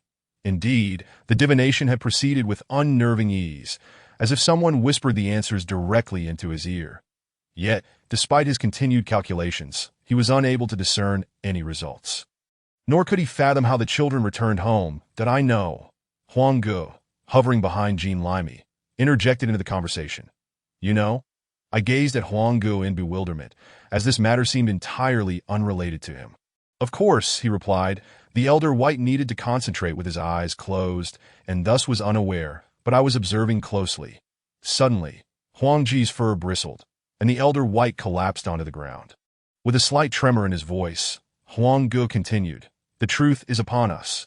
Just then, A series of knocks resounded at the door, followed by the entrance of an elderly woman, her face obscured by a veil. I have contemplated the matter, and to avoid complications, it is best that I reveal myself. As she spoke, the old woman lifted her head, and the veil fluttered to the ground, revealing a gaunt figure adorned with a black cat's visage. In an instant, a name flashed through my mind: cat-faced old lady, a predator of children. How could this be? I gasped, turning to Huanggu and the elder White, who had shrunk into a tight ball. Indeed, whether we speak of weasels or rats, fearing cats is instinctual. I could not rely on either of them. Young as they may be, they would chatter nonsensically upon hearing a few legends. The old lady, who professed a fondness for children, would never consider them as food. She seemed agitated, reprimanding me for my disbelief that I listened to her urgent explanations. It became clear. My grandfather's notes had indeed recorded such legends. But it appeared they were not entirely accurate. Given that my grandfather had not personally experienced these events, I could only place half a degree of trust in his accounts. That it turned out that the cat-faced old lady sought me out because she sensed my desire to continue the investigation. Fearing a misunderstanding might lead to trouble, she came to clarify her intentions. Once a cherished house cat, she had been treated well by her owner, but after an unfortunate incident, she found herself transformed into the cat-faced old lady, yet still remained protective of the neighborhood children.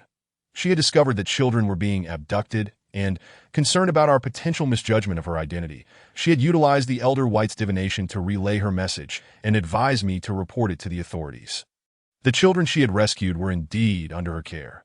Appearances can be deceiving, for the trafficker's daughter, who seemed like an intellectual, harbored a heart of malice, while the cat-faced old lady turned out to be unexpectedly benevolent. Now that the matter had reached a resolution, there was little more to be said. That evening, I ordered takeout and treated the cat-faced old lady to 2 grilled fish, while Huanggu and the elder White cowered in the corner, serving as my proxy to thank her on behalf of those families. After a satisfying meal, I returned home, still preoccupied with thoughts of the despised traffickers. That night, a black cat was seen lurking outside the prison where the 2 traffickers were held. The following day, both traffickers were found dead in their cells, their demises grotesque. Their hearts and livers had vanished, and their other internal organs lay strewn about, leading to one of the most perplexing unsolved cases. Chapter 53. The return of the voodoo practitioner. The suspicious gambling match. Gazing at the calendar, I realized that only 70 days remained until the Ghost Gate opened on the 14th day of the 7th lunar month. It was astonishing that Lu Hong could still be so carefree, accompanying his girlfriend to the movies, that I wondered whether he had devised a means to confront the Bloodpool Ghost King, or if he had resigned himself to his fate. Sighing, I glanced at Jean Limey, who was also lamenting. This was the reason many preferred to face retribution rather than become a spirit medium. Although becoming a spirit medium could lead to a bountiful afterlife and a favorable reincarnation, the reality was that, like Jean Limey, one often found themselves without control over their own body. Even if one lived to 100, the agony of never being able to enjoy a desired meal was a burden few could endure. Moreover, Jean Limey was possessed by 2 spirit mediums, and the worst part was that they were the insatiable Huang Xian and Hui Xian. Many might wonder if it meant that as long as the spirit mediums were not Huang Xian or Hui Xian, one would not suffer so severely. Certainly not. According to my grandfather's notes, common spirits, such as snakes and pythons, required frequent physical activity and often possessed cold, violent temperaments. They resolved supernatural issues with brute force. And those who exited the possession state would frequently bear severe injuries. Thus, disciples possessed by common spirits often suffered from numerous hidden ailments. Fox spirits, on the other hand, could drive the host to madness, as the inner world conjured by the fox spirit would tangibly affect the host. Consequently, fox-possessed individuals often appeared erratic. That for those possessed by Xian, my previous encounter with the Bai family's ancestor had given me a natural fondness for them. Given that the Bai family focused on alchemy and healing, I felt it prudent to tread lightly in my remarks. That it was known that few Bai Xian hosts live beyond 70, likely due to the adage that medicine is 3 parts poison. At that moment, the office door swung open, and a woman peered cautiously into the room. Despite her oversized sunglasses and wide-brimmed hat, I instantly recognized her. That wasn't she the woman who had been attacked last time? The one who had experienced the Rose Curse? What was her name again? Chao Shui. Yes, that was it. Why had she returned? I nudged Jean Limey with my elbow, prompting him to regain his composure and return to his desk. With a determined gaze, Chao Shui approached, having developed a strong trust in Jean Limey from their previous encounter. She seated herself directly across from him. Chao Shui, may I inquire what assistance you require this time? Jean Limey exhibited a remarkable transformation, shedding his earlier demeanor of despair and adopting an air of confidence akin to that of a celestial being. That I have a gambling match in Macau the day after tomorrow and require your help. Chao Shui spoke with evident anxiety. Madam, we are not con artists.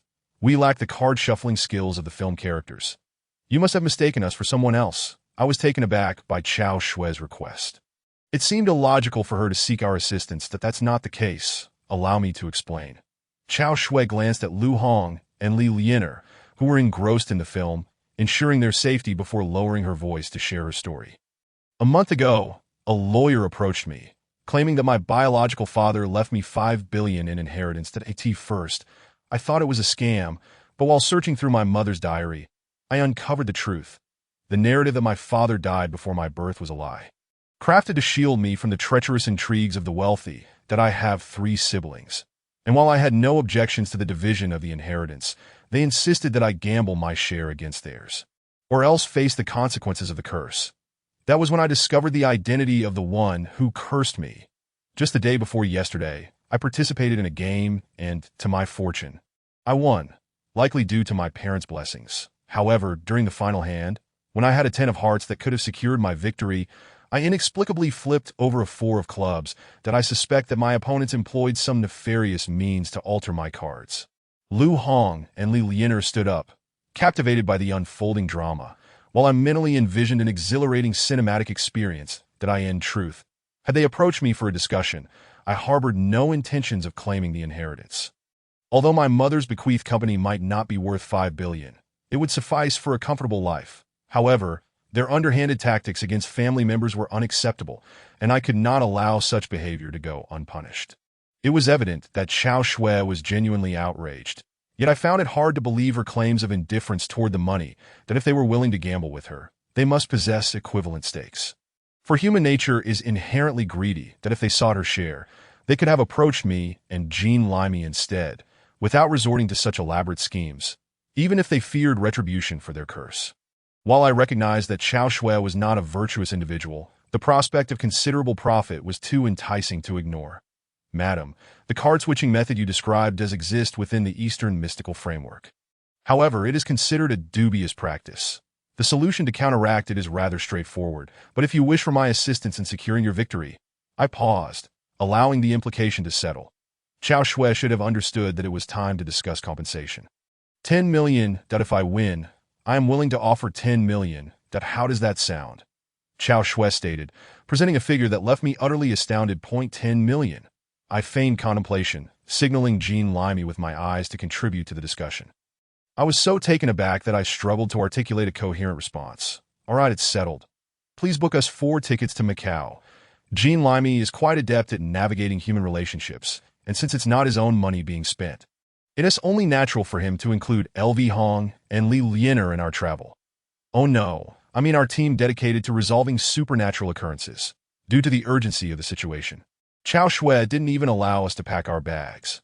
We merely took the essential items required for our ritual and boarded the vehicle heading to the airport. Chao Shui had already coordinated with the travel agency, swiftly securing our Hong Kong-Macau travel permits under the guise of a tour group. This trip is crucial. If we can manage to earn 10 million, we would effectively achieve financial freedom. Chapter 54. The Art of Cursing the Road today mirrors our current emotions, remarkably smooth. Typically, the journey to the airport takes over an hour due to traffic, but today we arrived in just over 40 minutes. However, upon stepping into the airport hall, the atmosphere shifted to an eerie intensity. The previously bustling waiting area suddenly became desolate, with the surrounding individuals appearing like soulless automatons. Has it begun so swiftly? Indeed, the true battlefield extends far beyond the gambling table. The adversaries had already struck as soon as we stepped out. Truly, one cannot underestimate a master of curses, who operates with such stealth and cunning. At this moment, Jean Limey had entered a trance-like state, and the spirit possessing him, Huang Gu, addressed us. Is this the art of cursing? Surely not. To control so many individuals requires an extraordinary level of skill. Even the top curse masters from Southeast Asia couldn't orchestrate such a grand spectacle. I inquired with some skepticism. If they indeed possess such power, the state would never allow it to go unchecked, especially as the situation has escalated to catastrophic proportions. That of course not, Huang Gu replied. Even if they were granted 1,000 times their current strength, they wouldn't dare to reach such extremes.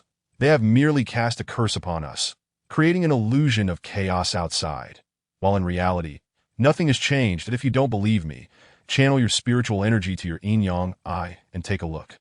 Following Huang Ji's advice, I swiftly directed my spiritual energy to my eyes, immediately feeling a heat sensation, accompanied by a faint squeak.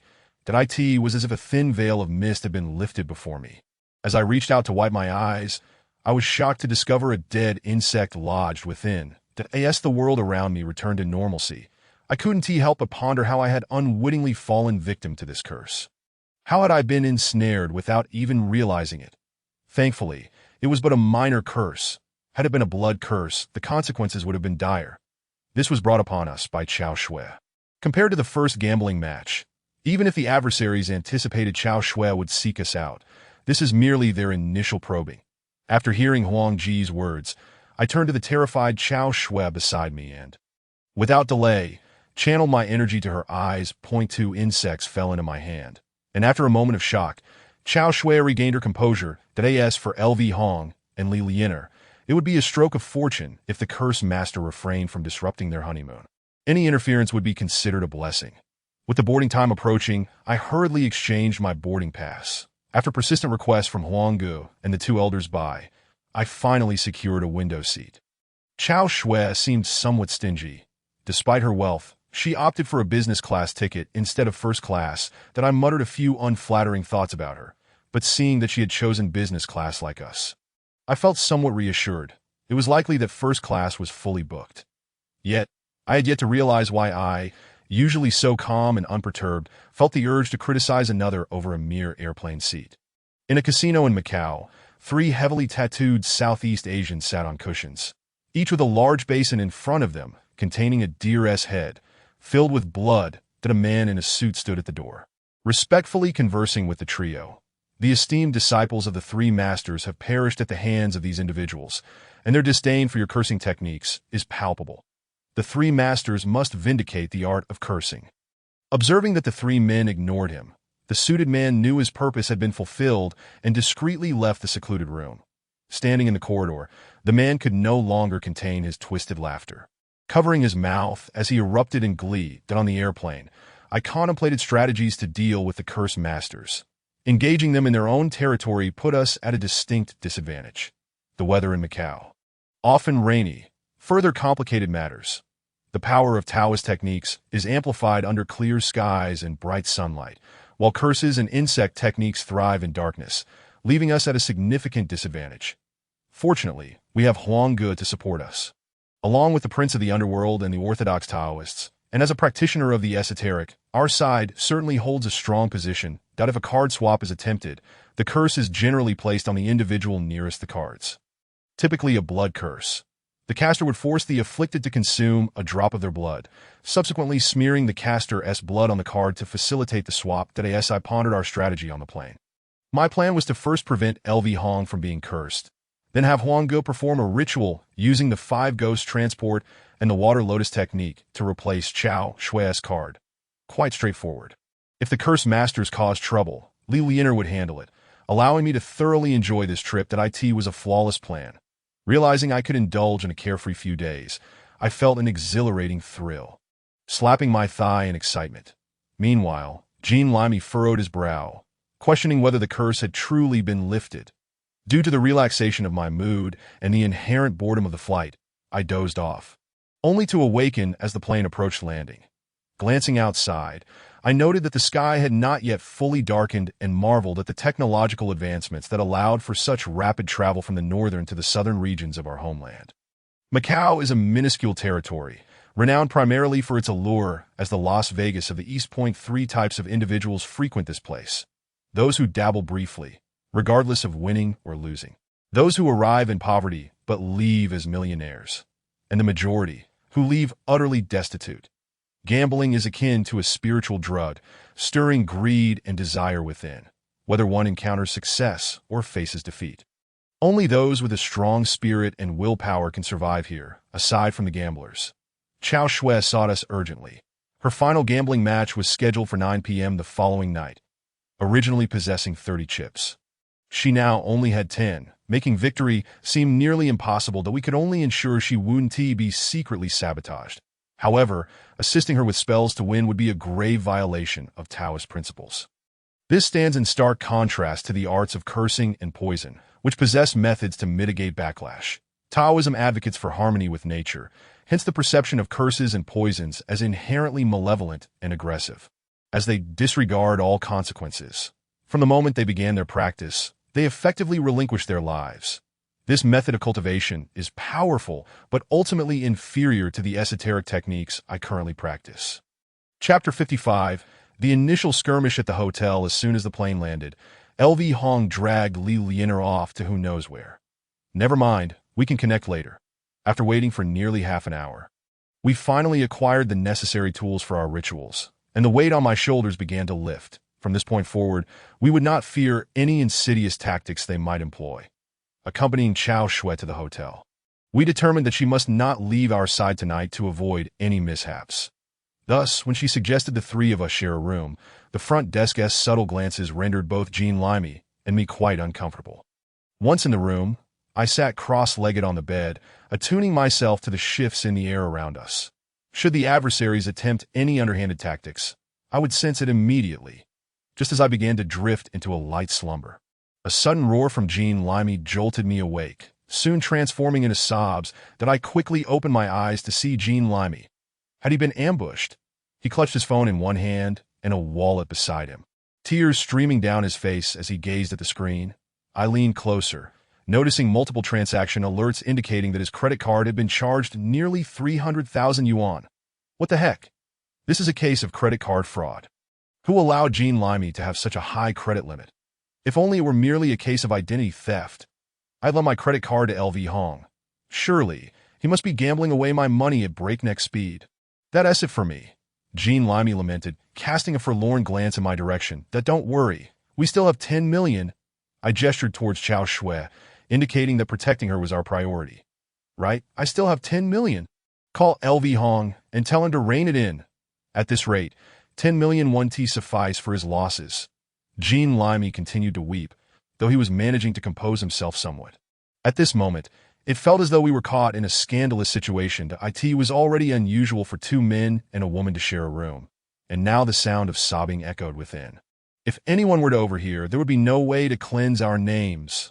Suddenly, a series of knocks echoed from the door. Look, we're done for. It's certainly because you cried too loudly, leading others to think something is amiss in here. While berating Jean Limey, I rose to prepare to open the door. The knocking did not cease. Instead, it intensified, resonating with a sense of urgency. The moment my hand brushed against the doorknob, a sudden chill coursed through me, causing the hairs on my back to stand on end as an inexplicable gust of wind seeped into my clothing. The Dio not opened the door. Brother Huang, who had unknowingly entered a trance-like state, reached out to halt my actions. Yet, inertia compelled me to press down on the doorknob. A tremendous force surged through the door and slammed into me, propelling me back against the bed in the room. Outside stood a towering figure, nearly 2 meters tall, accompanied by 3 imposing black men. Who are you? Don't come any closer, or I'll call the police, Chao Shui exclaimed, brandishing her phone while attempting to alert the authorities. The 4 intruders displayed no signs of panic. Instead, they continued to advance towards her. Struggling to regain my footing, I pulled Chao Shui behind me and seized a nearby lamp stand. By the laws of heaven and earth, I shall invoke the powers. Brother Huang, now channeling Jean Limey's body, retrieved a yellow talisman from his pocket, clutched it tightly, and recited an incantation, causing flames to erupt from his hand. He then opened his palm. And Jean Limey, already standing on the bed, matched the leader's height perfectly, striking the leader's forehead with a fiery imprint. To my astonishment, the leader, marked by the flame, emitted a scream devoid of pain, instead standing still as if entranced, convulsing as the flames licked from his forehead down to his throat. Yet another instance of voodoo. It appears our movements have been under constant surveillance. Brother Huang engaged in a fierce struggle with two of the black men within the cramped confines of the room. Though not particularly adept in combat, his agility was remarkable. Even the controlled black man, under the spell's influence, was left sweating as he evaded Brother Huang's maneuvers. The remaining black man charged towards me. In a hurry, I grabbed a soul-calming bell from my backpack and began to shake it. The sorcery of voodoo and the techniques of Xiangxi's corpse-reviving rituals share similarities, as the creatures or objects used to control the body would react to the bell. Indeed, the black man halted and began to jump erratically in place. The other two pursuing Brother Huang also grew disoriented. Before long, something began to writhe in the hands of the three black men. Brother Huang swiftly severed it with a peachwood sword, revealing a small piece of animal bone. Blood flowed from the three men, corroding the ground into a sizable hole, though we cannot remain here any longer. We must quickly regroup with L.V. Hong. He possesses the means to counteract the voodoo, ensuring our safety tonight. Ignoring the towering figure and the three fallen men, we grabbed our belongings and pulled Chao Shui towards the hotel lobby. They showed no fear of the police, knowing that the officers could merely apprehend those afflicted by the spell, rendering the call for help futile, as it would only lead us to the station as well. "Hello, L.V. Hong, stop gambling. We've been attacked. Gather immediately," I shouted into the phone, hearing the cacophony of shouts on the other end. Shockingly, L.V. Hong was still engrossed in gambling, with Li Lianer not only failing to dissuade him, but actively cheering him on. "I am at the Tianhao Casino. You should come," L.V. Hong replied. "Fine. We'll head your way, but you must be cautious. The voodoo they employ is exceedingly sinister. While it may not affect us, it poses a significant threat to those around," I said as I prepared to open the car door. Suddenly, a massive fist appeared in the reflection of the car window, hurtling towards me, that I quickly ducked and turned to evade it, the fist crashing against the car door, leaving the bulletproof glass spider-webbed with cracks. The 2-meter giant had leaped from the 4th floor, and a crowd of astonished onlookers began to gather, some even pulling out notebooks, clearly mistaking us for actors in a film.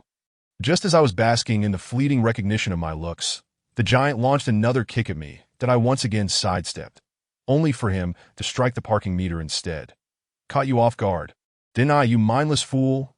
I taunted, expecting his leg to surely be fractured. To my surprise, the meter only bent slightly. "Wait, I didn't mean you literally. I meant, what is the point of talking?"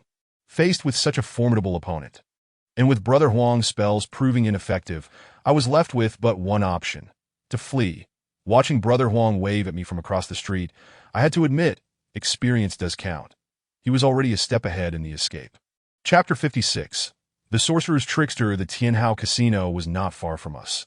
While traveling to the hotel, I had glanced at the shops lining the streets, as the city itself was compact. And I distinctly recalled this particular casino.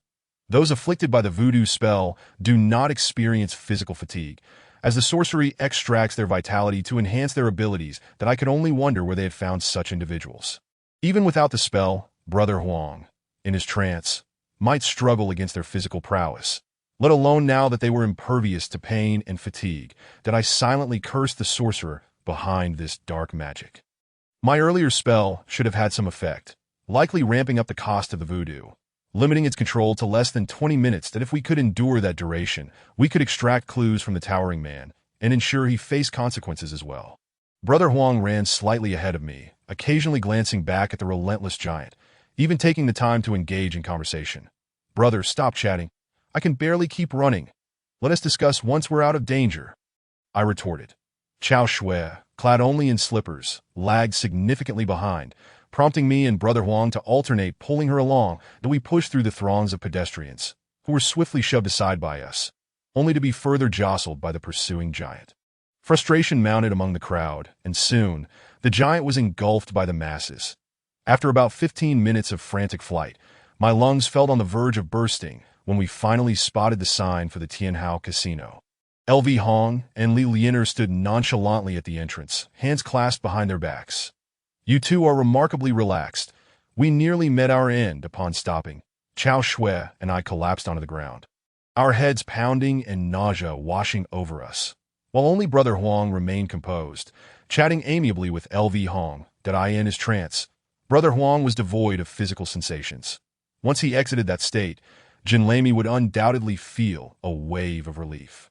Voodoo is merely a dark art that somehow found its way into the realm of the living. When they come again, I shall demonstrate how effortlessly to dispel their magic that I was skeptical of LV Hong's claim. With only a few drops of blood left in his blood pool, his strength appeared quite limited, and he could hardly contend with the voodoo that even Brother Huang struggled against at that moment. A commotion erupted nearby as the giant burst through the crowd, charging towards us that LV Hong's fingers dripped with blood, which he flicked at the giant. The droplet struck the center of the giant's forehead. And to our astonishment, he began to shrink, his legs buckling beneath him, losing all strength until he collapsed just 3 meters away from us. Brother Hong, you're amazing. Truly impressive. Li Lianer was feeding us dog food when a drop of blood led to a bell emerging from the tall figure's ear. It seemed that this bell served as the medium for controlling the sorcery of the tall one. At this moment, it can finally be said that the initial confrontation between us and the sorcerer in Macau concluded with a modest victory on our part.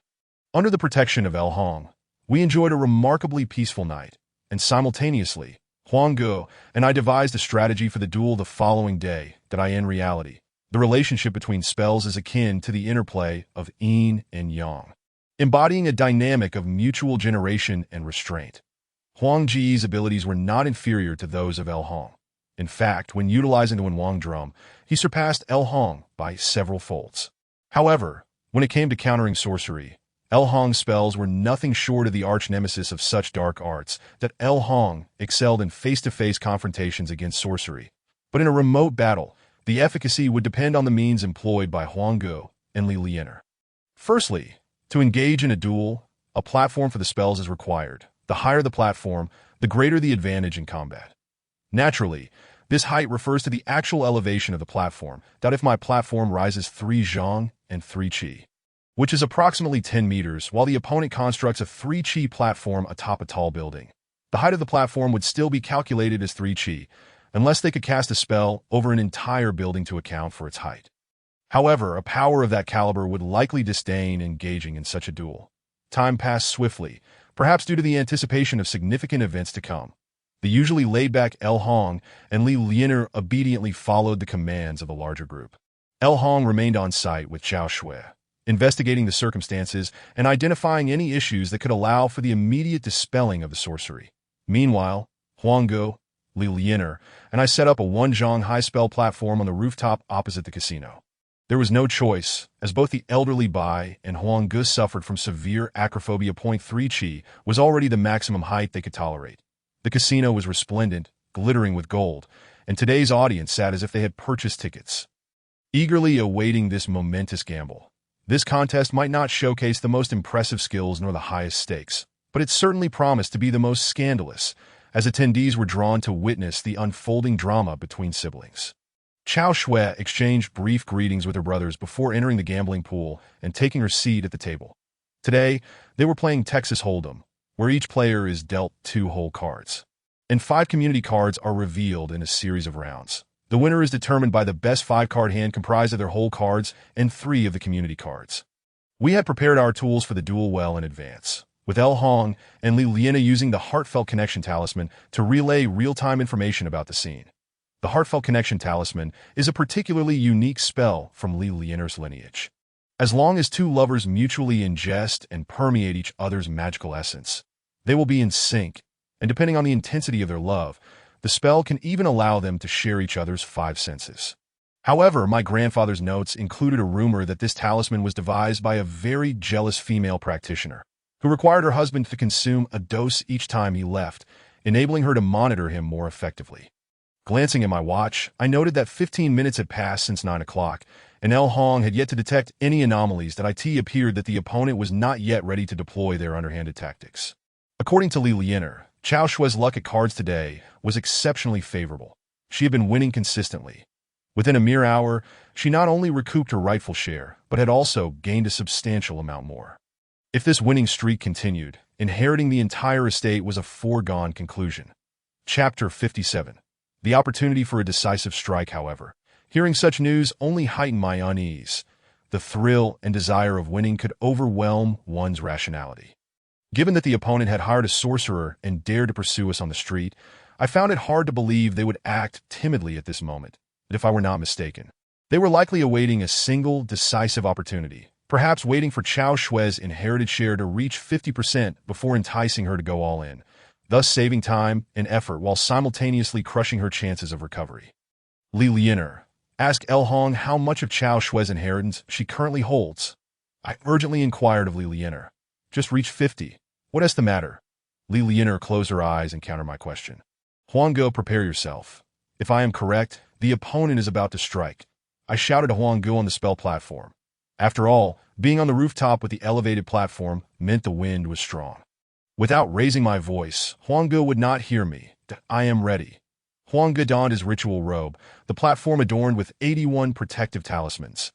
Incense burners and candles were placed before him, with a soul-restraining bell and a bowl of glutinous rice on the left, and a bowl of rooster blood and a bowl of black dog blood on the right, that a peachwood sword was slung over his back, and a bagua mirror hung on his chest. This setup, aside from the Wenwang drum, was nearly at its most powerful state. Now, it all depended on how the opponent would initiate their move. It begins. Chao Shui held the Red Heart 9 and Red Heart J. While the first two community cards on the table were Red Heart 10 and Red Heart Q, Li Lianer relayed new information obtained from El Hong. Damn, this is precisely the hand I feared. Had the cards been poor, Chao Shui might have played cautiously. With this hand, I worry she may act impulsively. Now, if a Red Heart 8 or Red Heart K appears, it would complete a straight flush. Practically the highest hand possible, I explained to Li Lianer, hoping El Hong could temper Chao Shui's enthusiasm, urging her to win incrementally rather than going all in. Chao Shui must not lose this time. Otherwise, not only would we miss out on profits, but we would also incur losses of hundreds of thousands. This was what Jean Limy had told me. Huangge shouted at the platform. Red Heart K. The fourth community card is indeed the Red Heart K. The opponent has gone all in. El Hong failed to intervene, and Chao Shui also went all in. Li Lianer continued to provide real-time updates on the situation. El Hong, keep a close watch on Chao Shui's hand. The opponent is surely about to strike. After speaking, I gestured for Huangge to commence. Before Chao Shui arrived at the casino, Huangge had given her the spiritual talisman, allowing him to engage in a remote duel against the opponent through its influence. Suddenly, the previously calm spell platform began to shake. The glutinous rice in the bowl morphed into a shape akin to a quicksand pit. The opponent was initiating their move. What trickery do they intend to employ? Allow me to thoroughly assess your capabilities. Huangge murmured to himself as he ignited all the candles beside him. The platform illuminated under the flickering light, and the movement of the rice slowed considerably, the platform coming to a standstill the moment the candles were lit. Under normal circumstances, shaking would exhibit inertia. However, at the instant the candles ignited, the platform inexplicably ceased movement, as if the earlier tremors had merely been an illusion.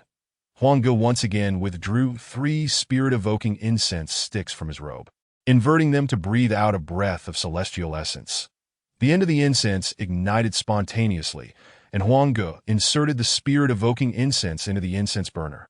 What had transpired was merely within a few seconds. Just as we were prepared, Li Lianer reported the latest developments. Indeed, Chao Shui's cards had changed. This was alarming. The Red Heart 9 had transformed into a Black Spade 3. Li Lianer relayed the situation to me. Quickly locate the source of the sorcery. Otherwise, I can only attack the opponent, but I cannot revert the cards. Huangge brandished his sword atop the platform. While I felt an intense urgency, I understood that now was not the time for haste. Although Huangge could engage in a duel against the sorcerer to dispel their magic, if the opponent had already altered the cards, Huangge would have no means to revert them without a medium. I settled cross-legged and ignited the soul-restraining candle before me, intending to once again use the method of soul detachment to seek out the medium the opponent employed to change the cards. Meanwhile, Li Lianer urged El Hong to sense the sorcerer's arrangements within the casino, that Li Lianer assist me in safeguarding my magic. I shall proceed. I closed my eyes, concentrating my spirit on the Intang. As I focused, a flicker of candlelight gradually illuminated the previously dark landscape. It was the light of the soul-restraining candle, which was essential for my spirit to safely detach from my body. Once more, I experienced that ethereal sensation. After a dizzying journey akin to riding the clouds, my spirit soared upwards, confronting Huangge face to face. Quickly, go ahead. I shall give this fellow a few hard strikes. Huang Gu appeared quite relaxed, had he not been ambushed during the previous duel. Winning would have been a breeze for him. Huang Gu withdrew a talisman from his robe and tossed it into the bowl of rooster blood, that he then lifted it with a peachwood sword, igniting it casually over the candle flame. The talisman expanded in the wind, instantly transforming into a massive fireball. Huang Gu gestured with his hands, reciting incantations. Dawn breaks the evil, banish filth from heaven and earth. The rooster returns, a small technique, grant me victory. As he spoke, Huang Gu flung the fireball from the tip of his sword into the glutinous rice bowl, where it erupted with a crackling sound. To my astonishment, the rice coalesced into the shape of a small scorpion, which then morphed into a half-human figure that spat out a mouthful of foul blood at Huang Gu. Anticipating this, he deftly sidestepped the vile spray. Huang Gu then extracted an incense stick from the center of the incense burner and flicked the ash from its tip directly into the small figure's mouth with his index finger. The creature shrieked in agony as the rice that formed it turned a deep shade of green. Huang Gu swiftly enveloped it in a yellow cloth and submerged it into the dog's blood, which hissed violently as if it were being tempered like metal. In that instant, a thread of spiritual energy appeared before me, likely the clue connecting to the sorcerer. Huang Gu had shattered the opponent's curse, leaving them severely injured, and it was this oversight that led to my discovery. The ethereal essence moved rapidly, and in the blink of an eye, I found myself in a hotel room, which had been completely cleared out. On the floor, an enigmatic array was drawn in a blood-like substance, with 4 bald men seated at each end. One bald man on the eastern side had already collapsed to the ground, while the remaining 3 did not possess the black spade card that had been transformed for Chao Xu's sister in reverting the card. We had to locate that very black spade.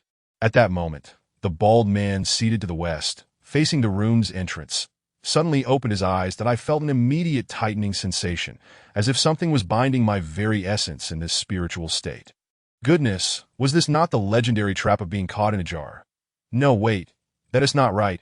It's akin to inviting someone into a trap, just as I had anticipated. Chapter 58.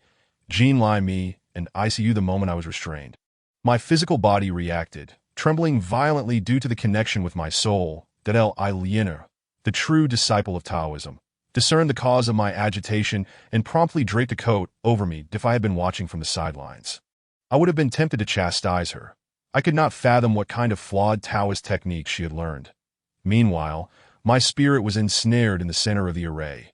Fortunately, I was protected by the soul-settling candle, which enveloped my essence like a golden bell, granting me the time to contemplate my next move. On the other side, Chao Shui was anxiously gazing at her card, half black spade and half red 9. We had reached the stage of revealing cards, and although she could request to seal the cards, it would not delay the inevitable for long. A prolonged pause would lead the judge to declare her defeat. El Hong sat beside Chao Shui, eyes closed in meditation, seemingly oblivious to her distress. In truth, all his focus was on a drop of blood on the table, through which he was discerning who had been afflicted by the curse. As the temperature around me began to rise uncomfortably, I recalled my grandfather's notes, which indicated that sorcerers possess the ability to refine souls at high temperatures, controlling and even enslaving them further. At this moment, my sole reliance was on the soul-settling candle. Yet Li Liener was not providing adequate support. Behind me, there was another soul-settling candle, which I could have ignited with my mental energy. But under the current circumstances, I lacked the strength to do so. Suddenly, I felt a refreshing coolness above my head, an inexhaustible energy flowing into my being. The voice of Elder Bai echoed in my mind. Fortunately, I have been keeping an eye on you. That little girl is simply a joke, only concerned about her dear brother. I had Huang Gu light the candle for you, and I borrowed a bit of celestial energy for you as well. Had I not been in a spiritual state and unable to shed tears, I would have wept profusely. Elder Bai was simply magnificent. Upon my return, I would definitely build him a warehouse for popcorn and buy Jean Lai Me 10 boxes of digestive tablets. With the infusion of celestial energy and the power of the second soul-settling candle, I swiftly broke free from the restraints of the 3 bald men. The released energy obliterated the surrounding array. Seeing me attempting to escape, the 3 bald men brandished objects resembling bone clubs that I floated upward, intending to evade them, but this maneuver unexpectedly led me to a fortunate discovery.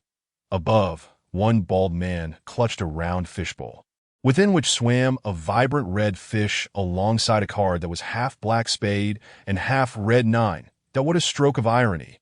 The true sorcerer was concealed upstairs, with the location of the caster confirmed. I closed my eyes to sense my body once more. The world spun around me, and after what felt like a few somersaults in midair, I opened my eyes to find myself back in my own body. Huang Ge, I have located the adversary, I exclaimed, extracting a talisman from my pocket. Then I inscribed the location and spiritual energy imprint of the opponent onto the talisman with my spiritual power and handed it to Li Liner for Huang Ge. Meanwhile, I remained in place to alleviate my dizziness. Huang Ge once again coated the talisman with chicken blood and tossed it into the glutinous rice bowl, which ignited in roaring flames. Above the fire, a card appeared, half black spade and half red heart, precisely the card the sorcerer had altered for Chao Shui. Huang Ge has also found it. Li Liner shouted to Huang Ji that I end the casino. El Hong finally made progress to his astonishment. The curse had been placed upon the card box that he had been searching for someone, unaware that the curse could be cast upon inanimate objects, indicating the formidable strength of the opponent. El Hong dispelled the curse on the card box with the blood, rendering the opponent incapable of further influencing Chao Shui's card. Huang Ge set the card ablaze with spiritual fire, and in an instant, the card transformed into a solid black spade, reverting the red 9 back into Chao Shui's hand. However, Huang Ge had no intention of sparing the adversary. He withdrew another incense stick and inserted it into the burning glutinous rice bowl. The incense burned rapidly, but did not ignite completely. Instead, it accelerated the normal combustion rate. Huang Ge poured dog's blood directly onto the glutinous rice bowl, mixing the ash with the blood to cover the rice. In the distance, the sorcerer let out a wretched cry as if scalded by acid. News of Chao Shui's victory reached us, and I finally breathed a sigh of relief, feeling as though we had earned our keep. Suddenly, the door swung open, and that mysterious man dragged one of the bald men from upstairs into the lower room. Surveying the 4 unconscious figures, he produced a talisman and a small bone sword from his pocket. Placing the talismans on the chests of the bald men and subsequently stabbing them with the small sword, the blade pierced their hearts without a drop of blood spilling forth. The formerly unconscious sorcerers stood up, their eyes vacant and lifeless. How intriguing, truly fascinating. Let me see what else you are capable of. The mysterious man took out a bell and casually shook it. The sorcerers lined up in formation, following him as if they were ordinary individuals. The night passed without incident, but we reveled in the joy of having earned 10 million, momentarily forgetting our fatigue. Even my dizziness had significantly improved. Yet when we sought out Chao Shui the following day to collect our reward, she informed us that she had already given the payment to El Hong. That we turned our gaze to El Hong, who hardly seemed the type to abscond with the reward. Indeed, he opened his backpack to reveal approximately 30 bundles of cash. What about the rest of the money? Jean Limy inquired anxiously. That is all there is. El Hong shrugged, raising his hands in surrender. This is your problem now. I did give you a 10 million check. Chao Shui hastily clarified, not wishing to be misunderstood. Once more, we looked at El Hong. When we first arrived, we went gambling that I lost and had to borrow some money. I've already repaid my debts. What remains is all that I have. El Hong, the son of the underworld, truly appeared to have no concept of money, having fallen prey to some loan shark, ending up 9 million in the hole. Puffed. Jean Limy gasped, blood spewing from his mouth as he collapsed to the ground. Life had become too thrilling. Just as 10 million was within grasp, it vanished without a trace. Who could withstand such a blow?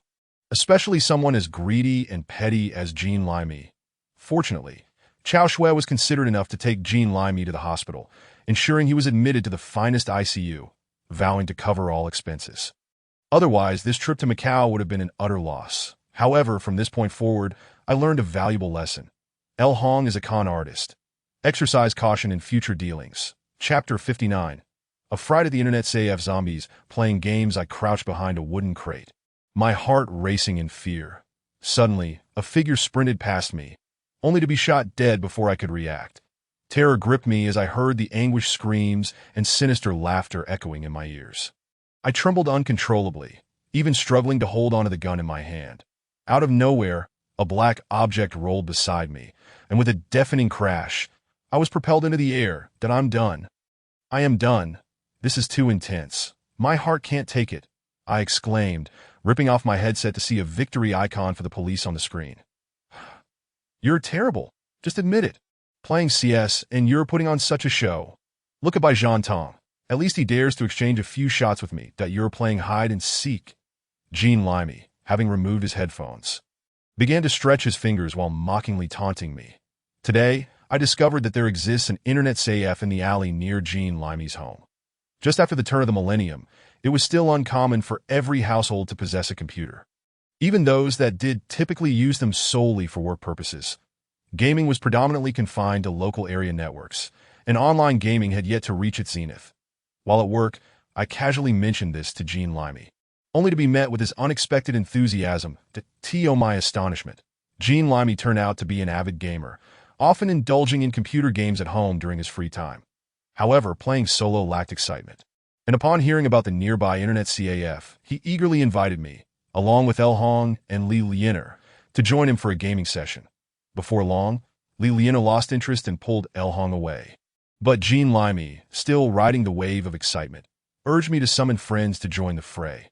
After some deliberation, I called upon by Jean Tong, for surely a foreigner would not be unfamiliar with computers. Yet, to our dismay, both of us fell victim to Jean Limey's relentless onslaught.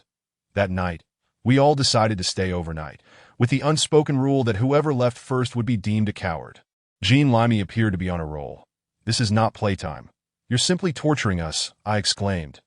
You must have been keeping a mental note of all the times we teased you, waiting for today to exact your revenge.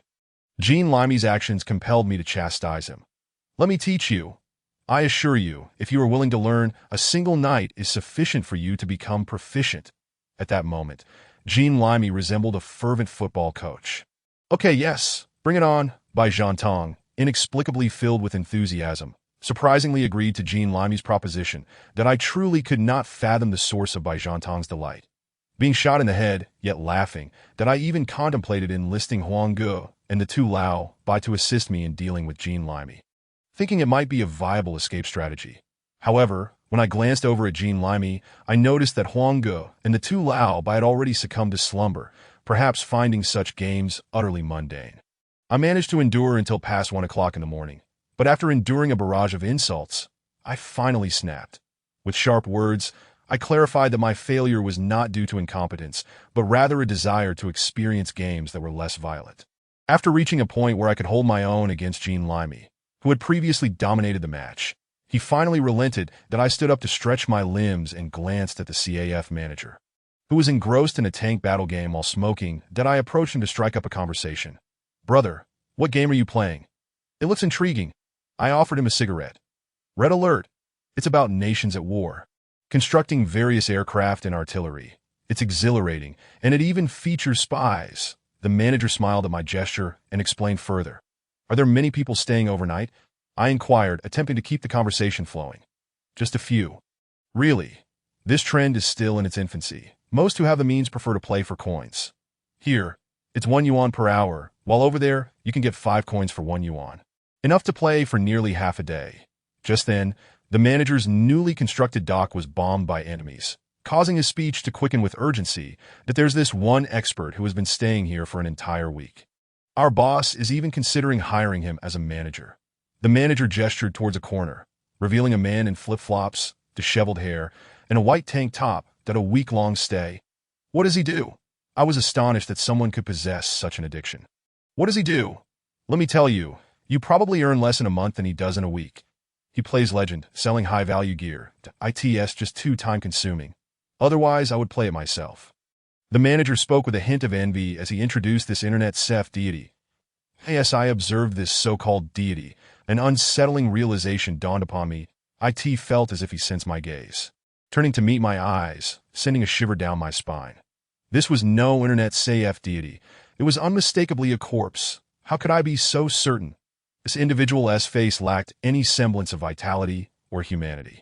Many are aware that there exists a practice known as physiognomy, which examines the energy and acupoints on a person's face.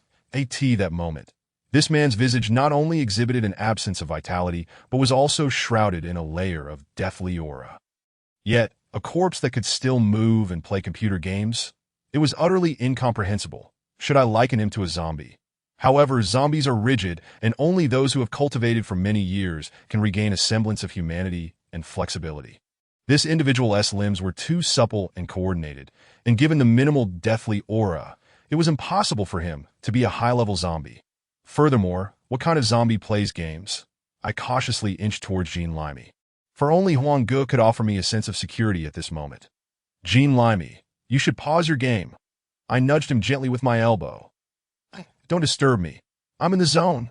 Lao Bai is quite formidable. I was almost caught off guard. Jean Limey was utterly engrossed in the screen. Quickly summon Huang Ge. Something amiss? I whispered urgently to Jean Limey. What is wrong? Let me finish this round. He replied, still battling by Zhantong fiercely. At this point, I felt genuinely exasperated. Without caring about how conspicuous my actions might be, I pulled out a talisman from my pocket and slapped it onto Jean Limey's face. Jean Limey shuddered, startling Huang Ge and the two Lao Bai awake. Huang Ge immediately entered a state of alert. What is happening? Is someone using sorcery to attack? Huang Ge scanned the surroundings while I discreetly removed the talisman from my hand. Huang Ge, over there. That person isn't a high-level zombie, yet he radiates no vitality, resembling a corpse while still being able to move and play games. I pointed discreetly towards the internet's CAF deity. That is strange. He is not dead. Huang Ge's eyes glimmered with a yellow light as he scrutinized the individual. That is impossible. Huang Ge. He lacks all vitality. The deathly aura is overwhelming. He must be dead. I hastily reminded Huang Ge, concerned he was still groggy from sleep, that I understand, but he truly isn't dead. His essence and yang energy have been excessively drained, rendering him susceptible to evil influences that if this continues, he won't survive more than 6 hours. Huang Ge remarked, scanning the vicinity. What is going on, Huang Ge? I pressed, frustrated by his cryptic demeanor. There is undoubtedly an evil entity lurking within this internet CAF, preying on people's essence, particularly those who expend energy late into the night, making them the easiest targets. As he spoke, Huang Ge grabbed a drink bottle and headed towards the restroom. Hey, Huang Ge, where are you going? I called after him, but he did not respond. Just 2 minutes later, he emerged from the restroom, the once empty bottle now filled. Huang Ge seized my hand and bit down hard, causing me to nearly cry out. Had I not been concerned about alarming the evil entity, I would have screamed at the top of my lungs. Huang Ge dripped a few drops of my blood into the bottle and, pulling out a brush from seemingly nowhere, began to write incantations on the wall using the liquid. The CAF manager noticed Huang Ge's peculiar behavior and was about to intervene when suddenly, the lights in the entire internet CAF extinguished, replaced by a strange green glow. The walls, floor, and computers all warped grotesquely, leaving everyone disoriented. This boy's urine mixed with yang blood is indeed quite effective. I teased Huang Ge while pinching my nose that I had no choice. I brought nothing with me. This boy's urine is the most potent. It's rich in yang energy and can repel the evil. Huang Ge continued to inscribe incantations on the distorted walls, undeterred. Finally, with a decisive stroke, he completed the last character, and the internet's deity began to thrash about as if in a fit of madness. The surrounding patrons were so frightened that they nearly soiled themselves. The bolder ones fled, while the timid were too paralyzed to move. As for the CAF manager, he had long since vanished. But Huang Ge paid no heed to the internet's CAF deity. Instead, he splashed the remaining boy's urine on by Zhantong, who instantly erupted in a cloud of green smoke, accompanied by screams. It was then that I realized by Zhantong had been unnaturally quiet since earlier, inexplicably continuing to play CS amidst such chaos. Huang Ge's experience truly shone through. Bai Zhantong rose, gazing at Huang Ge, who bellowed, unleashing a beam of white light that transformed into a small dagger, piercing Lao Bai's forehead, leaving him crumpled on the ground. The distorted space around us reverted to normalcy. It seemed evident that someone had died while gaming in this place, leaving behind unresolved grievances. And without anyone to perform a proper exorcism, it had manifested in this manner. Huang Ge glanced at Lao Bai with disdain, stepping away from the remnants of the boy's urine. For someone with Huang Ge's fastidiousness, today's scenario was truly a last resort. Shortly thereafter, Huang Ge guided Jean Limey through a lengthy cleansing ritual that lasted an hour. Lao Bai, awakened by the stench emanating from himself, was surprisingly unfazed by my explanation and instead expressed his regret for missing the spectacle. I was utterly speechless. The internet safe deity, now clear-headed, weakly exited the premises. Thankfully, as long as he rested for a month, his vitality would eventually be restored. However, in the near future, it seemed that I would remain distant from computers, as the red alert recommended by the manager was still a long way off. This concludes Chapter 60, The Omen of Overtime, the Ghostly Shadow of the Company. Bai Zhantong has been feeling quite troubled lately. With a head full of golden hair, visibly on the verge of turning white, today was particularly busy. From morning until afternoon, customers kept streaming in. Bai Zhantong propped his chin on his hand, silent, indifferent to the couple beside him. El Hong and his partner, as he fixed his gaze on Jean Limey and me. Phew, finally done. If you have something to say, hurry up. You've been staring at me since this morning, and it's quite unnerving. Jean Limey stretched his neck and addressed Bai Zhantong. Sighing deeply, Bai Zhantong began recounting the bizarre occurrences at his company. Recently, our employees have been experiencing frequent issues. Some have fainted unexpectedly while working overtime. Others have discovered an additional elevator leading to the 18th underground floor, and some have found themselves at the edge of the rooftop during their shifts. There have even been instances where employees' heads were inexplicably found submerged in buckets of water. With no signs of damage to the buckets, Bai Zhantong enumerated the peculiarities, gesturing emphatically. Why not just prohibit them from working overtime? Then, I suggested, easily deducing that all these incidents occurred during extended hours. If that's the case, wouldn't that be the most effective solution? Indeed. I've strictly forbidden overtime once the clock strikes 5, but this is still a hidden danger that must be addressed, Bai Zhantong lamented, rubbing his forehead in distress that I was familiar with Old Bai's company. Being a foreigner, the benefits were akin to those of multinational corporations. While I won't delve into the 5 insurances and 1 fund, at least the overtime pay was generous, a feature many companies lacked. Consequently, many employees eager to earn a little extra would voluntarily stay late, though Old Bai's new policy appeared to curb the supernatural occurrences. It hindered work progress and impacted some employees' incomes. Thus, Old Bai was understandably anxious that I've tried numerous methods from various books to resolve the issues at the company, but none have proven effective, Old Bai lamented. His brow furrowed in confusion over why none of his strategies had worked, that of course they haven't worked. Many issues cannot be resolved without spiritual insight. Moreover, 99 of the books you purchased are fraudulent, and the remaining 1 contains content you cannot comprehend, let alone apply effectively in practice. I chastised Old Bai. Although his fervor for the supernatural was temporarily subdued by fear, the occurrence of such events at the company was, in fact, a chance for him to hone his skills, a prospect he would find quite exhilarating. Rather than waiting for an opportune day, let us venture to your company tonight and uncover what is causing this turmoil. Jean Limey maintained her aloof demeanor, while Li Lianer, full of enthusiasm, urged El Hong to join the evening's expedition. With time now at 6 p.m., Old Bai, a savvy businessman, promptly led us to a seafood restaurant for a lavish dinner. After our meal, which concluded around 8 p.m., the 5 of us arrived at Old Bai's company. To my surprise, it was not my former workplace, but rather another office located on the 11th floor. Occupying half the level, Old Bai's enterprises were evidently more extensive than I had imagined. The office was dark, but fortunately, we had brought flashlights. Relying on their beams, we entered the company. I mused that if anyone were to see our group, they would certainly call the authorities to reprimand us to better understand the supernatural phenomena. We refrained from turning on the lights.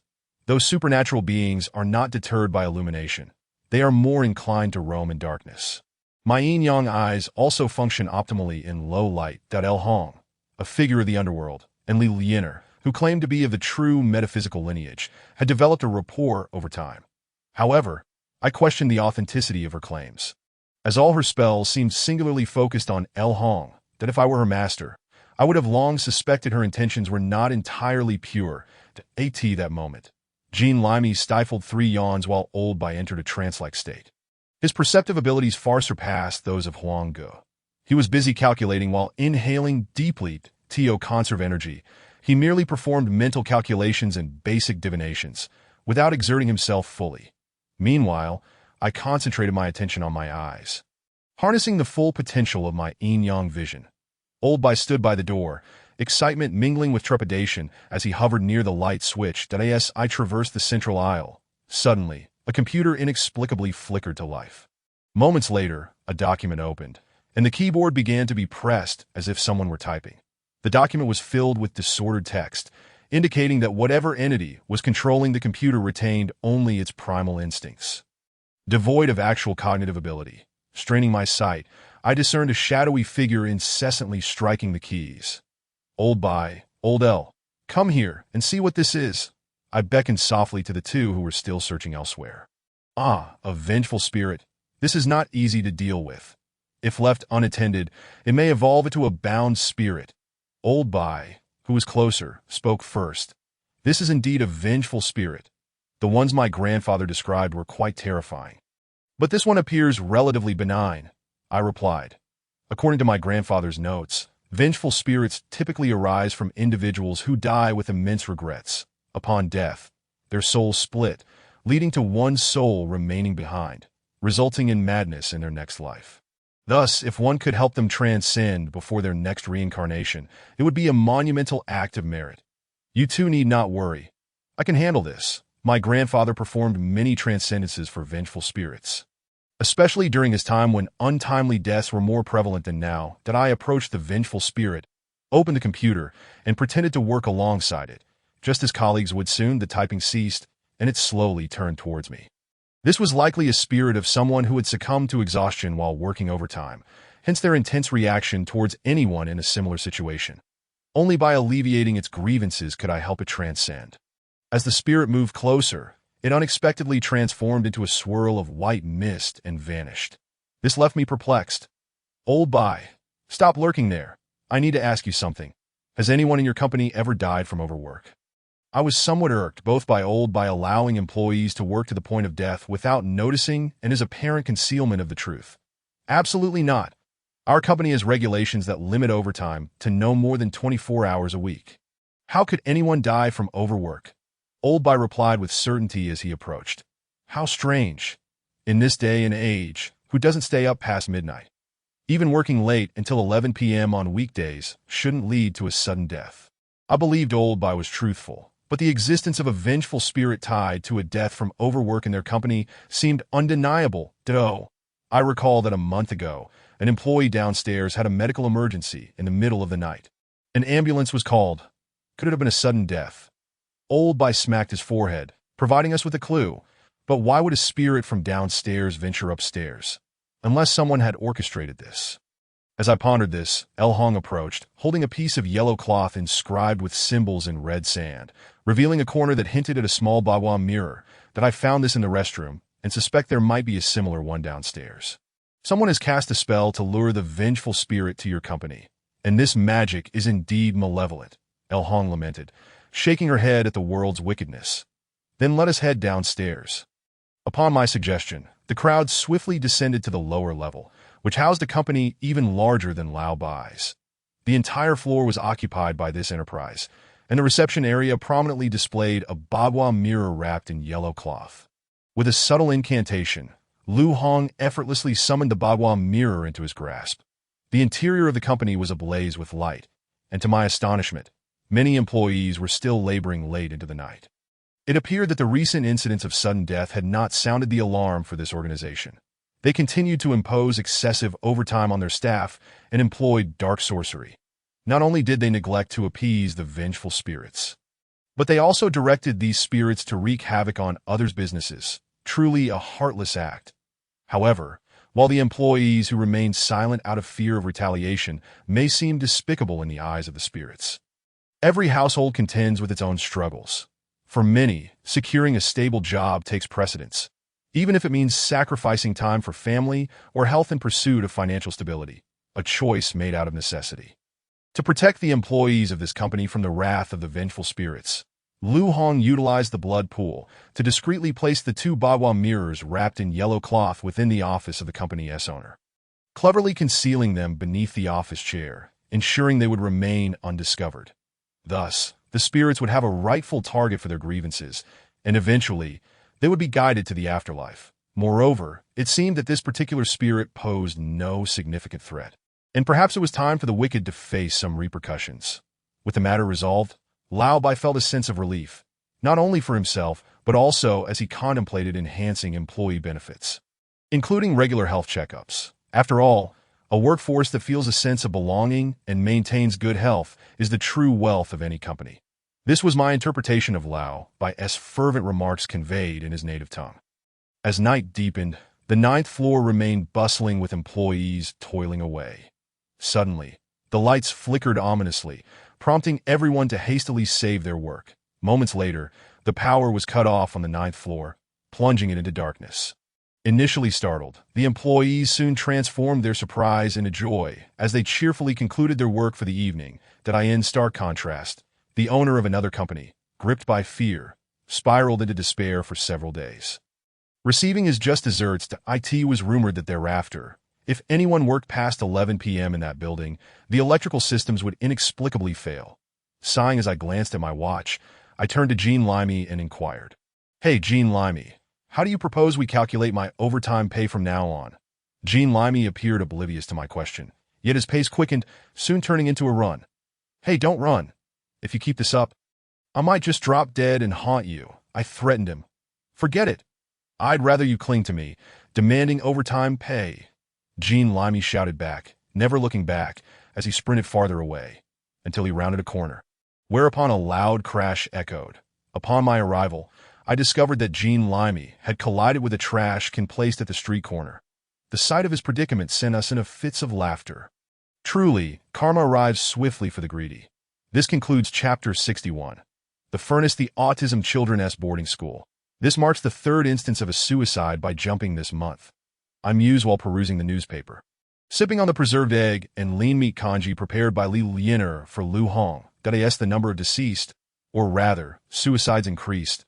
Those with guilty consciences would grow ever more fearful, leading to an influx of our commissions. Jean Limey, seemingly indifferent, tapped away at the keyboard, ostensibly working but actually engrossed in a new game that I found myself pondering. Those who commit wrongs and face retribution from spirits. Does this not signify a fitting punishment? Why should we intervene? Would it not be better to allow it to unfold? Deep down, I have always believed in the principle of evil begets evil. But who determines whether someone deserves punishment? If these individuals are guilty, they face earthly laws while alive, and the 18 levels of hell await them in death. Our task is to earn a living. Do you understand? Jean Limey articulated what seemed a reasonable argument, yet was utterly nonsensical. But what of the victims? Does a life for a life truly suffice to mend the wounds of the wronged? Subjecting the perpetrators to the tortures of hell, from the tongue-pulling hell to the 18th level of the Azura realm. Would that truly remedy the victim's suffering? I found myself spiraling into a labyrinth of thought. I was not inherently this way, yet ever since the child trafficking incident, these questions plagued me. Such matters are ultimately without answers, and I prefer not to dwell on them. Even if I were to descend into the depths of hell after death, my focus must be on living well in the present. Jean Limey remained absorbed in his game, refusing to lift his gaze. When you truly find yourself in hell, you shall regret it. Lu Hong interjected. I initially intended to echo his sentiment, but seeing that neither Jean Limey nor Lu Hong seemed inclined to continue the conversation, I fell silent and returned to my newspaper. Master Jean, Mr. Zhao, who made an appointment the day before yesterday, has arrived. Are you available to see him now? The receptionist opened the door and inquired. Jean Limey muted the game, but continued to play, nodding in acknowledgement for them to bring Mr. Zhao in. Master Jean, at last. I found you. Please, Master Jean, you must help me.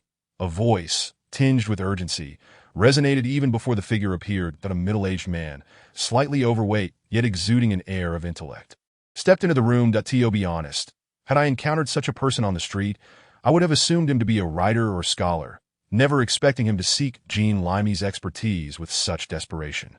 Pray, share your concerns, Jean Limey inquired, playing his game while engaging in light banter with Mr. Zhao. I am Zhao Yonghua, the director of the Autism Children's School in our city. Our institution collaborates with the Red Cross and operates as a semi-public boarding school for autistic children. Zhao Yonghua proudly introduced himself, detailing his work and institution. Recently, our school has encountered numerous bizarre occurrences. Bloodstains inexplicably appearing in the restrooms, piles of rubble cluttering the back playground, and alarming bloodstains on the rooftop. Most distressingly, last week, during a physical education class, We found all the basketballs had been destroyed, and the mats were ripped apart, leaving the storeroom awash in a sea of crimson cotton. That we reported this to the police. But they dismissed it as a prank by the students, citing the significant psychological issues faced by autistic children. However, I do not believe this. All of them are good kids, and such severity cannot be attributed to them. Hence, I seek the master's assistance. Zhao Yongbo relayed the situation in one breath, and Jean Limey, realizing the gravity of the matter, paused his game, intent on listening intently. It sounds as though there may be a lingering spirit haunting the school. One that has yet to cause harm, but merely instills fear. Did I ask this spirit attempting to convey a message or issue a warning? I mused internally. The ability to influence the material world suggests that this spirit would be challenging to confront.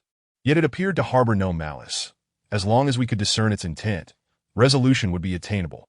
With the support of Huang Guo, Lao Bai, Lu Hong, and myself, Jean Limey felt no need to question the legitimacy of this paranormal event. Upon accepting the case, we would undoubtedly find a solution.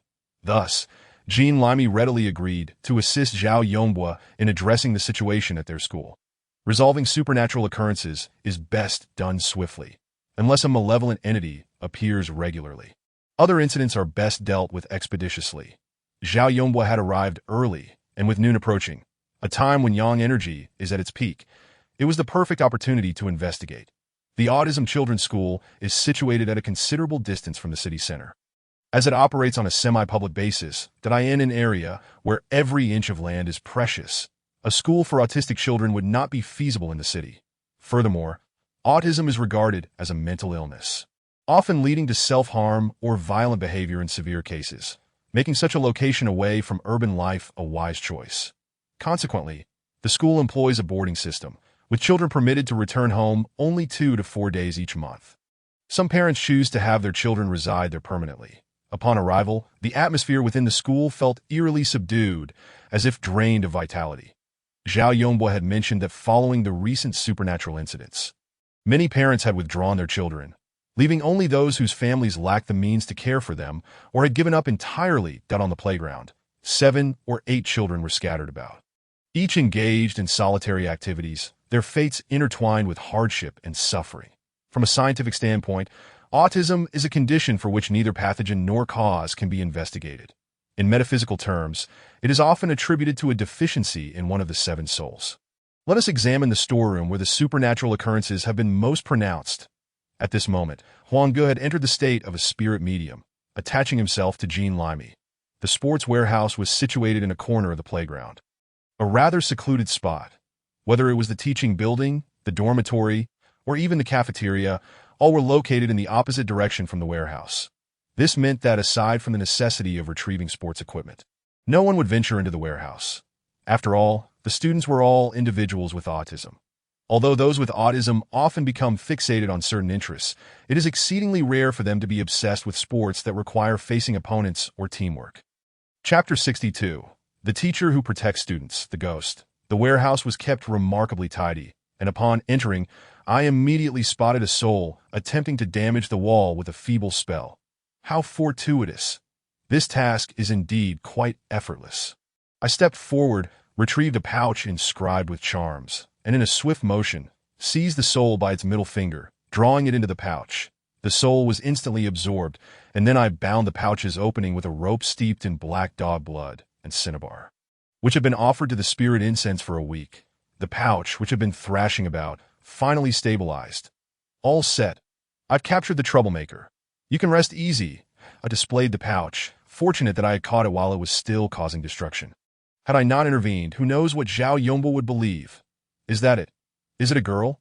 Zhao Yonghua asked, his voice tinged with excitement and a hint of tremor. No, it's a man wearing glasses. Approximately below 180 centimeters tall, dressed in a light yellow shirt. Do you recognize him? I directly described the soul's attire to Zhao Yonghua. My curiosity piqued as to why he assumed the soul should be a girl. Oh, I see. It's actually Teacher Ming. I tell you, Master, this Ming is truly wicked. You say he is dead, and that, yet he still returns to frighten the children, Master. You should just eliminate him. Such a person deserves no mercy. Zhao Yonghua's voice still quaked slightly, but he managed to clarify the matter regarding this soul. This soul was a teacher at the school, named Meng Nanrong, who had only been here for a little over 3 months. At the beginning of this month, he inexplicably jumped to his death. His suicide has been reported in numerous newspapers, highlighting the mental torment faced by the teachers and families of autistic students, which has brought considerable criticism upon the school. The matter has been resolved. Given that you are a charitable school, we shall consider this a good deed, that as for this soul, we lack the authority to deal with it. It will naturally be judged by the underworld in due course. Huanggu uttered a few formalities, and Zhao Yonghua then escorted us back to the studio. Xiao Fan, I feel something is amiss. The resentment in this school is palpable, far beyond what such a weak soul could emit. Lu Hong spoke as he returned to the studio. That I understand as well. Things should not be so simple. Therefore, I captured that soul to interrogate him directly about his actions. I took out the pouch and released Meng Nanrong's soul. The entity appeared remarkably calm, not at all like a frenzied, vengeful spirit, let alone a spirit bound by obsessive attachments. You should not have brought me back. The children there are in danger, was Meng Nanrong's first warning upon emerging. What on earth is happening? My growing sense of unease intensified, as though a great darkness was about to be unveiled before us. Xiaoying. She intends to kill everyone who has harmed her and ignored all of this. Only by eliminating them from the school can they live. Meng Nanrong shook his head with a bitter smile. Xiaoying, there is a bound spirit there. Who is this Xiaoying you speak of? Why does she seek to harm others? I inquired, somewhat surprised.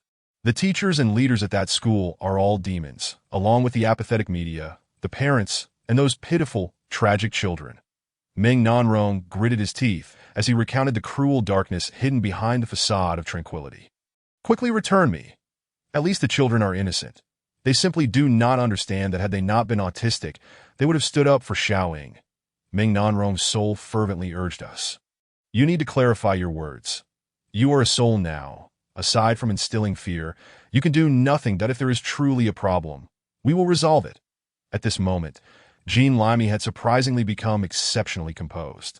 Just then, I happened to catch sight of the morning's newspaper, which reported on a series of recent suicides within the city. The photo at the forefront was none other than Meng Nanrong. Hey, do you recognize the other 2 individuals in this newspaper? I pointed the paper towards Meng Nanrong. The second deceased is named Chun Bingxin, who is our school's janitor, and the third is Zhao Ling, the school's director of education. Meng Nanrong glared at the photographs of the 2 deceased men with gritted teeth. Director of education? ISNT, that Zhao Yonghua. He is the one who asked us to capture you. And he seems to harbor a grudge against you, suggesting we eliminate you outright. I voiced my confusion to Meng Nanrong. This Zhao Yonghua was once the assistant principal and is the most despicable of them all. The previous director of education, after being threatened by me, has long since retired for recuperation. That I suspect he took over the position due to the vacancy. Meng Nanrong shook his head in resignation. If I'm not mistaken, the higher-ups in this school are perpetrating heinous acts against these autistic children. Jean Limey's words trailed off, the gravity of what lay ahead weighing heavily upon her. Needing to prepare us mentally for the revelation. Sexual abuse. Indeed, these demons are inflicting such atrocities upon these innocent, naive children. Meng Nanrong continued, echoing Jean Limey's sentiments. Damn it. Jean Limey slammed her fist upon the table, startling me out of my shock. Lu Hong squinted his eyes, and the temperature in the room plummeted as he did so, while Li Lian covered her mouth in astonishment, unable to utter a sound. You speak of sexual abuse? Why not report it to the authorities? Before I could finish my question, Meng Nanrong interjected. And what good would that do? Those children are incapable of expressing their fears, unable to articulate the harm they endure. Only Xiaoying mustered the courage to confront her autism and stand up. But what difference does it make? The trust parents place in the school. Their indifference toward Xiaoying rendered her resistance futile, only exacerbating the demon's violations and torment against her. As Meng Nanrong spoke, his soul began to faintly glow red, a precursor to transforming into a vengeful spirit. And what about you? Knowing all of this, why did you not act? As I watched Meng Nanrong on the verge of becoming a vengeful spirit, I attempted to divert his attention. I was too cowardly. At first, under their threats, I could only stand by passively, even taking advantage of Xiaoying's trust to become an accomplice, ultimately becoming the last straw that led to her suicide. I wanted to speak out. But Zhao Yongbo discovered my intentions and pushed me off the rooftop. Meng Nanrong's narrative revealed a murder case intertwined with his fate. The very Zhao Yongbo, who had parted from us only hours ago, turned out to be a loathsome scoundrel. Had I known, I would have devoured him in the blood pool. Lu Hong seethed at this revelation. No. I want him to endure tenfold retribution. I want every villain in this school to feel the power of my thunderous curse. Even Li Lian-er, who usually only had thoughts of Lu Hong, now displayed an emergent tendency towards fury. Chapter 63. Soul Shattered. With a snap, the handle of the drawer broke off, a consequence of Jean Limey's overwhelming rage. So, that Xiaoying is still in the school? We must return at once to prevent her from causing further harm. Jean Limey gasped, bracing herself against the righteous anger of Huanggu and the two elders. Not even letting out a single yawn. In truth, there are limitations to the practice of spirit mediumship. Disciples must yawn 3 times before summoning the deity. The first yawn signifies the deity's arrival. The second requests guidance, and the third relinquishes the original soul. However, resisting the deity's possession is incredibly taxing on both spirit and body that I feel quite well. Why should we stop shouting? Those people deserve to die. Li Lian-er expressed her sentiments, receiving unanimous agreement from Lu Hong and Meng Nanrong. Those beasts must certainly face justice, but if Xiaoying continues on this path, she will be condemned to eternal damnation. Her soul shattered. I understood Jean Limey's thoughts well. Observing her current exhaustion, I articulated her concerns that I intend to instill fear. Firstly, to frighten the children back home, and secondly, to compel the police to investigate this matter. Perhaps uncovering the truth. Who would have thought they would seal off the news, leaving parents unable to discern the truth from their nonverbal autistic children, blindly following the words of those beasts? Meng Nanrong, in his turmoil, was at a loss as to whom to hold accountable, though we must return quickly. We need to find Xiaoying. Otherwise, the accumulated resentment will inevitably be unleashed upon those who directly harmed her. Then turn towards those who are aware of the truth yet remain silent or indifferent. From our brief conversation, I have gleaned the terrifying nature of Xiaoying, this vengeful spirit.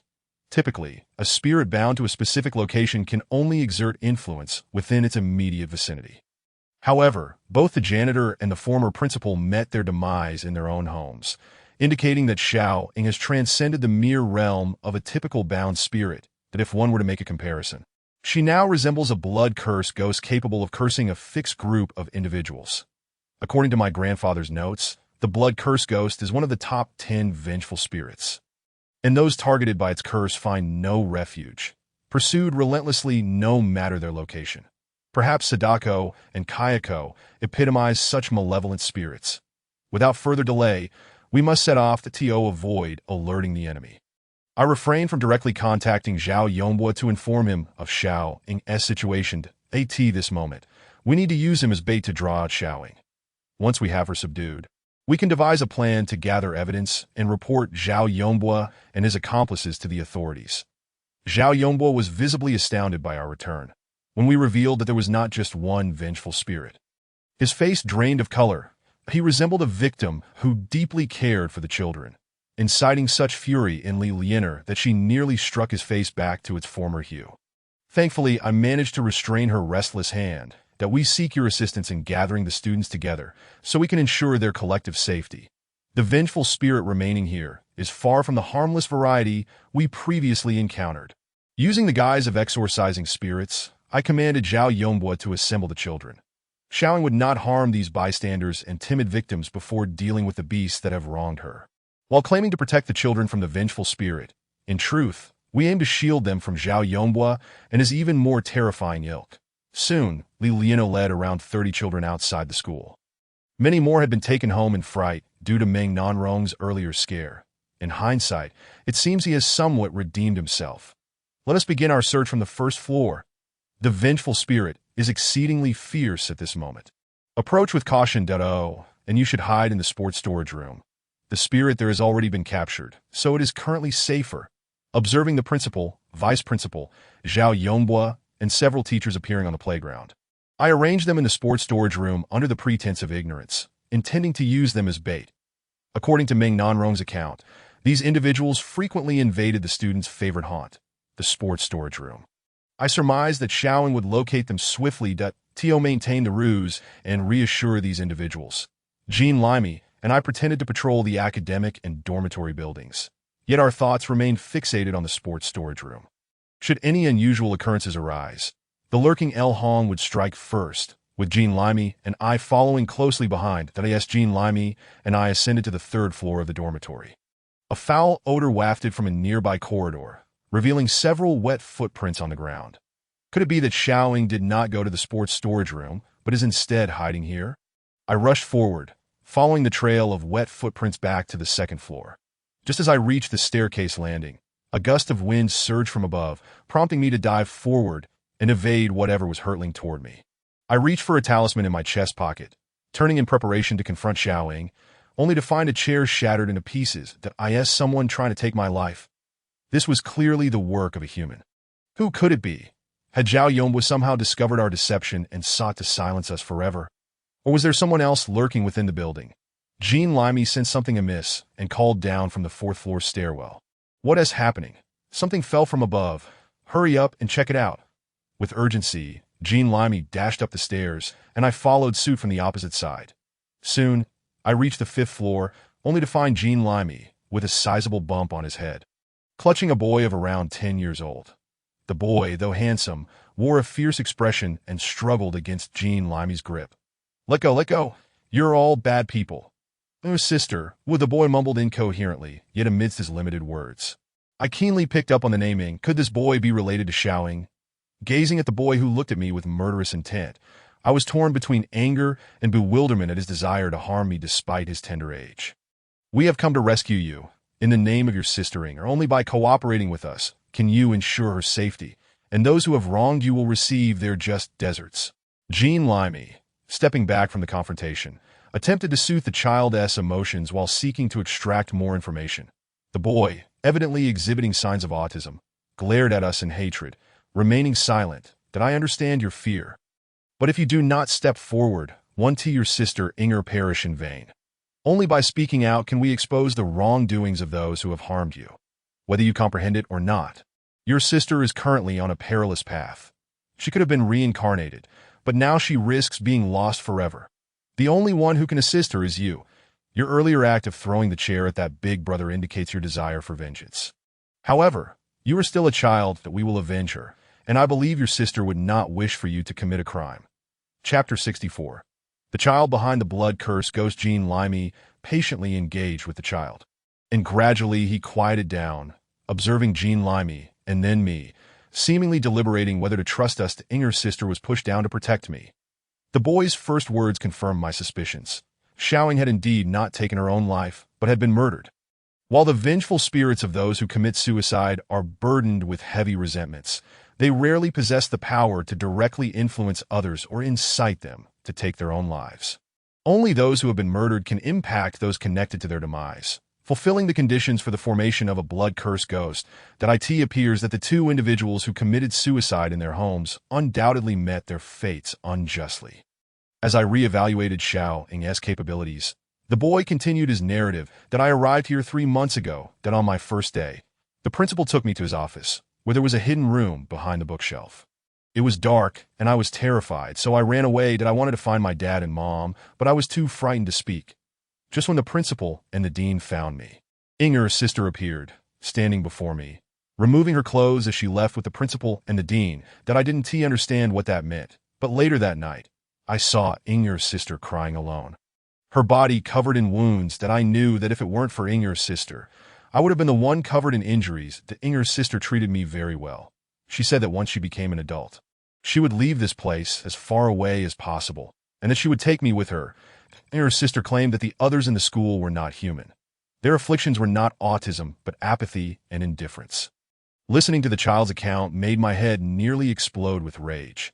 However, it must be said, once an autistic child opens up, they can articulate quite well, aside from fixating on the ground rather than making eye contact. He seemed no different from other children. I witnessed it firsthand. On Inger's sister's 16th birthday, she wanted to leave the school, but was seized by the dean. The janitor beat her all the way. And when I tried to help, Inger's sister waved me away with a fierce glare, signaling she did not want me to intervene. Indeed, I was terrified. The bystanders acted as if they did not see Inger's sister. Some wore expressions of indifference, while others displayed fear, yet remained motionless. Finally, I saw Inger's sister struggling at the fourth-floor window before the principal pushed her out. The boy recounted this. It was as if a tape recorder had reached the end of its playback. He fell silent, staring down at the floor. Its settled. The dean who captured her is dead, the janitor who beat her is dead, and Xiao Ying's next target will undoubtedly be the principal. Since Xiao Ying was pushed from the fourth floor, we should first investigate up there. Since there was no movement from LV Hong, Jean Limey and I had ample time to gather evidence of their crimes.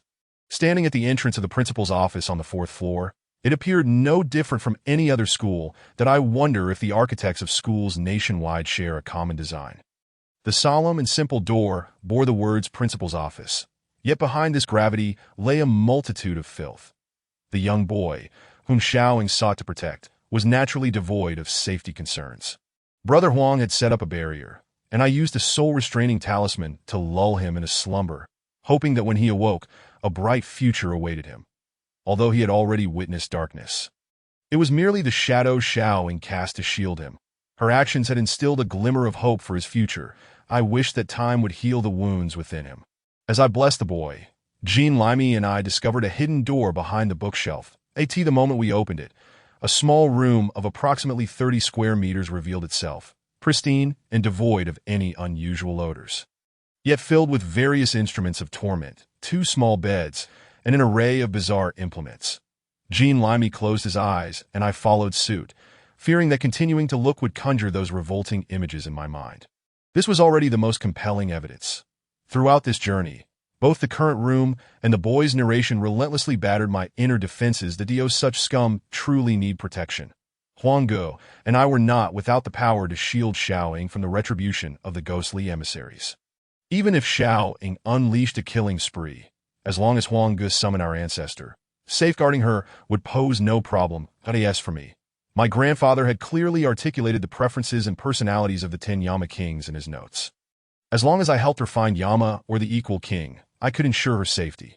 Though Yama Wang Baozhong was known for his impartiality, he possessed a heavy heart, and given that Xiao Ying had only targeted those deserving of punishment, he might even shed tears for the fallen.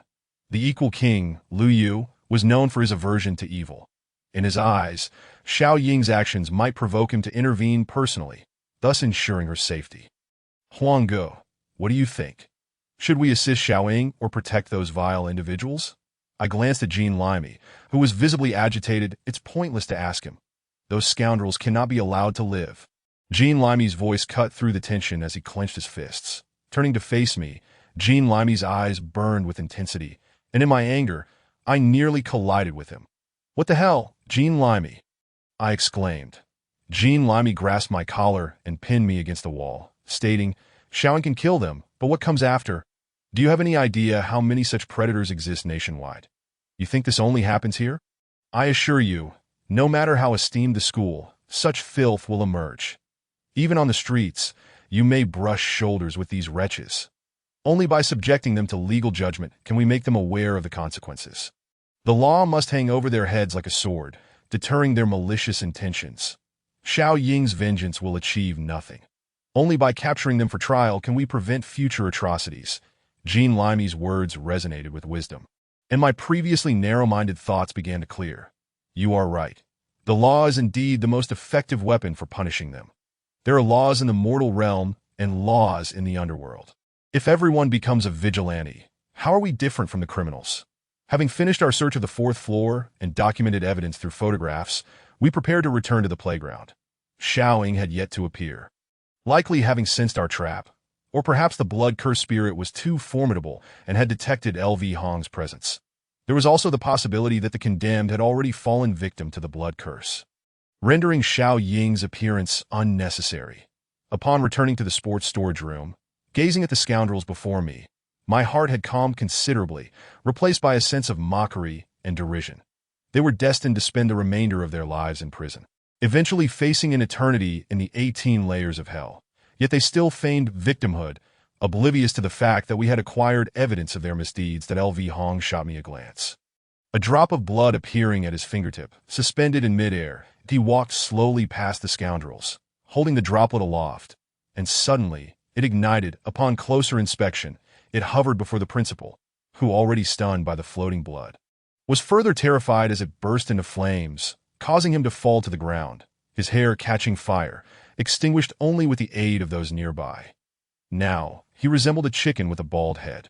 I intended to announce that the blood curse had been placed upon the principal, unrelated to others, as we prepared to evacuate the storage room, when a bizarre occurrence unfolded that LV Hong suddenly began to tremble uncontrollably.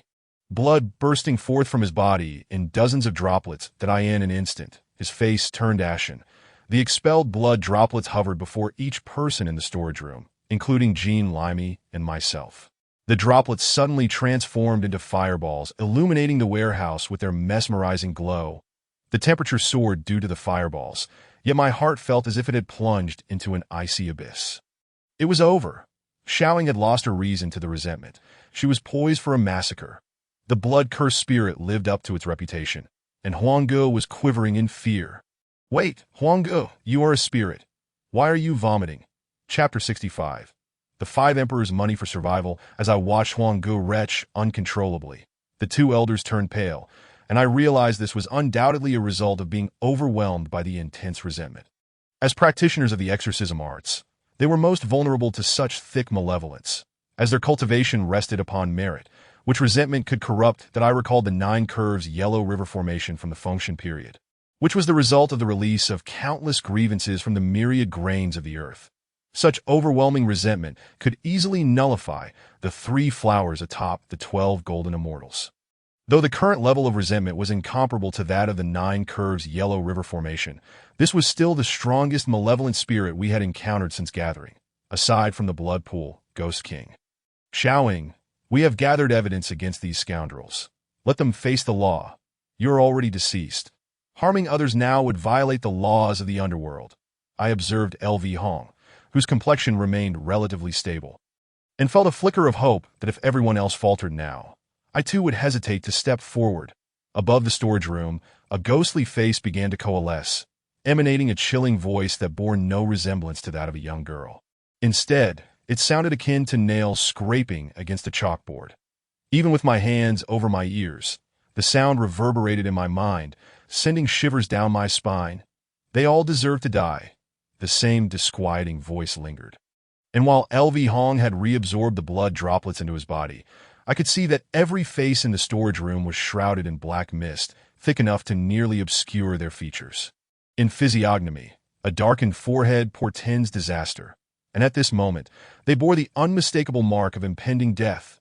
Xiaoying, I comprehend your fury. Though some students stood by idly and others hesitated to speak the truth. Tracing the roots of these matters reveals that they too are victims, especially since they share your condition of autism. The ghostly face in the sky ceased its vocalizations but did not take further action. Meanwhile, the principal and Zhao Yongbu's group rushed towards LV Hong, weeping profusely. The principal even knelt at Jean Limey's feet, grasping his trousers. "Get away. Had you known this day would come, you would have acted differently. This is your karma. Even now, as we protect you, you must face legal repercussions and the punishments of the underworld after death." Jean Limey kicked the principal aside. Jean Limey and I exchanged glances, and the two elders nodded at me from above Jean Limey's head. Jean Limey yawned, successfully entering the exorcism state that we had previously discussed. That we had already alerted the authorities that as long as we could stop Xiaoying. Once the principal and his cohorts were taken away by the police, whether Xiaoying spared them or not, the presence of righteousness and the military would significantly reduce her resentment. At that point, we could have LV Hong contact a more favorable ghost emissary to escort Xiaoying away, with Huangge further aiding her in navigating the connections with Yama and the Equal King. This matter could be resolved satisfactorily. However, the most pressing question before us was whether we could protect these individuals from Xiaoying until the police arrived. Originally, Xiao Ying's targets should have numbered only 1 to 4, with each of us safeguarding one, which was manageable. Who could have anticipated that her list now included a full 40? It was truly overwhelming, just as I calculated how to protect 10 individuals each. Xiao Ying's face above the storage room suddenly trembled. "No, they are all accomplices. I loathe them. I detest them all." The more Xiaoying expressed her fury, the more my heart ached. Once such a wonderful girl. Despite her autism, she still harbored hope for life. Even after enduring such torment, she still yearned for a beautiful existence. Today, as I pondered the current moment, my gaze inevitably fell upon the architect of this chaos. At this juncture, Li Lianer appeared even more agitated than I did. The principal, while attempting to shield himself, was being mercilessly assaulted by the tiny figures conjured by Li Lianer's spells. That it became evident that we were far too removed from the city for the police to arrive in a timely manner. Should we continue to show leniency, those who could withstand this ordeal would soon dwindle to a mere handful. There was no choice but to take decisive action. Of course, this was my initial thought until I was unexpectedly propelled into the air, only to be unceremoniously hurled against the entrance like refuse. It dawned on me that I had overestimated my own capabilities. The notion of taking ruthless measures seemed naive in the face of the formidable blood-cursed spirit. With no means of resistance left, remaining in the gym storage would only result in being trapped like a dog in a corner. Li Lianer kicked the door, but it stood resolute, and I could only surmise that my previous heavy impact should have opened it by now. I sought a way to dispel the malevolent curse upon the door. You all protect the children, and do your utmost to delay Xiaoying. Li Lianer was finally taking some initiative, struggling to rise. I retrieved a string of 5 emperor coins from my chest, one of the precious heirlooms left to me by my grandfather, which I had carried with me at all times. While many families possess 5 emperor coins, most would think my grandfather left me nothing of significance. However, this was a misconception. The 5 emperor coins commonly encountered today are either counterfeit or made from the coins minted by the 5 Qing dynasty emperors, Xuanji, Kangxi, Yongzheng, Qianlong, and Jiaqing. These coins are not without merit. They may enhance feng shui, ward off malevolent forces, and augment fortune, but their efficacy against spirits is limited. The string in my possession, however, constituted the grand 5 emperor coins, representing the 5 celestial emperors of the cardinal directions. The coins were minted by the reincarnated emperors of these 5 dynasties: the half-tail coin of the Qin dynasty, the 5-zhu coin of the Han dynasty, the Kaiyuan Tongbao of the Tang dynasty, the Songyuan Tongbao of the Song dynasty, and the Yongle Tongbao of the Ming dynasty. Such 5 emperor coins, having been consecrated through the incense offerings of numerous temples and monasteries, had transformed into spiritual artifacts imbued with the power of the 5 celestial emperors, that as long as one possessed sufficient cultivation, even if a ghost king sought to slay me, I could evade my fate provided, of course, that one had the requisite skill. That a child could hardly wield the legendary dragon-slaying sword. These 5 emperor coins had long been coveted by Brother Huang, who had attempted to persuade me to lend them to him. Now, however, I found myself compelled to entrust them to the 2 elders Bai for the sake of immediate assistance. Elder Bai, catch! I hurled the coins toward him. That Wyon's spiritual energy was insufficient to wield them effectively, and using them without the necessary power was akin to self-destruction. That Li Lianer was preoccupied with dispelling the curse at the door, and only Elder Bai, a genuine practitioner from the northeast, could harness the true potential of the 5 emperor coins. Damn, why didn't you bring out such a valuable item sooner? If only Brother Huang had recovered more quickly. Otherwise, with the addition of the 5 emperor coins to the Wenwang drum, dealing with this blood-cursed spirit would have been a trivial matter.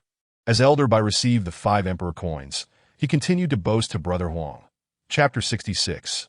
Fleeting moments with the earth beneath me, I cast divination. The terrain was Kuan, and Kuan extended to the southwest. Elder Bai plucked a hair from his head, sending it flying like an arrow through the center hole of the Yongle Tongbao. That moment, Lu Hong, synchronized with Elder Bai, followed the trajectory of the hair towards the southwest. With claws formed by his hands, blood droplets appeared at his fingertips, flinging towards the direction of the hair. That a series of explosive sounds accompanied a sharp gasp, and a phantom flickered away in an instant. Each individual's utilization of the 5 emperor coins yields different outcomes. Elder Bai excelled in divination and avoiding harm, and thus could discern Xiao Ying's whereabouts. His hair moved of its own accord. Elder Bai plucked another strand, invoking the wind for divination. The wind flowed towards the southeast. The hair shot through the Yongle Tongbao, heading towards that direction once more. That moment, Elder Bai was akin to a radar, while Lu Hong served as a missile guided by that radar, striking once again at the unseen foe. Xiaoying, now thoroughly incensed, revealed her true form, a slender girl with elongated, blood-red fingernails, her body inscribed with various curse runes written in blood. She paid no heed to Elder Bai, charging directly at the principal. At this critical moment, Li Lianer had finally completed her incantation, though the cool-down period for her authentic skills felt excessively prolonged. She spat a mixture of saliva and blood into her palm, demonstrating the ruthless nature of those within the Xianmen, who would bite their tongues or fingers without hesitation did I end this dire situation. Simplicity was paramount. Had Li Lianer possessed more talismans at her disposal, I believe she would not have resorted to this method for releasing her palm thunder.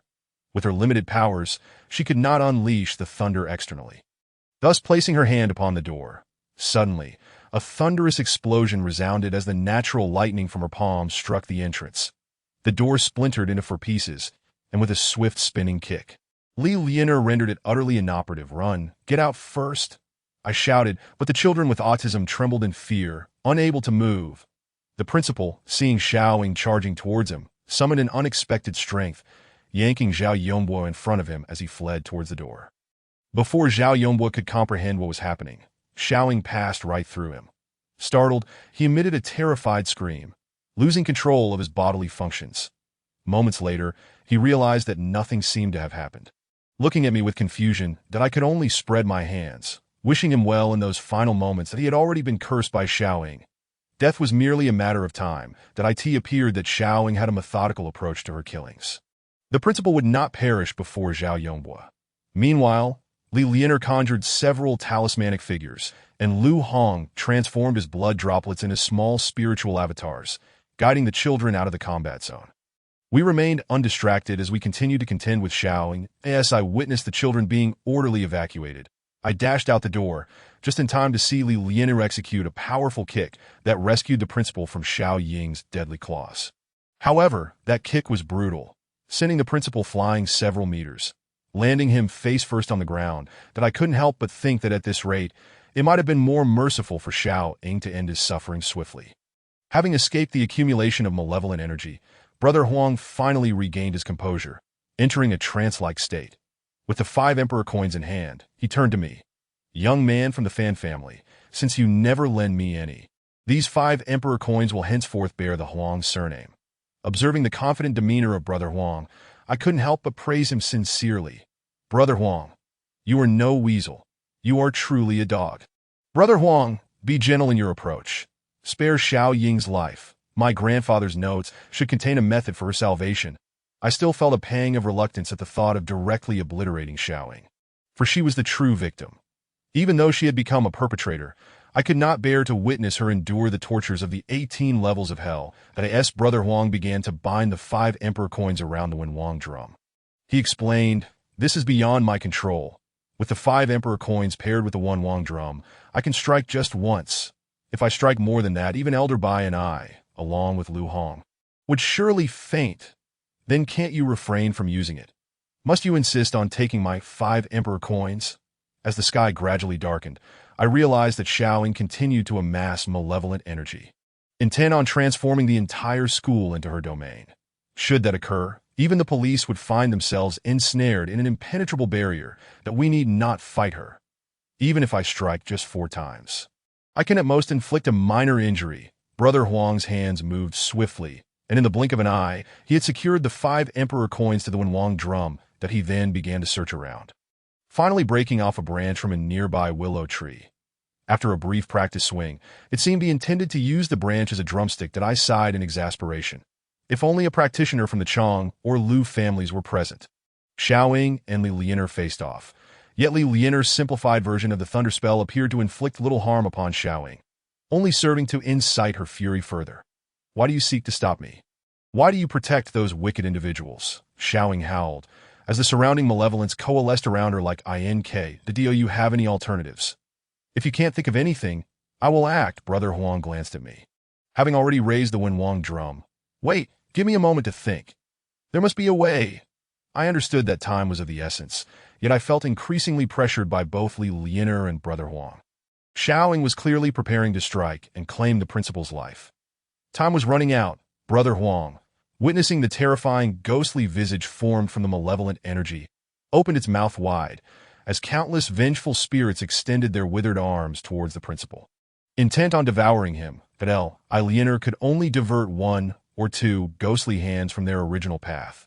For a young girl, the sight was utterly repulsive, and Li Lianer instinctively stepped aside, fully exposing the principal to the ghostly maw. Think quickly.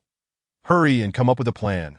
As I tapped my forehead, an instant sensation enveloped me, as if the world around had abruptly decelerated. Perhaps this was a manifestation of the relativistic effects born from my impatience. After all, the velocity of thought undeniably surpasses that of action. Seizing this moment, I delve into my mental library, perusing the notes penned by my grandfather. Although his prowess was not formidable, his extensive knowledge was undeniable. His notes, a synthesis of insights and experiences from various sects, instilled in me an unwavering belief that within the pages of a blood-cursed ghost journal, a solution would surely reside. Suddenly, a particular narrative resurfaced in my mind. Entitled The Two Ghosts Battle Jing Ke, recounted the tale of two ancient friends, Yang Jiao Ai and Zuobo Tao. The specifics of their story need not be elaborated upon here. The crux lies in the sacrifice one friend made for the other, culminating in their burial beside Jing Ku's grave that I end Chapter 67. Indifference in the Dark Circle. The living friend, tormented daily by Jing Ku, received a desperate plea for help from his deceased companion in a dream. Driven by despair, he took his own life, requesting to be buried alongside his friend, thus enabling them to confront Jing Ku together. This narrative, originally illustrating the profound bonds of brotherhood and loyalty, sparked an idea for addressing the predicament involving Xiaoying. This year, a film titled Freddy vs. Jason was released, emphasizing that a formidable spirit must be met with another of equal strength. If I could summon another vengeful spirit to subdue Xiaoying, and then have Brother Huang eliminate or repel this spirit, it would indeed be a harmonious resolution. Yet, how could I possibly locate another ghost comparable to the blood-cursed specter? At that moment, the flow of time around me quickened, compelling me to exit this peculiar state of contemplation. Just then, Brother Huang, wielding the Wenwang drum, was subdued by Jean Lai Mi's will. Old fan. I have faith in you. The principles of heaven and earth reside in the hearts of men. Xiaoying should not harm others, yet she must not be left to wander lost. Observing Jean Lai Mi's torment, I felt a deep sense of anguish. Suddenly, the phrase grabbing my heart and scratching my liver came to mind, leading me to recall a particular vengeful spirit that might meet my needs. Though I felt a twinge of guilt for involving her, time was of the essence, and with Li Lianer and El Hong desperately attempting to save the principal, the situation remained perilous. I retrieved a piece of talisman paper, inscribing the name of the vengeful spirit with vermilion, and prepared a yellow paper listing offerings: 200 pounds of incense and candles, 100 pounds of chicken, and 100 pounds of fish. That I fashioned the talisman paper into a cord, securing it to a spirit doll my grandfather had left for me. This doll, a mere 15 centimeters tall, was filled with various magical materials crafted by my grandfather. Binding the talisman to the doll, I pressed it against my forehead, grounding myself as I sought a response through my spiritual intent. At last, a flicker of ethereal energy emanated from the doll. Swiftly, I ignited the talisman using the sun's energy and inserted it into the doll's mouth. It ignited in an instant. Gradually, the doll began to animate, leaping from my hands to the ground, expanding into the form of a hunchbacked old woman. Indeed, the only vengeful spirit I could recall was the cat-faced old lady, while her ranking on the list of vengeful spirits was inferior to that of the blood-cursed ghost.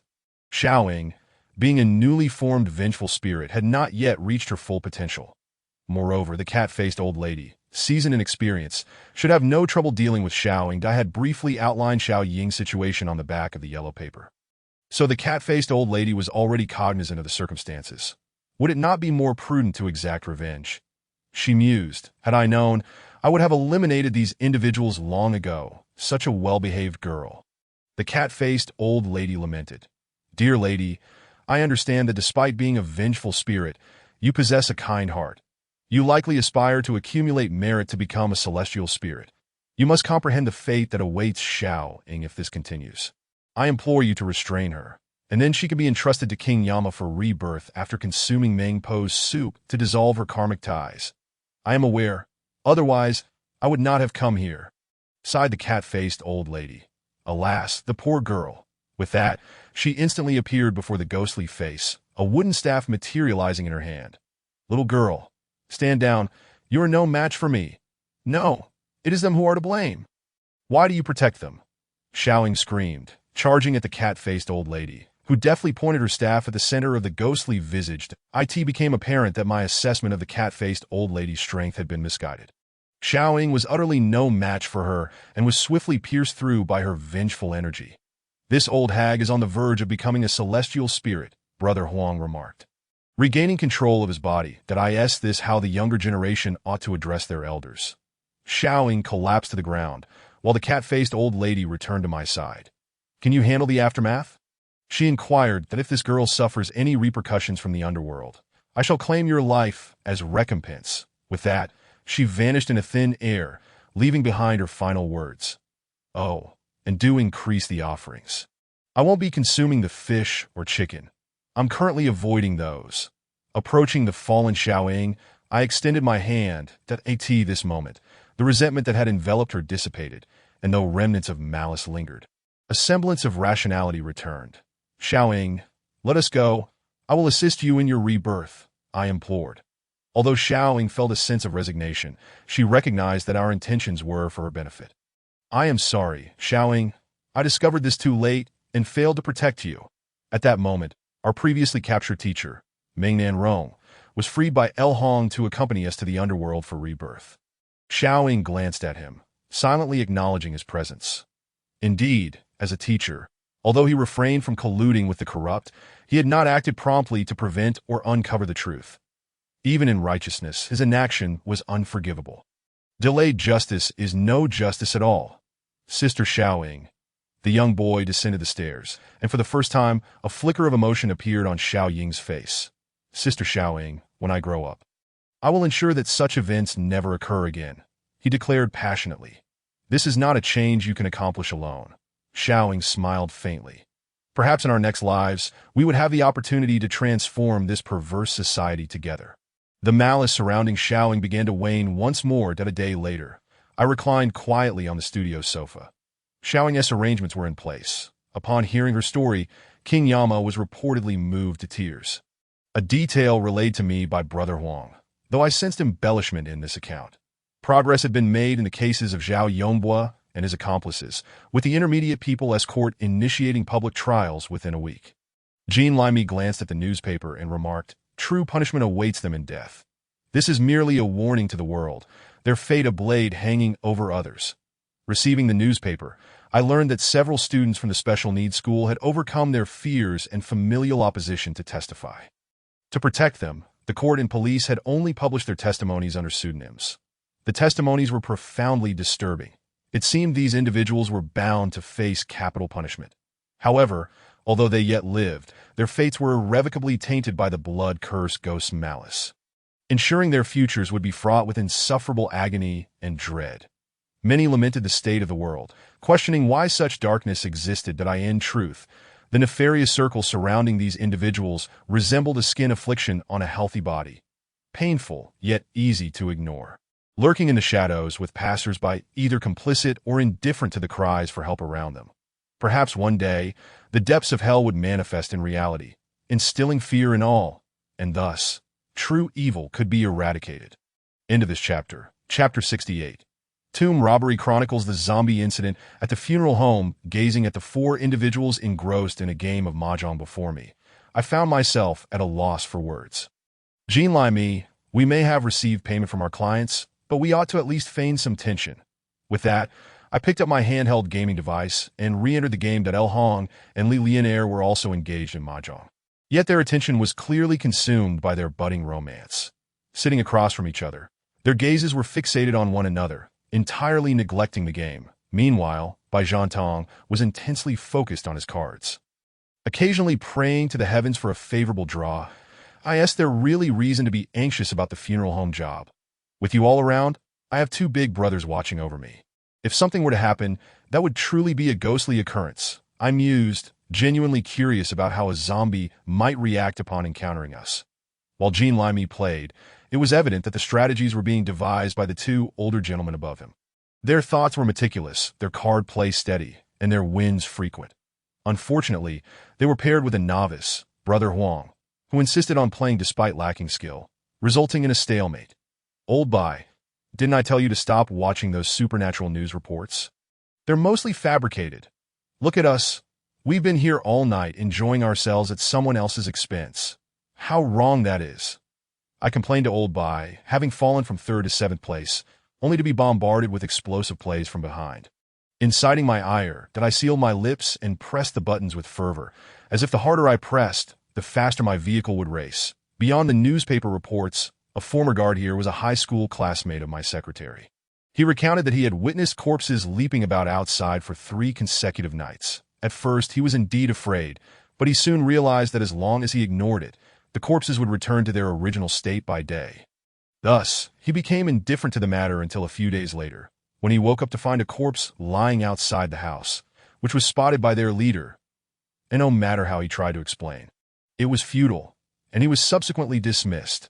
Old Bye recounted the events to us, explaining that their leader had stayed overnight and witnessed the animated corpse with his own eyes, which was why he had summoned us. Rest assured, whatever it is here, it certainly isn't a zombie. I intended to enlighten Old Bye, explaining that unless bitten by a zombie before death, a corpse that has only been dead for a few months cannot become a zombie. If it had indeed been bitten by a zombie, the body would decay rapidly, showing significant differences from an ordinary corpse. Moreover, corpses here would not remain for more than 3 days. There couldn't possibly be so many zombies wandering about. I pulled another chair over and positioned myself in a reclining posture, resting my head against the backrest, which conveniently obscured my line of sight. Bai Zhantong faced the door, while Jean Limey, seated opposite, scratched his head, and to either side, Lu Hong and Li Lianer were unwilling to divert their gazes from one another for even a second. Suddenly, Bai Zhantong knocked over the mahjong tiles before him, and as if suffering from a muscle cramp, he pointed towards the door, unable to utter a word. "What is wrong? Are you cramping?" Jean Limey stood to check on Bai Zhantong's condition. Bai Zhantong pushed Jean Limey aside and finally managed to articulate his thoughts. At that moment, I too sensed something amiss and quickly rose to look towards the doorway, where nothing but endless darkness awaited. "What is going on? What did you see?" I inquired of Jean Limey. "I just saw a silhouette jump from this side to that side." Old Bye was nearly on the verge of tears, pointing towards the door as he spoke. In an instant, it jumped from this end to the other. The door was more than 4 meters wide. It was impossible for a normal person to leap straight across it. Yet, my yin-yang eyes detected no signs of corpse energy or anything out of the ordinary. Jean Limey was drenched in sweat, yawning 3 times in quick succession, a strand of white hair appearing amidst his locks, while Old Bye entered a trance-like state. "Wait, this area has no zombies," he exclaimed. "Fan Xiaozi, write a character for me." After entering this state, Old Bye calculated briefly and handed me a piece of paper and a pen, instructing me to write a character while keeping the strange occurrences of the funeral home in mind. As I pondered, I pressed the paper to the ground and wrote the character for Sky. Old Bye took the character and calculated again. The character empty suggests a void, indicating that the supernatural events at the funeral home may not be genuine. However, since it also contains work and you pressed it to the ground, it signifies earth. There are indeed those who dig in this area. What? Is there tomb raiding happening nearby? Li Lianer surprisingly reacted first. It seems so. They must be preparing to loot a tomb and are resorting to supernatural antics to avoid detection. Old Bye stroked his non-existent beard thoughtfully. This makes things easier. The only place of value for tomb raiding around here would be that small hill behind us. Should we call the police or go catch them ourselves? I asked Old Bye for his opinion. Call the police. What if they have guns? Old Bye, ever cautious, advised, just as I was about to take out my phone to call the police. The door was kicked open, and a person with a large backpack brandishing a makeshift handgun threatened us. "Don't move." To my surprise, I encountered a formidable character here. The armed individual swaggered into the room and sat in the spot I had previously occupied. "Brother, your brow is dark, tainted with Yin energy. You must have already dug into a tomb and perhaps disturbed its contents." I scrutinized the man with my yin-yang eyes. His face was flush with blood energy, indicating a debt of life upon him. Only his brow was as dark as ink, surrounded by Yin energy, suggesting he had indeed come into contact with items from the tomb. "Daha, you lot possess some skills. Don't worry, as long as you behave and hand over your phones. I will knock you out one by one, and by morning, you will remember nothing." The man pulled a piece of gum from his pocket and began chewing. Old Bai, with a sardonic tone, addressed the tomb raider. I think you should contact your accomplices. I just calculated, and this tomb is not simple. The tomb owner has set curses and feng shui traps. You've narrowly escaped, but those inside might already be doomed. What nonsense are you spouting? This isn't my first time doing this. Do you think a few words from you can scare me off? Although the tomb raider said this, he had indeed noticed Old Bai's capabilities and couldn't help but reach for the walkie-talkie hanging from his chest, calling for his teammates. Sure enough, as Old Bai had predicted, there was no response from the other end. What the hell is going on? Explain yourself. The tomb raider, both afraid and anxious about his companions, raised his gun and aimed it at Old Bai. As I said, the owner of this tomb is no ordinary person. You truly have escaped a calamity. Old Bai continued calmly to no, Dad, brother, answer me. The tomb raider shouted nervously into the walkie-talkie. From his address, it was clear that this was a family business, a classic father-son duo in the tomb raiding trade. You help me save them. I know you have a way. The tomb raider still pointed the gun at Old Bai. Whether he has a way, I cannot say. You should lie down and take a nap. Lu Hong squinted at the tomb raider, and at that moment, a drop of blood fell from the ceiling, landing on the tomb raider, causing him to collapse. Old Bai, were you scaring him or telling the truth? I turned to Old Bai. It's true. That tomb is likely that of a feng shui master, with many traps set in place. Unfortunately, without more mediums, I cannot discern the detailed contents. Old Bai shook his head. Tomb raiding, armed robbery, these are crimes, but we can't just stand by and watch people die in a tomb. Shouldn't we try to save them? I tentatively suggested to Old Bai, actually gauging Lu Hong's reaction, as he seemed more reliable when it came to matters of the underworld.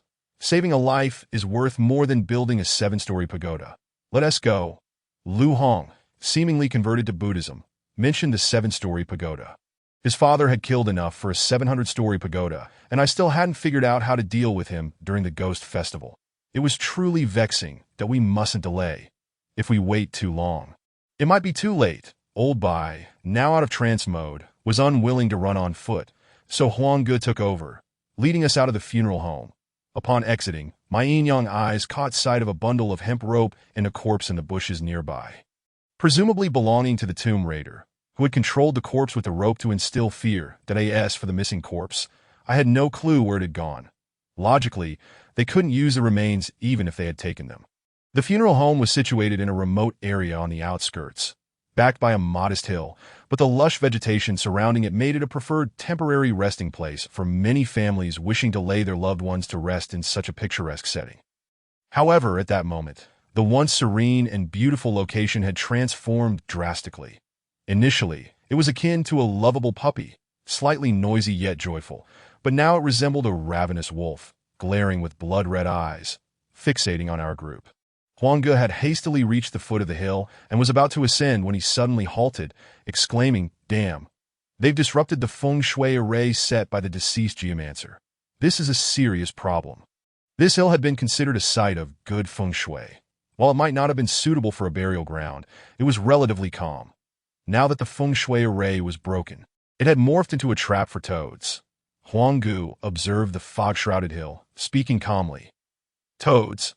If it is related to toads, then this feng shui array should have made for an exceptional burial site. I was perplexed. Although toads were often associated with misfortune, in metaphysics they symbolized wealth, as many companies and restaurants worshipped the 3-legged golden toad. According to legends, even the god of wealth had a toad that could spit gold. My understanding of metaphysics was still quite limited, primarily derived from my grandfather's extensive notes, which were far too voluminous to memorize entirely. You are correct. Toads indeed symbolize wealth, and if ancestors were buried here, it should have brought blessings to future generations, ensuring their descendants would be prosperous. However, look at the trees on this hill, plentiful yet sparse. Do they not resemble a swarm of erratically flying flies? Huang Ge continued to pace at the foot of the hill while explaining. After hearing Huang Ji's words, I realized there was indeed something amiss with the trees on the hill. Previously, there had been no fog, and it appeared to be a continuous forest, but now it resembled a balding person's head, patchy and uneven. Though toads might still bring wealth, they will also lead to the extinction of descendants and the decay of future generations. Scattering wealth and fortune. At this moment, Huang Ge seemed to have discovered something significant. He drew a peachwood sword from his backpack and began to move in a unique arrangement reminiscent of the Bagua. All the while explaining to me that this place had once been orchestrated by a powerful feng shui master who had laid another formation atop the toad that captures flies. Now that the formation had been broken, the resentment of the toad, which had been suppressed for hundreds of years, had manifested as this mist that if we recklessly ascended the mountain, it would surely lead to our utter ruin. Upon hearing Huang Ji's words, I instinctively took several steps back. The notion of ruin, particularly in the context of severing one's lineage, is one of the most potent curses in Chinese culture. Nevertheless, Bai Zhantong appeared to be rather unfazed by such warnings. His life philosophy was simple. If he had children, he would raise them. If not, he would relish a carefree existence, and naturally, he had no plans for marriage, leading me to harbor doubts about his sexual orientation for quite some time. Although Huang Ge was stepping in accordance with the Bagua, he was not merely circling but steadfastly moving toward the mountain.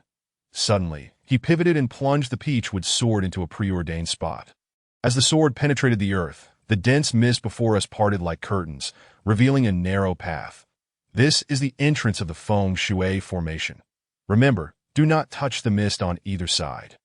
Huang Ge warned, casting a vigilant glance at Bai Zhantong, that I certainly had no intention of jeopardizing myself with the threat of ruin. However, Bai Zhantong, who was already infatuated with the occult, was unpredictable in his actions. Leading the way was Huang Ge, followed closely by me, with Bai Zhantong and Li Lianer behind us, and El Hong bringing up the rear. To be honest, it was inconceivable for El Hong, a denizen of the underworld, to procreate with Li Lianer, who was alive. Yet they tread cautiously, not daring to relax even in Bai Zhantong's presence. Ahead, there was a cave in the mountainside, seemingly slanting downwards. It was likely the entrance used by tomb raiders. When it came to digging, Huang Ge and the two old Bai were quite proficient.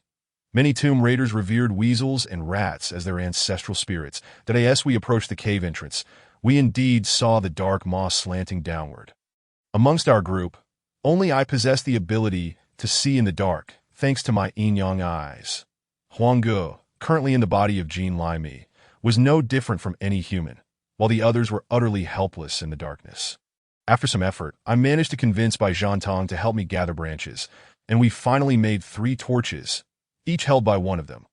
Huang Ge needed to remain vigilant for danger, so he could not hold a torch, placing the responsibility of scouting ahead squarely on my shoulders. The cave entrance was narrow, forcing me to contort my body painfully to squeeze through, but fortunately, the further we crawled, the more spacious it became. Since there was only one path, we refrained from lighting the torches until we entered a cavernous space, whereupon we finally ignited them. Looking back, I noticed a bronze door with an opening where we had entered. This group of tomb raiders had proven quite formidable, as they had somehow melted a large hole into the bronze door. Let us go. This tomb has no malevolent energy. This is highly unusual. Outside, the mountains are rife with it. Logically, the tomb should be saturated with it by now. Huang Ge frowned, gripping the peachwood sword tightly. That I suppose I should lead the way. Observing Huang Ji's tension, I feared he might misjudge the situation and quickly pulled him behind me. There are at least 2 adult males inside, possibly armed. Everyone, be cautious. If we encounter them, El Hong, you must subdue them immediately. I instructed El Hong, who merely nodded in response. As we advanced, the walls on either side were adorned with peculiar humanoid figures. In ancient times, it was customary for the remains of individuals of status to be memorialized with sculptures or paintings depicting deities, spirits, or valiant soldiers. However, the figures carved into the walls of this tomb were elongated beings with horns atop their heads and no eyes. What are these on either side? Bai Zhantong inquired, examining the statues with great curiosity. I have no idea. That if I knew, I would have stated it long ago. Huang Ge retorted with irritation toward old Bai. I too had never seen such extraordinary humanoid depictions. Neither orthodox nor infernal texts contained records of such beings, likely intended to intimidate tomb raiders. Li Lianer whispered that it shouldn't be the case. This tomb is almost certainly that of a highly skilled feng shui master. Such individuals are meticulous in their endeavors, often leaving no stone unturned. These statues must possess significant meaning. Huang Ge sought the wisdom of old Bai, but upon receiving an equally perplexed response, he elaborated. These things, I feel as though my grandfather may have written about them. But it's so sudden that I can't recall what it was. Sometimes, it happens that one may be on the verge of articulating a thought, only for their mind to draw a blank. There must be similar accounts in my grandfather's notes. Lost in thought, I suddenly felt the ground give way beneath me, and my body tipped precariously downward. Fortunately, Huanggu was right behind me and swiftly grabbed the collar of my shirt, pulling me back to safety. Before us lay an expansive lake. How could there be such a vast body of water at the mountain's base? What was this feng shui master up to? I exclaimed in astonishment. The lake within the tomb appeared to be brimming with life, and it seemed that the descendants would undoubtedly rise to power. Yet relying on subterranean water, the land within a 100-mile radius would yield nothing but trees and weeds, rendering it inhospitable for cultivation. This was indeed an affront to nature. Though it might bless future generations, it would ultimately drain its creator's vitality. Such a feng shui tomb, if discovered by a feng shui master in the service of the royal family, would surely lead to the extermination of the master's entire lineage. I remained puzzled as to what kind of person would engage in such madness. The water had a slight warmth, resembling a hot spring, indicating that it was not merely a condensation of malevolent energy. Perhaps it was simply the chosen burial site of a mad feng shui master. Upon seeing the lake, Huanggu visibly relaxed, his body no longer tense. After all, such a large body of water, combined with the original feng shui formation, would be the ultimate limit for a dying feng shui master, thus posing no further issues. Our task now was to locate the two tomb raiders, capture them, and hand them over to the authorities, thereby concluding our adventure. However, just as we circled the lake, I noticed a fireball igniting across the water. The fireball swayed toward us a few times before vanishing. In that fleeting moment, I caught sight of a figure clad in tattered clothing, wearing a menacing ghost mask, bloodied and disheveled, darting past, most terrifying of all. That figure was holding my severed head. Instantly, an overwhelming sense of dread enveloped me. I wanted to scream, yet terror rendered me mute, my mouth agape, and I forgot how to breathe. The sensation of suffocation felt akin to drowning, amplifying my fear. What is wrong with you? Standing there like a statue, drenched in cold sweat. Huanggu nudged me, that I stumbled backward, pressed against the wall. However, I remained unable to shake off the horrific vision I had witnessed. Who wouldn't he be undone upon seeing a ghoul carrying their own head? My legs gave way, and I collapsed to the ground. Fanshazi, what is the matter? Huanggu, noticing my distress, rushed to pinch my acupoint, the sharp pain jolting me out of my fear. Huanggu, I clutched his hand desperately, as if grasping a lifeline, that we must leave. We need to get out of here now. I struggled to rise, dismissing thoughts of the two tomb raiders. All I wanted was to escape. What is wrong? All right, we'll leave at once. Huanggu, seeing my anxious state, asked no further questions and signaled El Hong to retrace our steps. Yet Li Lian's bewildered voice plunged my already frayed nerves into despair. The path back is gone. Look, a stone bridge has appeared in the middle of the lake. Everyone turned to follow Li Lian's gaze. And indeed, a stone bridge had mysteriously materialized over the lake's surface to be why the flickering light of the torches. It was evident that the bridge extended directly to the opposite shore. Absolutely do not cross that bridge. My sixth sense screamed in warning. Just as I was about to prevent everyone from crossing, the stone walls on either side of the lake suddenly illuminated, upon seeing the faint blue lights covering the walls. El Hong's expression changed dramatically. He rushed ahead, pulling Li Lian onto the bridge, exclaiming urgently, "This is bad. We need to move." Humans are often prone to blind obedience, especially when El Hong suddenly cried out about danger.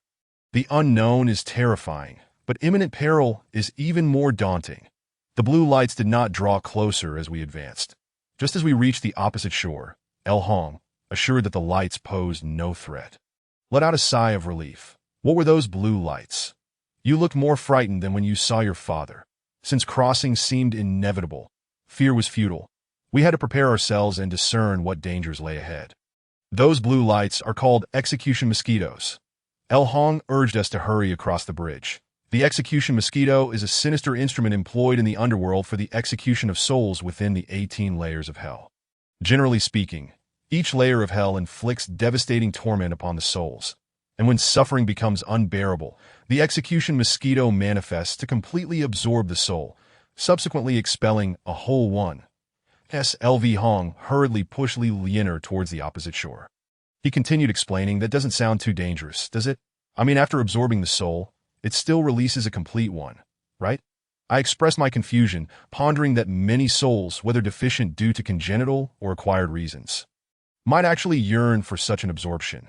For instance, children with autism, after undergoing the process of the execution mosquito, would surely emerge as ordinary individuals. While it indeed produces a pristine soul, the process is excruciating, akin to being ground and reconstituted.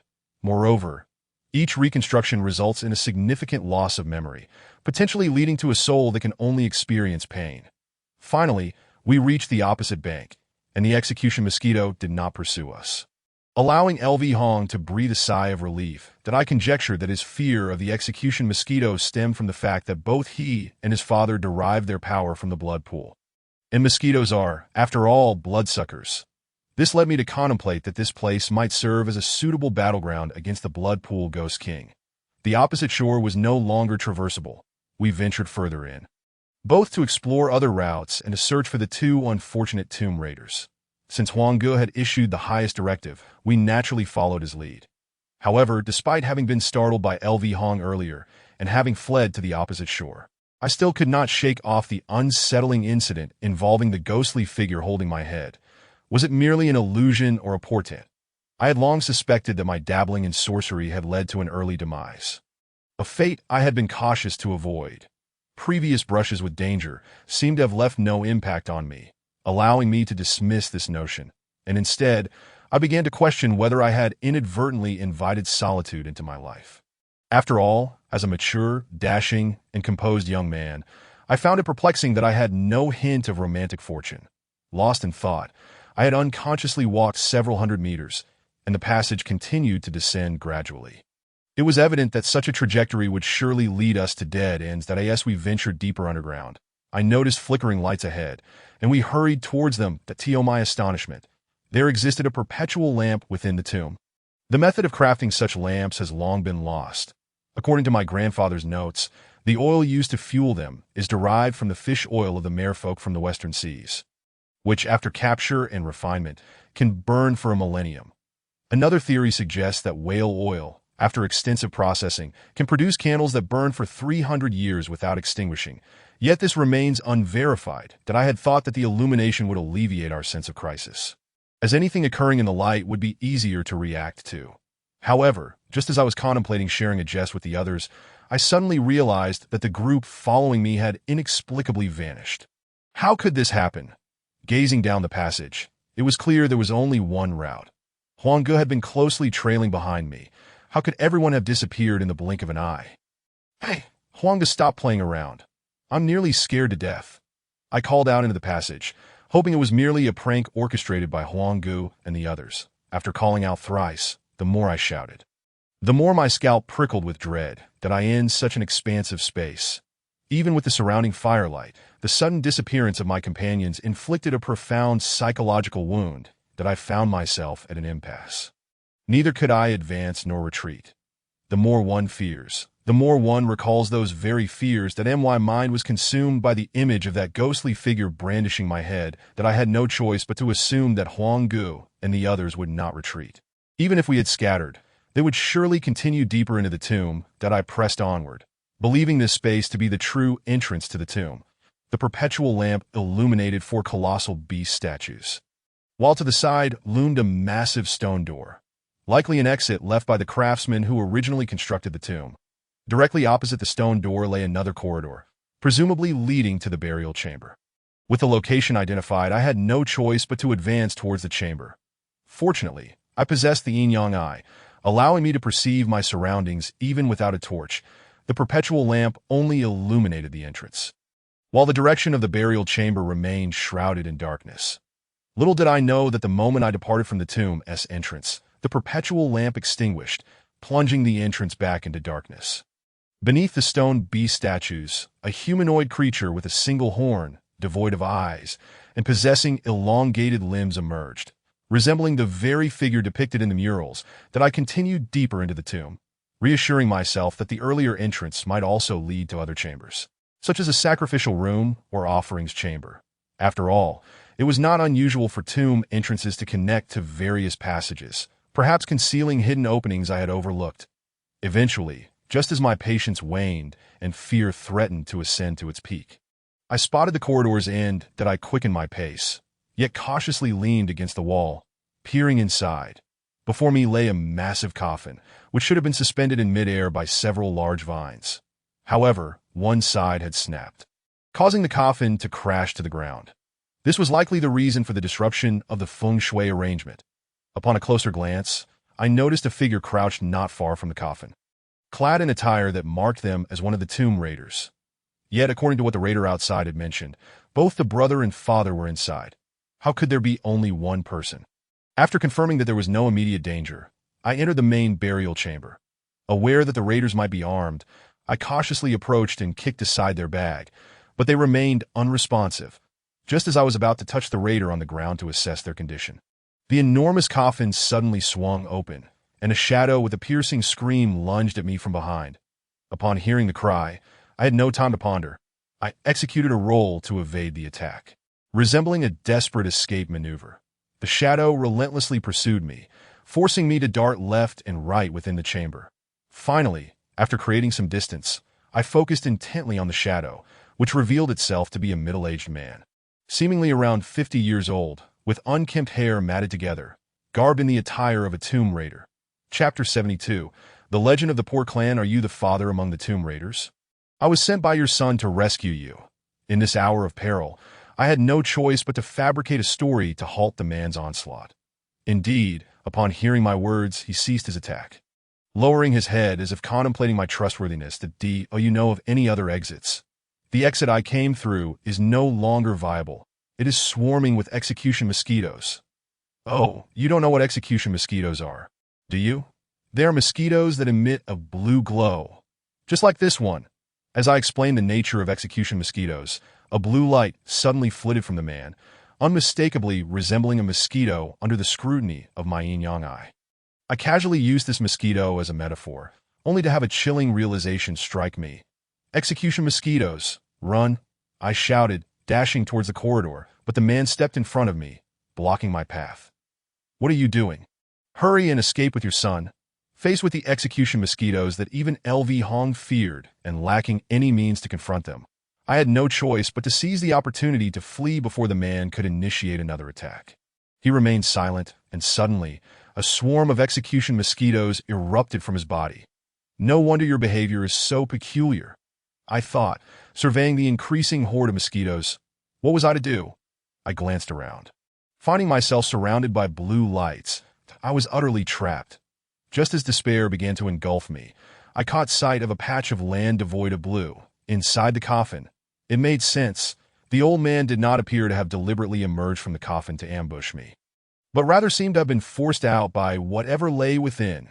In that moment, I abandoned all thoughts, even knowing that the source of execution mosquitoes was likely something far more terrifying.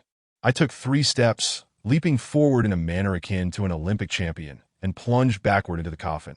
However, before I could even close the lid, I was so startled that I leaped back out. It is important to note that a coffin is not a sarcophagus, but rather an outer layer encasing the coffin. Logically, I should not have directly entered the coffin itself. Yet something bizarre occurred the instant I jumped in. The entire space seemed to invert. I had entered lying down, yet upon entry, I found myself face down. That if that were the only peculiarity, I would not have been so terrified. What truly horrified me was the absence of a corpse or any burial goods within the coffin. Facing me was none other than the malevolent mask that had previously held my head. Though the mask was not worn by anyone, it still terrified me enough to leap out once more. However, as I rose, the space appeared to revert to normal.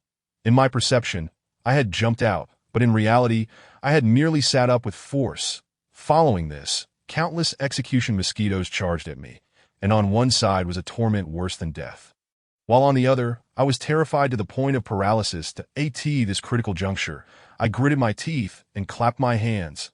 I lay back down. The evil ghost mask. I Hu Huan San, have returned. What could I say? A fatal realization suddenly struck me. Had I been lying down, facing upward, I might have had a chance to close the coffin lid. Yet now, in my prone position, my back was the optimal target for the execution mosquitoes. I turned my head in terror, hoping that the executioner mosquito had not yet had the chance to land on my back. However, what I beheld was a vast expanse of cerulean water, upon which floated a dark lid.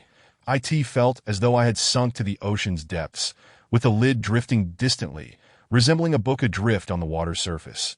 Yet I was undeniably enclosed within a coffin.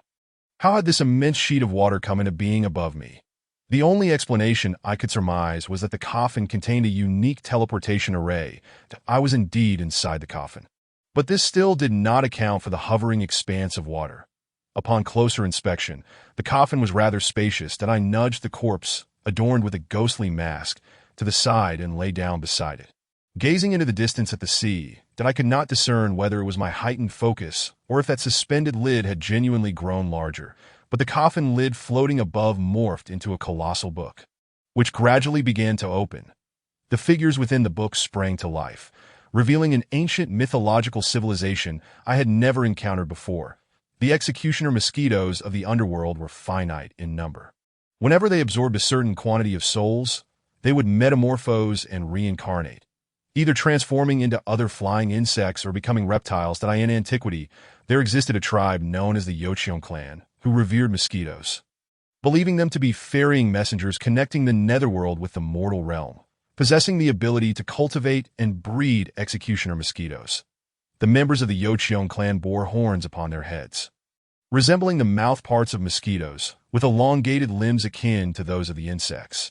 The underworld entrusted the cultivation of executioner mosquitoes to the Yocheon clan, yet within their ranks, some individuals, consumed by greed, snatched the female mosquitoes. After enduring dozens of brutal soul transformations, they astonishingly ascended to become ghostly immortals.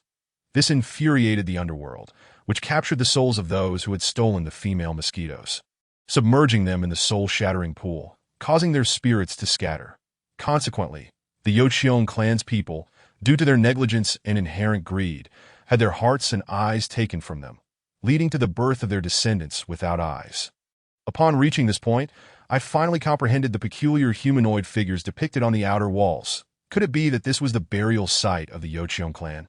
I turned to examine the body with the ghostly mask, and though the corpse had long since perished, it still bore a striking resemblance to one freshly deceased. Upon closer inspection, I could even discern a faint warmth emanating from it, which was truly remarkable. Alas, this body merely resembled that of an ordinary person, not the elongated form of the Yocheon clan leader. It made sense. This deceased individual must have been the owner of the tomb, that geomancer. For the tale I had just heard did not mention the Yocheon clan possessing the abilities of geomancers. Suddenly, my gaze shifted from the corpse to the ghostly mask, drawn by an inexplicable allure.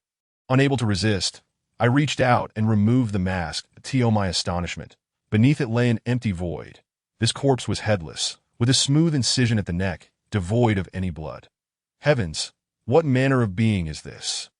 Holding the ghostly mask in my hands, the suspended expanse of water began to dissipate, and the coffin lid plummeted from above as if in a bungee jump, startling me into raising my hands to shield myself. When I reopened my eyes, I found myself lying normally within the coffin, surrounded by glimmers of blue light slowly approaching me. Goodness, could it be? After enduring a series of bizarre events, I had returned to square one, still facing the overwhelming army of executioner mosquitoes. Yet at this moment, the corpse that should have been in the coffin was now present beside me. This tomb was undeniably peculiar, but I had no time to marvel at it as the executioner mosquitoes drew nearer. I attempted to close the coffin, only to discover that the seemingly lightweight lid was exceedingly heavy. Despite my utmost efforts, I could not budge it an inch. That I truly could not fathom how that tomb raider had managed to open the coffin lid so effortlessly. Chapter 73. Sage Mode. Alas, it seemed my noble, selfless soul, devoted to helping others and returning lost treasures, was about to be tormented by these merciless executioner mosquitoes. Just as I resigned myself to my fate, I found myself waiting in vain for the assault of the mosquitoes. Those azure lights floated neatly 2 meters away from me, encircling me in an arc, as if I were ensconced within a transparent glass sphere. What could this mean? Was it the miraculous power of this coffin? Or was it something else? I suddenly noticed that the malevolent mask in my hand emitted a soft white glow, which transformed into a gentle mist that enveloped the surroundings.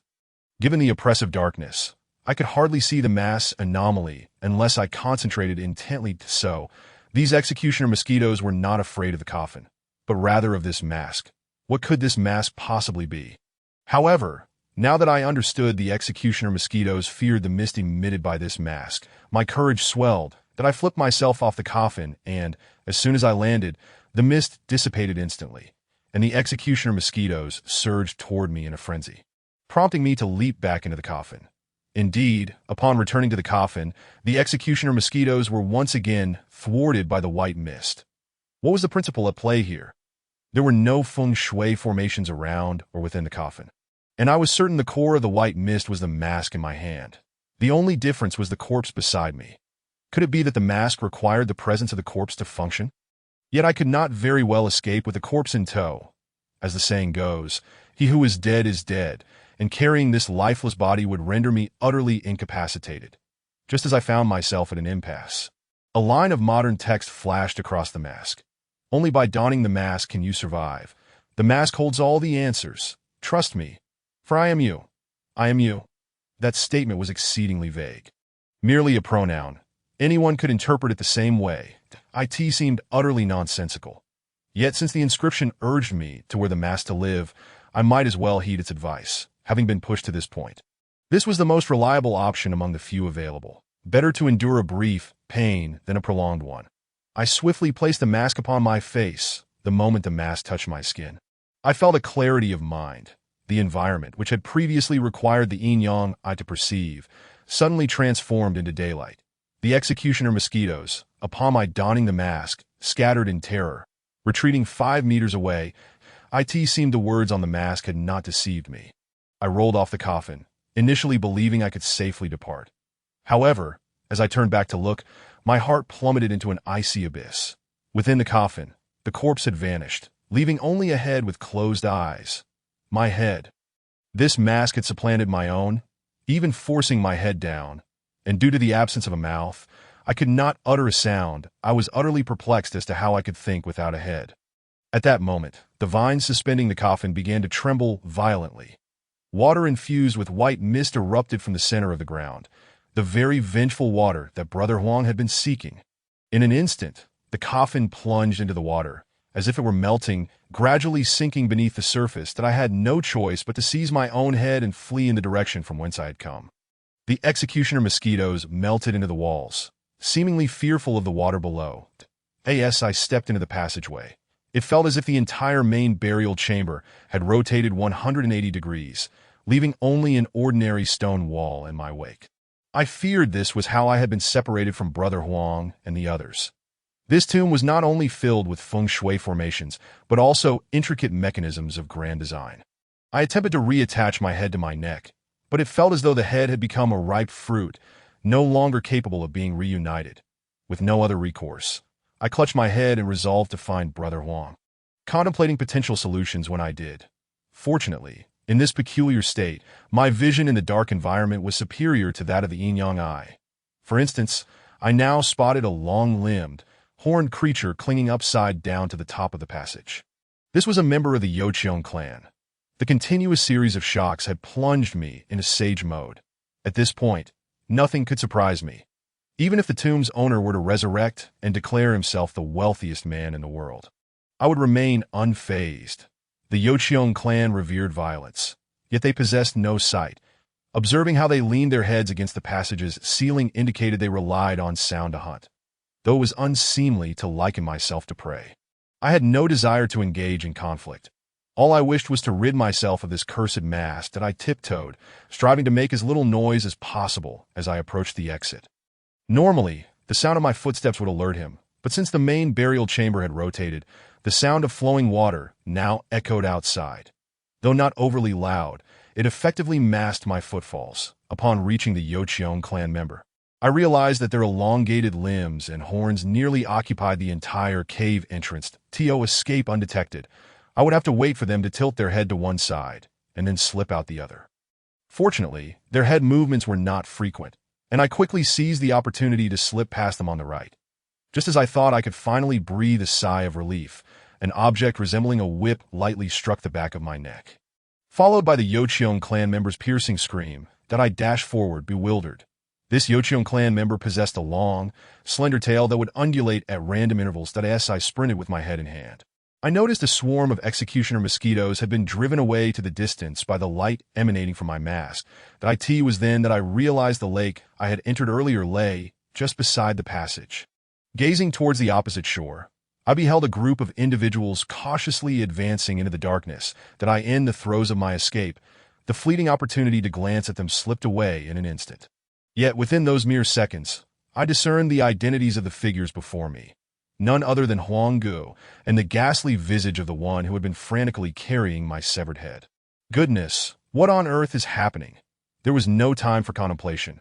My sole desire was to hastily evade the pursuing member of the Yocheon tribe. I had overlooked the fact that the Yocheon possessed tails.